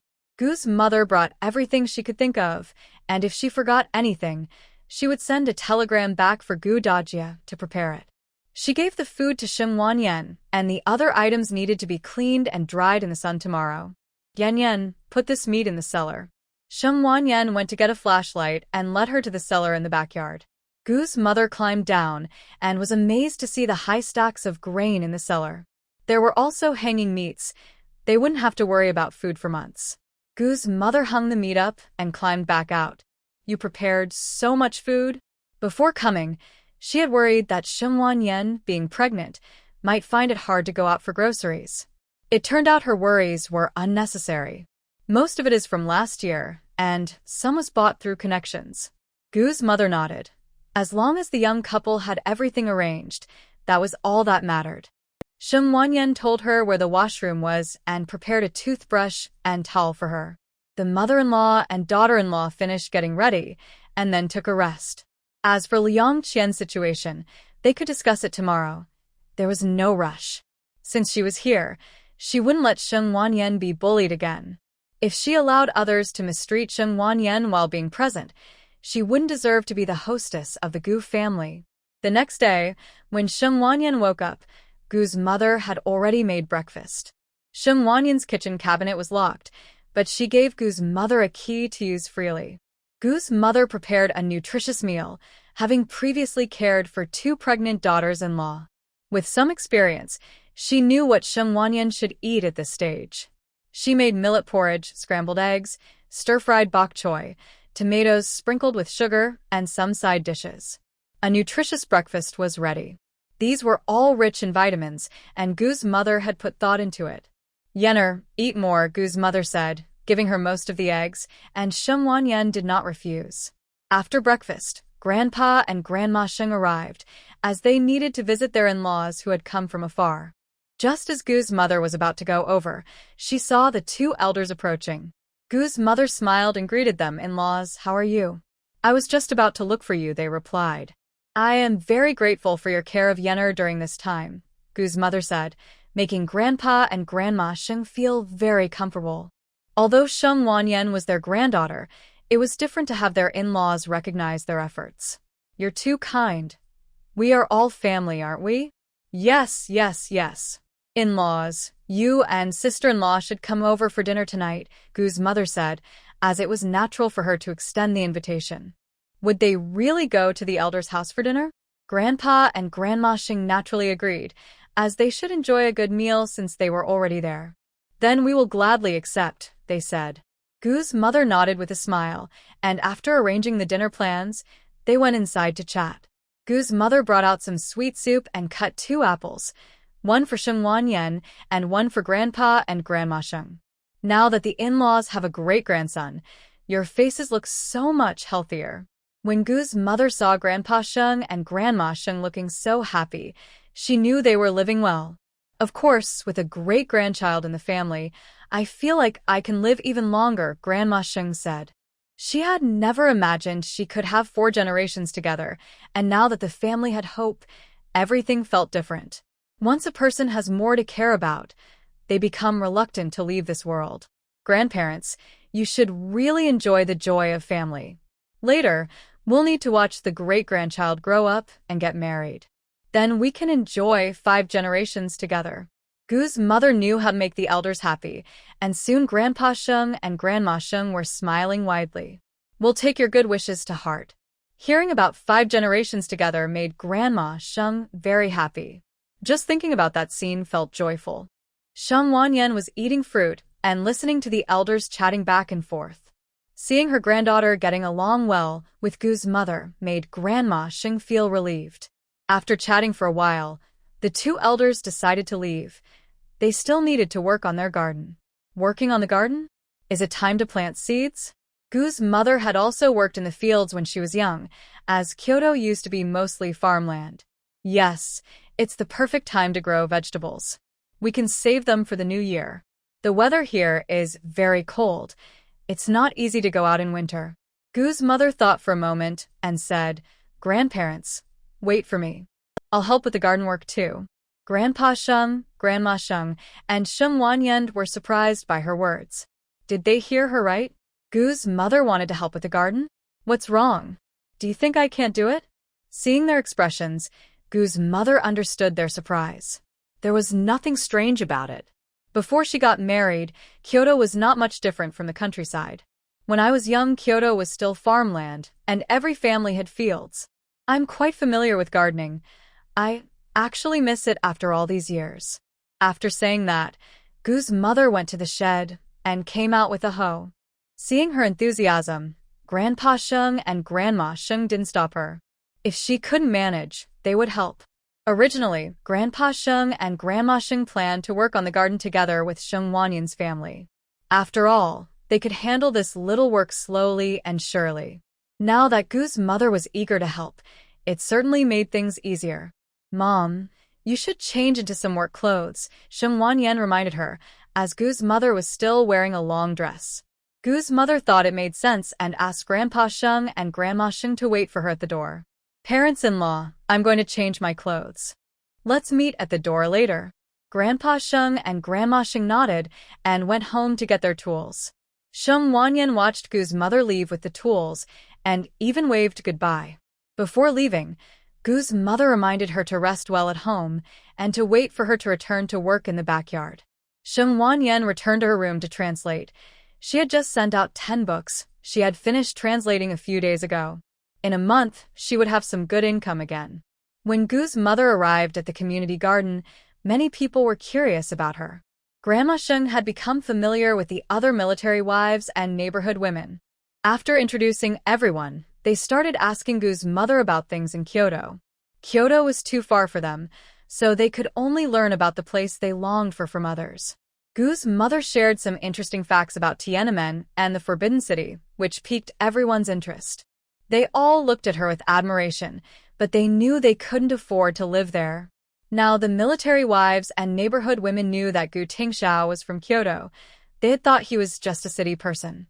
They were surprised to learn he was from Kyoto, which meant his family must be impressive. Sheng Wanyan was even luckier to have married into Kyoto. If only they had married their daughter to Gu Tingxiao earlier, now they missed the chance to rise in status. Suddenly, everyone looked at Grandpa Sheng and Grandma Sheng with envy. Their son married a daughter-in-law from Kyoto, and their daughter married a son-in-law from Kyoto. The Sheng family was no different from half of Kyoto now. Who knows, they might even retire in Kyoto someday. It really shows that people have different fates. They all came from the same village, yet their destinies were so different. It seems that choosing the right daughter-in-law and son-in-law is very important. Who knows, they might become Kyoto residents or at least city folks. Gu's mother was very skilled at tilling the soil. Although she was a bit slow, she did everything well. After Grandpa Sheng and Grandma Sheng finished their own garden, they came to help and quickly returned home to prepare lunch. Gu's mother was eager to get home. She needed to hurry back to cook for her daughter-in-law. Everyone still wanted to hear more of her stories, so when they saw her about to leave, they quickly stopped her. Mrs. Gu, why are you in such a hurry? Yeah. Isn't your daughter-in-law cooking at home? Can you tell us more about Kyoto? Mother Gu quickly waved her hand. My daughter-in-law is pregnant. I need to go home and cook. You all continue your conversation. Everyone was surprised to hear she was going home to cook for her daughter-in-law. Isn't it unusual for a mother-in-law to cook for her daughter-in-law? Wait. Isn't your daughter-in-law over 6 months pregnant? Why does it sound like she's about to give birth? Can't she cook? Mother Gu, you can't spoil your daughter-in-law like this. Otherwise, she might take advantage of you. The women in the army chimed in, giving Mother Gu advice on how to be a good mother-in-law. Since the last time when Zhang Zhaodi was embarrassed by Sheng Wanyan and scolded by her husband, she no longer dared to approach Sheng Wanyan, fearing her mother-in-law would scold her again. Feeling uneasy, she joined in with the others. Exactly. Sheng Wanyan usually lets Commander Gu do the cooking and cleaning at home while she enjoys herself. Now that her mother-in-law is here, why does she still need her to take care of her? That's not how a daughter-in-law should behave. Having lived for so many years, Mother Gu understood the meaning behind Zhang Zhaodi's words. She knew these women were just expressing their thoughts, as nowadays, it's usually the daughter-in-law who takes care of the mother-in-law. They were just part of a larger environment, and her views differed from theirs.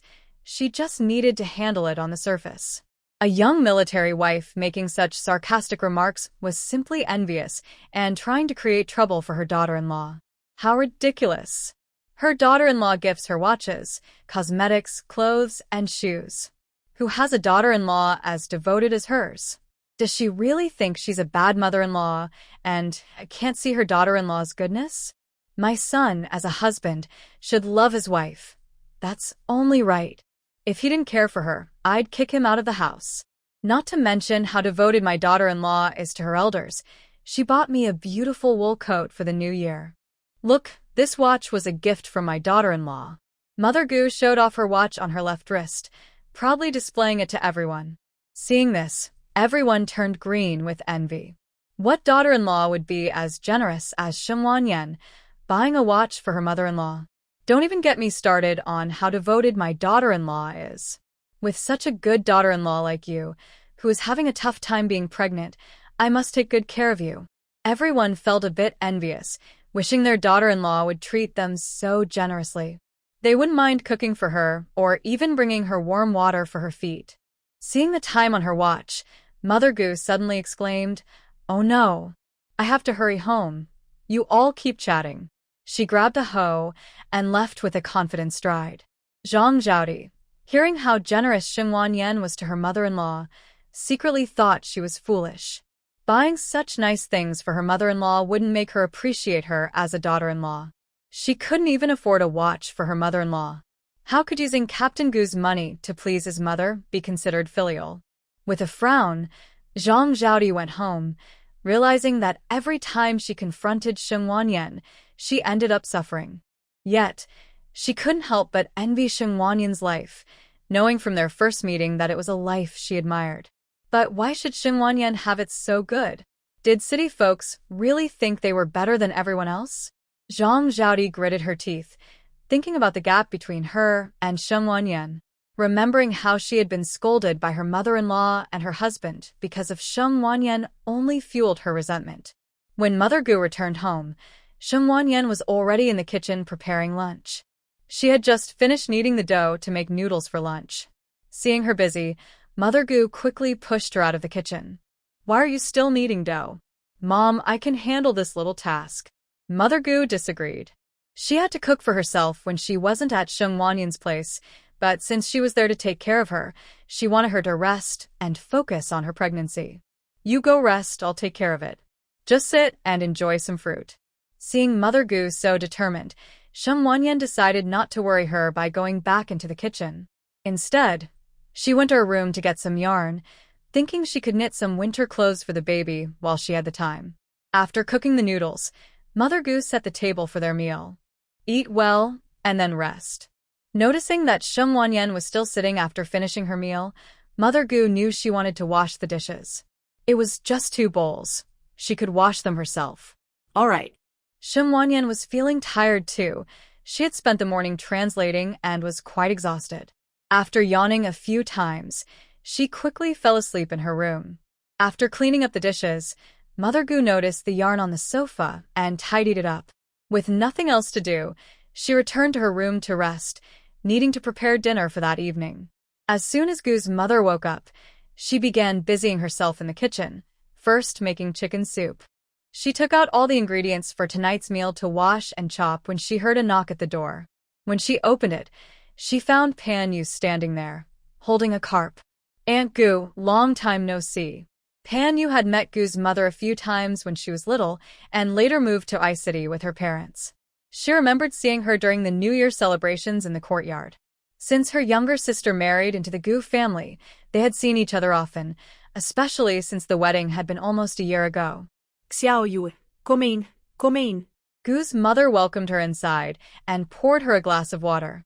Pan Yu handed her the fish, saying, "Aunt, this is for my sister to help her recover." Gu's mother was about to refuse, but accepted it when she heard it was for her daughter-in-law. "You are so thoughtful." Gu's mother took the fish to the kitchen and placed it in a basin. The fish looked quite big, probably over a pound. After finishing her water, Pan Yu went to help Gu's mother prepare dinner since her family was coming over to eat, and she didn't want Gu's mother to do everything alone. After all, Gu's mother was the head of the household and a leader in the Ministry of Finance in Kyoto. Even though their families were related, as a younger generation, it was only right for her to lend a hand. "Aunt, let me help you." Gu's mother didn't refuse. It was only polite for a younger person to help rather than just wait to eat. It made her feel more at ease. "Then you can wash the vegetables while I cut the meat." Okay.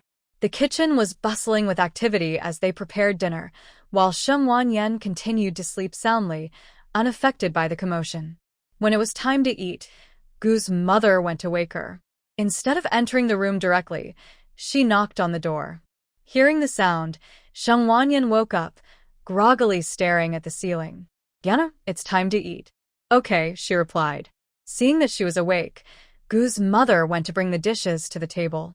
Sheng Wanyan checked the time and realized it was already 6 o'clock, so she quickly got dressed and got up. It was May and the weather was slightly cool, so a long dress was just right. Since becoming pregnant, Sheng Wanyan wore dresses every day as they were more convenient. She changed into a light blue dress and put on a thin white jacket before heading to the dining room. Once she came out, dinner officially began. Gu's mother had even prepared a special meal for Mao Do, as she had been very attentive to him since learning that he protected Sheng Wanyan.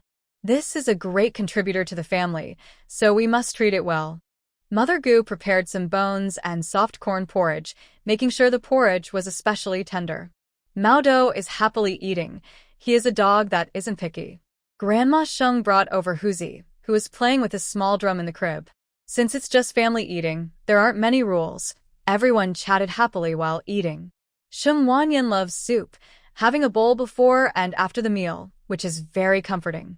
Mother Gu prepared 3 meats, 1 vegetable, and 1 soup: braised pork, eggplant with minced meat, stir-fried bacon with beans, and a large cabbage. After enjoying this meal, Pan Yu went to help wash the dishes, while Sheng Wanyan and Grandma Sheng played with Huzi in the living room. Huzi is now strong and keeps kicking his little chubby legs. Huzi is now 4 months old, with chubby hands and feet that look like sections of lotus root. Wow. Huzi looked at her with sparkling eyes, seeming to recognize his aunt. Huzi is looking at his aunt. The little guy knows she is pretty. Seeing his lively appearance, Grandma Sheng felt her heart soften. Sheng Wanyan gently shook Huzi's little hand, and he tightly grabbed her finger, refusing to let go. He's got a strong grip. Sheng Wanyan felt his strength. He held onto her fingers so tightly that she couldn't pull it away. Mother Gu and Pan Yu finished washing the dishes and joined in to play with Huzi. I haven't had a good look at Huzi yet. He looks so good. Seeing Huzi's chubby face, Mother Gu knew the Sheng family took great care of this child. Yay. Huzi looked curiously at the unfamiliar face of Mother Gu. "This is your aunt's mother-in-law. You can call her Grandma Gu." Huzi's round eyes were fixed on her, and Mother Gu felt her heart melt at the sight of the little one.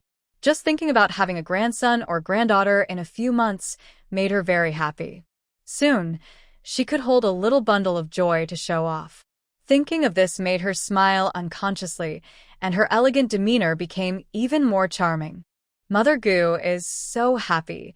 When the little sister gives birth, she will be overjoyed. Absolutely. I'm looking forward to it. Hearing Pan Yu's words made Mother Gu even more excited. She couldn't wait for the little bundle of joy to arrive. Everyone teased Tiger, and he fell asleep from the laughter. Grandpa Sheng, Grandma Sheng, and Pan Yu then went back home. Sheng Wanyan and Gu's mother also took a bath and rested. Sheng Wanyan counted the days. Gu Tingxiao had been on a mission for half a month, and she wondered how he was doing. She worried about his safety and success. Sheng Wanyan fell asleep with these worries, feeling uneasy in her dreams. The next day, Gu's mother quickly turned over the soil in the backyard, and no matter how much Sheng Wanyan tried to persuade her, she wouldn't listen. Now, Sheng Wanyan finally understood whose personality Gu Tingxiao had inherited, just like Gu's mother, very stubborn. Once she decided on something, nothing could change her mind. Fortunately, it wasn't too much work. Gu's mother finished it in the morning and planned to plant seeds in the afternoon. She also cleaned the chicken coop without minding the dirt at all. Sheng Wanyan watched in amazement. Is this really her elegant mother-in-law? How could she work so efficiently? When Gu's mother returned after finishing her tasks, Sheng Wanyan quickly handed her the water she had prepared. However, Gu's mother picked up the chicken feed, waved her hand, and left with a carefree stride. I almost forgot to feed the chickens. Sheng Wanyan thought, is she really that hardworking? What am I supposed to do as her daughter-in-law? After feeding the chickens, Gu's mother sat down to drink water. Mom, are you okay? Sheng Wanyan asked with concern. noticing Gu's mother's flushed face. I need to get everything ready at home. I still have to go to the private plot later. What are you going to do there? Planting seeds. Sheng Wanyan opened her mouth in surprise. Didn't they just plant seeds? Why go again? Gu's mother went to change her clothes, and when Sheng Wanyan looked, she saw that Gu's mother was wearing the dress she had bought for her and the shoes she had given her. I'm leaving. You stay home and rest well. Gu's mother organized her watch while heading out, leaving without taking any seeds. Sheng Wanyan thought, what is my mother-in-law doing? I don't understand at all. She wanted to follow her outside, but being pregnant made it inconvenient. Unable to figure it out, she decided to go back to her room to translate instead. Since Gu's mother was not home, she could spend some time in her space and translate more. Gu's mother arrived at the private plot looking bright and cheerful. Seeing everyone working on the soil and planting seeds, she raised her chin and walked over. Aunt Xia immediately noticed something different about her today. Wow. She thought she was seeing a goddess. Her aura was so gentle. Is this outfit from Blaji? Is this coat a wool coat from the overseas Chinese market? And these shoes are so shiny, they reflect light. Aunt Gu, you look amazing in this outfit. Isn't this the wool coat from the overseas Chinese market? Mother Gu smiled and nodded, noticing Zhang Zhaodi peeking from the side, her lips curling up. Aunt Xia, all of this was bought for me by Yenner during the New Year. Look how filial this child is. Really? All of this was bought by Yenner? Aunt Xia had always had a good impression of Sheng Wanyan, but she didn't expect her to be so generous. She bought a watch, clothes, a dress, and shoes. Is she even this good to her own mother? Yes, during the New Year, she even bought me a set of skincare products. They work great in winter. Just apply it in the morning, and my face won't feel dry. This was the first time Aunt Xia heard the term skincare products. She only knew it was something precious that prevents dryness in winter. Is it really that amazing? I don't even have any skincare products. Aunt Xia was confused. What exactly is it? Even some military wives from the city and the compound hadn't seen it, only heard of it. I know, that's from the overseas Chinese market. I heard it's used by people from abroad. A set costs dozens of dollars. Su Ho-hot had a sister-in-law from Kyoto who had mentioned it before. These products are very expensive. A set costs dozens of dollars. They are not something ordinary people can afford. Even her sister-in-law from Kyoto, who comes from a decent family, wouldn't spend money on them. When everyone heard it costs dozens of dollars a set, they gasped in shock. Dozens of dollars is someone's monthly salary. Would you really spend that much on skincare? What kind of life are they living? They save and scrimp for a few dollars, while Sheng Wanyan just buys what she wants. Isn't Commander Gu being too indulgent? It's all because Yenner is so filial to me. I told her not to buy it, but she insisted. If I refuse, she gets upset. Aunt Xia, you see, with such a wonderful daughter-in-law who is now pregnant, I must take good care of her. Aunt Xia understood. Mother Gu was doing this on purpose. She wanted those who didn't see clearly to notice how filial Sheng Wanyan is as a daughter-in-law. So they wouldn't use Mother Gu's care for Sheng Wanyan against her. Of course, if I had such a good daughter-in-law, I would gladly take care of her for life. Everyone was surprised to hear that. But they didn't, did they? Wu Lianzhang's mother was in her garden and shot a fierce glance at Zhang Zhaodi. Look at other people's daughters-in-law, and then look at you, who only causes trouble. Zhang Zhaodi's face turned red and pale as she listened to Mother Gu, feeling extremely envious. If only her husband would give his salary to her, she could be just as filial. But her mother-in-law kept taking her husband's money, giving her no chance at all. It's just buying clothes. There are plenty at the supply and marketing cooperative. What clothes aren't worn? Sheng Wanyan is just into these capitalist things. After Mother Gu finished boasting, she checked the time and went home to cook. She left behind a graceful figure and a group of people who were still in shock. The others. Can they really say they are very envious? When Mother Gu opened the door, Sheng Wanyan heard the sound and immediately came out of her space. As soon as Mother Gu returned, she changed her clothes and then went to the kitchen to cook. Sheng Wanyan loved noodles and Mother Gu knew that. She had a better appetite for noodles than for rice. Tonight, Mother Gu made tomato and egg noodles, with the noodles rolled thin and very chewy. Sheng Wanyan ate a big bowl of noodles, and seeing her good appetite made Mother Gu feel relieved.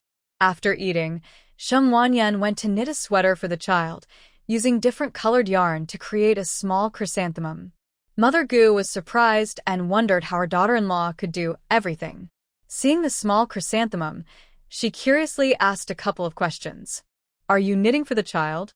"Yes, it's very cold here in winter, so we need to prepare some warm clothes." Mother Gu had never stayed in Ice City, but she had heard from relatives that winter here was the coldest. If it's already so cold in the capital, how cold must it be here? Will the child be able to handle it? It's the hardest thing when a child gets sick. They can't take medicine and just have to endure it. It's so cold. Why don't you and the child spend the winter in the capital? Mother Gu hoped the child wouldn't suffer, but a child can't be away from their parents. She thought that Sheng Wanyan and the child would be much better off in the capital during winter. What about Tingxiao being alone? I don't want the child to be separated from their father. The father's role is actually more important than the mother's. The father's calmness and perspective are different. She has decided that regardless of whether this baby is a boy or a girl, they will stay close to their father. Sheng Wanyan actually prefers life in Kyoto. It would be much more convenient. But now, they don't have to be separated, and she feels there's no need for that. Mother Gu thinks the same way. Her third son finally has a wife and children to keep him warm at home. There's no way she would let her daughter-in-law and grandchildren leave. She hopes that Gu Tingxiao can return to Kyoto soon. After all, the youngest is already 28 and it's time to discuss this matter. She wonders how the old man and Father Gu are arranging things, as the current situation seems to be improving.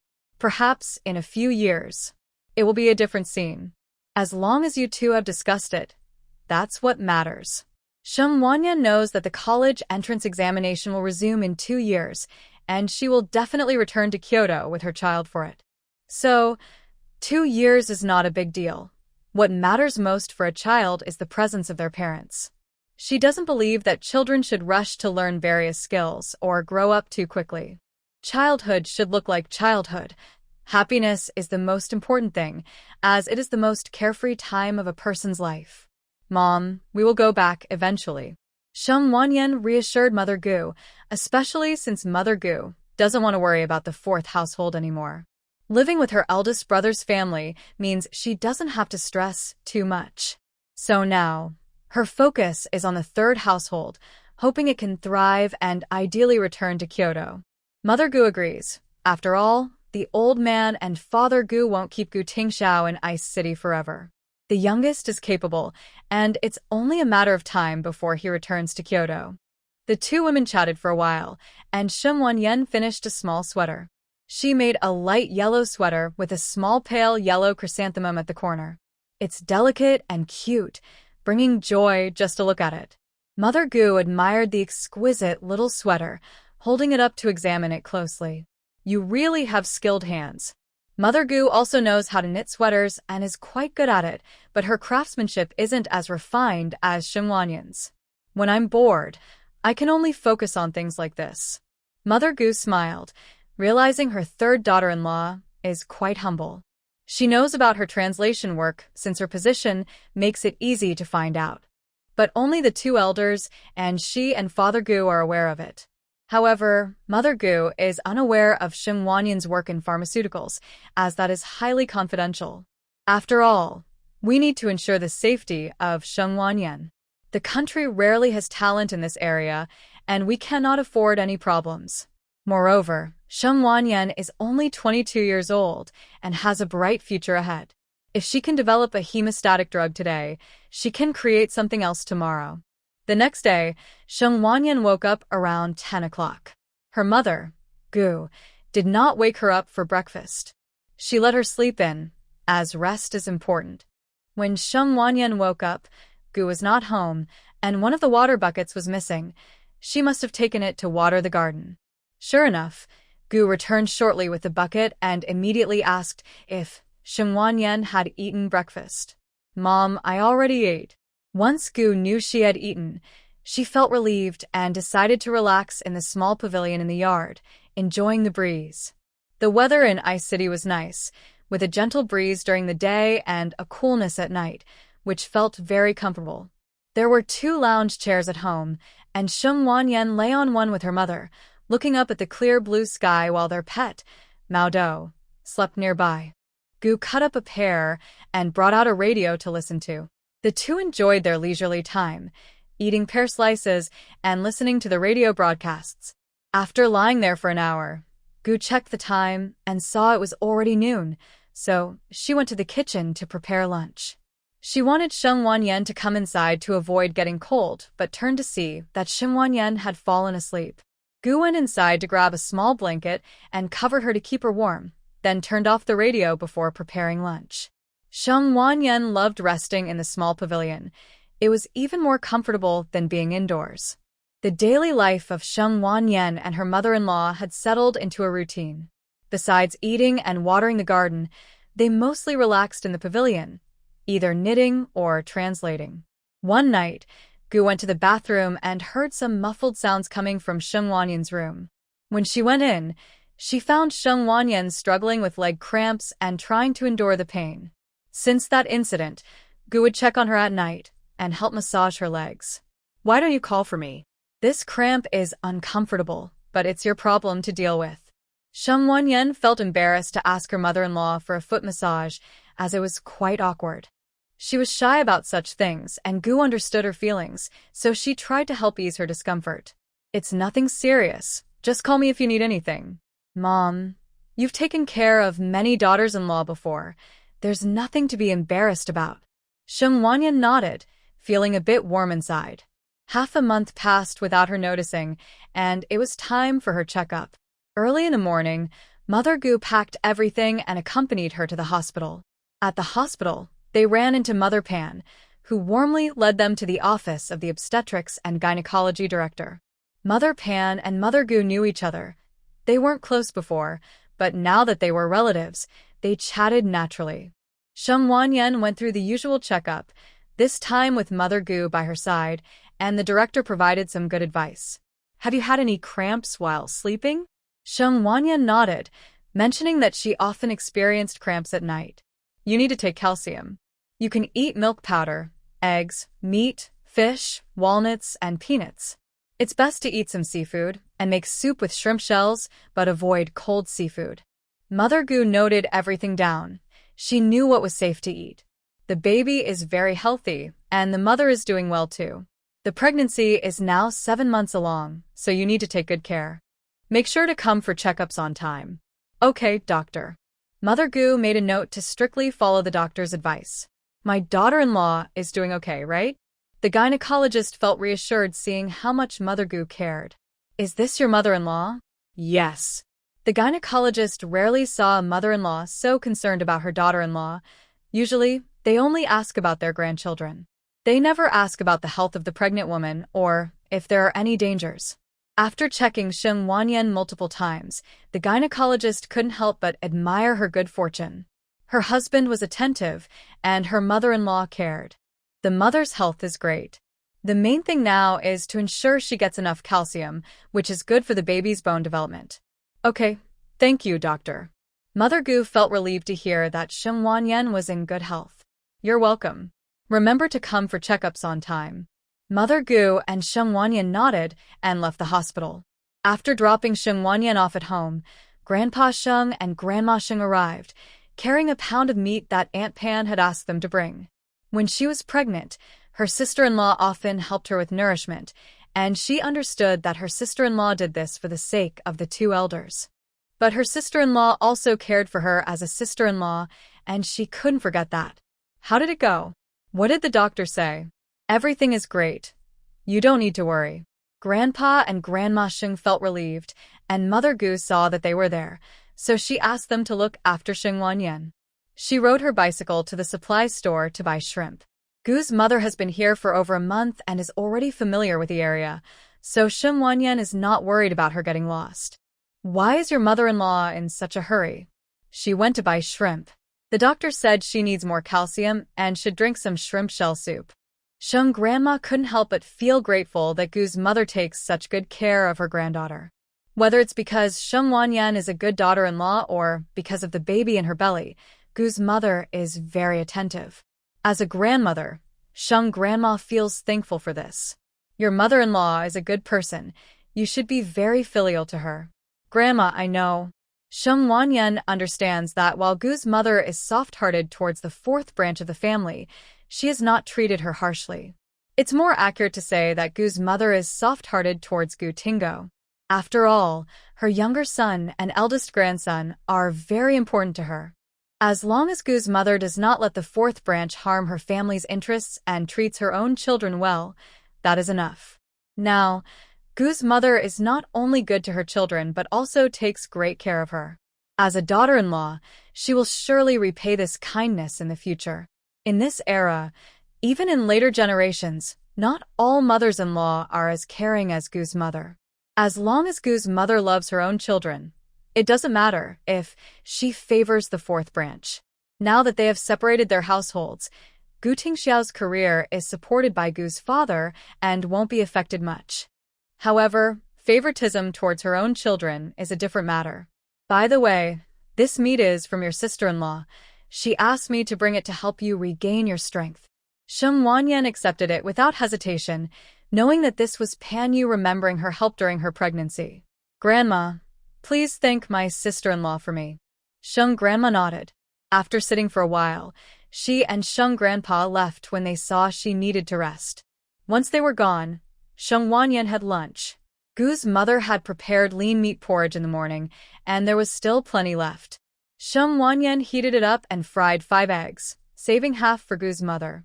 Gu's mother rushed to the supply store and forgot to eat lunch. Sheng Wanyan heated the porridge, added some water, and ate a little before taking out some fruit from her space.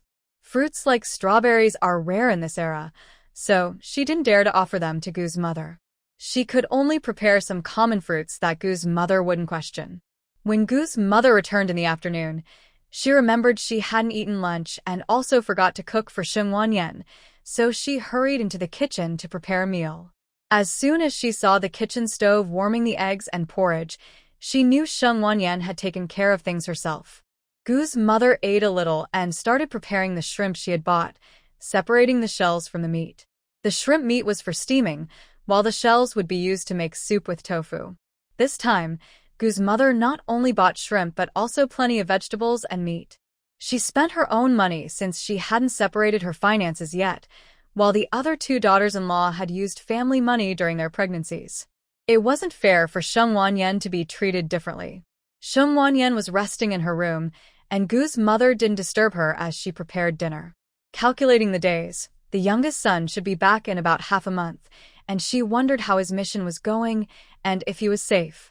Gu's mother's thoughts were on Gu Tingxiao.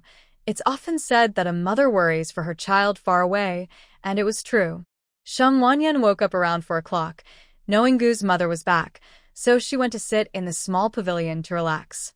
Gu's mother noticed the weather was nice and sunny, so she washed and put away the sweaters and pants she had knitted for the child. The little dog was playing with a small ball made of bamboo by Grandpa Sheng, running around joyfully in the yard. Seeing the dog so excited made Sheng Wanyan feel happy. She finally understood the kind of countryside life everyone pursued in later years. In the yard, they enjoyed the shade under the trees, with the little dog running around, everyone busy and content. Gu's mother called her for dinner, and after a long day of work, both the mother-in-law and daughter-in-law went to rest early. Gu's mother got along well with Aunt Xia, so when she was bored, she would go next door to chat with her. After finishing breakfast, Gu's mother watered the vegetable garden and then took some sunflower seeds to visit Aunt Xia. Yenner, I'm going to find Aunt Xia. Okay. Sheng Wanyan ate some fruit and watched Gu's mother leave. As soon as Gu's mother stepped outside, she saw Liang Qian approaching. Liang Qian had been released half a month ago. Her job had been taken back by the military, and she had been hiding at home, afraid to go out. She worried that people would point fingers at her and criticize her. She tried to apologize to her family, but Commander Liang had kicked her out, saying she had brought trouble to her brothers, especially her eldest brother, who had lost a promotion because of her. Both she and her husband had been thrown out, and her father had vowed never to acknowledge her as his daughter again. Since being kicked out last time, her mother-in-law had also been treating her poorly. She wasn't just complaining at home about being lazy, it was more like criticizing her for waiting at home for her son to support her. It was annoying to hear, and after half a month, everyone was starting to forget. That's when she finally came out to take a breath. She happened to see Mrs. Gu coming out of Sheng Wanyan's house. She had heard that Mrs. Gu came to the military, so she guessed this was Gu Tingxiao's mother. If it weren't for Sheng Wanyan getting involved, this would be her mother-in-law. She heard that Mrs. Gu was very loving and caring towards Sheng Wanyan. Without Sheng Wanyan's presence, such a good mother-in-law would be hers, not someone like Du's mother, who was just a simple countrywoman. It was Sheng Wanyan who enjoyed everything that should have been hers, and now Sheng Wanyan was the reason she had nothing. Why should she be living so comfortably? Now that she met Mrs. Gu, she was determined to let her know the true nature of Sheng Wanyan. Mrs. Gu had never met Liang Qian since she hardly ever went out. "Are you Mrs. Gu?" Liang Qian smiled gently, and the elders immediately thought she was a good child. Plus, Liang Qian was quite pretty, and even though she had been grounded for a month, she hadn't gone hungry. Mrs. Gu smiled and nodded, wondering who this military wife was since she had never seen her before. "Who are you?" Although Mrs. Gu was smiling, there was a hint of distance in her tone. Liang Qian smiled and reached for her arm, appearing very obedient. Mrs. Gu frowned. Who is this person, acting so familiar? She pulled her hand away, not giving Liang Qian the chance to hold on. Liang Qian felt the change, and her smile faltered for a moment, but she quickly adjusted her expression. "Aunt, let me help you with that." Liang Qian tried to take the sunflower seeds from Mrs. Gu's hand, but Mrs. Gu politely refused. "No, it's fine. I don't want to trouble you. Aunt, I've known Tingxiao for many years. We're practically family." Mrs. Gu frowned at her words, understanding more than she let on. "Oh, you've known my third son for a long time?" "Yes, I have a connection with Captain Gu. Previously, the unit wanted to arrange a blind date for us, but I didn't expect." Mrs. Gu's expression darkened at this point, and she looked at Liang Qian as if she were an enemy. Was this the same Liang Qian who was supposed to date her son? What a coincidence. "What's your name?" Liang Qian smiled sweetly and answered, "Aunt, my name is Liang Qian, and I am the daughter of Chief Liang. You can just call me Xiao Qian. After all, I am very familiar with Team Leader Gu. We are like family." When Gu's mother heard her call Liang Qian, she sneered inwardly. She had been waiting to confront her for a long time, and now she had come right to her door. "Aunt, are you going to chat at Aunt Xia's house?" Team Leader Gu's daughter-in-law should also take the time to get to know everyone at home. After Liang Qian said this, she glanced at Gu's mother's expression. Seeing her face darken, she knew her words had struck a chord. "But I can understand. Team Leader Gu's daughter-in-law didn't like socializing before she got pregnant. Naturally, she wouldn't want to socialize now that she is pregnant. However, if you don't take Anne out to socialize, I will definitely have a good talk about Comrade Sheng Wanyan." Gu's mother found her attempt to provoke amusing. "Really? Are you very close with my daughter-in-law?" Liang Qian's smile stiffened. How could she be close with Sheng Wanyan when they were like enemies? "Not really, we just chat sometimes, since we are the same age." Liang Qian stammered an explanation, and Gu's mother watched her play her little tricks. She had seen all kinds of people in her life, even those in power during meetings. How could a wrongdoer act so boldly in front of her? Did Liang give her the courage? Is that so? Do you know the saying? "Aunt, what saying?" Liang Qian pretended to listen patiently, and Gu's mother sneered. "Even the most beautiful exterior cannot hide a wicked heart. They will eventually be punished." Liang Qian took a step back, looking confused. "What? Do you think I'm a fool? How could I not know why you were punished and how you bullied my daughter-in-law?" Liang Qian felt a bit panicked. How did Gu's mother know all this? By the time Gu's mother arrived, she had already been punished for a long time. How did she find out? It turned out that she knew everything but was just pretending. "Aunt, I don't know what you're talking about." Seeing her evasive demeanor, Gu's mother understood everything and slapped her. Smack! Liang Qian covered her face, shocked, her eyes filled with grievance. My daughter-in-law showed you mercy, but I won't let you off the hook. Today, I will settle the score with you. How dare you push my pregnant daughter-in-law? Even if the king himself comes, I will demand an explanation. After saying this, Mother Gu slapped Liang Qian again, leaving her stunned. Just moments ago, they were having a good conversation, and now she was being hit out of nowhere. Liang Qian wanted to fight back, but she realized she was no match for Mother Gu, who was very strong. Moreover, she targeted Liang Qian's weak spots, clearly showing she had experience. Aunt. Help! After hitting her, Mother Goose stood up feeling refreshed. Thanks to the fighting skills taught by her husband, she never expected to use them after so many years. The noise outside attracted a lot of people, but Mother Gu was not afraid at all, looking down at Liang Qian lying on the ground.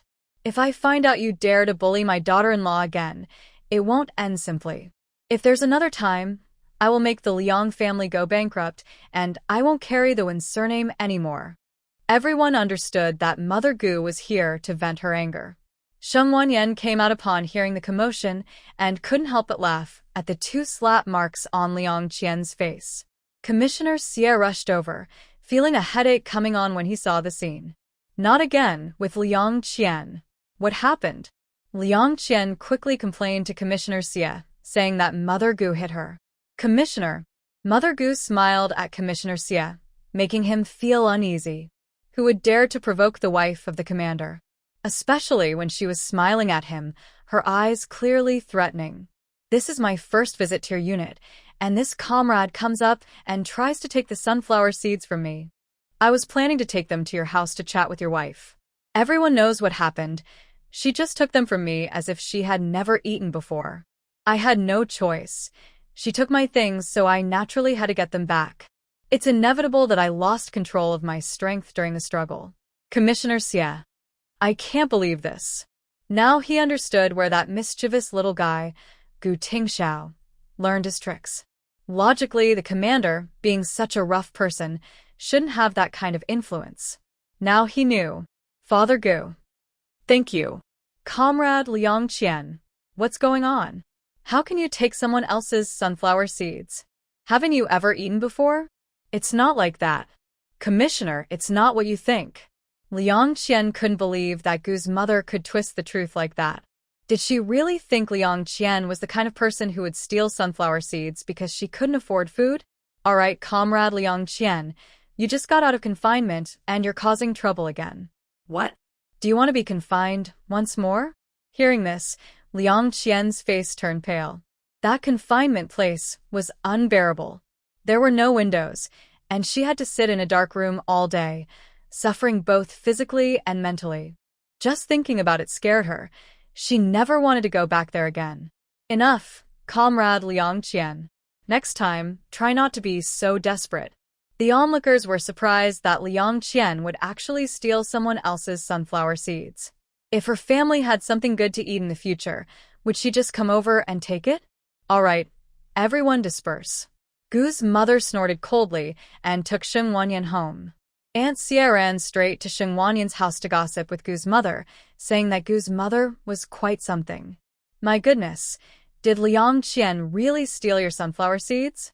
As Aunt Xie spoke, she reached for the sunflower seeds in Gu's mother's hands and started eating. Gu's mother placed the seeds in her lap and went to pour 2 cups of sweet water for a chat in the pavilion below. Gu's mother knew it was time for Sheng Wanyan to take a nap, so she pulled Aunt Xie to sit in the pavilion. The more Aunt Xie looked at Sheng Wanyan's courtyard, the more she liked it.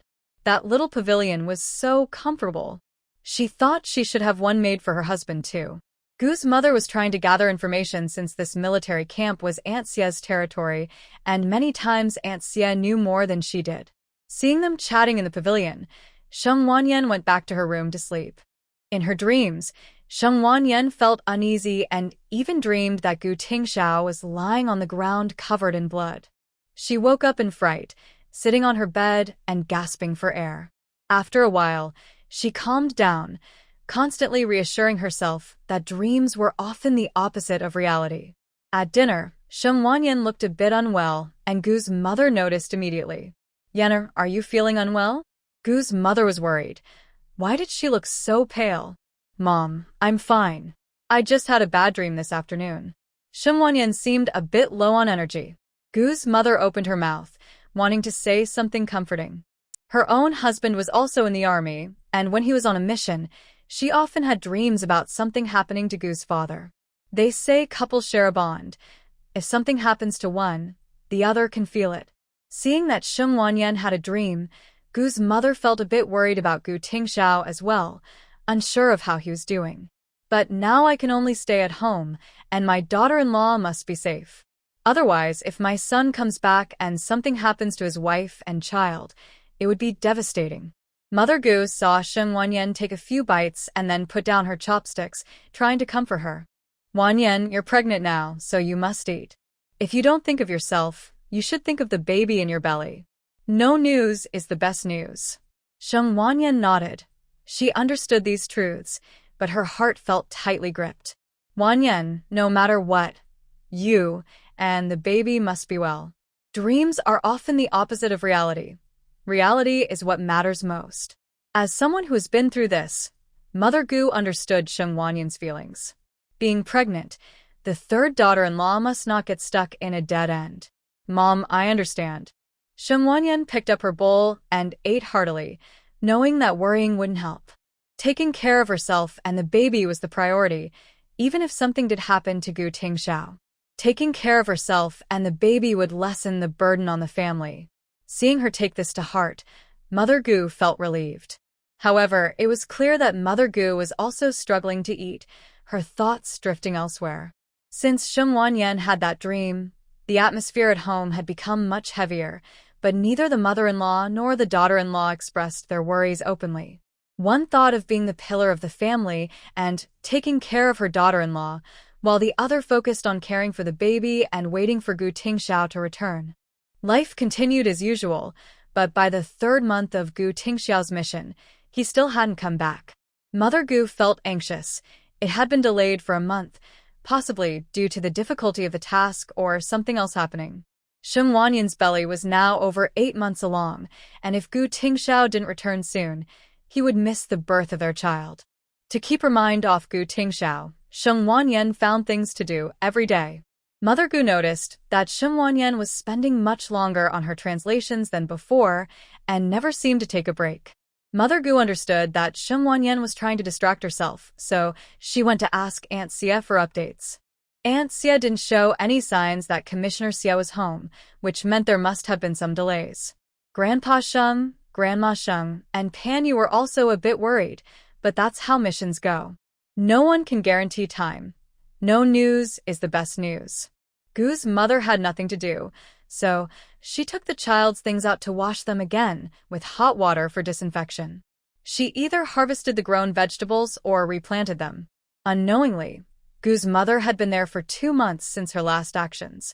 Liang Qian didn't dare to appear in front of Gu's mother. After all, Gu's mother had even hit herself. Shim Wanyan would definitely complain, and now Gu's mother must have a very poor impression of her. Gu's mother's demeanor and the quality of her clothes clearly showed that the Gu family was quite well off. Liang Qian felt her own mother-in-law was nowhere near as good. Every day, she faced her mother-in-law's harsh words, while Shim Wanyan and Gu's mother got along very well. Whenever Gu's mother had free time, she would go to the cooperative to sell meat for Shim Wanyan, along with the milk powder and fabric she brought back. Liang Qian had lost her job and could only spend her savings and dowry.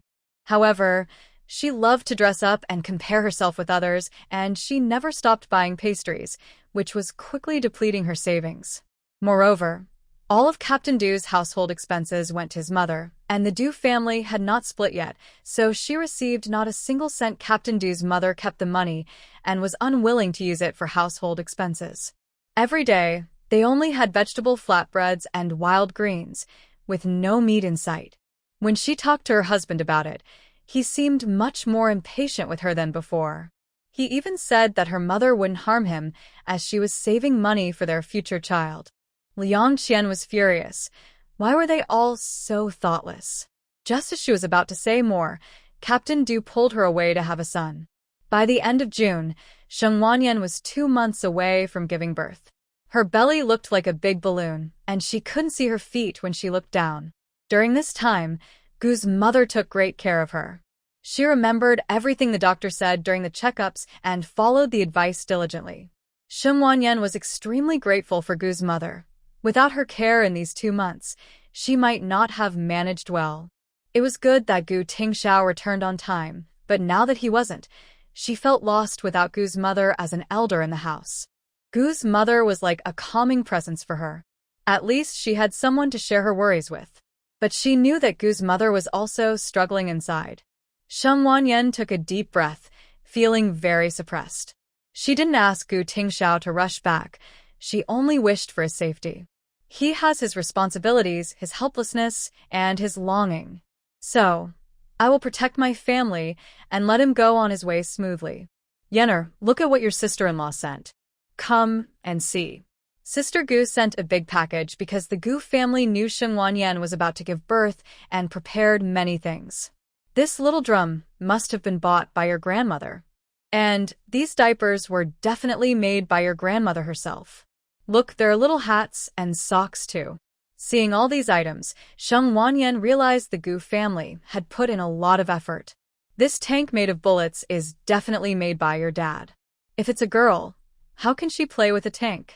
What if she wants to drive one? Mother Gu mumbled a few words, angrily scolding Father Gu in her heart. Another reason was that if Sheng Wanyan thought Father Gu preferred boys, it would be a disaster. Father Gu, being a rough man, thought these were the most precious things and didn't consider that he sent them all without thinking. Mother Gu realized it was wrong. By saying that, she was implying that Sheng Wanyan's baby was a girl. What if Sheng Wanyan didn't want a girl? Wasn't that creating resentment for the baby? Hearing Mother Gu's mumbling, Sheng Wanyan smiled. Even if it's a girl, she can still play with tanks. They're just toys. No one says girls can't play with boys' toys. Mom, this tank Dad made is really nice. Whether it's a boy or a girl, it doesn't matter. There's nothing wrong with playing. Right? Your dad is quite skilled. When he was little, the third one loved these and your dad made many for him. Hearing this made Mother Gu feel more at ease. She was just afraid of having a second Wang Chunmei in the family. She could accept a daughter-in-law who favored boys since boys carry on the family line. But she couldn't accept a daughter-in-law who ignored her daughter, only using and resenting her. Her teaching was always that since boys are the heirs, girls should cultivate their skills. In the future, they would have a way out with their own skills and wouldn't have to worry about survival. Just like her daughter, Gu Tingting, who has her own abilities and won't fear starvation in the future. Mother Gu chuckled at the memory of little Gu Tingxiao following Father Gu, asking him to make tanks. Little Gu Tingxiao didn't speak much, just followed Father Gu with a serious face. Father Gu was overwhelmed by him following around, even having to wait outside when he went to the restroom. Father Gu hurried to make the toys he wanted to avoid being stuck in the restroom. Gu's mother took out everything inside, including a letter. It was a letter from Gu's sister-in-law, clearly stating who prepared these items. The baby diapers were made by Grandma Gu, who had some free time at home. The baby's clothes and shoes were prepared by Gu's sister-in-law, funded by Grandpa Gu and Father Gu. The small toys were handmade by Gu's older brother and sister-in-law, who wove many little animals. Gu Jinfeng liked to play with these when he was younger. Sometimes, when Gu's older brother was on a mission, his sister-in-law learned to make them herself. There were jumping grasshoppers, leaping frogs, and little flowers woven by Gu's sister-in-law, among other things. Gu's second sister, Gu Tingting, also brought many useful items for children. Sheng Wanyan did not expect to find things prepared by the four families. There was even baby formula, indicating that Gu Tingo was no longer under Wang Chunmei's control. Another reason might be that Gu Tingo wanted to ease his relationship with Gu Tingxiao. After all, last time Gu Tingxiao had stated he no longer wanted him as a brother, which had been on Gu Tingo's mind. The nutritional supplements were personally prepared by Grandma Gu, and they also sent a lot of meat. With these items, we don't need to prepare anything else. Mom, these things will last the child a whole year. Gu's mother took out the clothes that needed washing and also disinfected the toys with hot water. Having been in the army for so long, she had a good understanding of Sheng Wanyan's hygiene habits. Her third daughter-in-law was very particular. She always disinfected her dishes with hot water after washing them. When it came to baby items, she was even more careful, often taking the clothes out to dry in the sun. The pillows and blankets were also aired out regularly. She had never seen anyone as particular as Sheng Wanyan. Her attention to detail was something Gu's mother couldn't match, and she didn't know how to advise her. Sheng Wanyan didn't care what Gu's mother thought of her habits. She did what she believed was right. In this era, medical conditions were not advanced, and the environment was often dirty. If hygiene was neglected, countless bacteria could enter the child's body. Once a bacterial infection occurred, it was no laughing matter. Another month and a half passed, and Sheng Wanyan's belly was now 9 months along. During her checkup, the obstetrician suggested that Sheng Wanyan come to the hospital to prepare for delivery 2 weeks early. Gu's mother became anxious upon hearing this. The third daughter-in-law is about to give birth early. Could it be because of the third son? The third daughter-in-law seems calm on the outside, but inside, she must be very worried about the third son. He still hasn't returned. Will he be able to see the baby born? Mother Gu is very anxious, and the third son doesn't know when he can come back. This task has been going on for over 4 months. What is happening? Commissioner Xie hasn't given any updates, just saying it will be soon, but no one knows the exact time. The third daughter-in-law could give birth at any moment, and the third son might not make it in time. Mother Gu sighed and decided to send Sheng Wanyan to the hospital to prepare for childbirth tomorrow. Sheng Wanyan had no objections. She also felt that the baby was eager to come out. The movements have been very frequent lately, as if the baby wants to come out to play. Since Sheng Wanyan is going to the hospital, Mother Gu can only leave the little one with Pan Yu for now. Pan Yu naturally agreed, and even discussed with Mother Gu about taking turns caring for Sheng Wanyan. Mother Gu really needed help, but the little one is only 8 months old and can't be away from his mother. Aunt, I'll come over this afternoon. The little one can eat solid food now, so I don't need to feed him milk all the time. Mother Gu agreed, as long as it didn't interfere with Pan Yu's schedule. The next day, Sheng Wanyan was supported by Mother Gu and Pan Yu to the hospital. Aunt Xie saw them leaving with a package and asked, only to find out that Sheng Wanyan was going to prepare for childbirth. Isn't there still half a month until the due date? Aunt Xie was also quite anxious. Commander Gu still hadn't returned, and now Sheng Wanyan was about to give birth. Would Commander Gu be able to see the baby born? The doctor said the baby is lively and developing well, so it might come out early. Staying in the hospital is safer. Aunt Xie agreed and hurried to tell Commissioner Xie about the situation. What? She could give birth at any moment? Commissioner Xie couldn't sit still. How could she be about to give birth so soon? Yes. When will Commander Gu come back? If the third daughter-in-law gives birth while Commander Gu is away, what if? Aunt Xie had given birth before. It's a dangerous experience. It's already a tough situation, and if her husband isn't there, she would constantly worry about his safety. Doesn't that affect the mother's mood? What if something goes wrong? You go back for now. I'll think of a solution. Commissioner Xie knows some inside information.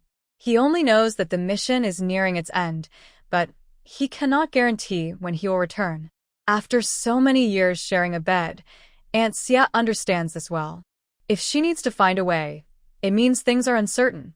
However, she understands that this implies that Commander Gu is safe, and finding a way means he is alive. In her excitement, she might have let something slip. She needs to hurry to the hospital to share this good news with Sheng Wanyan so she can feel more at ease. When Aunt Xie arrives at the hospital, Sheng Wanyan has already arranged her hospital bed. Although Sheng Wanyan is a national talent, the military hospital has very limited beds and special arrangements are not possible. In her room, there are 3 other expectant mothers. One looks like she could give birth anytime, another has a week until her due date, and the last one is due around the same time as Sheng Wanyan. The military hospital does not only serve military personnel. Nearby civilians can also come for treatment. It is just a hospital, with no special meaning. except that military personnel and their spouses are given priority and receive free care. As long as the country is not at war, the military hospital accepts outside patients. Shum Wanyan's room arrangement was specially coordinated by Mother Pan, and it is currently the best option available. Some rooms accommodate 8 to 10 patients, which can be quite mixed. Yener, you should rest for a bit. I'll get some hot water, said Mother Gu, who brought supplies from home, including a cup and a kettle. She will bring the baby's things tomorrow. There's no rush. Okay. Shum Wanyan is feeling a bit worn out today, especially with the baby moving around. Seeing the dark circles under her eyes, Pan Yu and Mother Pan decide not to disturb her and step outside to talk. Any news about your sister-in-law? Is Commander Gu or Xiao Zhe back yet? Mother Pan asked, and Pan Yu shook her head. No news, and we don't know if they can make it back. Mother Pan sighed, recalling when she gave birth to Pan Yu while her husband was on a mission. He returned only after she had given birth. Being a military spouse is tough, and many burdens fall on them. It's not easy being a military spouse. You're here to care for your sister-in-law, but what about Huzi? Mother Pan expressed her concern, as Huzi is only 8 months old and shouldn't be away from his mother. Mom, Huzi is already 8 months old and can eat solid food. I'll just be here in the afternoon. It won't affect anything. I'm pregnant, and during my confinement, my sister-in-law has been bringing me things to help me recover. When Wanzhe was injured and I was pregnant, it was my sister-in-law who helped me a lot. Hearing her daughter argue back made Pan's mother angry. Did she say anything wrong? She just asked a question, and now her daughter was lecturing her. All right, you handle it however you want. I just asked what we should do about Huzi, and you're here teaching me a lesson, right? Pan Yu felt a bit guilty upon hearing her mother's words. It seemed her mother hadn't actually said anything against her. Mom, I was just worried you might have concerns. But you're my real mom. If you're not happy, how can I be? Pan Yu sweet-talked her mother, trying to calm her down, but Pan's mother shot her a glare. I'm not someone who doesn't appreciate good intentions. What I mean is, Huzi will be taken care of by the 2 elderly members of the Sheng family at home. But they're getting old. Can they really manage? Huzi is naturally lively and active. He needs help with meals, getting to sleep, changing diapers, and comforting him when he cries. With Huzi being so energetic, it's questionable whether the elderly can handle him. Have you thought about that? After hearing her mother, Pan Yu realized there was some truth to it. Her son was indeed very mischievous. Now he was strong and would pull her hair, which hurt a lot. Changing his diaper was a challenge too. He would squirm so much that it was hard to keep hold of his legs. Mom, what should we do? She had already discussed everything with Gu's mother, and she couldn't go back on it now. What to do? You didn't even discuss it with me before deciding, and now you're asking me what to do. Pan's mother glared at her. Children were a responsibility. Really, this girl is something else. Pan's mother poked her forehead, thinking it was finally time for her to step in. What else can I do? I can only switch shifts with someone else. Pan's mother was supposed to work the early shift this month, and now the only option was to swap shifts with a colleague. The late shift was from 7 p.m. to 6 a.m. the next morning, which worked out perfectly, since she could help take care of Huzi in the afternoon. Mom, you really understand the situation. Just be quiet. With her mother's plan in place, Pan Yu felt relieved. Since Pan's mother was still working, she didn't say much more before getting back to her tasks. Gu's mother returned after getting water. Now that Shum Wanyan didn't have any special circumstances, there was no need to stay by his side. Seeing there was nothing for her to do, Pan Yu went home to cook, as there were 2 elderly people and a little one waiting for her. Aunt Xia hurried over to tell Shum Wanyan the good news, and she felt a huge sigh of relief. At first, she wanted Gu Tingxiao to return within 3 months, then it changed to before the baby was born. Eventually, it became just hoping he would come back alive. Now, all she wished for was that Gu Tingxiao would return safely. Yener, you can relax now. Just take care of yourself and the baby, said Mother Gu, feeling reassured. As long as everything was safe and smooth, that was what mattered most. Shum Wanyan nodded, feeling the weight lift from her heart. Thankfully, it was just a delay in mission and not something bad happening to Gu Tingxiao. Thank you, Auntie. Aunt Xia waved her hand, saying there was no need for thanks. They were all military wives and needed to help each other. Besides, she hadn't done much. It was just her husband who had let something slip. She had only analyzed his words a bit. Shen Wanyan clearly felt much better. During her week in the hospital, she had been eating well. After a week in the hospital, there were still no signs of labor. The doctor checked and seemed to think the baby was calm again. However, there was still a week until her due date, and it would be best if the baby arrived on time. Babies born at full term are generally healthier than those born prematurely. Lying in her hospital bed, Shen Wanyan read a newspaper to pass the time when a woman in the next bed suddenly went into labor. Quick, quick, my dear grandchild is coming. The woman next door was breathing heavily, her body shaking in pain and covered in sweat. When the doctor checked, she was only 5 centimeters dilated and had to wait longer. Having stayed here for a week, Shen Wanyan understood the situations of the other 3 families. The pregnant woman near the door came from a well-off family. She was the eldest daughter-in-law of the village leader. It was her first baby, and she had given birth to a son just a couple of days ago. The whole family was overjoyed and treated her well, as she was the mother of their first grandson. They provided her with plenty of nourishing food, including fresh eggs from local hens, to help her regain her strength. It was clear they were a hard-working family, and with her father-in-law being the village leader, they were well off. The woman in the second bed looked weak, her face pale and gaunt, with sunken cheekbones. Her clothes were patched up in many places, and she was so thin that walking seemed difficult. This family was from a nearby village and didn't have a good situation. Her mother-in-law was also quite strict. They all needed to earn points, and her mother-in-law would come to help, bringing some food as well. Every time someone visits, they whisper to the pregnant woman, hoping she will give birth to a grandson this time, feeling that they have waited long enough. This is her 3rd pregnancy. The first 2 were girls, and her mother-in-law and sisters-in-law look down on her. Her due date is about a week away, 2 days earlier than another woman named Shen Wanyan. There is also a woman in the next bed from a nearby village, but her situation is better than average. The pregnant woman's husband works as an apprentice in the city and earns a decent salary. Although her in-laws prefer boys, since this is her 2nd pregnancy and she already has a son, she has some standing in the family. Even though they don't know if this baby is a boy or girl, as long as she can have a son, they will treat her well.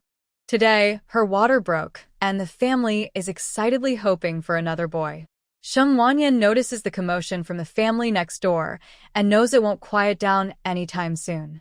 However, she understands that it's normal for them to be noisy at such a time. Shen Wanyan often chats with the pregnant woman next door and has learned a lot about village gossip from her. Women tend to be curious, and pregnant women, with their free time, are even more so. She often shares stories about local widows and their nighttime escapades, leaving Shen Wanyan and her mother-in-law surprised, especially her mother-in-law, who feels embarrassed. "Yenna, let me peel an apple for you," her mother-in-law says.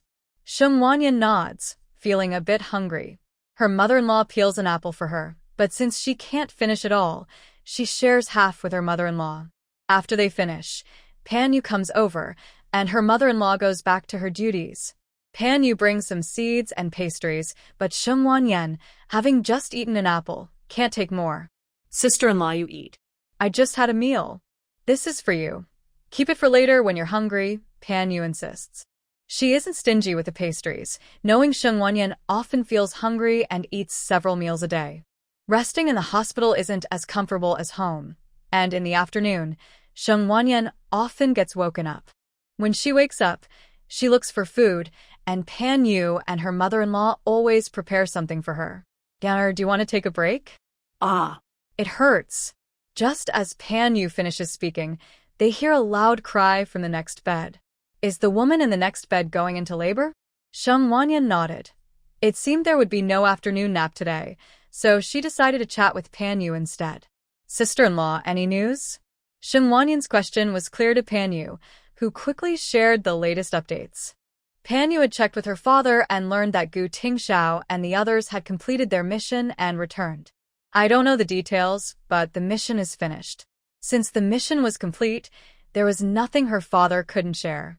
This news would help ease their minds as they waited for their loved ones to come back. Sheng Wanyan nodded upon hearing this and gently touched her belly. This baby hasn't been restless lately. It seems like they want to wait for their father to come back before arriving. Sheng Wanyan noted that the little one had been calm since arriving at the hospital, unlike the anxiousness at home, only occasionally kicking. I hope Tingxiao gets to see this. As long as the family is well, nothing else matters. Sheng Wanyan's words made Pan Yu feel a bit sad. Being a military wife comes with many hardships. When she gave birth, Sheng Wanja was home recovering and could be with her. But her sister-in-law had to go through the toughest months of pregnancy alone while Gu Tingxiao was away for 4 months on a mission. The hardest months of pregnancy, and Gu Tingxiao wasn't home. Her sister-in-law was strong, taking good care of herself and the baby. If it were her, she might not have that same strength and courage. Sister-in-law, I want some water. Pan Yu quickly poured her a glass of warm water. The pregnant woman in the next bed had been taken for delivery after a few hours. Sheng Wanyan couldn't resist her drowsiness and fell asleep until Gu's mother brought dinner. After eating, Sheng Wanyan needed to go to the bathroom and take a shower, and Gu's mother helped her. Showering in the hospital wasn't easy. It was just wiping down with warm water. However, Sheng Wanyan had a little space, so when she went to the bathroom, she would sneak in for a quick wash. Gu's mother stayed overnight to help. The military hospital had foldable beds, and since Sheng Wanyan was a military wife, she was allowed to use one. This made it easier for Gu's mother to care for Sheng Wanyan at night. Otherwise, how could she sleep on a chair every day? The next day, Sheng Wanyan woke up to find the other pregnant woman had returned with her baby. She had given birth to a boy, which delighted her in-laws. They kept calling her a wonderful daughter-in-law, and their joy was evident. On the other side, a pregnant woman, who was due around the same time as Sheng Wanyan, looked at her with envy and unconsciously touched her belly. What are you looking at? I bet this baby will be another girl. Her mother-in-law rolled her eyes. They already had 2 daughters, and if this third baby was also a girl, she didn't want that. She wanted a grandson, not another girl. If someone liked girls, they could have them. Her family couldn't afford more girls. If you don't have a son this time, just go back to your parents' house. The pregnant woman, with tears in her eyes, bit her lip and stayed silent, afraid of upsetting her mother-in-law. Lunch was brought by Grandma Sheng, while breakfast was bought by Mother Gu from the cafeteria. Usually, Grandpa and Grandma Sheng brought lunch, and later, Pan Yu would come to take over. For dinner, Mother Gu would cook and bring food back. By noon, they could already see Grandpa and Grandma Sheng. Mother Gu gave some food for her and Sheng Wanyan to the Sheng family. They couldn't just eat for free. Grandma Sheng made meat buns and some side dishes for lunch. Sheng Wanyan was full after just one large meat bun. Grandma Sheng was generous with the filling, but she couldn't eat that much. One big meat bun was already a bit too much, so she had some small dishes instead. The other pregnant woman looked on with great envy. She was about to give birth too, but hadn't had a meat bun in so long. They were all due around the same time, yet their treatment was completely different. Every day, she saw Sheng Wanyan, who was due around the same time, eating well. For breakfast, she had eggs. For lunch, noodles, meat buns, and steamed buns. For dinner, rice and chicken soup. Every morning, there was milk powder to drink, and sometimes there were snacks and fruits in the afternoon. Unless she didn't want to eat, she never missed a meal. She had been pregnant for 10 months and had only eaten a meat bun once, and that was because they were being nice to her. But Sheng Wanyan ate them every day, and it made her mouth water. She couldn't even have a plain steamed bun without worrying about her mother-in-law's reaction. But Sheng Wanyan's mother-in-law seemed eager to feed her the best food. They were both women and pregnant, yet the difference was so vast. The more she thought about it, the more unfair it felt, and her gaze toward Sheng Wanyan became even more pitiful. Sheng Wanyan sensed her gaze and paused, while Mother Gu understood the situation in the room. She quickly pulled the curtain to block others from staring at her family. Mother Gu was a bit unhappy. Just because you have nothing to eat doesn't mean you should take it out on us. The way she looked at the third daughter-in-law was as if we owed her something. We are not your family. If you are having a hard time, it shouldn't affect others. Every time the third daughter-in-law eats something, she lies in bed with a pitiful look at Shen Wanyan, as if the daughter-in-law shouldn't be eating. Just because you are struggling, does that mean we have to generously offer you food? Or should we skip meals just to consider your feelings? Mother Gu felt uncomfortable. She could understand your difficulties, but you shouldn't make it seem like others are the ones making you suffer. Yan, eat more, she said. Shen Wanyan nodded and finished a big meat bun without hesitation. Grandpa, Grandma, you should eat too. Grandpa and Grandma Sheng brought 5 meat buns, and Shen Wanyan and Mother Gu each had 1 and felt full. We're not eating. We had something before coming here, and there are plenty at home. Save the rest for later, when you get hungry. Grandma Sheng was not lying. She and Grandpa had indeed eaten before coming. They had made 10 meat buns, and only 2 were left at home. Shen Wanyan could tell if her grandparents were lying. Seeing they were honest about not wanting to waste food, she accepted the other meat buns. We'll head back now. Make sure to rest well. Shen Wanyan nodded. It was only a 20-minute walk back, very close. After finishing her meal, she got out of bed to digest, and Mother Gu helped her walk around the room for a bit. The other pregnant women who gave birth around the same time looked more and more envious. Others had to digest their food, while she barely got to eat. While she was digesting, the doctor came to check on everyone. Shen Wanyan looked lively during her digestion. It was clear she was in good health, and the doctor didn't need to check her specifically. Your health is great. I think you'll deliver right on your due date. Shen Wanyan smiled upon hearing this. She had been eating well to ensure her baby could reach full term. That's wonderful. This way, the baby's dad might be able to see the birth. Mother Gu was thrilled. A full-term baby was the best outcome for health.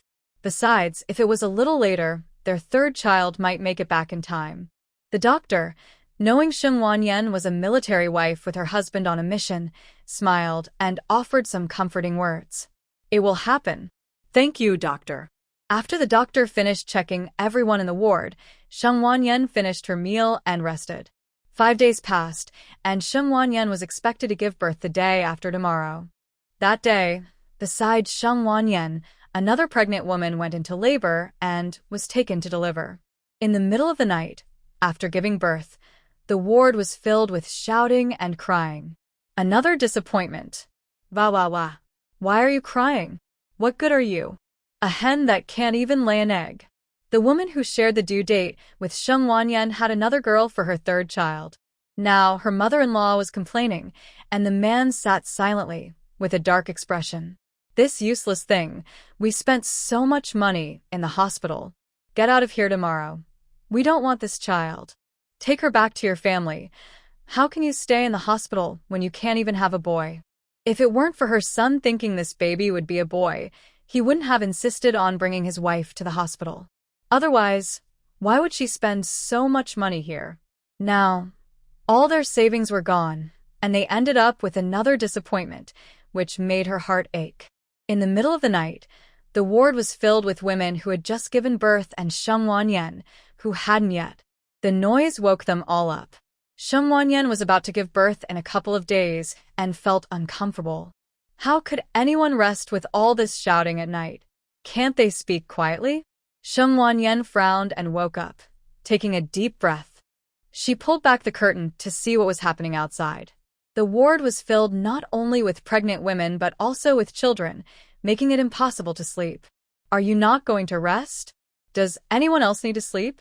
What if my daughter-in-law and grandson can't sleep because of you? In this ward, out of 4 pregnant women, 3 were from the village, and when they argued, it was hard to tell who would win. The mother-in-law of the woman in the next bed couldn't hold back. Her precious grandson was sleeping soundly. If you're unhappy, why disturb others here? One person spoke up, and soon others expressed their dissatisfaction as well. Seeing the growing anger, the complaining woman finally quieted down. You had a son, so it's not hard for you, right? Why don't you try having a disappointment yourself? If you had a girl, let's see if you would cherish her like you do now. People are really here talking nonsense with their eyes wide open. If she had a grandson, I bet she wouldn't make a sound. The woman quieted down, but the new mother was still crying. Her eyes were filled with despair and confusion, especially when she saw her child, which made her cry even more. Dear. The woman could only helplessly seek help from her husband, but he frowned and didn't even look at her. She continued to cry softly, afraid of what others might think. No one said anything. After all, her situation was sad too. Mother Gu pulled the curtain to let Xing Wanyan rest, but Xing Wanyan surely couldn't sleep. Looking at the watch, it was already past 4 in the morning, almost dawn. Mom, I want some water and need to use the restroom. Mother Gu hurried to get her water and helped her to the bathroom. When they returned, the woman's mother-in-law and husband had left, leaving her alone with the child. There was no one to take care of her. She could only ask the nurse for water, and nearby family members would kindly help by bringing a cup. When Xing Wanyan returned to her bed, she didn't say anything. The crying woman saw her pass by, and her mother-in-law was taking good care of her. She felt incredibly envious and a huge sense of disparity. If only she had Xing Wanyan's looks and family, she wouldn't be in this situation. What should she do now? Her mother-in-law and husband were ignoring her, and the child was so small. She didn't even have milk and could only give the baby water to fill their stomach. Xing Wanyan lay in bed reading. Mother Gu woke up and couldn't sleep either, so she took out the things she had prepared for childbirth to check them again. The next day, Xing Wanyan felt a bit uncomfortable in her stomach, and Mother Gu quickly called the doctor. Family members should keep watch tonight and pay attention to the mother's condition. If all goes well, she will give birth tomorrow. If labor starts tonight, go to the nurse's station for help. Mother Gu nodded quickly. Is it really about to happen? Oh my. The third family's baby is finally coming, but the third family hadn't returned yet, so it seemed he wouldn't be there for the birth. Are all the birthing supplies ready? Where is the baby's father? The doctor who came to check today wasn't the obstetrician and didn't know Xing Wanyan's situation. He thought he was just another irresponsible man. Everything is ready. The baby's father is on a mission. I'm the mother-in-law.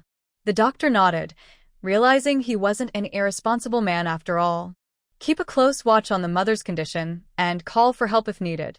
Mother Gu nodded, feeling anxious inside. She can't go home today. She has to stay here and watch over the third daughter-in-law. Pan Yu came over in the afternoon and learned that Xing Wanyan was going to give birth tomorrow, so she hurried home to tell Grandpa and Grandma Xing. Yenner's due date is tomorrow. Do you think she will go into labor tonight? Probably not. The doctor said the little sister's condition is still stable.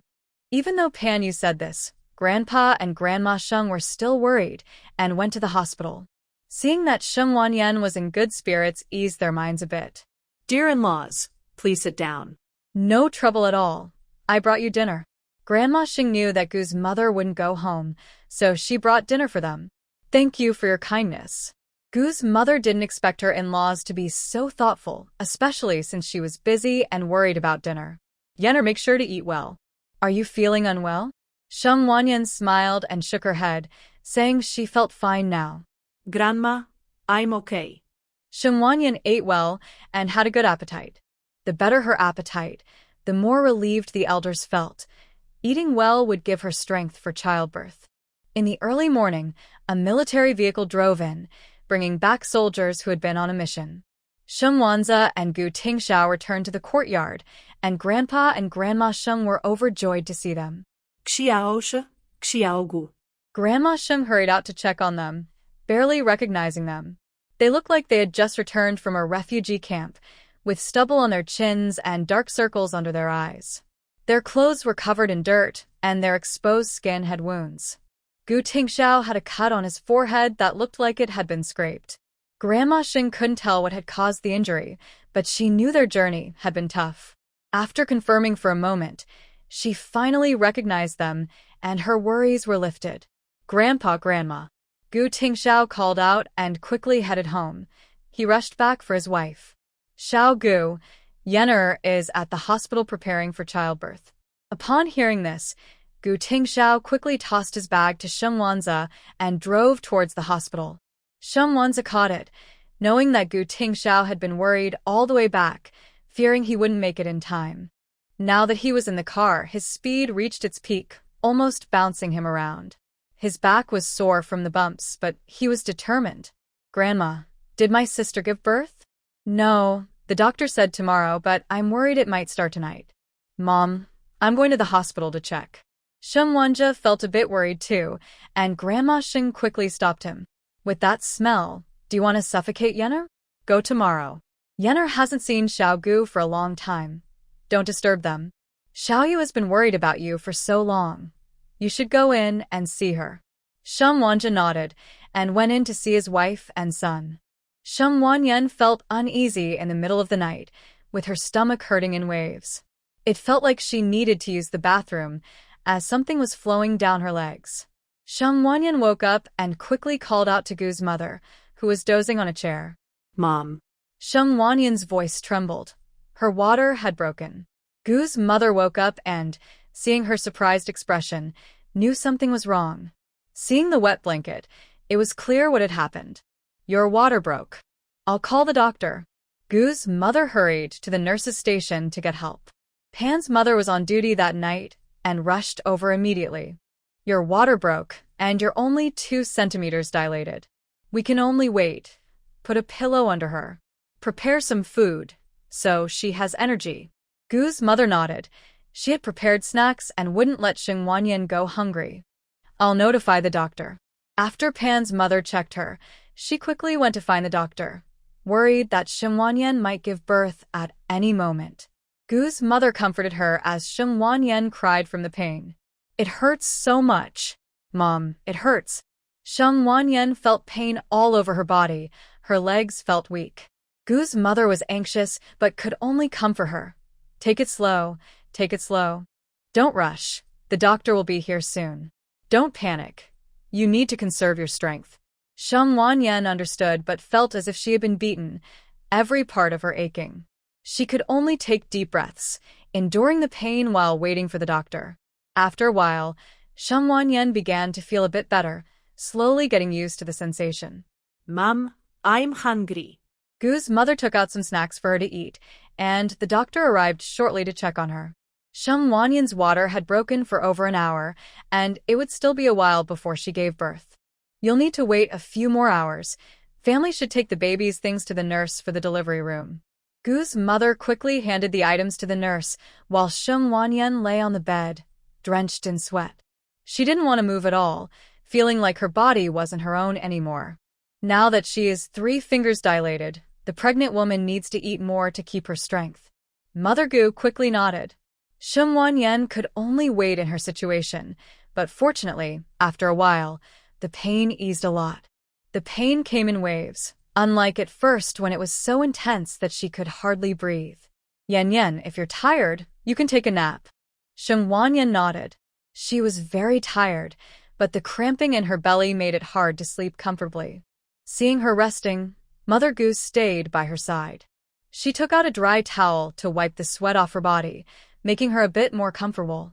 Once she saw that Sheng Wanyan was sleeping soundly, she went to fill the kettle with hot water. As she stood up and pulled back the curtain, she saw Gu Tingxiao peeking at the door of the hospital room. She thought she was seeing things, but it really was Gu Tingxiao returning. "Third son?" "Mom." It really was him. Looking so worn out and tired, she almost thought he was a beggar on the street. Mother Gu immediately reacted, finally relieved that he was back. "You're finally back." She happily rushed forward, looking him over from side to side.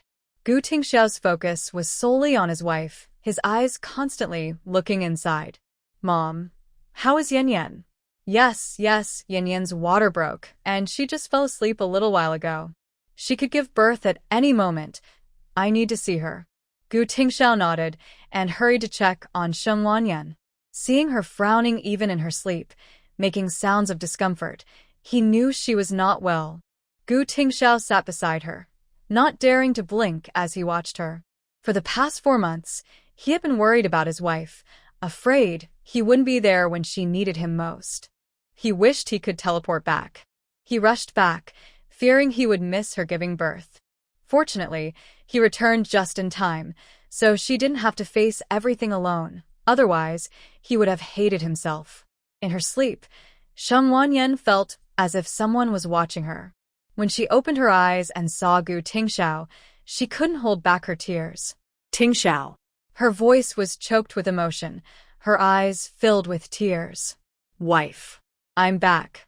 Sheng Wanyan couldn't help but cry, feeling very wronged. It wasn't just longing, it was also the worry, helplessness, and fear she had felt for so long. She was scared of giving birth, afraid something might go wrong. During this time, she had been forcing herself to be strong, but she was someone who was afraid of pain. She was afraid of death, but even more afraid of something happening to her child. Gu Tingxiao quickly wiped her tears, feeling particularly upset seeing her like this. I'm sorry, my dear. Gu Tingxiao felt a deep sense of guilt. His wife was pregnant and still worried about him. He felt like he was not good enough. Sheng Wanyan looked at him and noticed his pale face and the wound on his hand, realizing he was also suffering. His clothes were dirty and had some bloodstains. Especially under his fingernails, there was blood mixed with dirt. She could see it clearly. He must be in pain too. But he never said anything. Are you hurt? Do you have any other injuries? Sheng Wanyan felt heartbroken, reaching out to touch his face, then quickly trying to pull off his shirt. Gu Tingxiao hurriedly grabbed her hand. Sheng Wanyan narrowed her eyes, knowing he was hiding something from her. Let me see. My dear, I'm fine. Sheng Wanyan didn't believe him. If he were fine, he wouldn't stop her from looking. Really, I'm okay. Gu Tingxiao held her hand, but Sheng Wanyan was not easily fooled. She knew how to handle him well. Tears started to fall, and Gu Tingxiao felt his heart tremble. His wife had him completely under her control. He was most afraid of her crying. Seeing her in tears, Gu Tingxiao surrendered and let her do as she wished. Sheng Wanyan pulled up his shirt and saw the various wounds on his body, feeling a wave of pain for him. She recognized the stitches on his abdomen immediately. This was a gunshot wound, and he still wanted to hide it from her. Gu Tingxiao felt a bit guilty. He had almost lost his life and nearly failed to keep his promise to return safely to her. My dear, don't look anymore. Be quiet. Sheng Wanyan was a bit angry and shot him a cold glance, making Gu Tingxiao freeze in place. Who would dare to move in this situation? If his wife got angry, she might not talk to him for days or even kick him out of the house, packing his bags and sending him back to the capital. Gu Tingxiao stood still, allowing his wife to check him. Seeing her puffed-up little face calmed his heart. If I don't look, how long do you plan to hide it from me? It's just minor injuries. They've been stitched up and will heal quickly. Don't worry, the doctor said it's nothing serious. Sheng Wanyan didn't believe him. He just wanted to comfort her. Who gets shot and isn't in danger? This person clearly doesn't want to worry themselves and is trying to comfort themselves here. Although Sheng Wanyan is angry, she understands that he has it tough and doesn't want him to face her anger when he returns. Next time, take care of yourself. Okay. Gu Tingxiao looks at her, and she can see the tenderness in his eyes. Gu Tingxiao wants to say something more but notices her frowning and touching her stomach. Wife, what's wrong? It hurts. Sheng Wanyan has a stomachache, and Gu Tingxiao feels helpless. He quickly runs out to find a doctor. When the doctor comes in, he sees that she is already 8 centimeters dilated. It's surprising that she could progress so quickly while sleeping. They quickly push her to the delivery room, worried she might give birth right there. The pregnant woman is about to give birth. Take her to the delivery room. Family members step aside. Gu's mother returns with water and sees the situation, quickly helping Gu Tingxiao push Sheng Wanyan to the delivery room. Wife, it's going to be okay. Gu's mother didn't expect that after just getting water, Sheng Wanyan would be ready to give birth. The baby inside is also eager to meet its mother. The child is considerate, waiting for its father to return before making its entrance. Sheng Wanyan is sweating and crying out in pain. Seeing her in such distress makes Gu Tingxiao's face go pale. It's okay, it's okay. Save your strength. Don't be afraid. Gu's mother keeps comforting her, while Sheng Wanyan tightly grips Gu Tingxiao's hand, unable to speak. She feels scared and nervous, but also excited about the arrival of the baby. At the delivery room door, Sheng Wanyan is pushed inside, and Gu Tingxiao is left outside, anxiously peering in through the door. Wife, you must be okay. Gu Tingxiao is pacing nervously. Seeing his wife in such pain makes his heart race, and his legs feel weak. He has never been this scared, feeling as if his blood has turned to ice. Sheng Wanyan is taken into the delivery room, where the doctor and nurses prepare for the delivery. The head of the military hospital is there to assist, along with Nurse Pan helping out. Sheng Wanyan lies on the bed, her legs opened, while the nurse holds her ankles. Follow my rhythm. Sheng Wanyan nods, takes a deep breath, and follows the doctor's instructions. Inhale. Sheng Wanyan takes a deep breath, clearly feeling what's happening. Exhale. She follows the doctor's rhythm and begins to push slowly. Outside the delivery room, Gu Tingxiao listened anxiously, hearing no sounds from inside. Gu's mother was also worried, pacing back and forth, not paying attention to him at all. Why is there no sound? It's just started. It won't be quick. Gu Tingxiao felt anxious. If it had just begun, how much pain would his wife have to endure? After a while, faint sounds began to emerge from inside, starting with Sheng Wanyan's soft cries. As time passed, her cries grew louder, making Gu Tingxiao's heart race. Gu's mother, hearing her cries, was filled with concern. Ah. Gu Tingxiao's legs felt weak, and he sank to the floor. Would his wife be okay? He thought of many possibilities, and the more he thought, the more chaotic his mind became. Gu's mother was anxiously pacing, unsure of what was happening inside. Wife. Gu Tingxiao repeatedly called Sheng Wanyan's name. Seeing him like this, Gu's mother said nothing. It was embarrassing to see such a tall man sitting on the floor, looking lost. She had never felt so embarrassed herself. Gu's mother stepped closer and peered through the window of the delivery room door, but she couldn't see anything. Instead, she heard Sheng Wanyan's painful cries. The sound startled her, and she began to understand her son's fear. Sheng Wanyan was having a difficult time. The baby was a bit large and had gotten stuck. This could easily lead to suffocation, which was very dangerous.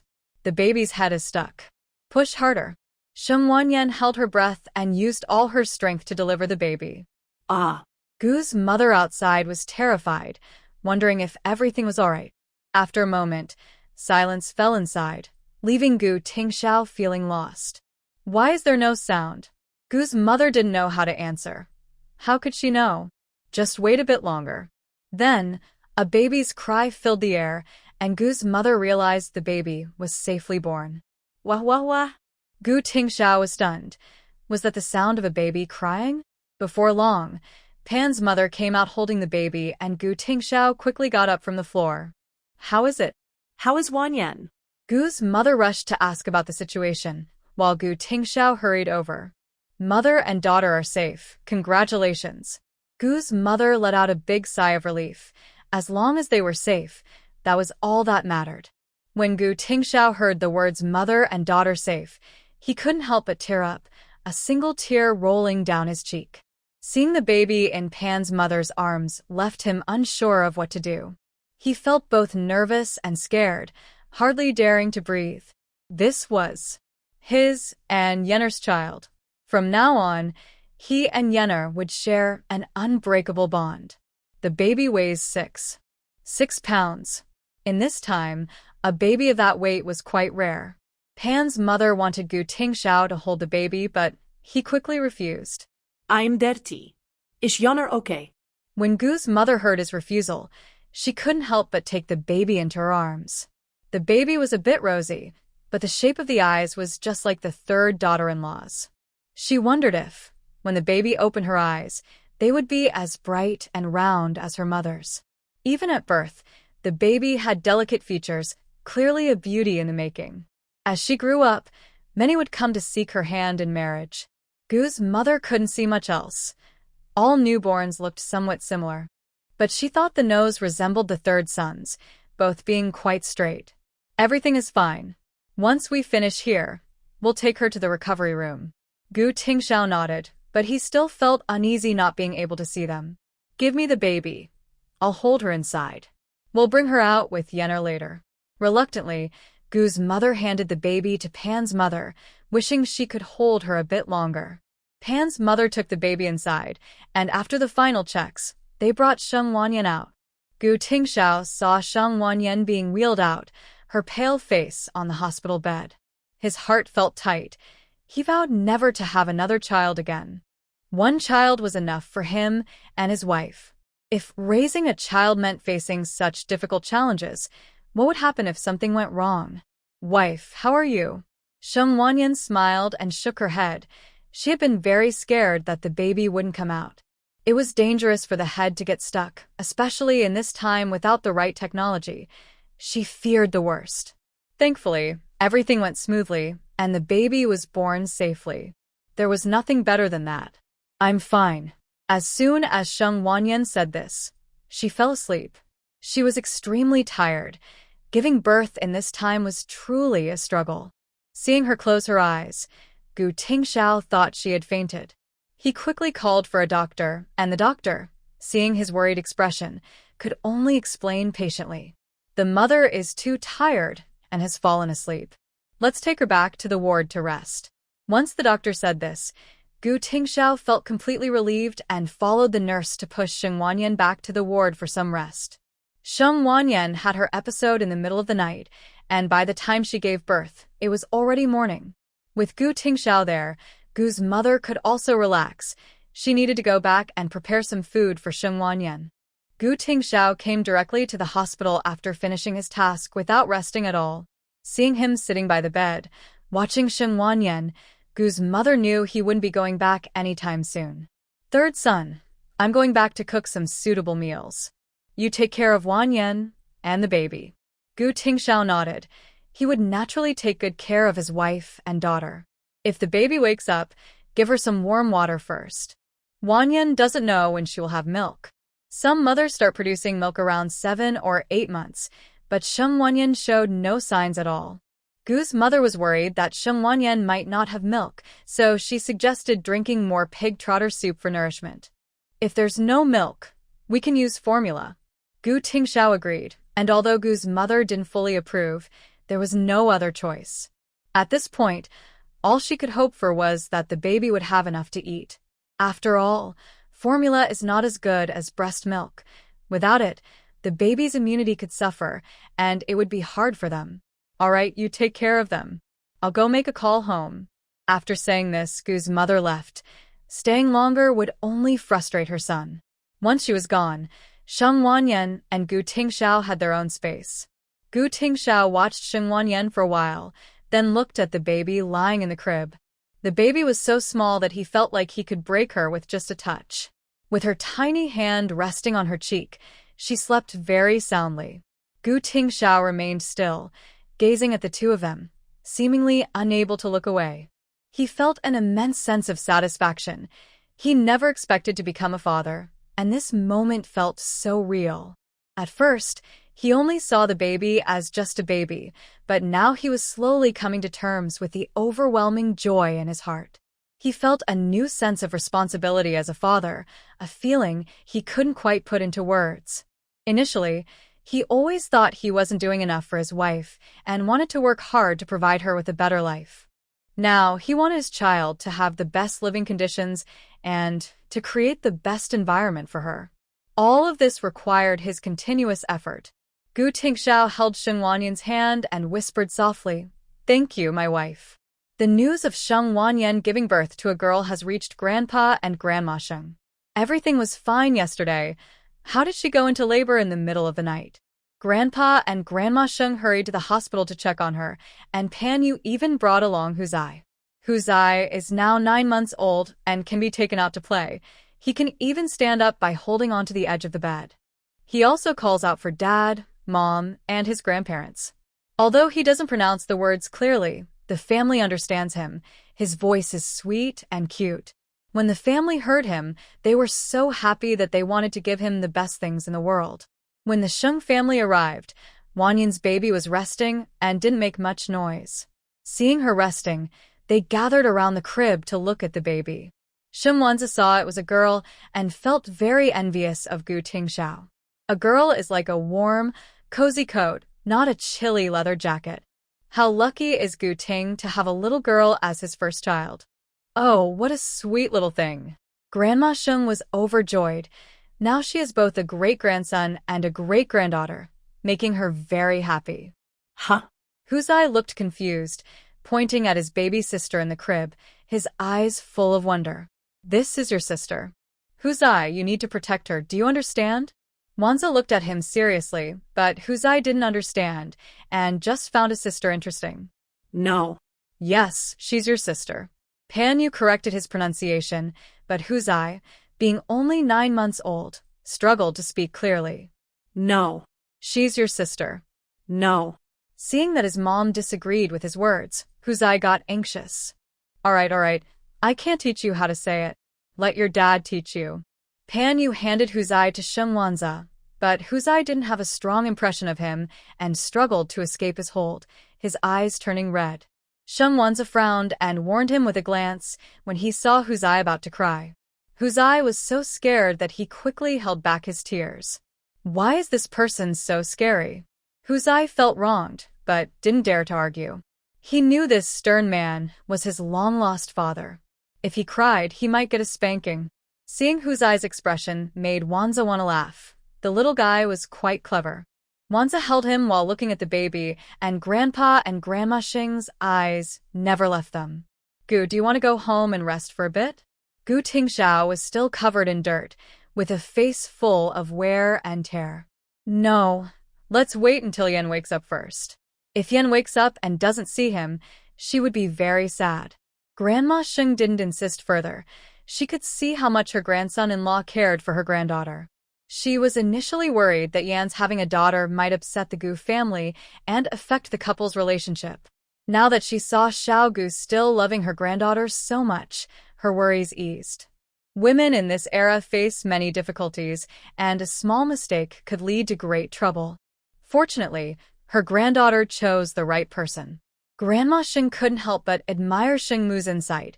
If Sheng Mu hadn't worked to bring her granddaughter and grandson-in-law together, her granddaughter might not know who she had married. It could have been a good family, but no one else might love her granddaughter like Xiao Gu does. Besides, having a daughter as the first child is not what most families hope for.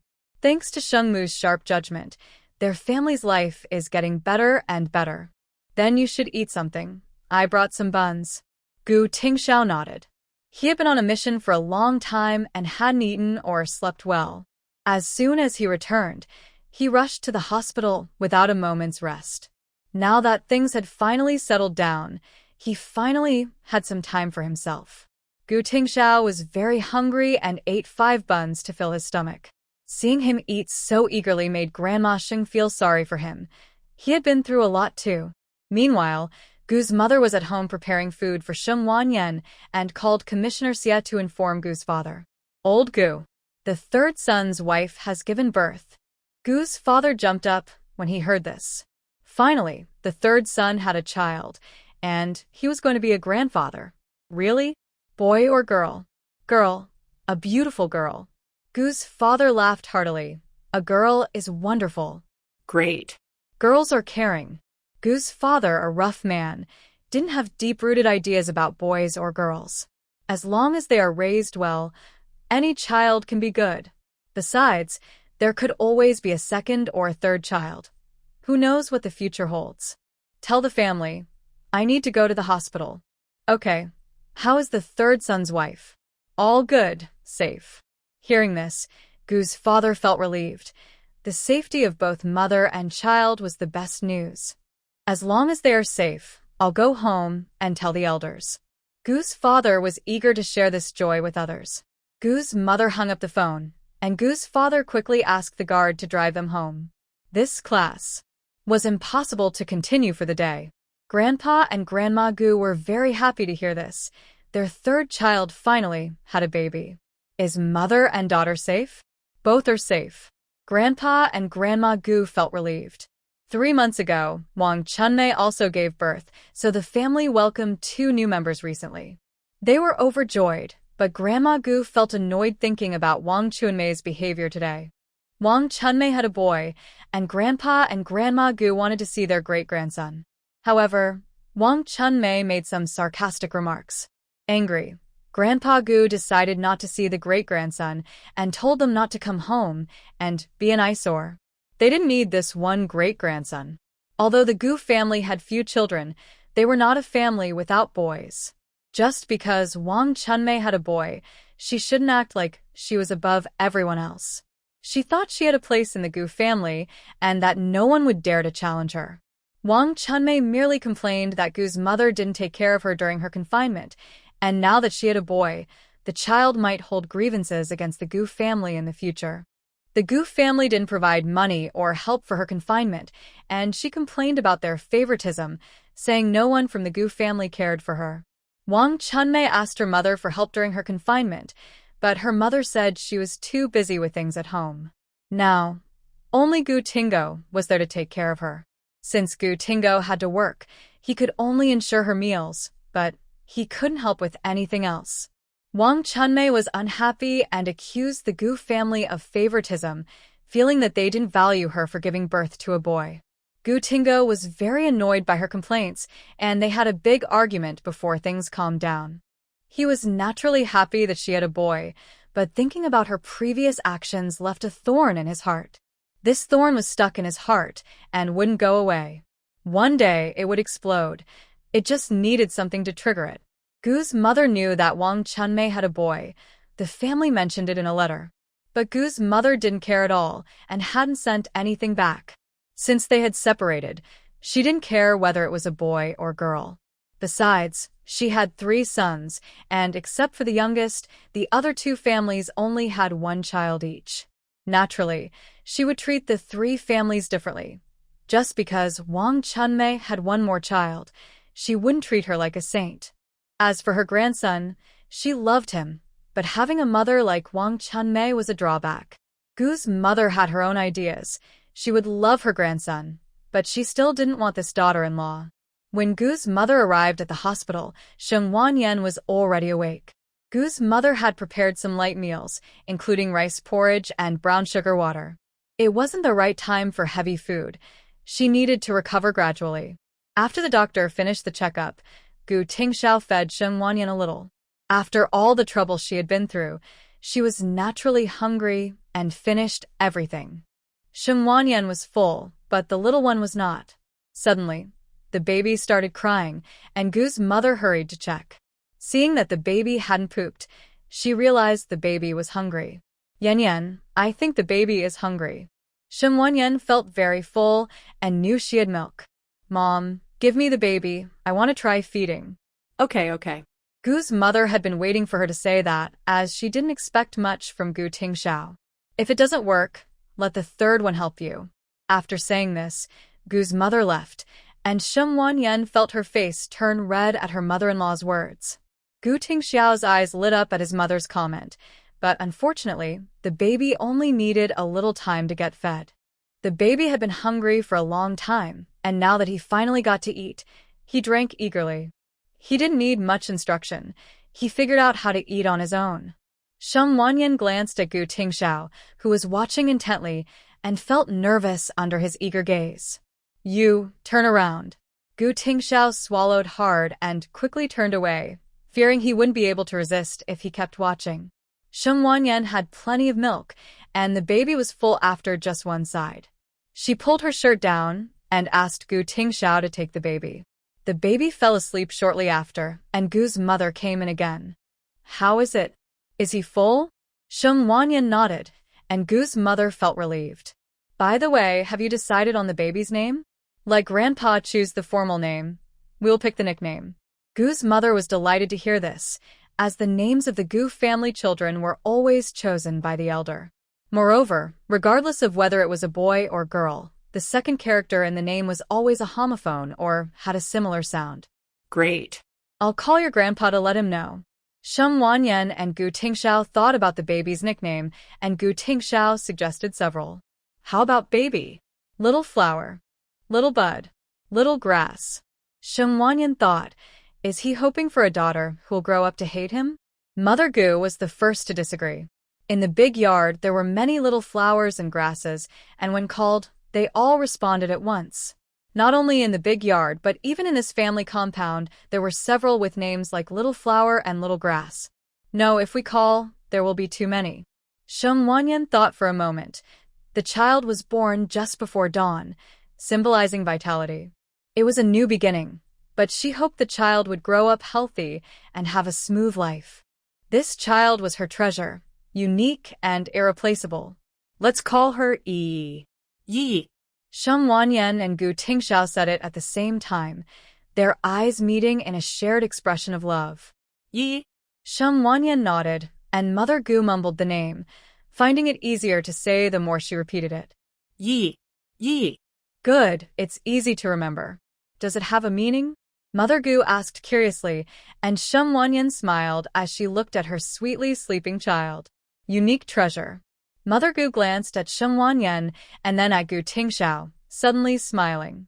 The third son almost missed the birth of his child because he was on a mission when his wife was pregnant. He must have felt immense guilt, not only towards his daughter-in-law but also towards the child. Therefore, the child's birth held special significance for him. It was a precious gift from heaven. Then let's call her Yi. Mother Gu walked over to look at the child, still murmuring to herself. Yi. Öme yorgrandma. Now you have a name, do you like it? Yi slept soundly, not hearing what Mother Gu was saying. Even so, Mother Gu found it amusing to watch her sweet face and talk to herself. Sheng Wanyan smiled and lay down to rest, feeling a bit tired. You should go home and clean up. Seeing Gu Tingxiao looking so worn out made Sheng Wanyan feel sorry for him. He hadn't rested in a long time. Yes, third son, you should go rest. I'll keep an eye on things here. You're dirty. It's not good for the baby. Mother Gu had wanted to suggest that Gu Tingxiao go home to clean up and get some good sleep. But he never listened to her, so now that his wife spoke up, it was different. I'll take care of you here. Sheng Wanyan shook her head, disagreeing with his decision. Your mom is here. You should rest. Otherwise, I won't feel at ease. Gu Tingxiao didn't want to leave, but seeing his wife's worried expression, he had to comply. Okay, I'll go take a shower and be right back. Sheng Wanyan knew that this person didn't want to leave her side at all. It was already a good thing to convince him to go back and take a shower. Okay.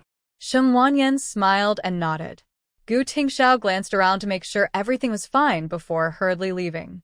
Sheng Wanyan felt a bit tired. Gu's mother saw this and told her to rest while she stayed there. Mom, please watch over the baby and don't leave. Gu's mother understood her concern and nodded seriously. Don't worry, I will stay close by. The hospital was crowded, and there were all kinds of people. Moreover, in this day and age, there were many cases of babies being swapped. Even though she had given birth to a girl, their family was quite precious. If she wasn't careful, someone might accidentally switch her daughter with theirs, and the consequences would be unimaginable. She had no interest in raising someone else's child, and she feared that if she found out, she might do something rash. With Gu's mother's assurance, Sheng Wanyan closed her eyes to rest. Gu's mother was a smart woman, and she stayed right by her side. The other patients in the room saw how much love was shown to Sheng Wanyan's baby girl and felt envious.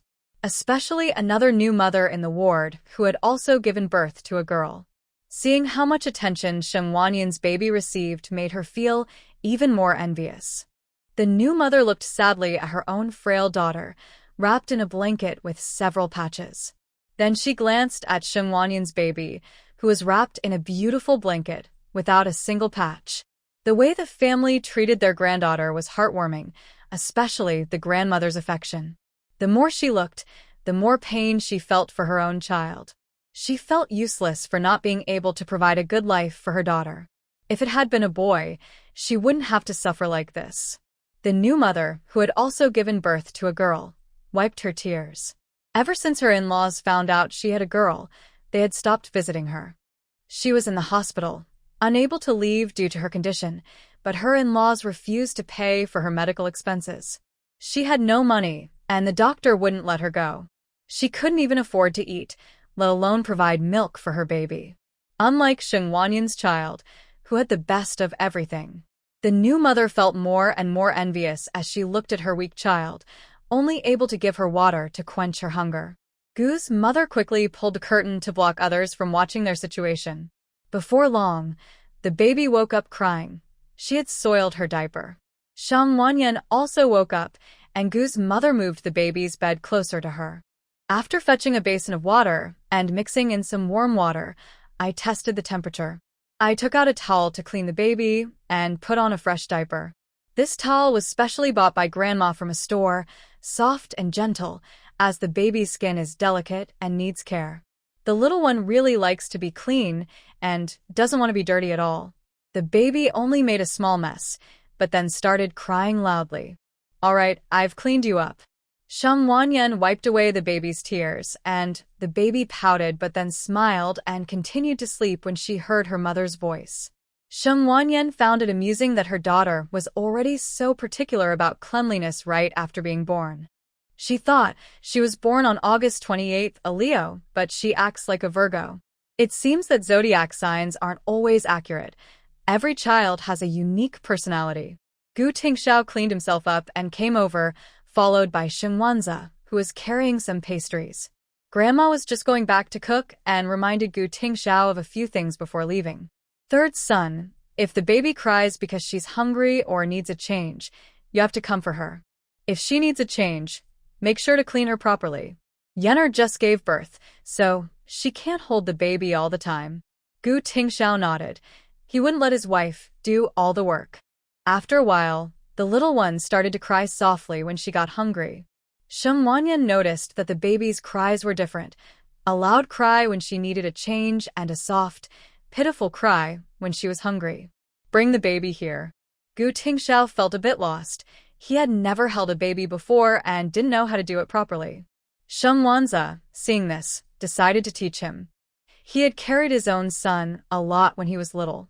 With Sheng Wanza's guidance, Gu Tingxiao managed to hold the baby, but it felt like he was holding a grenade. His arms were tense, and he felt like he was lifting weights. Sheng Wanyan couldn't help but laugh. She had never seen this side of Gu Tingxiao before. "Wife, the baby is here." Gu Tingxiao blinked at the baby in his arms, wondering why she felt so soft. He was afraid that if he held her too tightly, he might hurt her. His heart felt like it was being squeezed, so tender. Sheng Wanyan smiled and took the baby from him, and as soon as the baby was in her arms, she reached out for food.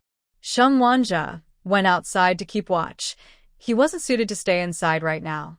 He had actually come the morning to see his niece, but he still felt restless, so he came back in the afternoon. Sheng Wanyan finished feeding the baby, who was very comfortable in her arms, holding onto her clothes and not wanting to let go. "Take the baby away," Gu Tingxiao said as he stepped forward to lift the baby. Sheng Wanyan had to teach him how to hold the baby properly again. "Relax a bit. She's not a grenade. Wife, she's even more terrifying than a grenade." Sheng Wanyan shot him a glare at his comment. He really wasn't afraid of the baby holding a grudge later. "Loosen your arms. The tighter you hold her, the more uncomfortable she'll be." Gu Tingxiao obediently listened, noticing the baby frowning and uncomfortable, and slowly relaxed his arms. "Just support her with your hands to prevent her from falling. Your arms are just for her to lean on." Under Sheng Wanyan's guidance, Gu Tingxiao gradually figured out how to hold the baby. The baby seemed much more comfortable and was willing to stay in Gu Tingxiao's arms. "She's comfortable now." Gu Tingxiao looked down at his daughter, seeing her so well-behaved and dependent on him, feeling a mix of emotions in his heart. After holding her for a while, he placed her in the stroller, not forgetting that his wife was the most important person right now. Gu Tingxiao called Sheng Wanja over, who placed some pastries on the table. "Little sister, these are from your sister-in-law." Sheng Wanyan felt a bit helpless seeing Pan Yu bring her pastries again. Pan Yu was quite generous to her sister-in-law. Every time she visited during her hospital stay, she brought something. Sometimes it was pastries, other times wild fruits, or walnuts, always nutritious items. "Brother, I'm not lacking food. Take it back for Grandma and Grandpa. There's plenty at home. These are for you from your sister-in-law. If you don't take it, how will I explain it when I go back?" Hearing this, Sheng Wanyan gave in. Sheng Wanja chatted with her for a bit, but his thoughts were already on the baby. Sheng Wanyan asked if he understood why she came back in the afternoon after visiting in the morning. Why don't you hold your niece? Sheng Wanja had been waiting for this invitation and clumsily picked up the baby. Gu Tingxiao felt a pang of jealousy. Didn't this guy want a daughter of his own? Holding someone else's baby didn't mean much. Especially seeing the baby so well-behaved in Sheng Wanja's arms, his competitive spirit flared up. Determined to learn how to hold a baby better, I thought that my daughter wouldn't long for the embrace of outside men in the future. Sheng Wanza felt calm under Gu Tingxiao's gaze. After all, this was his little sister's request. Gu Tingxiao couldn't oppose it and had to hold back his feelings. He never expected to have a day where he could feel so proud. That day arrived so quickly. Have you held her enough? The baby needs to sleep.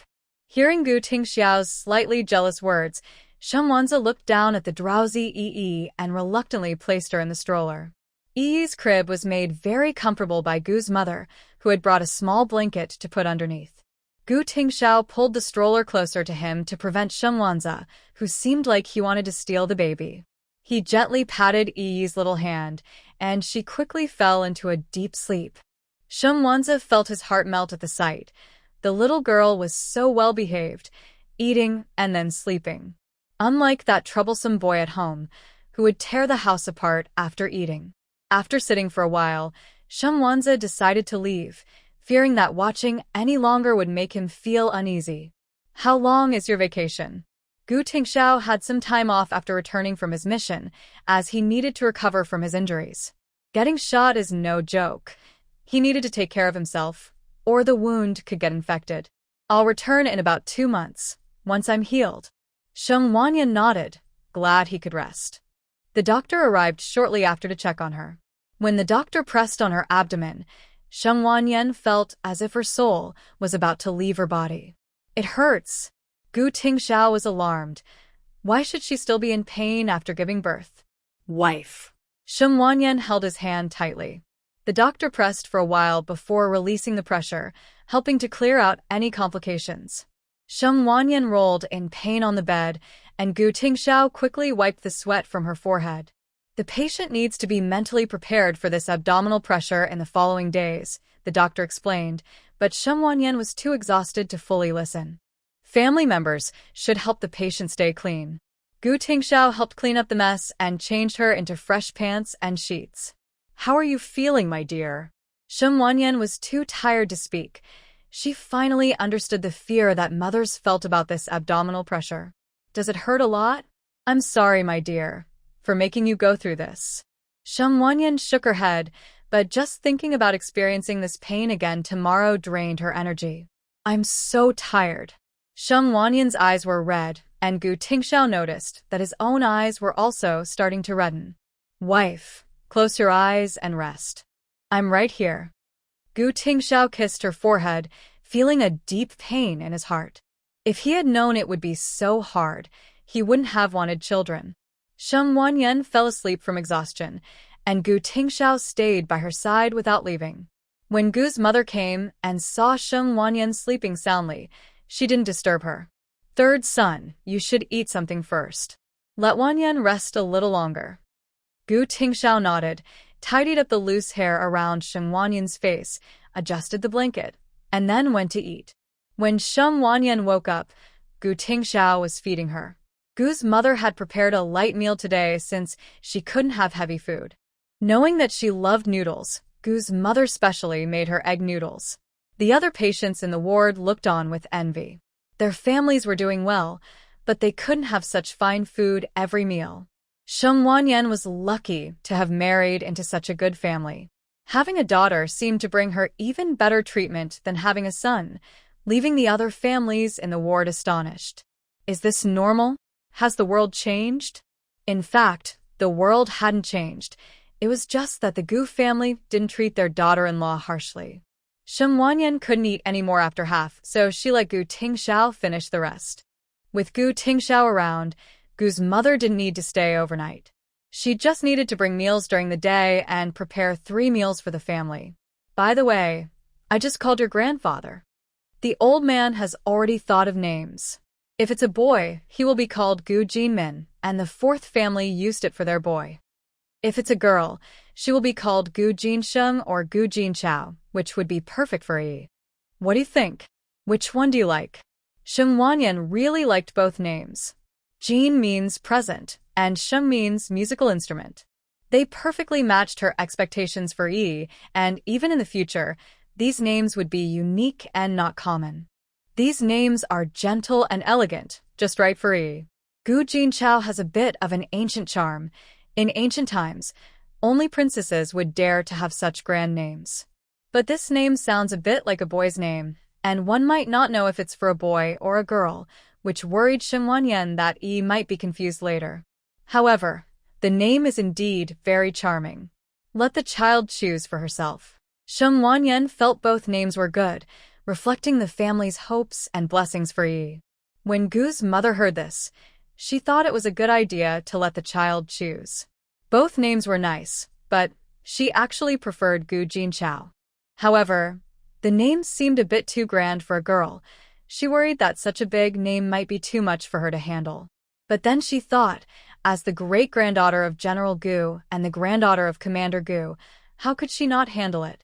After thinking it over, she decided to let the child make the choice, but there was no paper or pen available, so they would wait until tomorrow. All right, tomorrow I will bring paper and pen for the child to draw lots. The next day, the child's name was chosen, and the little one picked Gu Jinsheng. After the selection, Gu's mother called to inform the family, and there was no need to wait to register Gu Tingxiao. When Gu's mother came over at noon, Gu Tingxiao went to register his daughter. Looking at the household registration book, he saw the names Sheng Wanyan and Gu Jinsheng on the last 2 pages. He felt a mix of emotions, his heart full. Gu Tingxiao placed the household registration book in his pocket and secured it safely at home. After registering the child, everything was settled. Now, they were just waiting for Sheng Wanyan to be discharged from the hospital and return home for her confinement. Sheng Wanyan needed to stay in the hospital for a week. Her current condition was not suitable for discharge. Is the household registration done? Yes, it's all set. Gu's mother nodded in response, played with the little one for a while, and then went home to cook. Other mothers in the same ward looked toward Sheng Wanyan's bed, curious about what was happening. But they only saw Gu's mother leave and pull the curtain tightly before departing. They couldn't see anything else, and one mother sighed, looking at her frail daughter. Be good, drink some water. She had no milk, so she could only give her baby water. She thought about how, besides her own daughter, Sheng Wanyan also had a girl, and that baby was well-fed and taken care of, unlike her own daughter, who could only drink water. The more she thought about it, the more unbalanced she felt. If only her daughter could grow up in such a family, she would surely have a smooth life and would be able to take care of her when she grew up. The mother kept gazing towards Sheng Wanyan's bed, lost in thought. Meanwhile, Gu Tingxiao clumsily changed the little one's diaper as she cried after making a mess. Go get some warm water to clean her up and put on a fresh diaper. Okay. Gu Tingxiao pushed the crib next to Sheng Wanyan's room so she could see the little one while he went to get water. The new mother, who also had a daughter like Sheng Wanyan, saw Gu Tingxiao carrying a basin of water and rolled her eyes. She immediately got out of bed, holding her daughter, and walked towards Sheng Wanyan's hospital bed. Sheng Wanyan was soothing her little one, who was crying loudly due to her discomfort. Don't cry, sweetie. Daddy is just getting water. It will be clean soon. The baby didn't understand, only knowing that her little bottom felt uncomfortable and looked at Sheng Wanyan with sad eyes. Although Sheng Wanyan knew that newborns couldn't see clearly, her daughter's distressed expression made her heart ache. Okay, it will be clean soon. Hey, the baby is crying. Can I help you? Sheng Wanyan looked at the person approaching, another new mother in the room, and wondered what she was thinking. Imdawa. I have 3 kids, so I have experience with soothing babies. If the baby is crying hard, I can help you. Dahua was very enthusiastic, but when Sheng Wanyan saw her frail daughter, she frowned. No, it's fine. You should take care of your own child. Dahua paused, looking down at her own daughter, then glanced at the baby in the stroller next to Sheng Wanyan. She noticed the soft blanket wrapped around the baby and the small blanket under the crib.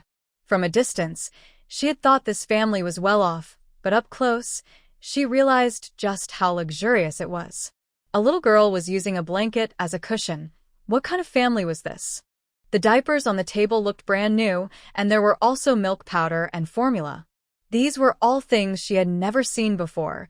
She wished it were for her own daughter.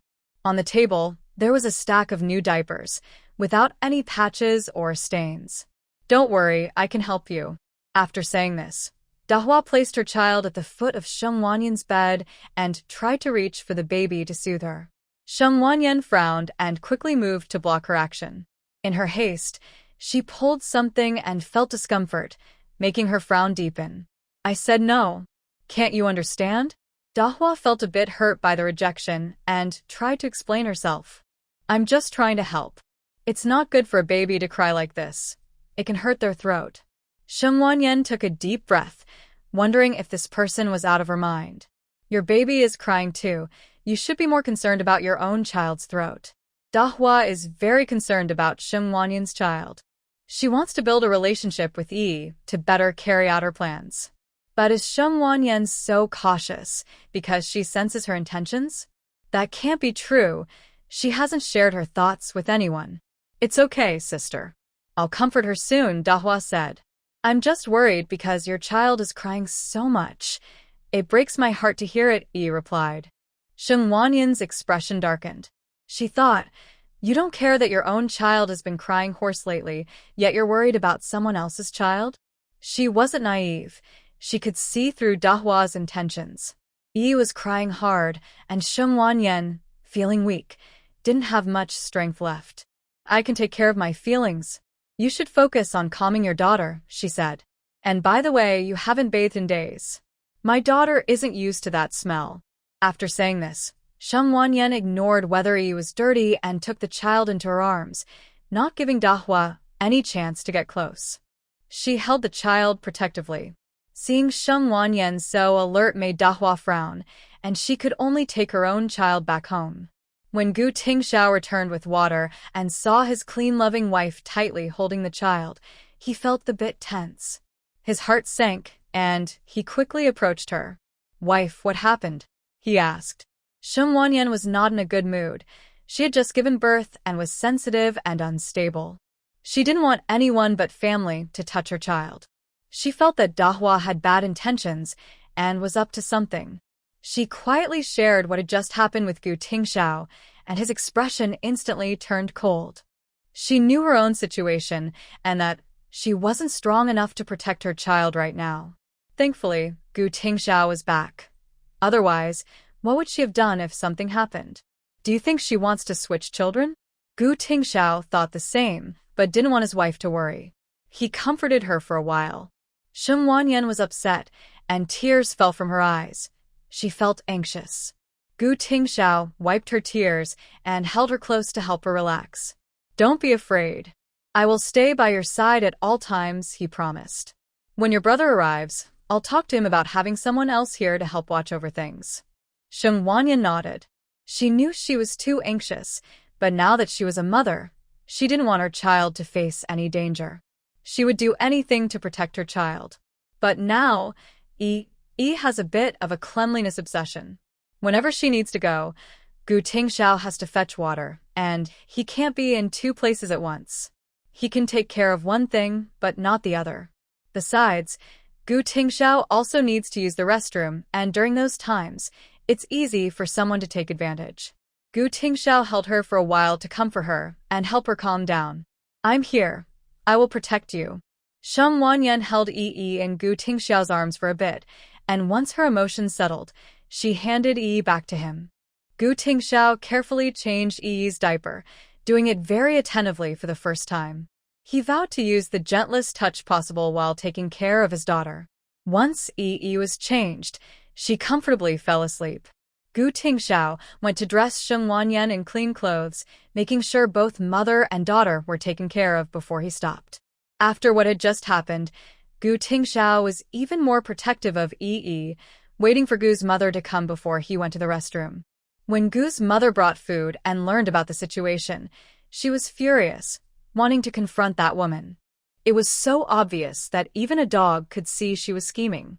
Third son, I'm going to tell the in-laws about this when I get back.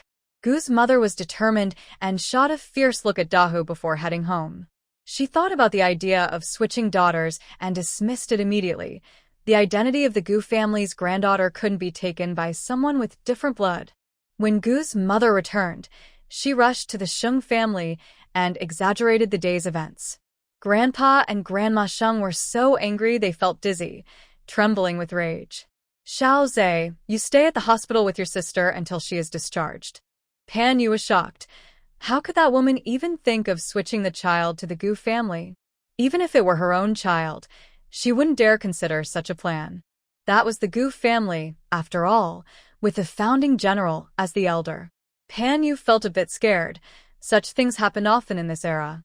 If a switch really happened, how would they get the child back? Grandma is right. You should stay at the hospital until your sister is discharged. Huzi is with me. You don't need to help. Sheng Wanja nodded seriously. His niece was still so young, and someone was already plotting against her. These are just our guesses, but such things happen too often in this world. Whether true or not, we need to be prepared. Grandpa Sheng reminded Sheng Wanja that there were many cases of switch children in this era. There were often tricks played, and once a switch happened, even neighbors might not notice. Not to mention that they are strangers. Even digging 3 feet into the ground wouldn't help find them again. Don't worry, I'll be there 24 hours a day. So it was decided. Sheng Wanja would go to the hospital after eating, and at night, he and Gu Tingxiao would take turns resting there.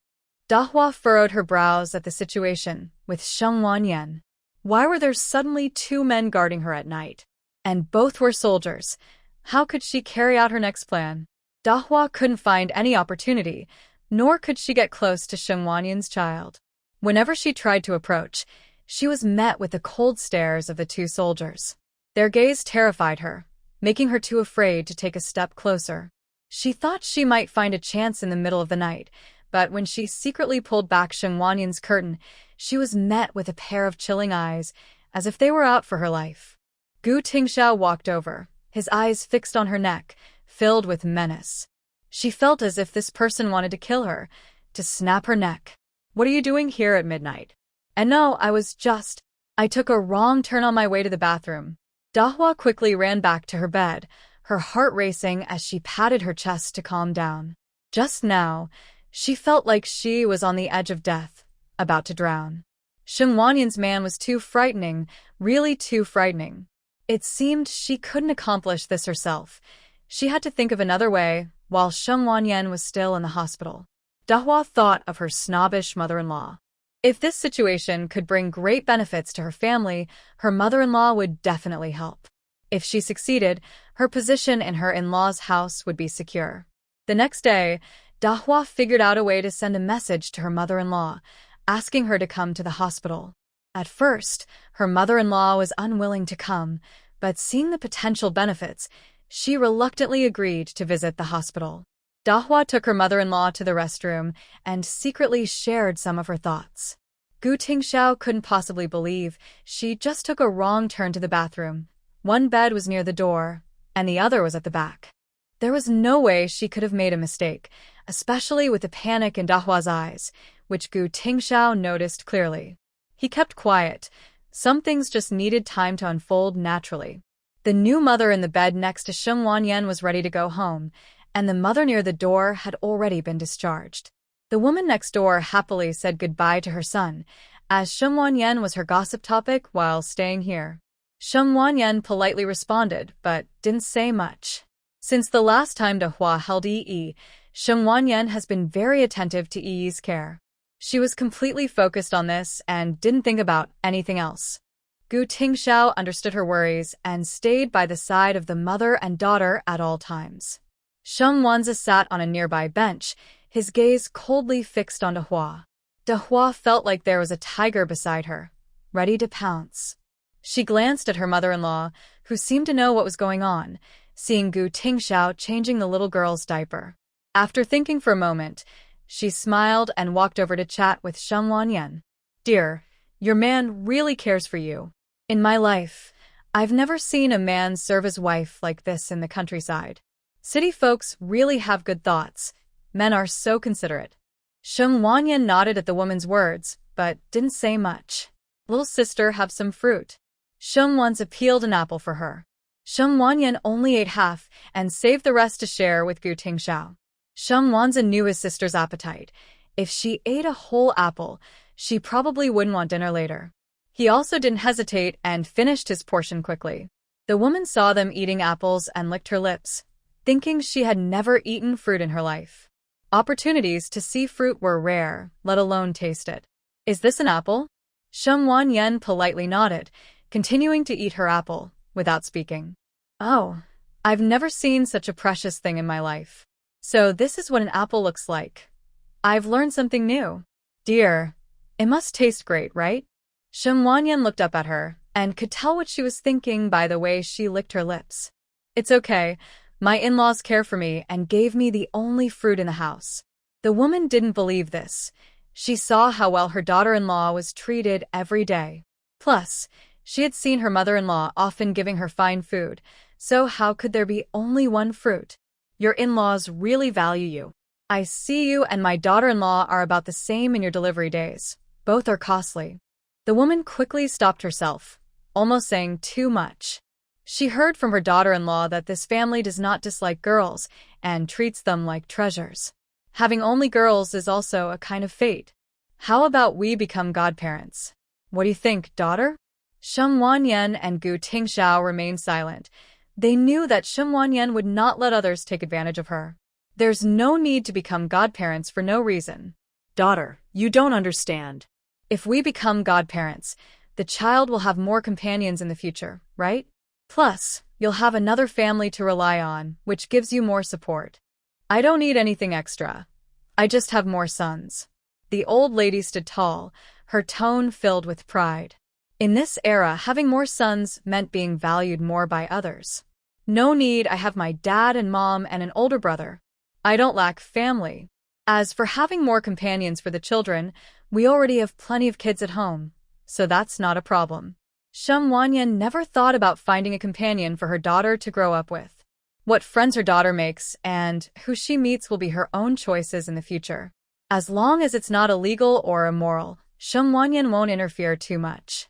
In her past life, she met many friends, some sincere and some with ulterior motives.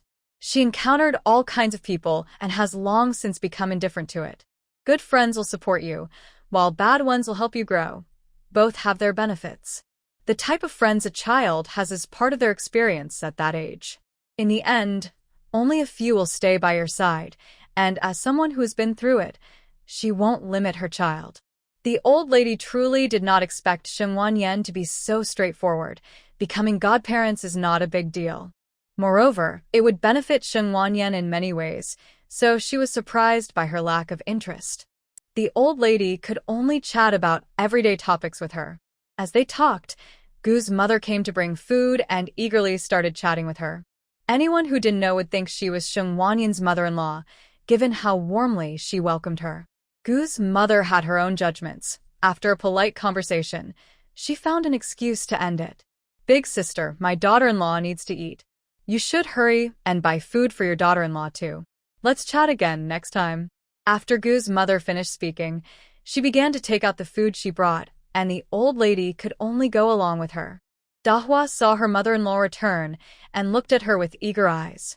Finally, her mother-in-law was going to buy her food. She hadn't been able to eat well for days and was starving. Now that she could bring benefits to her in-laws, her mother-in-law surely wouldn't dare let her go hungry anymore. Dahua was right. Her mother-in-law initially didn't want to buy anything, but thinking about her future as the mother of a wealthy family made her act. At least, she needed to make sure her family was fed.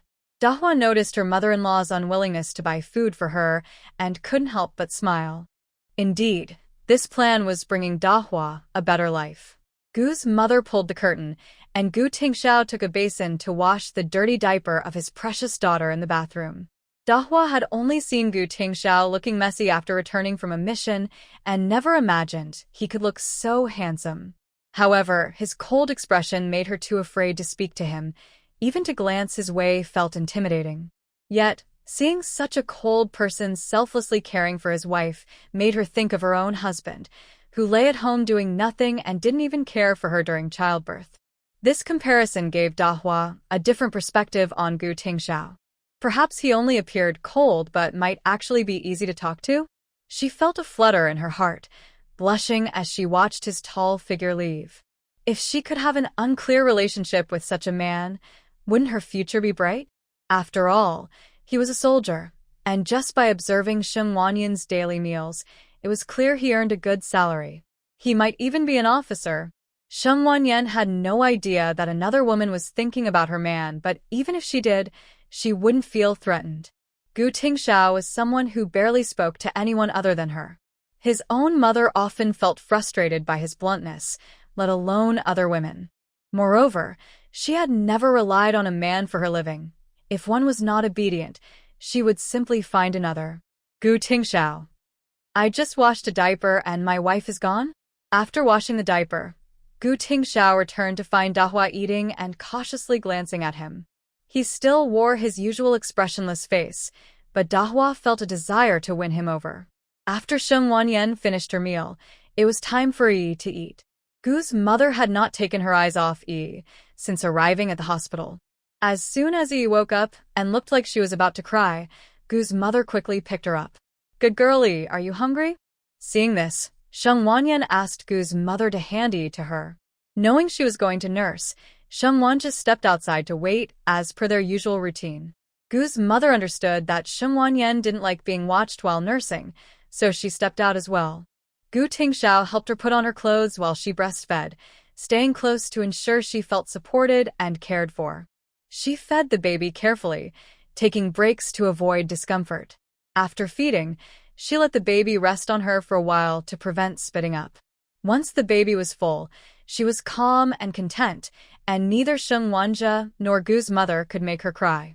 Although she couldn't see clearly, she was already familiar with their voices and felt safe in their arms, even smiling occasionally, which warmed Gu's mother's heart. She never expected her third son could have such a sweet and adorable daughter. It was beyond her imagination.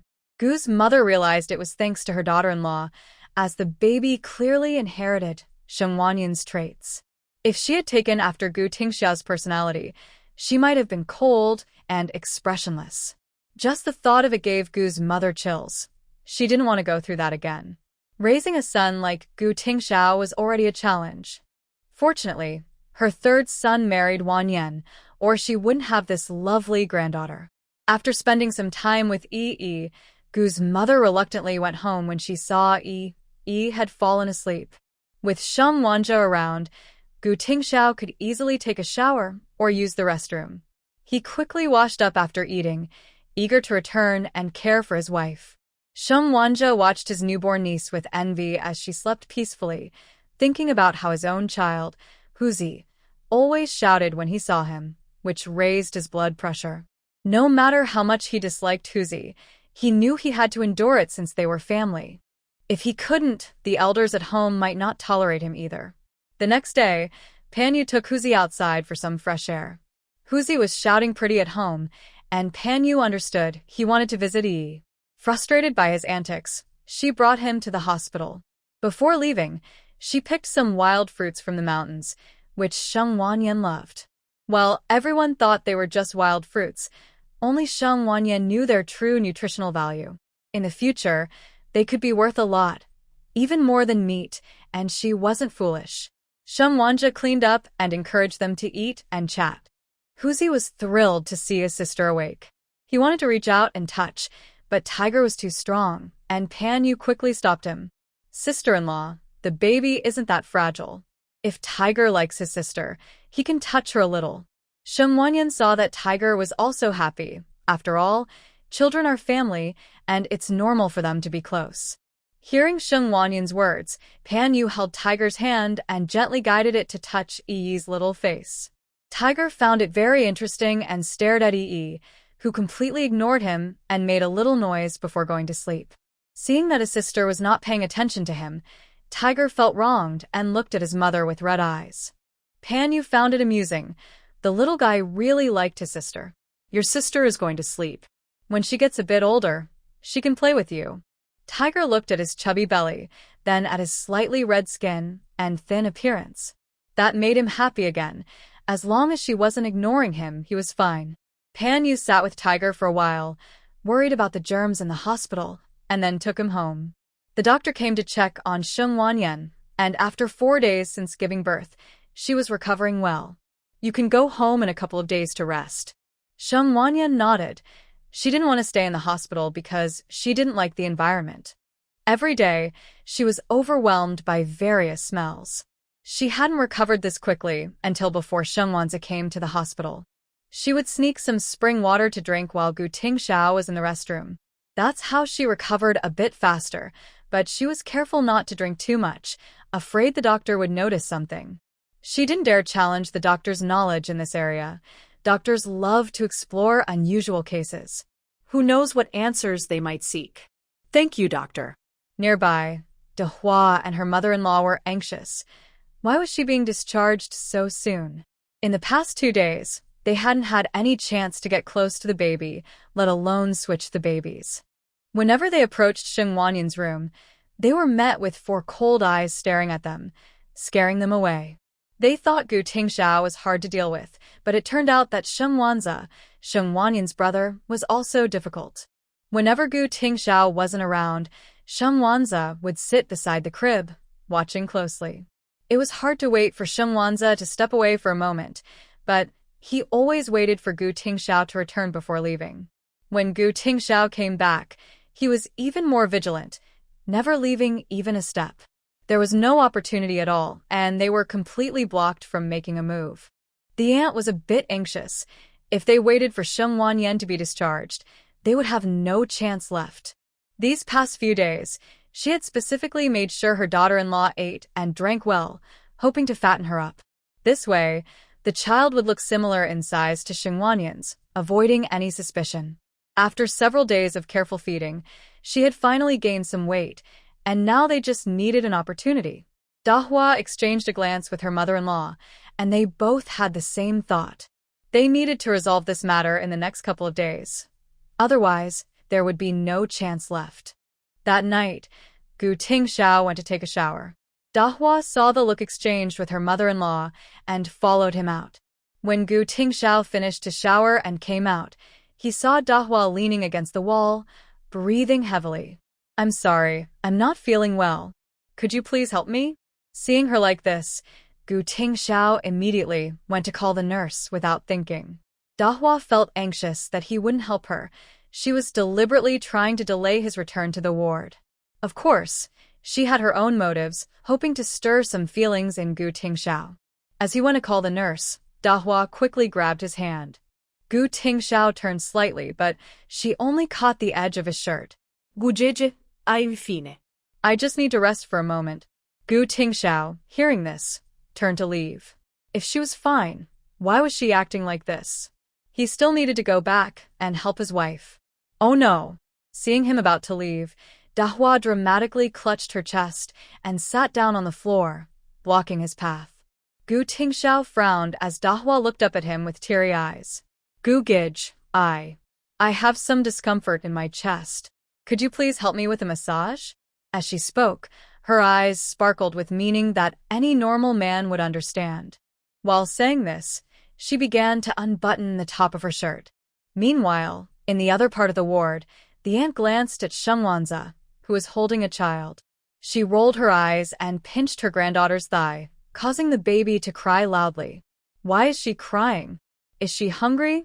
The aunt anxiously tried to soothe the child, but after a while, she looked awkwardly at Sheng Wanzi. Excuse me, soldier. Could you help me get some water? The baby is crying a lot. She might be hungry. I'm not really in a position to do that. Hearing the aunt's voice, Sheng Wanzi squinted his eyes and raised his head, his expression normal. We have hot water here. I can lend you some. The elderly woman paused when she heard Sheng Wanzi's words. How could this person think so quickly? Thank you for your help. She got the hot water, but had to think of another way. She placed her granddaughter on the bed, quickly opened her blanket, and took away her diaper. After doing all this, she felt a bit awkward and went to find Shengwanza. "Excuse me, soldier, my child has wet herself. I don't have a clean diaper. Could you please help me get one?" Just as Shengwanza sat down, the elderly woman approached him again.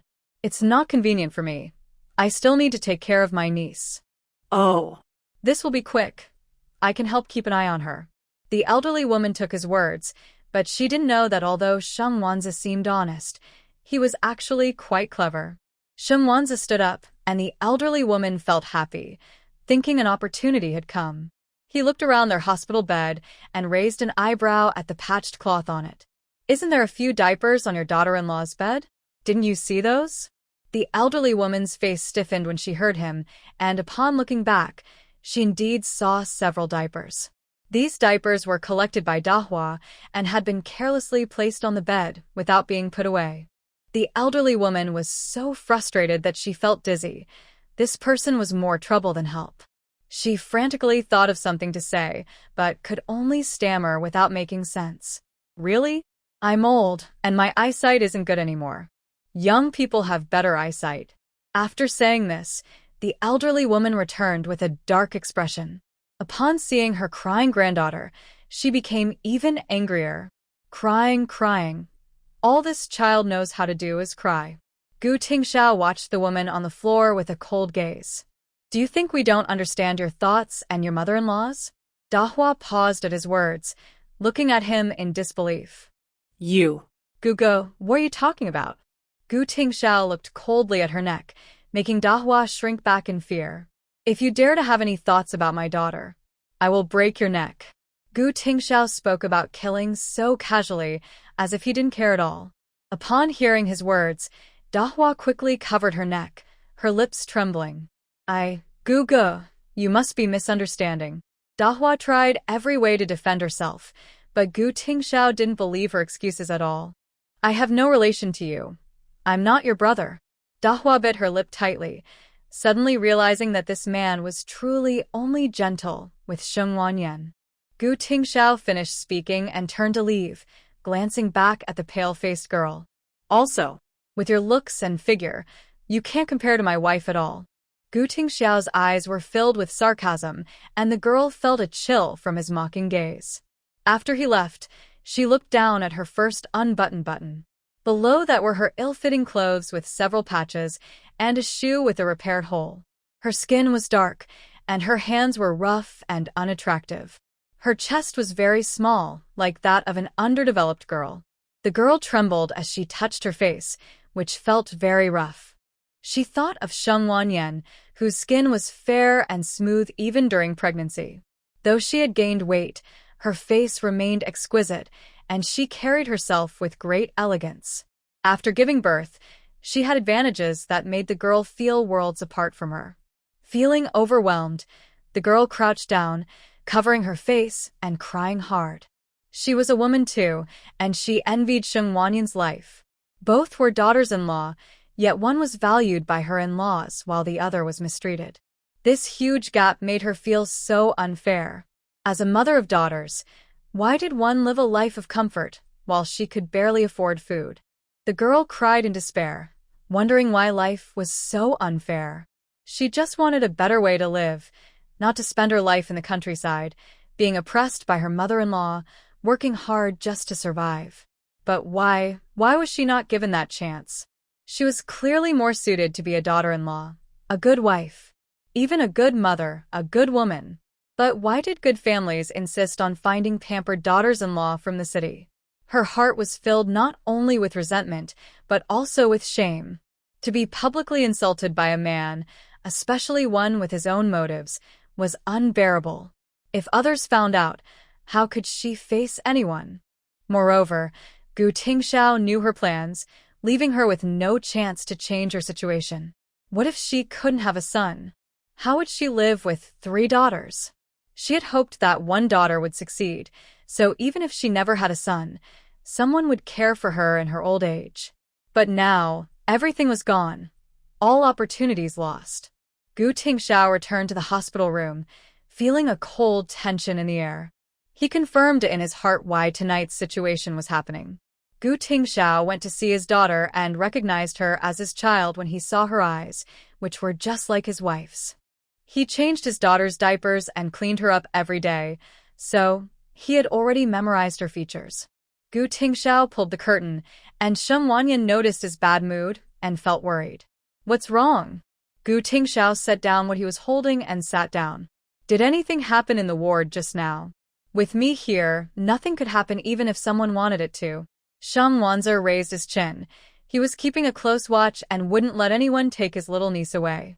When Shen Wanyan heard his question, she guessed something must have happened while he was taking a shower. Don't worry, your brother is here. Brother, you should go take a shower. Shen Wanzi was not foolish. He knew the couple needed some private time. So, he took his clothes and towel and went to the bathhouse. At the entrance, he saw a girl squatting and crying, and he raised an eyebrow, understanding the situation. Wow, his brother-in-law was quite popular. Unfortunately, why would anyone try to attract Gu Tingxiao? Gu Tingxiao was straightforward and didn't care about gender. It seemed like his brother-in-law's teasing had hit a nerve. Gu Tingxiao was really something. Shen Wanzi glanced and then looked away, walking inside. Meanwhile, the young couple in the ward were having an honest conversation. Shen Wanyan watched as Gu Tingxiao explained everything that had happened. He was a bit nervous, fearing his wife would be upset. After all, which woman could tolerate her husband being pursued by someone else, even if he had stopped it in time? But that was reality, and he worried his wife might feel uncomfortable. If someone tried to pursue his wife, he would definitely find a way to deal with them. Shen Wanyan narrowed her eyes upon hearing this. She trusted Gu Tingxiao, but she couldn't tolerate anyone having thoughts about her man. It was one thing to think about it, but it was another to act on it openly. Hearing the sounds of the girl's mother scolding her outside, she thought, since you want to ruin my family for your own good, I don't need to feel sorry for you anymore. Speak up and tell me what happened. Gu Tingxiao looked at Shen Wanyan nervously. Her expression was neutral, and he felt uncertain. To make his wife happy, he followed her instructions and loudly recounted the events. Wife, she was so thin and not pretty at all. I didn't even look at her. I'm so good-looking that I must be blind to like a woman like that. Don't worry, I left before she even unbuttoned her shirt. Shen Wanyan felt satisfied, while Gu Tingxiao was filled with a desire to survive. She just brushed against my clothes. If you don't like me, then burn this outfit. Shen Wanyan nodded, and the next moment, she heard something crashing in the hospital room. That shameless woman. How dare she flirt with men? Grandma Dahua ignored her crying granddaughter and stormed out in anger. It would be better if a worthless person cried to death. They wouldn't have to support another person, and the saved food could go to her grandson. At the bathhouse entrance, just as Dahua was about to stand up, her mother-in-law grabbed her hair and pushed her to the ground. You shameless woman! How dare you come out to flirt with men? Just wait. I'll make sure you regret bringing shame to my son. Tomorrow, I will have my son divorce you. The mother-in-law angrily slapped her multiple times, and people nearby gathered to watch. You told me you were just getting some fresh air, but you were actually flirting with men. Just had a baby and already thinking about such disgusting things. How shameless. While hitting, the mother-in-law scolded, and the onlookers understood what had happened. Oh my goodness, she just had a baby and is already flirting with men. How desperate. Her body is still recovering, and instead of taking care of herself, she thinks about such things, not afraid of being looked down upon. Mom, don't hit me, please. Dahua was pinned down and could only plead for mercy. She had just given birth a week ago and couldn't bear the pain. Her mother-in-law was furious, wanting to punish this daughter-in-law who flirted around. Don't you look in the mirror? Who besides my son would want you? You're ugly and still daydreaming. The mother-in-law kept hitting her until the nurse arrived and pulled her away. The mother-in-law cursed, while Dahua lay on the ground, motionless. Now she was finished. Everyone knew what had happened. Tomorrow I will have my son divorce you. Hearing the word divorce, Dahua looked at her mother-in-law pleadingly, but she was too injured to get up. The mother-in-law went straight home to find her son for the divorce. In the end, Dahwa was carried back to the hospital by the nurse, bruised and silent, only able to cry. Sure enough, the next day, the mother-in-law brought her son and dragged her to the marriage registration office. Dahwa was unwilling and cried, pleading with her husband. However, after what she did, no family could accept such a daughter-in-law. Dahwa was taken away by her in-laws, but a few hours later, she returned as if nothing had happened. They even covered her medical expenses for that time, and everything seemed harmonious. Sheng Wanyan knew that Dahwa had probably pulled her in-laws into a fantasy. Gu Tingxiao exposed her scheme, and she surely wouldn't dare to tell her in-laws. As long as she kept quiet, her mother-in-law could tolerate her for another day. Seeing Dahwa's bruised face made Sheng Wanyan feel better. Although she wasn't afraid of Gu Tingxiao being tempted away, she couldn't stand the idea of being a third party. If she, as the original wife, acted as if nothing had happened, she would be a coward. Sheng Wanyan asked Sheng Wanzi to call a doctor and check if she could be discharged today. With the whole family having their own plans, it was strange for her to stay in the hospital. It was safer to go home quickly. After the doctor examined her and confirmed she could be discharged early, Gu Tingxiao went to handle the discharge paperwork. Once Gu's mother saw the doctor agreed, she started packing up, ready to go home. Sheng Wanzi borrowed a car from the army and waited at the hospital entrance to ensure she wouldn't be caught in the wind. After Gu Tingxiao finished the discharge procedures, he helped Sheng Wanyan put on a hat, coat, and shoes, making sure she was bundled up tightly before helping her up to go home. Gu's mother was worried that the family would see something provocative, so she handed the child to Sheng Wanzi. Being tall and strong, he easily protected the child. As Sheng Wanyan's family left the hospital, carrying the child and their belongings, the other family finally realized what is happening. By the time they understood, they were in shock. They never expected Sheng Wanyan would be discharged today. Didn't the doctor say tomorrow? Now that she was gone, what would they do next? They had pooled money for Dahwa's medical expenses, waiting for their fortunes to change. But now that she had left, where would their good fortune come from? By the time the family realized Dahwa had deceived them, it was too late. Sheng Wanyan's family left the hospital and got into the car to go home. Dahwa was only waiting for endless torment. Little sister, you must have guessed Dahwa's situation long ago, right?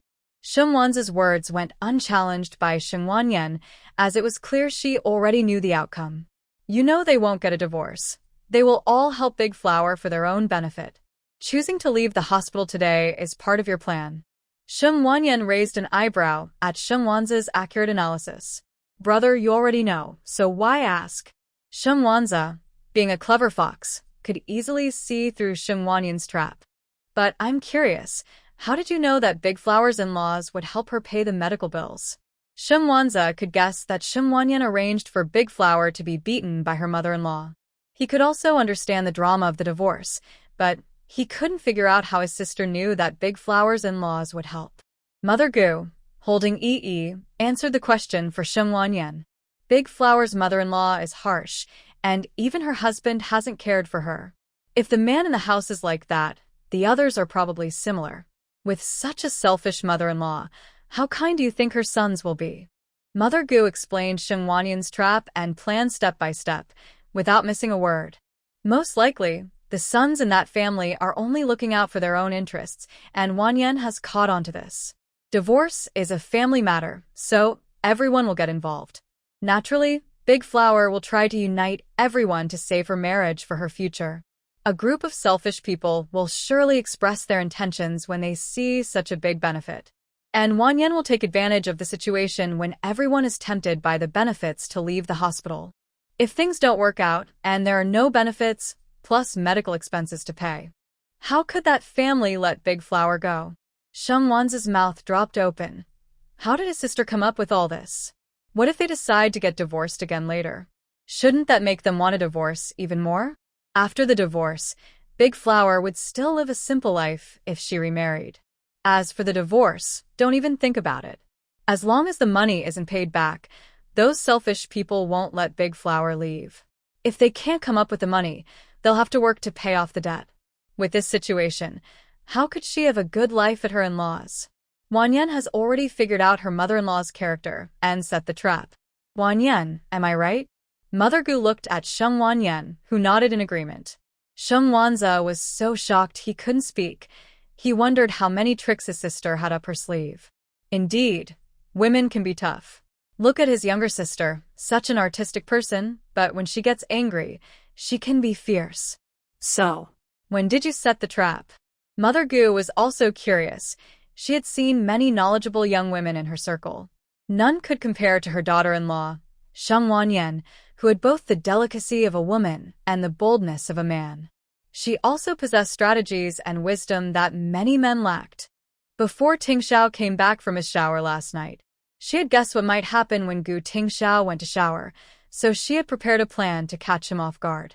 Gu Tingxiao glanced at her, understanding her intentions. His wife was not just setting a trap. She wanted to see how he would handle such situations. If he had handled it poorly last night and given another woman even a glimmer of hope, he might have been the one facing divorce today, not Dahua. Gu Tingxiao let out a sigh of relief, grateful that he was a disciplined man. Otherwise, his life could have fallen apart. But he also felt proud. This smart and wise woman was his wife. Gu Tingxiao's pride was clear to Sheng Wanza, who was driving nearby. Is this guy a bit strange? He almost lost his title as a husband because of his sister, but is still feeling proud. Is he proud of staying true to himself? That's quite odd and self-absorbed. Wanza quickly turned his head away, fearing that looking any longer would be painful. As they arrived home, Grandpa and Grandma Sheng rushed out upon hearing the car. Hurry, hurry, go inside. Yan Yan and the baby must not be exposed to the wind. Gu Tingxiao quickly helped Sheng Wanyan back to the room, with Mother Gu closely following, holding the baby. The crib had already been cleaned and set up by Mother Gu, ready for the baby. After placing the baby in the crib, Sheng Wanyan sat on the bed while Gu Tingxiao helped her take off her shoes.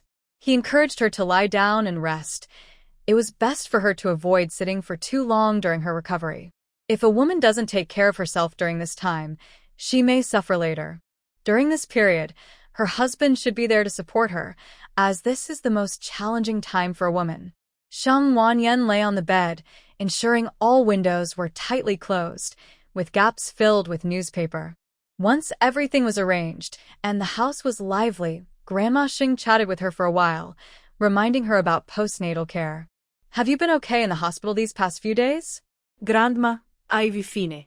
Sheng Wanyan didn't want her grandmother to worry, so she didn't tell her about what happened last night. Sheng Grandma knew her well, having raised her, and could tell if Sheng Wanyan was lying. However, since her granddaughter didn't mention it, she chose not to ask further. If her granddaughter said everything was fine, then it must be resolved. Fortunately, she had asked Xiao Zhe to stay at the hospital just in case. That's good to hear. You need to take care of yourself during your recovery. Be careful not to catch a chill. If you don't take care of yourself now, you might suffer later. Sheng Wanyan nodded, fully aware of the consequences of not resting properly after childbirth. The better outcome could be hair loss, while the worse could lead to health issues. Grandma, I understand. Your husband is on leave, and your mother-in-law is here too. I feel more at ease. Sheng Wanyan smiled and nodded, happy to have Gu Tingxiao by her side during her recovery. I wrote a letter to your parents. They will be so happy to hear you had a daughter.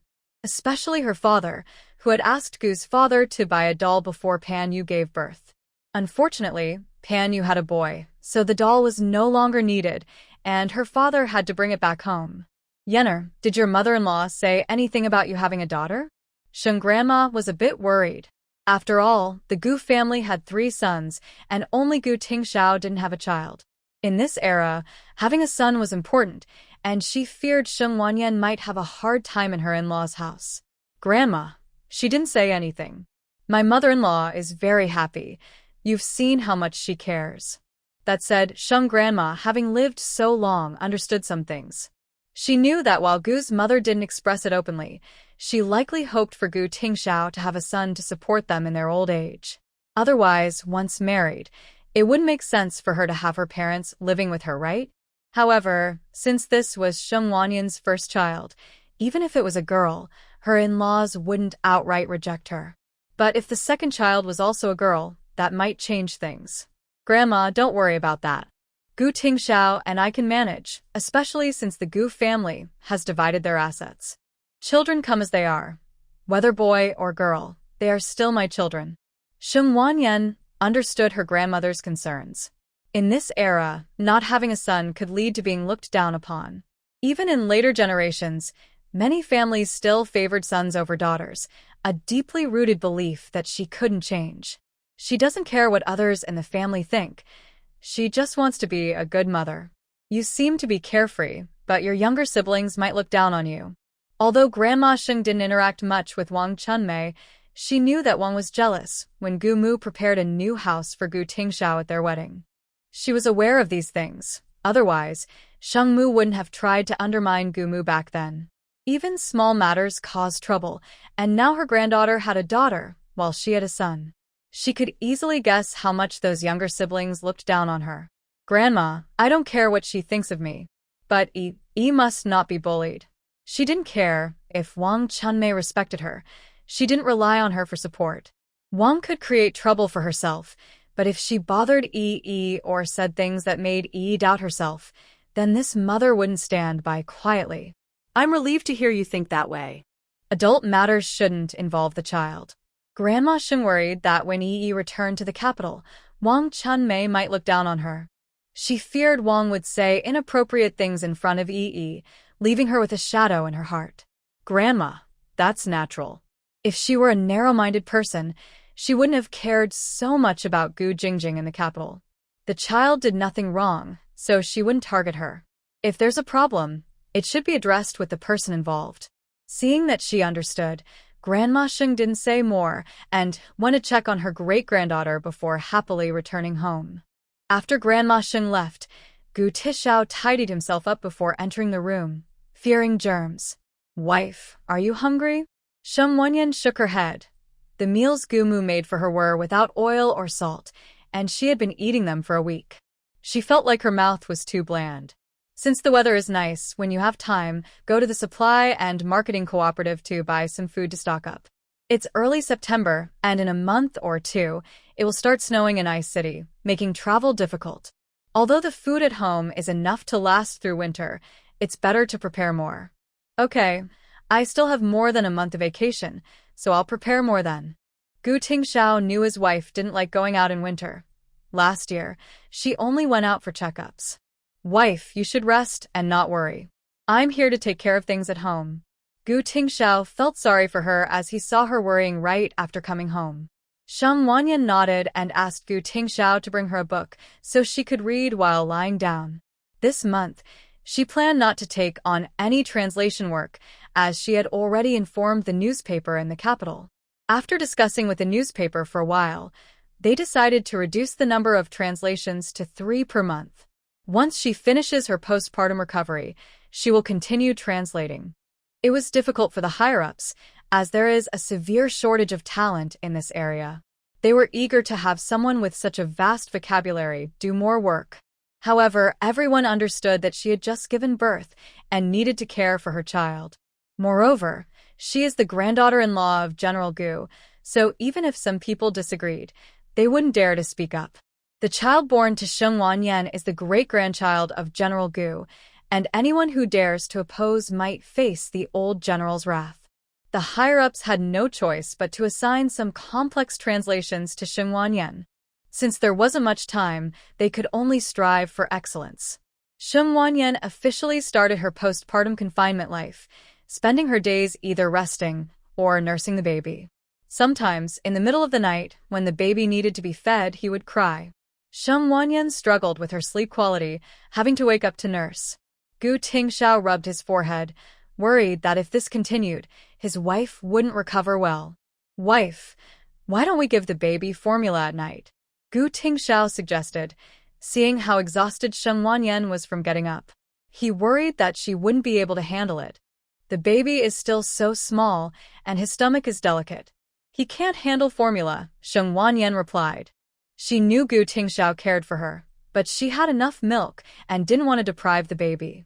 Seeing her insist on breastfeeding, he didn't say much more and let her lean against him while she nursed, making it a bit more comfortable.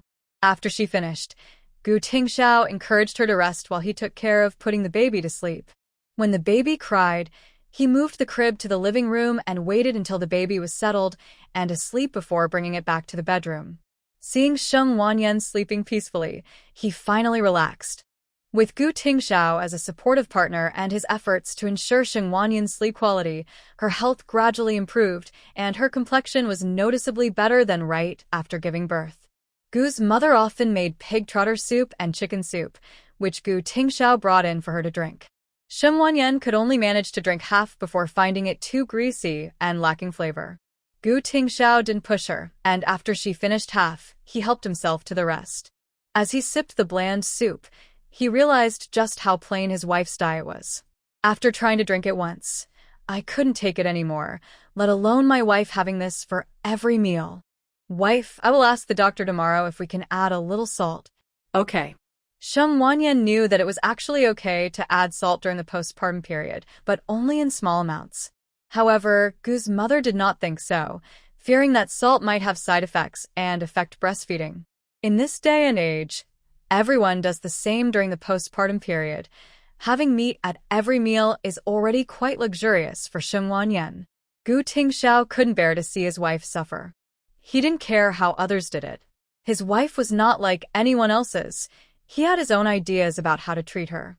Gu Tingxiao asked the doctor at the hospital, and many doctors nowadays, like most, do not recommend adding salt. With years of life experience, everyone has their own reasoning. However, the head of obstetrics said that adding a small amount of salt is okay if the mother keeps eating bland food. If her appetite decreases, over time it could affect milk production. After carefully asking, Gu Tingxiao rode his bike home. While Gu's mother was cooking, he added some salt to the food. What are you doing? Gu's mother was furious when she saw him adding salt. This was for Wanyan, and he was causing trouble. How can Wanyan eat this if you add salt? It will affect her health. Gu's mother tried to remove the salt, but it had dissolved, and there was no trace left. Mom, I asked at the hospital. Wanyan's food can have a little salt. A small amount is fine, and can even be beneficial. Gu's mother didn't understand medical matters. When she cared for Gu Dajie's and Wang Chunmei's postpartum periods, she had never heard of this rule. You asked at the hospital? Gu Tingxiao nodded. Gu's mother looked at her youngest son, feeling a mix of emotions. This youngest son truly cared for his wife deeply. The other two sons' wives had postpartum periods, but their husbands never went out of their way to ask a doctor about such a small matter. They treated their wives well, but no one was as attentive as Gu Tingxiao. Gu's mother knew that he would never joke about Sheng Wanyan's health. He valued it more than anyone else. Since the doctor said it was okay, she wouldn't deprive Sheng Wanyan of good food. If the doctor said a small amount is fine, then that's good. Gu's mother sent him out of the kitchen and added a little salt to Sheng Wanyan's food to give it some flavor. As Sheng Wanyan sat down for dinner today, she felt a warmth in her heart seeing Gu Tingxiao taking care of Yi. This person silently did everything well, without saying a word. Sheng Wanyan clearly had a bigger appetite today, and finished all the food prepared. Gu Tingxiao knew his trip to the hospital was worth it. If he hadn't asked, his wife might have only eaten half a meal each time. He was unaware that Sheng Wanyan often prepared extra food for herself when she had the chance. If he knew, he might think differently. Give the baby to me. You go eat, Gu Tingxiao said. While Sheng Wanyan ate, he made sure to take care of Yi so she could focus on her meal and rest. After changing Yi's diaper, he handed the baby back to her. Since Yi was born, Gu Tingxiao had taken care of all the diaper changes. All Sheng Wanyan needed to do was feed her. Most of the time, it was Gu's mother and Gu Tingxiao caring for Yi. In the evening, Gu Tingxiao took over, while Gu's mother handled her in the afternoon. After Yi finished her afternoon feeding, Gu's mother took her back to her room, allowing Sheng Wanyan and Gu Tingxiao to rest for a while. With Gu's mother helping out, Gu Tingxiao had less to worry about. He still had wounds from his mission and hadn't rested since returning. Gu's mother felt sorry for him, but had no other way to help. During this time, the household had a mother recovering from childbirth, a baby, and an injured person. Gu's mother thought this was the best arrangement. At least Gu Tingxiao could rest for 2 hours in the afternoon. As Yi settled in at home, she slowly began to grow, no longer looking red like when she was first born. Time passed quickly, and now Yi was over half a month old. Her skin was soft and fair, and her delicate features made one want to pinch her cheeks. The more Sheng Wanyan looked, the more she wanted to see if this little bundle would cry if she gave her a gentle pinch. However, it turned out that Yi could cry all on her own. Her cries were particularly pitiful, and Sheng Wanyan knew immediately that she either needed a diaper change or was hungry. Gu Tingxiao brought in a basin of cool water and skillfully mixed it with warm water to clean Yi. She had just finished feeding half an hour ago, and now it was time for her to digest. Sheng Wanyan helped by handing Gu Tingxiao clean towels and diapers. After cleaning her up, Yi stopped crying and instead fell asleep with a smile on her face. Sheng Wanyan was surprised. This little one really knew how to enjoy life. She really knows how to enjoy herself. All she does is eat and sleep. There's no one in our family more comfortable than her. Gu Tingxiao felt a bit pleased when he heard her words and looked at her. Are you sure? He noticed that someone in the family seemed to be more comfortable than his daughter. Am I wrong? You are right, my dear. Gu Tingxiao never said his wife was wrong. Her words were always right. Sheng Wanyan was satisfied with his answer and went to take a nap with their daughter. Gu Tingxiao smiled and shook his head, seeing the young girl as a mother still full of childlike innocence. Seeing the mother and daughter resting, he went to tidy up the yard. The vegetable garden needed some attention too. It was time to prepare for winter planting. Usually, Yi just ate and slept, or opened her eyes to look around. When tired, she would stare at the ceiling, which made things easier for everyone. Unknowingly, Sheng Wanyan had finished her confinement period, but her hair hadn't been washed in a month and smelled bad. However, Gu Tingxiao didn't mind and always reassured himself that she smelled nice. She wanted to sneak into her space to wash her hair, but Gu Tingxiao had a keen sense of smell and would notice right away. Sheng Wanyan didn't dare to let Gu Tingxiao suspect the existence of her space, so she had to endure. Besides sneaking snacks, she couldn't do much else. Her body had already recovered thanks to the spiritual spring water, but Gu Tingxiao and his mother were keeping a close watch. She couldn't do anything and had to stay quietly in her room. Days passed, and finally, it was the day she could leave confinement. The first thing she did was wash her hair and take a bath. Gu Tingxiao had already prepared warm water for her. Today was also Yi's full moon celebration, and the family gathered for a meal to celebrate. Gu's mother would return to Kyoto in a month, and she needed to leave a week early to catch the bus. Gu Tingxiao would also be going back to the army in half a month, leaving Sheng Wanyan alone at home with the baby. For now, it was best for Gu's mother and Gu Tingxiao to help out as much as possible, giving her some peace of mind. Gu's mother was very fond of Yi. Whenever she cried, she would comfort her. Sheng Wanyan wasn't as indulgent as her mother-in-law, but she thought about how Gu's mother would be leaving in half a month. She would naturally miss Yi when she wasn't around. Now was the time to cherish the moments spent with her granddaughter. Gu's mother knew Gu Tingxiao often went to the supply store to buy food, so she took out her own wages. Gu Tingxiao didn't accept them, so she went to the supply store herself to buy what they needed.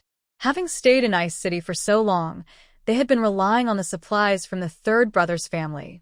Although she came to take care of Sheng Wanyan, the Gu family has already split up. Naturally, the other two sons should also contribute to her food, especially since she lives here. Sheng Wanyan's monthly pension and food are sent to the capital without any deductions for her living expenses. Instead, she takes good care of herself and prepares nice things for herself. The food is even better than what she had in the capital. If it weren't for her job in the capital, she wouldn't want to go back. The best part about living here is not having to see Wang Chunmei, which saves her a lot of stress. Living with the third daughter-in-law is so comfortable and easy. The third daughter-in-law doesn't create trouble. Instead, she cares for her mother-in-law.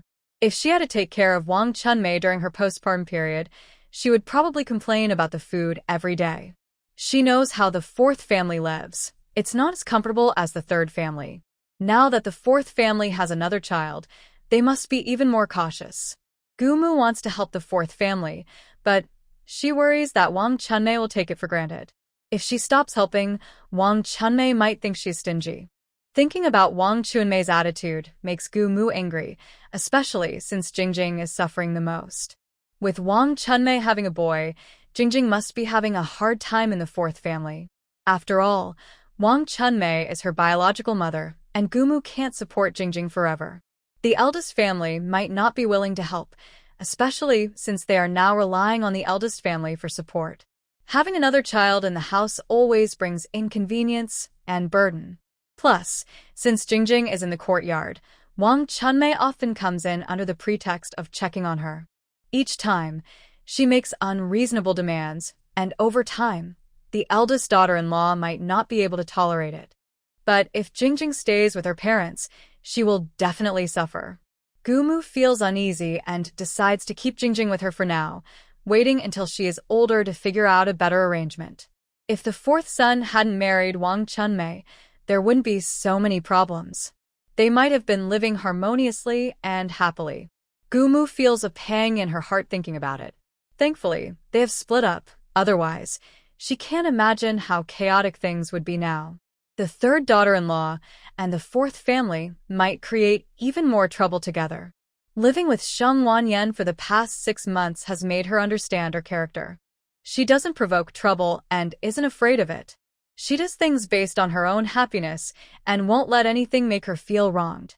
She is capable and confident, never feeling inferior because she is from the city. Growing up in a family that values gender equality has made her very self-assured. If she clashes with Wang Chunmei, she is not the type to back down easily. The eldest daughter-in-law is gentle and tolerant, embodying the qualities of a family leader and taking care of her younger siblings. But Sheng Wanyan is different. She is not the eldest daughter-in-law and doesn't need to have the same responsibilities. She just wants to be happy, and she won't tolerate anyone bothering her. Like what happened at the hospital, she has already thought of ways to seek justice for herself. Fortunately, the third son's family is in Ice City. If they were in the capital, with Wang Chunmei's personality, she might have looked down on her for having a daughter and said some inappropriate things. The third daughter-in-law wouldn't let it go easily and would want to compete with her. Mother Gu thought about it and realized she didn't want to return to the capital. Unfortunately, that wasn't her decision to make. The importance of her job meant she still had to contribute to the country. For Yi's full moon celebration, Mother Gu prepared a lavish feast to show its significance. Grandpa and Grandma Sheng could see how much the Gu family values their granddaughter, which reassured them. Come, don't be shy, in-laws. Today is Yi's full moon. Let's celebrate as a family. Yes, yes, yes, Yi's full moon has come so quickly. Grandma Sheng felt a bit emotional, realizing how fast time has flown. Yi, lying in her crib, looked at the ceiling, completely unaware of the special day. She could only smell the delicious food and couldn't help but drool. The family was happily bustling around, and Gu Tingxiao noticed his daughter drooling and went over to wipe her clean. His precious daughter is a bit of a neat freak, and if she got sticky, she would surely cry. Yi grabbed Gu Tingxiao's finger, happily playing. He looked at her gently, enjoying her joy and not stopping her. He let her play for a while before they returned to eat. What a doting father, Sheng Wanzi said with a hint of envy, and Tiger looked up at him. Eat. Tiger could already understand adult conversations, even if he didn't fully grasp their meanings. He could sense his father's tone of envy. Is it not good to have a son? Why is he envious of a little girl? Is he not mischievous enough? Are you jealous of other kids? Eat. Huzi looked at Sheng Wanzi, who lowered his head to meet his gaze, clearly seeing the anger in Huzi's eyes. Sheng Wanzi found it amusing that such a little one could feel jealous.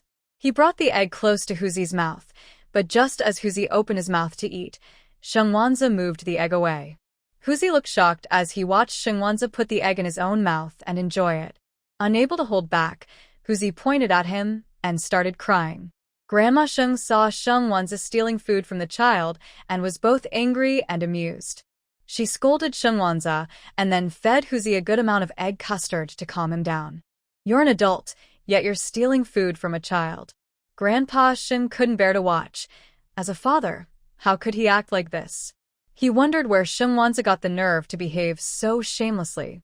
The celebration became even livelier with Huzi's crying, and everyone enjoyed the meal, chatting and laughing. After dinner, everyone gave gifts. Grandpa and Grandma Sheng prepared red envelopes. Sheng Wanzi gifted some toys he made, and Panyu gave a pair of little tiger shoes she crafted. Even Mother Gu contributed a large red envelope, thick with cash. Sheng Wanyan and Gu Tingxiao, as parents, also generously prepared a bright red outfit for Huzi. Little Huzi received many gifts in her dreams, smiling happily. Maodo stayed by the crib, eagerly waiting for its little owner to arrive. After the evening bath, Sheng Wanyan finally revealed the real gift for Huzi. What child could be without a pair of silver bracelets? Worried that people might question her if she showed them, and knowing jewelry shouldn't be worn outside, she decided to publicly gift a red outfit while secretly keeping the bracelets for Huzi. When Huzi grows a bit older, she would give them to her. Gu Tingxiao said nothing as he took a new box to store Huzi's gifts. As for the red envelopes from the elders, Sheng Wanyan counted them and placed them inside the box too.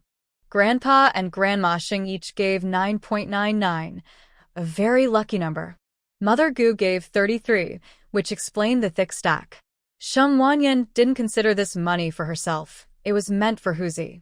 Naturally, it would be saved for when Huzi grew up and could receive it. After all, these were blessings and love from the elders, and while she was a mother, she couldn't replace Huzi in receiving this special love from them. Sheng Wanzi made some toys for the child by hand, which can be played with when Yi grows a bit older. There are also the tiger shoes made by Panyu, carefully stitched together with great care. Sheng Wanyan set aside these usable items, waiting for Yi to be old enough to use them. "Honey, let me help," Gu Tingxiao said as he took the items from her and put them away, locking Yi's little box on the shelf. The little one is so popular right from birth. Sheng Wanyan gently squeezed her daughter's small hand, looking at her with warmth. Gu Tingxiao paused at the scene, finding his wife's tenderness in front of their child very attractive. She was both gentle and graceful, easily drawing others in with her warm aura. Gu Tingxiao looked at Sheng Wanyan with a passionate gaze, realizing that today they could enjoy a nice meal together. He walked over, wrapping his arms around her waist from behind, resting his head on her shoulder. His voice was deep and slightly magnetic. "Honey, let's take a bath and then sleep." Sheng Wanyan nodded, completely unaware that she was being watched by a big wolf. After taking a bath and lying in bed, she felt like a fish swimming in water. Unable to find anything to hold on to, she tightly grasped Gu Tingxiao's strong arm. With ease, he lifted her into his arms, and the room was filled with quiet breaths. "Yi is here," Sheng Wanyan said, her face flushed. The presence of the child in the room made her feel both strange and shy. "Mom is in the next room," she added. Though their rooms faced each other, the house was not very big. Any loud noise could easily be heard. Gu Tingxiao kissed her lips, his breath warm and heavy against her ear. "Honey, just try not to make any noise. If you can't help but bite me, that's fine too." Sheng Wanyan felt both shy and angry at his words. Clenching her fists, she playfully hit his chest a few times, and seeing her flushed face, Gu Tingxiao stopped teasing her. He rolled over, pinning her beneath him, covering her mouth with his hand, the blanket pulled over their heads to hide Sheng Wanyan's embarrassment. The next morning, Sheng Wanyan woke up late, and Gu's mother looked at her son with an expression of unspoken disdain. "Men are no good." Gu Tingxiao rubbed his nose and brought food into the room. Sheng Wanyan was still asleep, so he picked her up to wake her gently. "What time is it?" she asked, rubbing her eyes sleepily. 10 o'clock. "I'll help you change your clothes." Gu Tingxiao picked up a dress nearby and helped her put it on. Sheng Wanyan realized it was already 10 o'clock. She quickly went to wash up and have breakfast. It was so late that Gu's mother would surely know what happened last night. Sheng Wanyan felt very embarrassed, but was relieved to see that Gu's mother was not home. Gu's mother had gone to water the garden, hoping to spare Sheng Wanyan any awkwardness. Being a woman, she understood that little bit of embarrassment. Where is Yi? She's sleeping in Mom's room. Gu Tingxiao was worried that Yi might cry and disturb Sheng Wanyan's rest, so he took Yi to Gu's mother's room early in the morning. After breakfast, Sheng Wanyan went to check on her daughter. Maodo was keeping Yi company while she slept. Seeing her sleep peacefully, Sheng Wanyan decided to take care of her own things. The translation books from Kyoto should have arrived. I'll go check. Sheng Wanyan wanted to go outside for some fresh air since she hadn't stepped out in a month. Gu Tingxiao didn't stop her, knowing she wanted to get some fresh air. Okay, you go ahead. I'll watch Yi. Sheng Wanyan nodded, put on her shoes, and went outside. As soon as she stepped out, she took a deep breath of fresh air. It felt wonderful to be free. At this time, most people were at home doing chores, so the streets were quiet. Passing by the garden, Sheng Wanyan took a look. Gu's mother knew she was going to pick up a package and didn't hold her back for a chat. Sheng Wanyan understood why Gu's mother loved the garden so much. Everyone gathered around her, eager to hear her stories about the sights in Kyoto. It was truly Gu's mother's domain. Realizing the truth, Sheng Wanyan didn't join in and headed to the military base to collect her package. Sure enough, there were 3 packages for her. She checked the addresses. 2 were from Kyoto, and 1 was from Rongqing. Carrying the 3 packages home felt a bit heavy.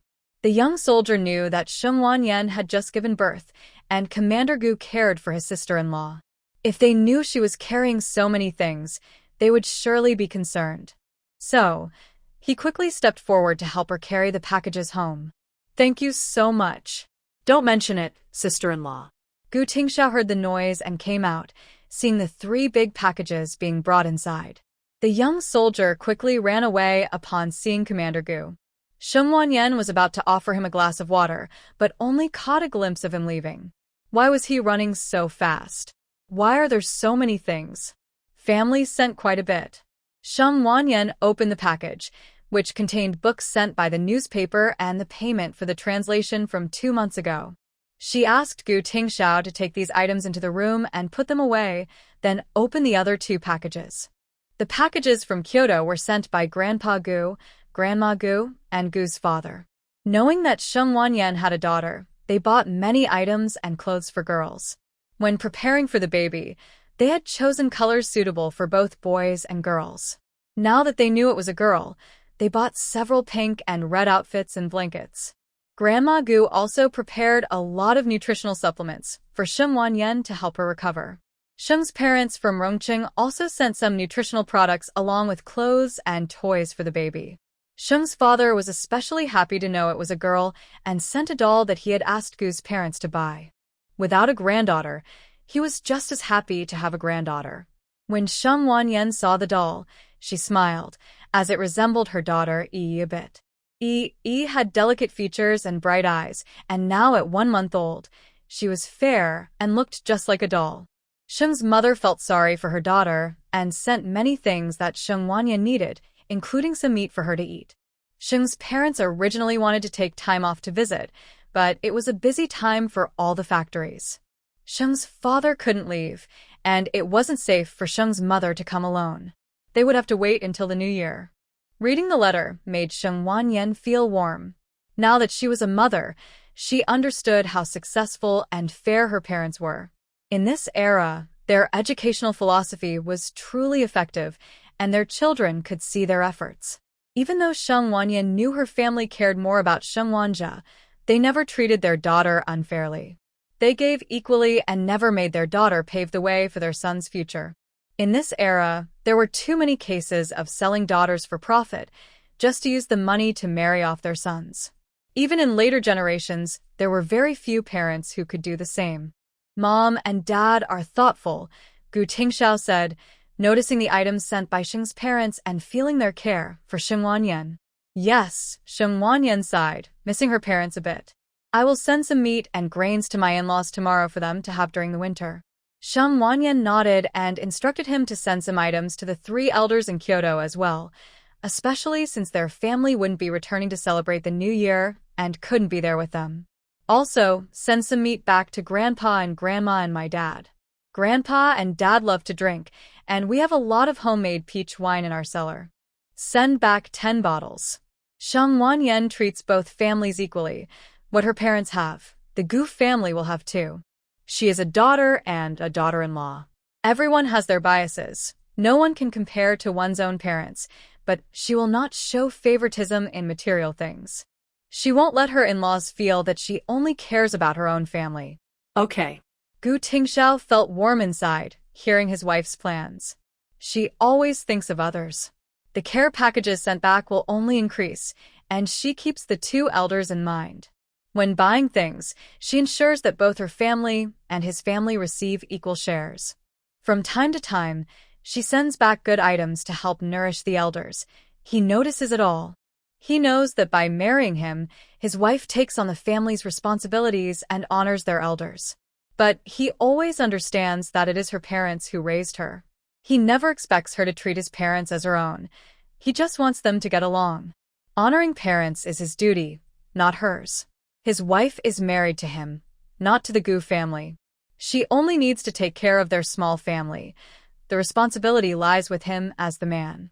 And his wife only needs to play a supportive role, nothing more.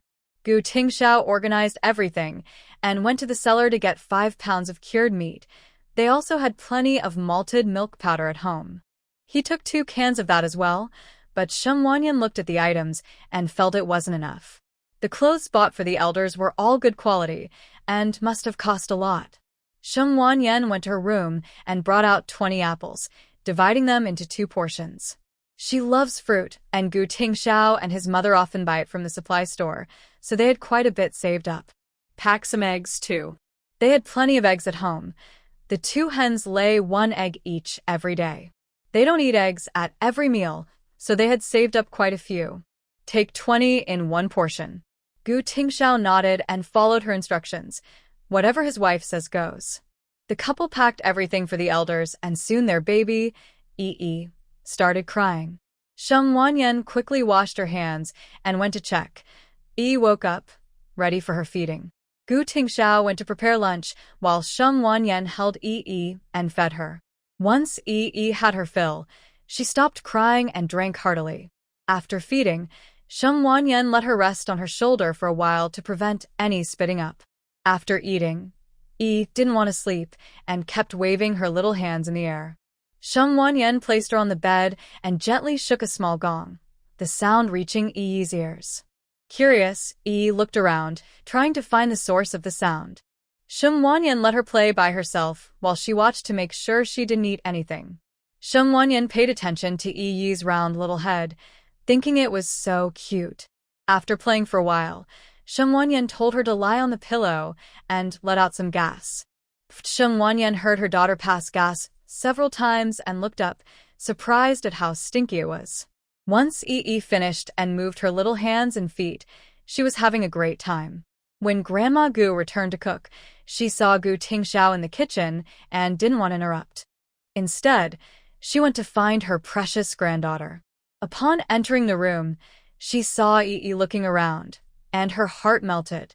Yi, Grandma is here. Sheng Vanyan spoke to Yi, fink hermesiklotes. Yi. When Yi heard her grandmother's voice, she looked around, recognizing it. Yi reached out her little hand in the air. Grandma Gu came over and gently shook her hand. After a while, Yi tried to put her hand in her mouth, but Shum Wanyan quickly stopped her. You can't eat your fingers, they have germs. Grandma Gu patted her thigh, realizing she was too excited and had forgotten to wash her hands. I didn't wash my hands, so you can't eat Yi. If the child eats her fingers, she might swallow dirt from outside. That could make her sick, and that would be hard for her. Mom, it's okay. We just need to be careful, Shum Wanyan reassured her mother, worried she might overthink. That won't do. The child is so small. If she gets sick, it will be tough for her. Grandma Gu quickly grabbed a towel to clean Yi's hands and went to wash her own. Sheng Wanyan smiled and shook her head at her mother-in-law's anxiousness. Her mother-in-law was truly devoted to Yi, wanting to hold her every day. She was even more attached than Sheng Wanyan herself, which made Sheng Wanyan happy. Her mother-in-law didn't favor boys over girls, ensuring Yi would have a joyful childhood and grow up without feeling inferior. Grandma loves our Yi so much. Yi didn't understand her mother's words, but as long as her mom was there, she was happy. After playing for a while, Yi got tired and a bit sleepy. Sheng Wanyan placed her in the crib and sang a lullaby to help her sleep. "Little baby, go to sleep."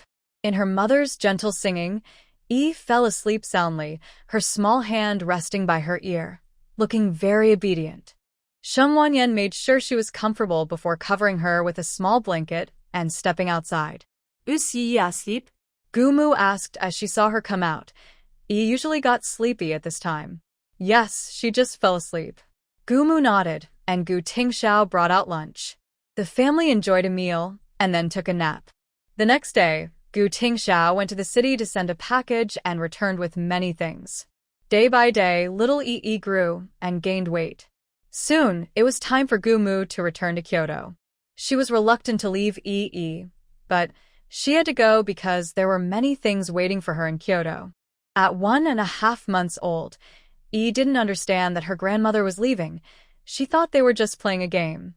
Yi, Grandma is leaving. You need to listen to your mom and grow up healthy. Gumu held Yi close for a while, sighed, and handed her back to Sheng Wanyan. Mom, when Yi is a bit older, we will come back to Kyoto to see you. Then you can take Yi out to play. Gumu smiled at Sheng Wanyan's words, appreciating her daughter-in-law's comfort. Okay, when Yi grows up, we will come back. Wanyan, take good care of yourself. If the third son bothers you, just call me. Sheng Wanyan nodded. She felt comfortable during her time with Gumu and was sad to see her go. All right, you take the baby back to the room.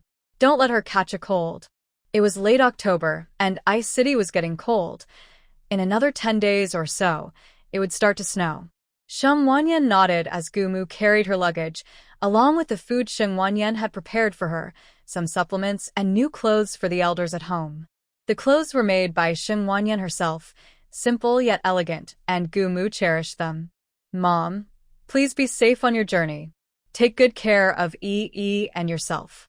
After saying this, Gumu left the courtyard and got into the car. Gu Tingxiao saw Gumu off, and she set off on her way back to Kyoto. Sheng Wanyan carried Yi back to the room, but Yi seemed to sense something and cried nonstop. No matter how Sheng Wanyan tried to comfort her, she kept crying. When you grow up, Mommy will take you back to Kyoto to see Grandma. Seeing Yi's red face from crying made Sheng Wanyan's heart ache. After a long while of comforting, Yi finally stopped crying when she got tired. Sheng Wanyan tidied up Gumu's room while it was still not snowing. She took the blankets outside to wash and air them out and also cleaned up the house a bit. Looking at the time, it was already noon. She decided not to cook and took out some food from her storage to eat. Sheng Wanyan thought about going to the city tomorrow to bring back some grains. Although there was enough food to last through the winter, they had run out of fruits. If she didn't find a way to bring some back, Gu Tingxiao would become suspicious when they ran out of food in winter. After tidying up the house, she took the opportunity to translate some books while Yi was still sleeping. Sheng Wanyan considered that she did not plan to bring Yi into the storage. She had tried it in her past life and found that people couldn't enter. The space only allowed her to come and go, and although she didn't know if things had changed in this era, she didn't want to experiment with Yi. There were many things that children shouldn't know too much about. This space was something she would keep secret for a lifetime, never letting anyone know about such a treasure. If others found out, they would face not just peaceful days but also greed and schemes. Human nature can be very cruel, sometimes even more than animals. Sitting at her desk translating, Sheng Wanyan kept an eye on Yi. After 3 hours of sleep, Yi needed a diaper change. Although Sheng Wanyan had never done it before, she was not completely clueless. She had watched Gu Tingxiao clean up every day and helped out, so she was quite familiar with it. She first filled a basin with warm water and took a special towel for cleaning Yi. After cleaning her up and changing her into a fresh diaper, Sheng Wanyan felt a headache looking at the dirty diaper. Why couldn't they have disposable diapers in this era? Although her storage had plenty, she couldn't use them. She took the diaper to wash it. Even though Gu Tingxiao didn't want her to do these chores, she couldn't leave all the dirty work to him. The child had her share of responsibilities too. Sheng Wanyan took out some disinfectant and cleaned the diaper before hanging it up to dry. After organizing everything, she went back to translating while keeping an eye on Yi. Noticing it was already 3 in the afternoon, she guessed that Gu Tingxiao and Gu Mu had just arrived at the station. Sheng Wanyan took out a bowl of cherries to eat, while Yi waved her little hands, looking up at the ceiling. Seeing her behaving well and not making a fuss, Sheng Wanyan continued to translate. That evening, Sheng Wanyan took something from the storage to prepare dinner and even made a portion for Gu Tingxiao, keeping it warm in the kitchen. Gu Tingxiao returned home around 7 o'clock. After dinner, he went to take a shower and then headed to his room to spend time with his wife and daughter. Sheng Wanyan was knitting a sweater for Gu Tingxiao. Last year, she hadn't prepared a sweater or long johns for him. Although Gu Tingxiao had kept his clothes from the year before in good condition, new clothes were generally warmer. Winter in Ice City would arrive in half a month, so she needed to finish these quickly. "Wife, don't strain your eyes," he said. Ice City, unlike Kyoto, still relied on oil lamps and candles for light. "I'm almost done with the last part," Sheng Wanyan insisted, but when she checked the time and saw it was nearly 8 o'clock, she finally decided to stop.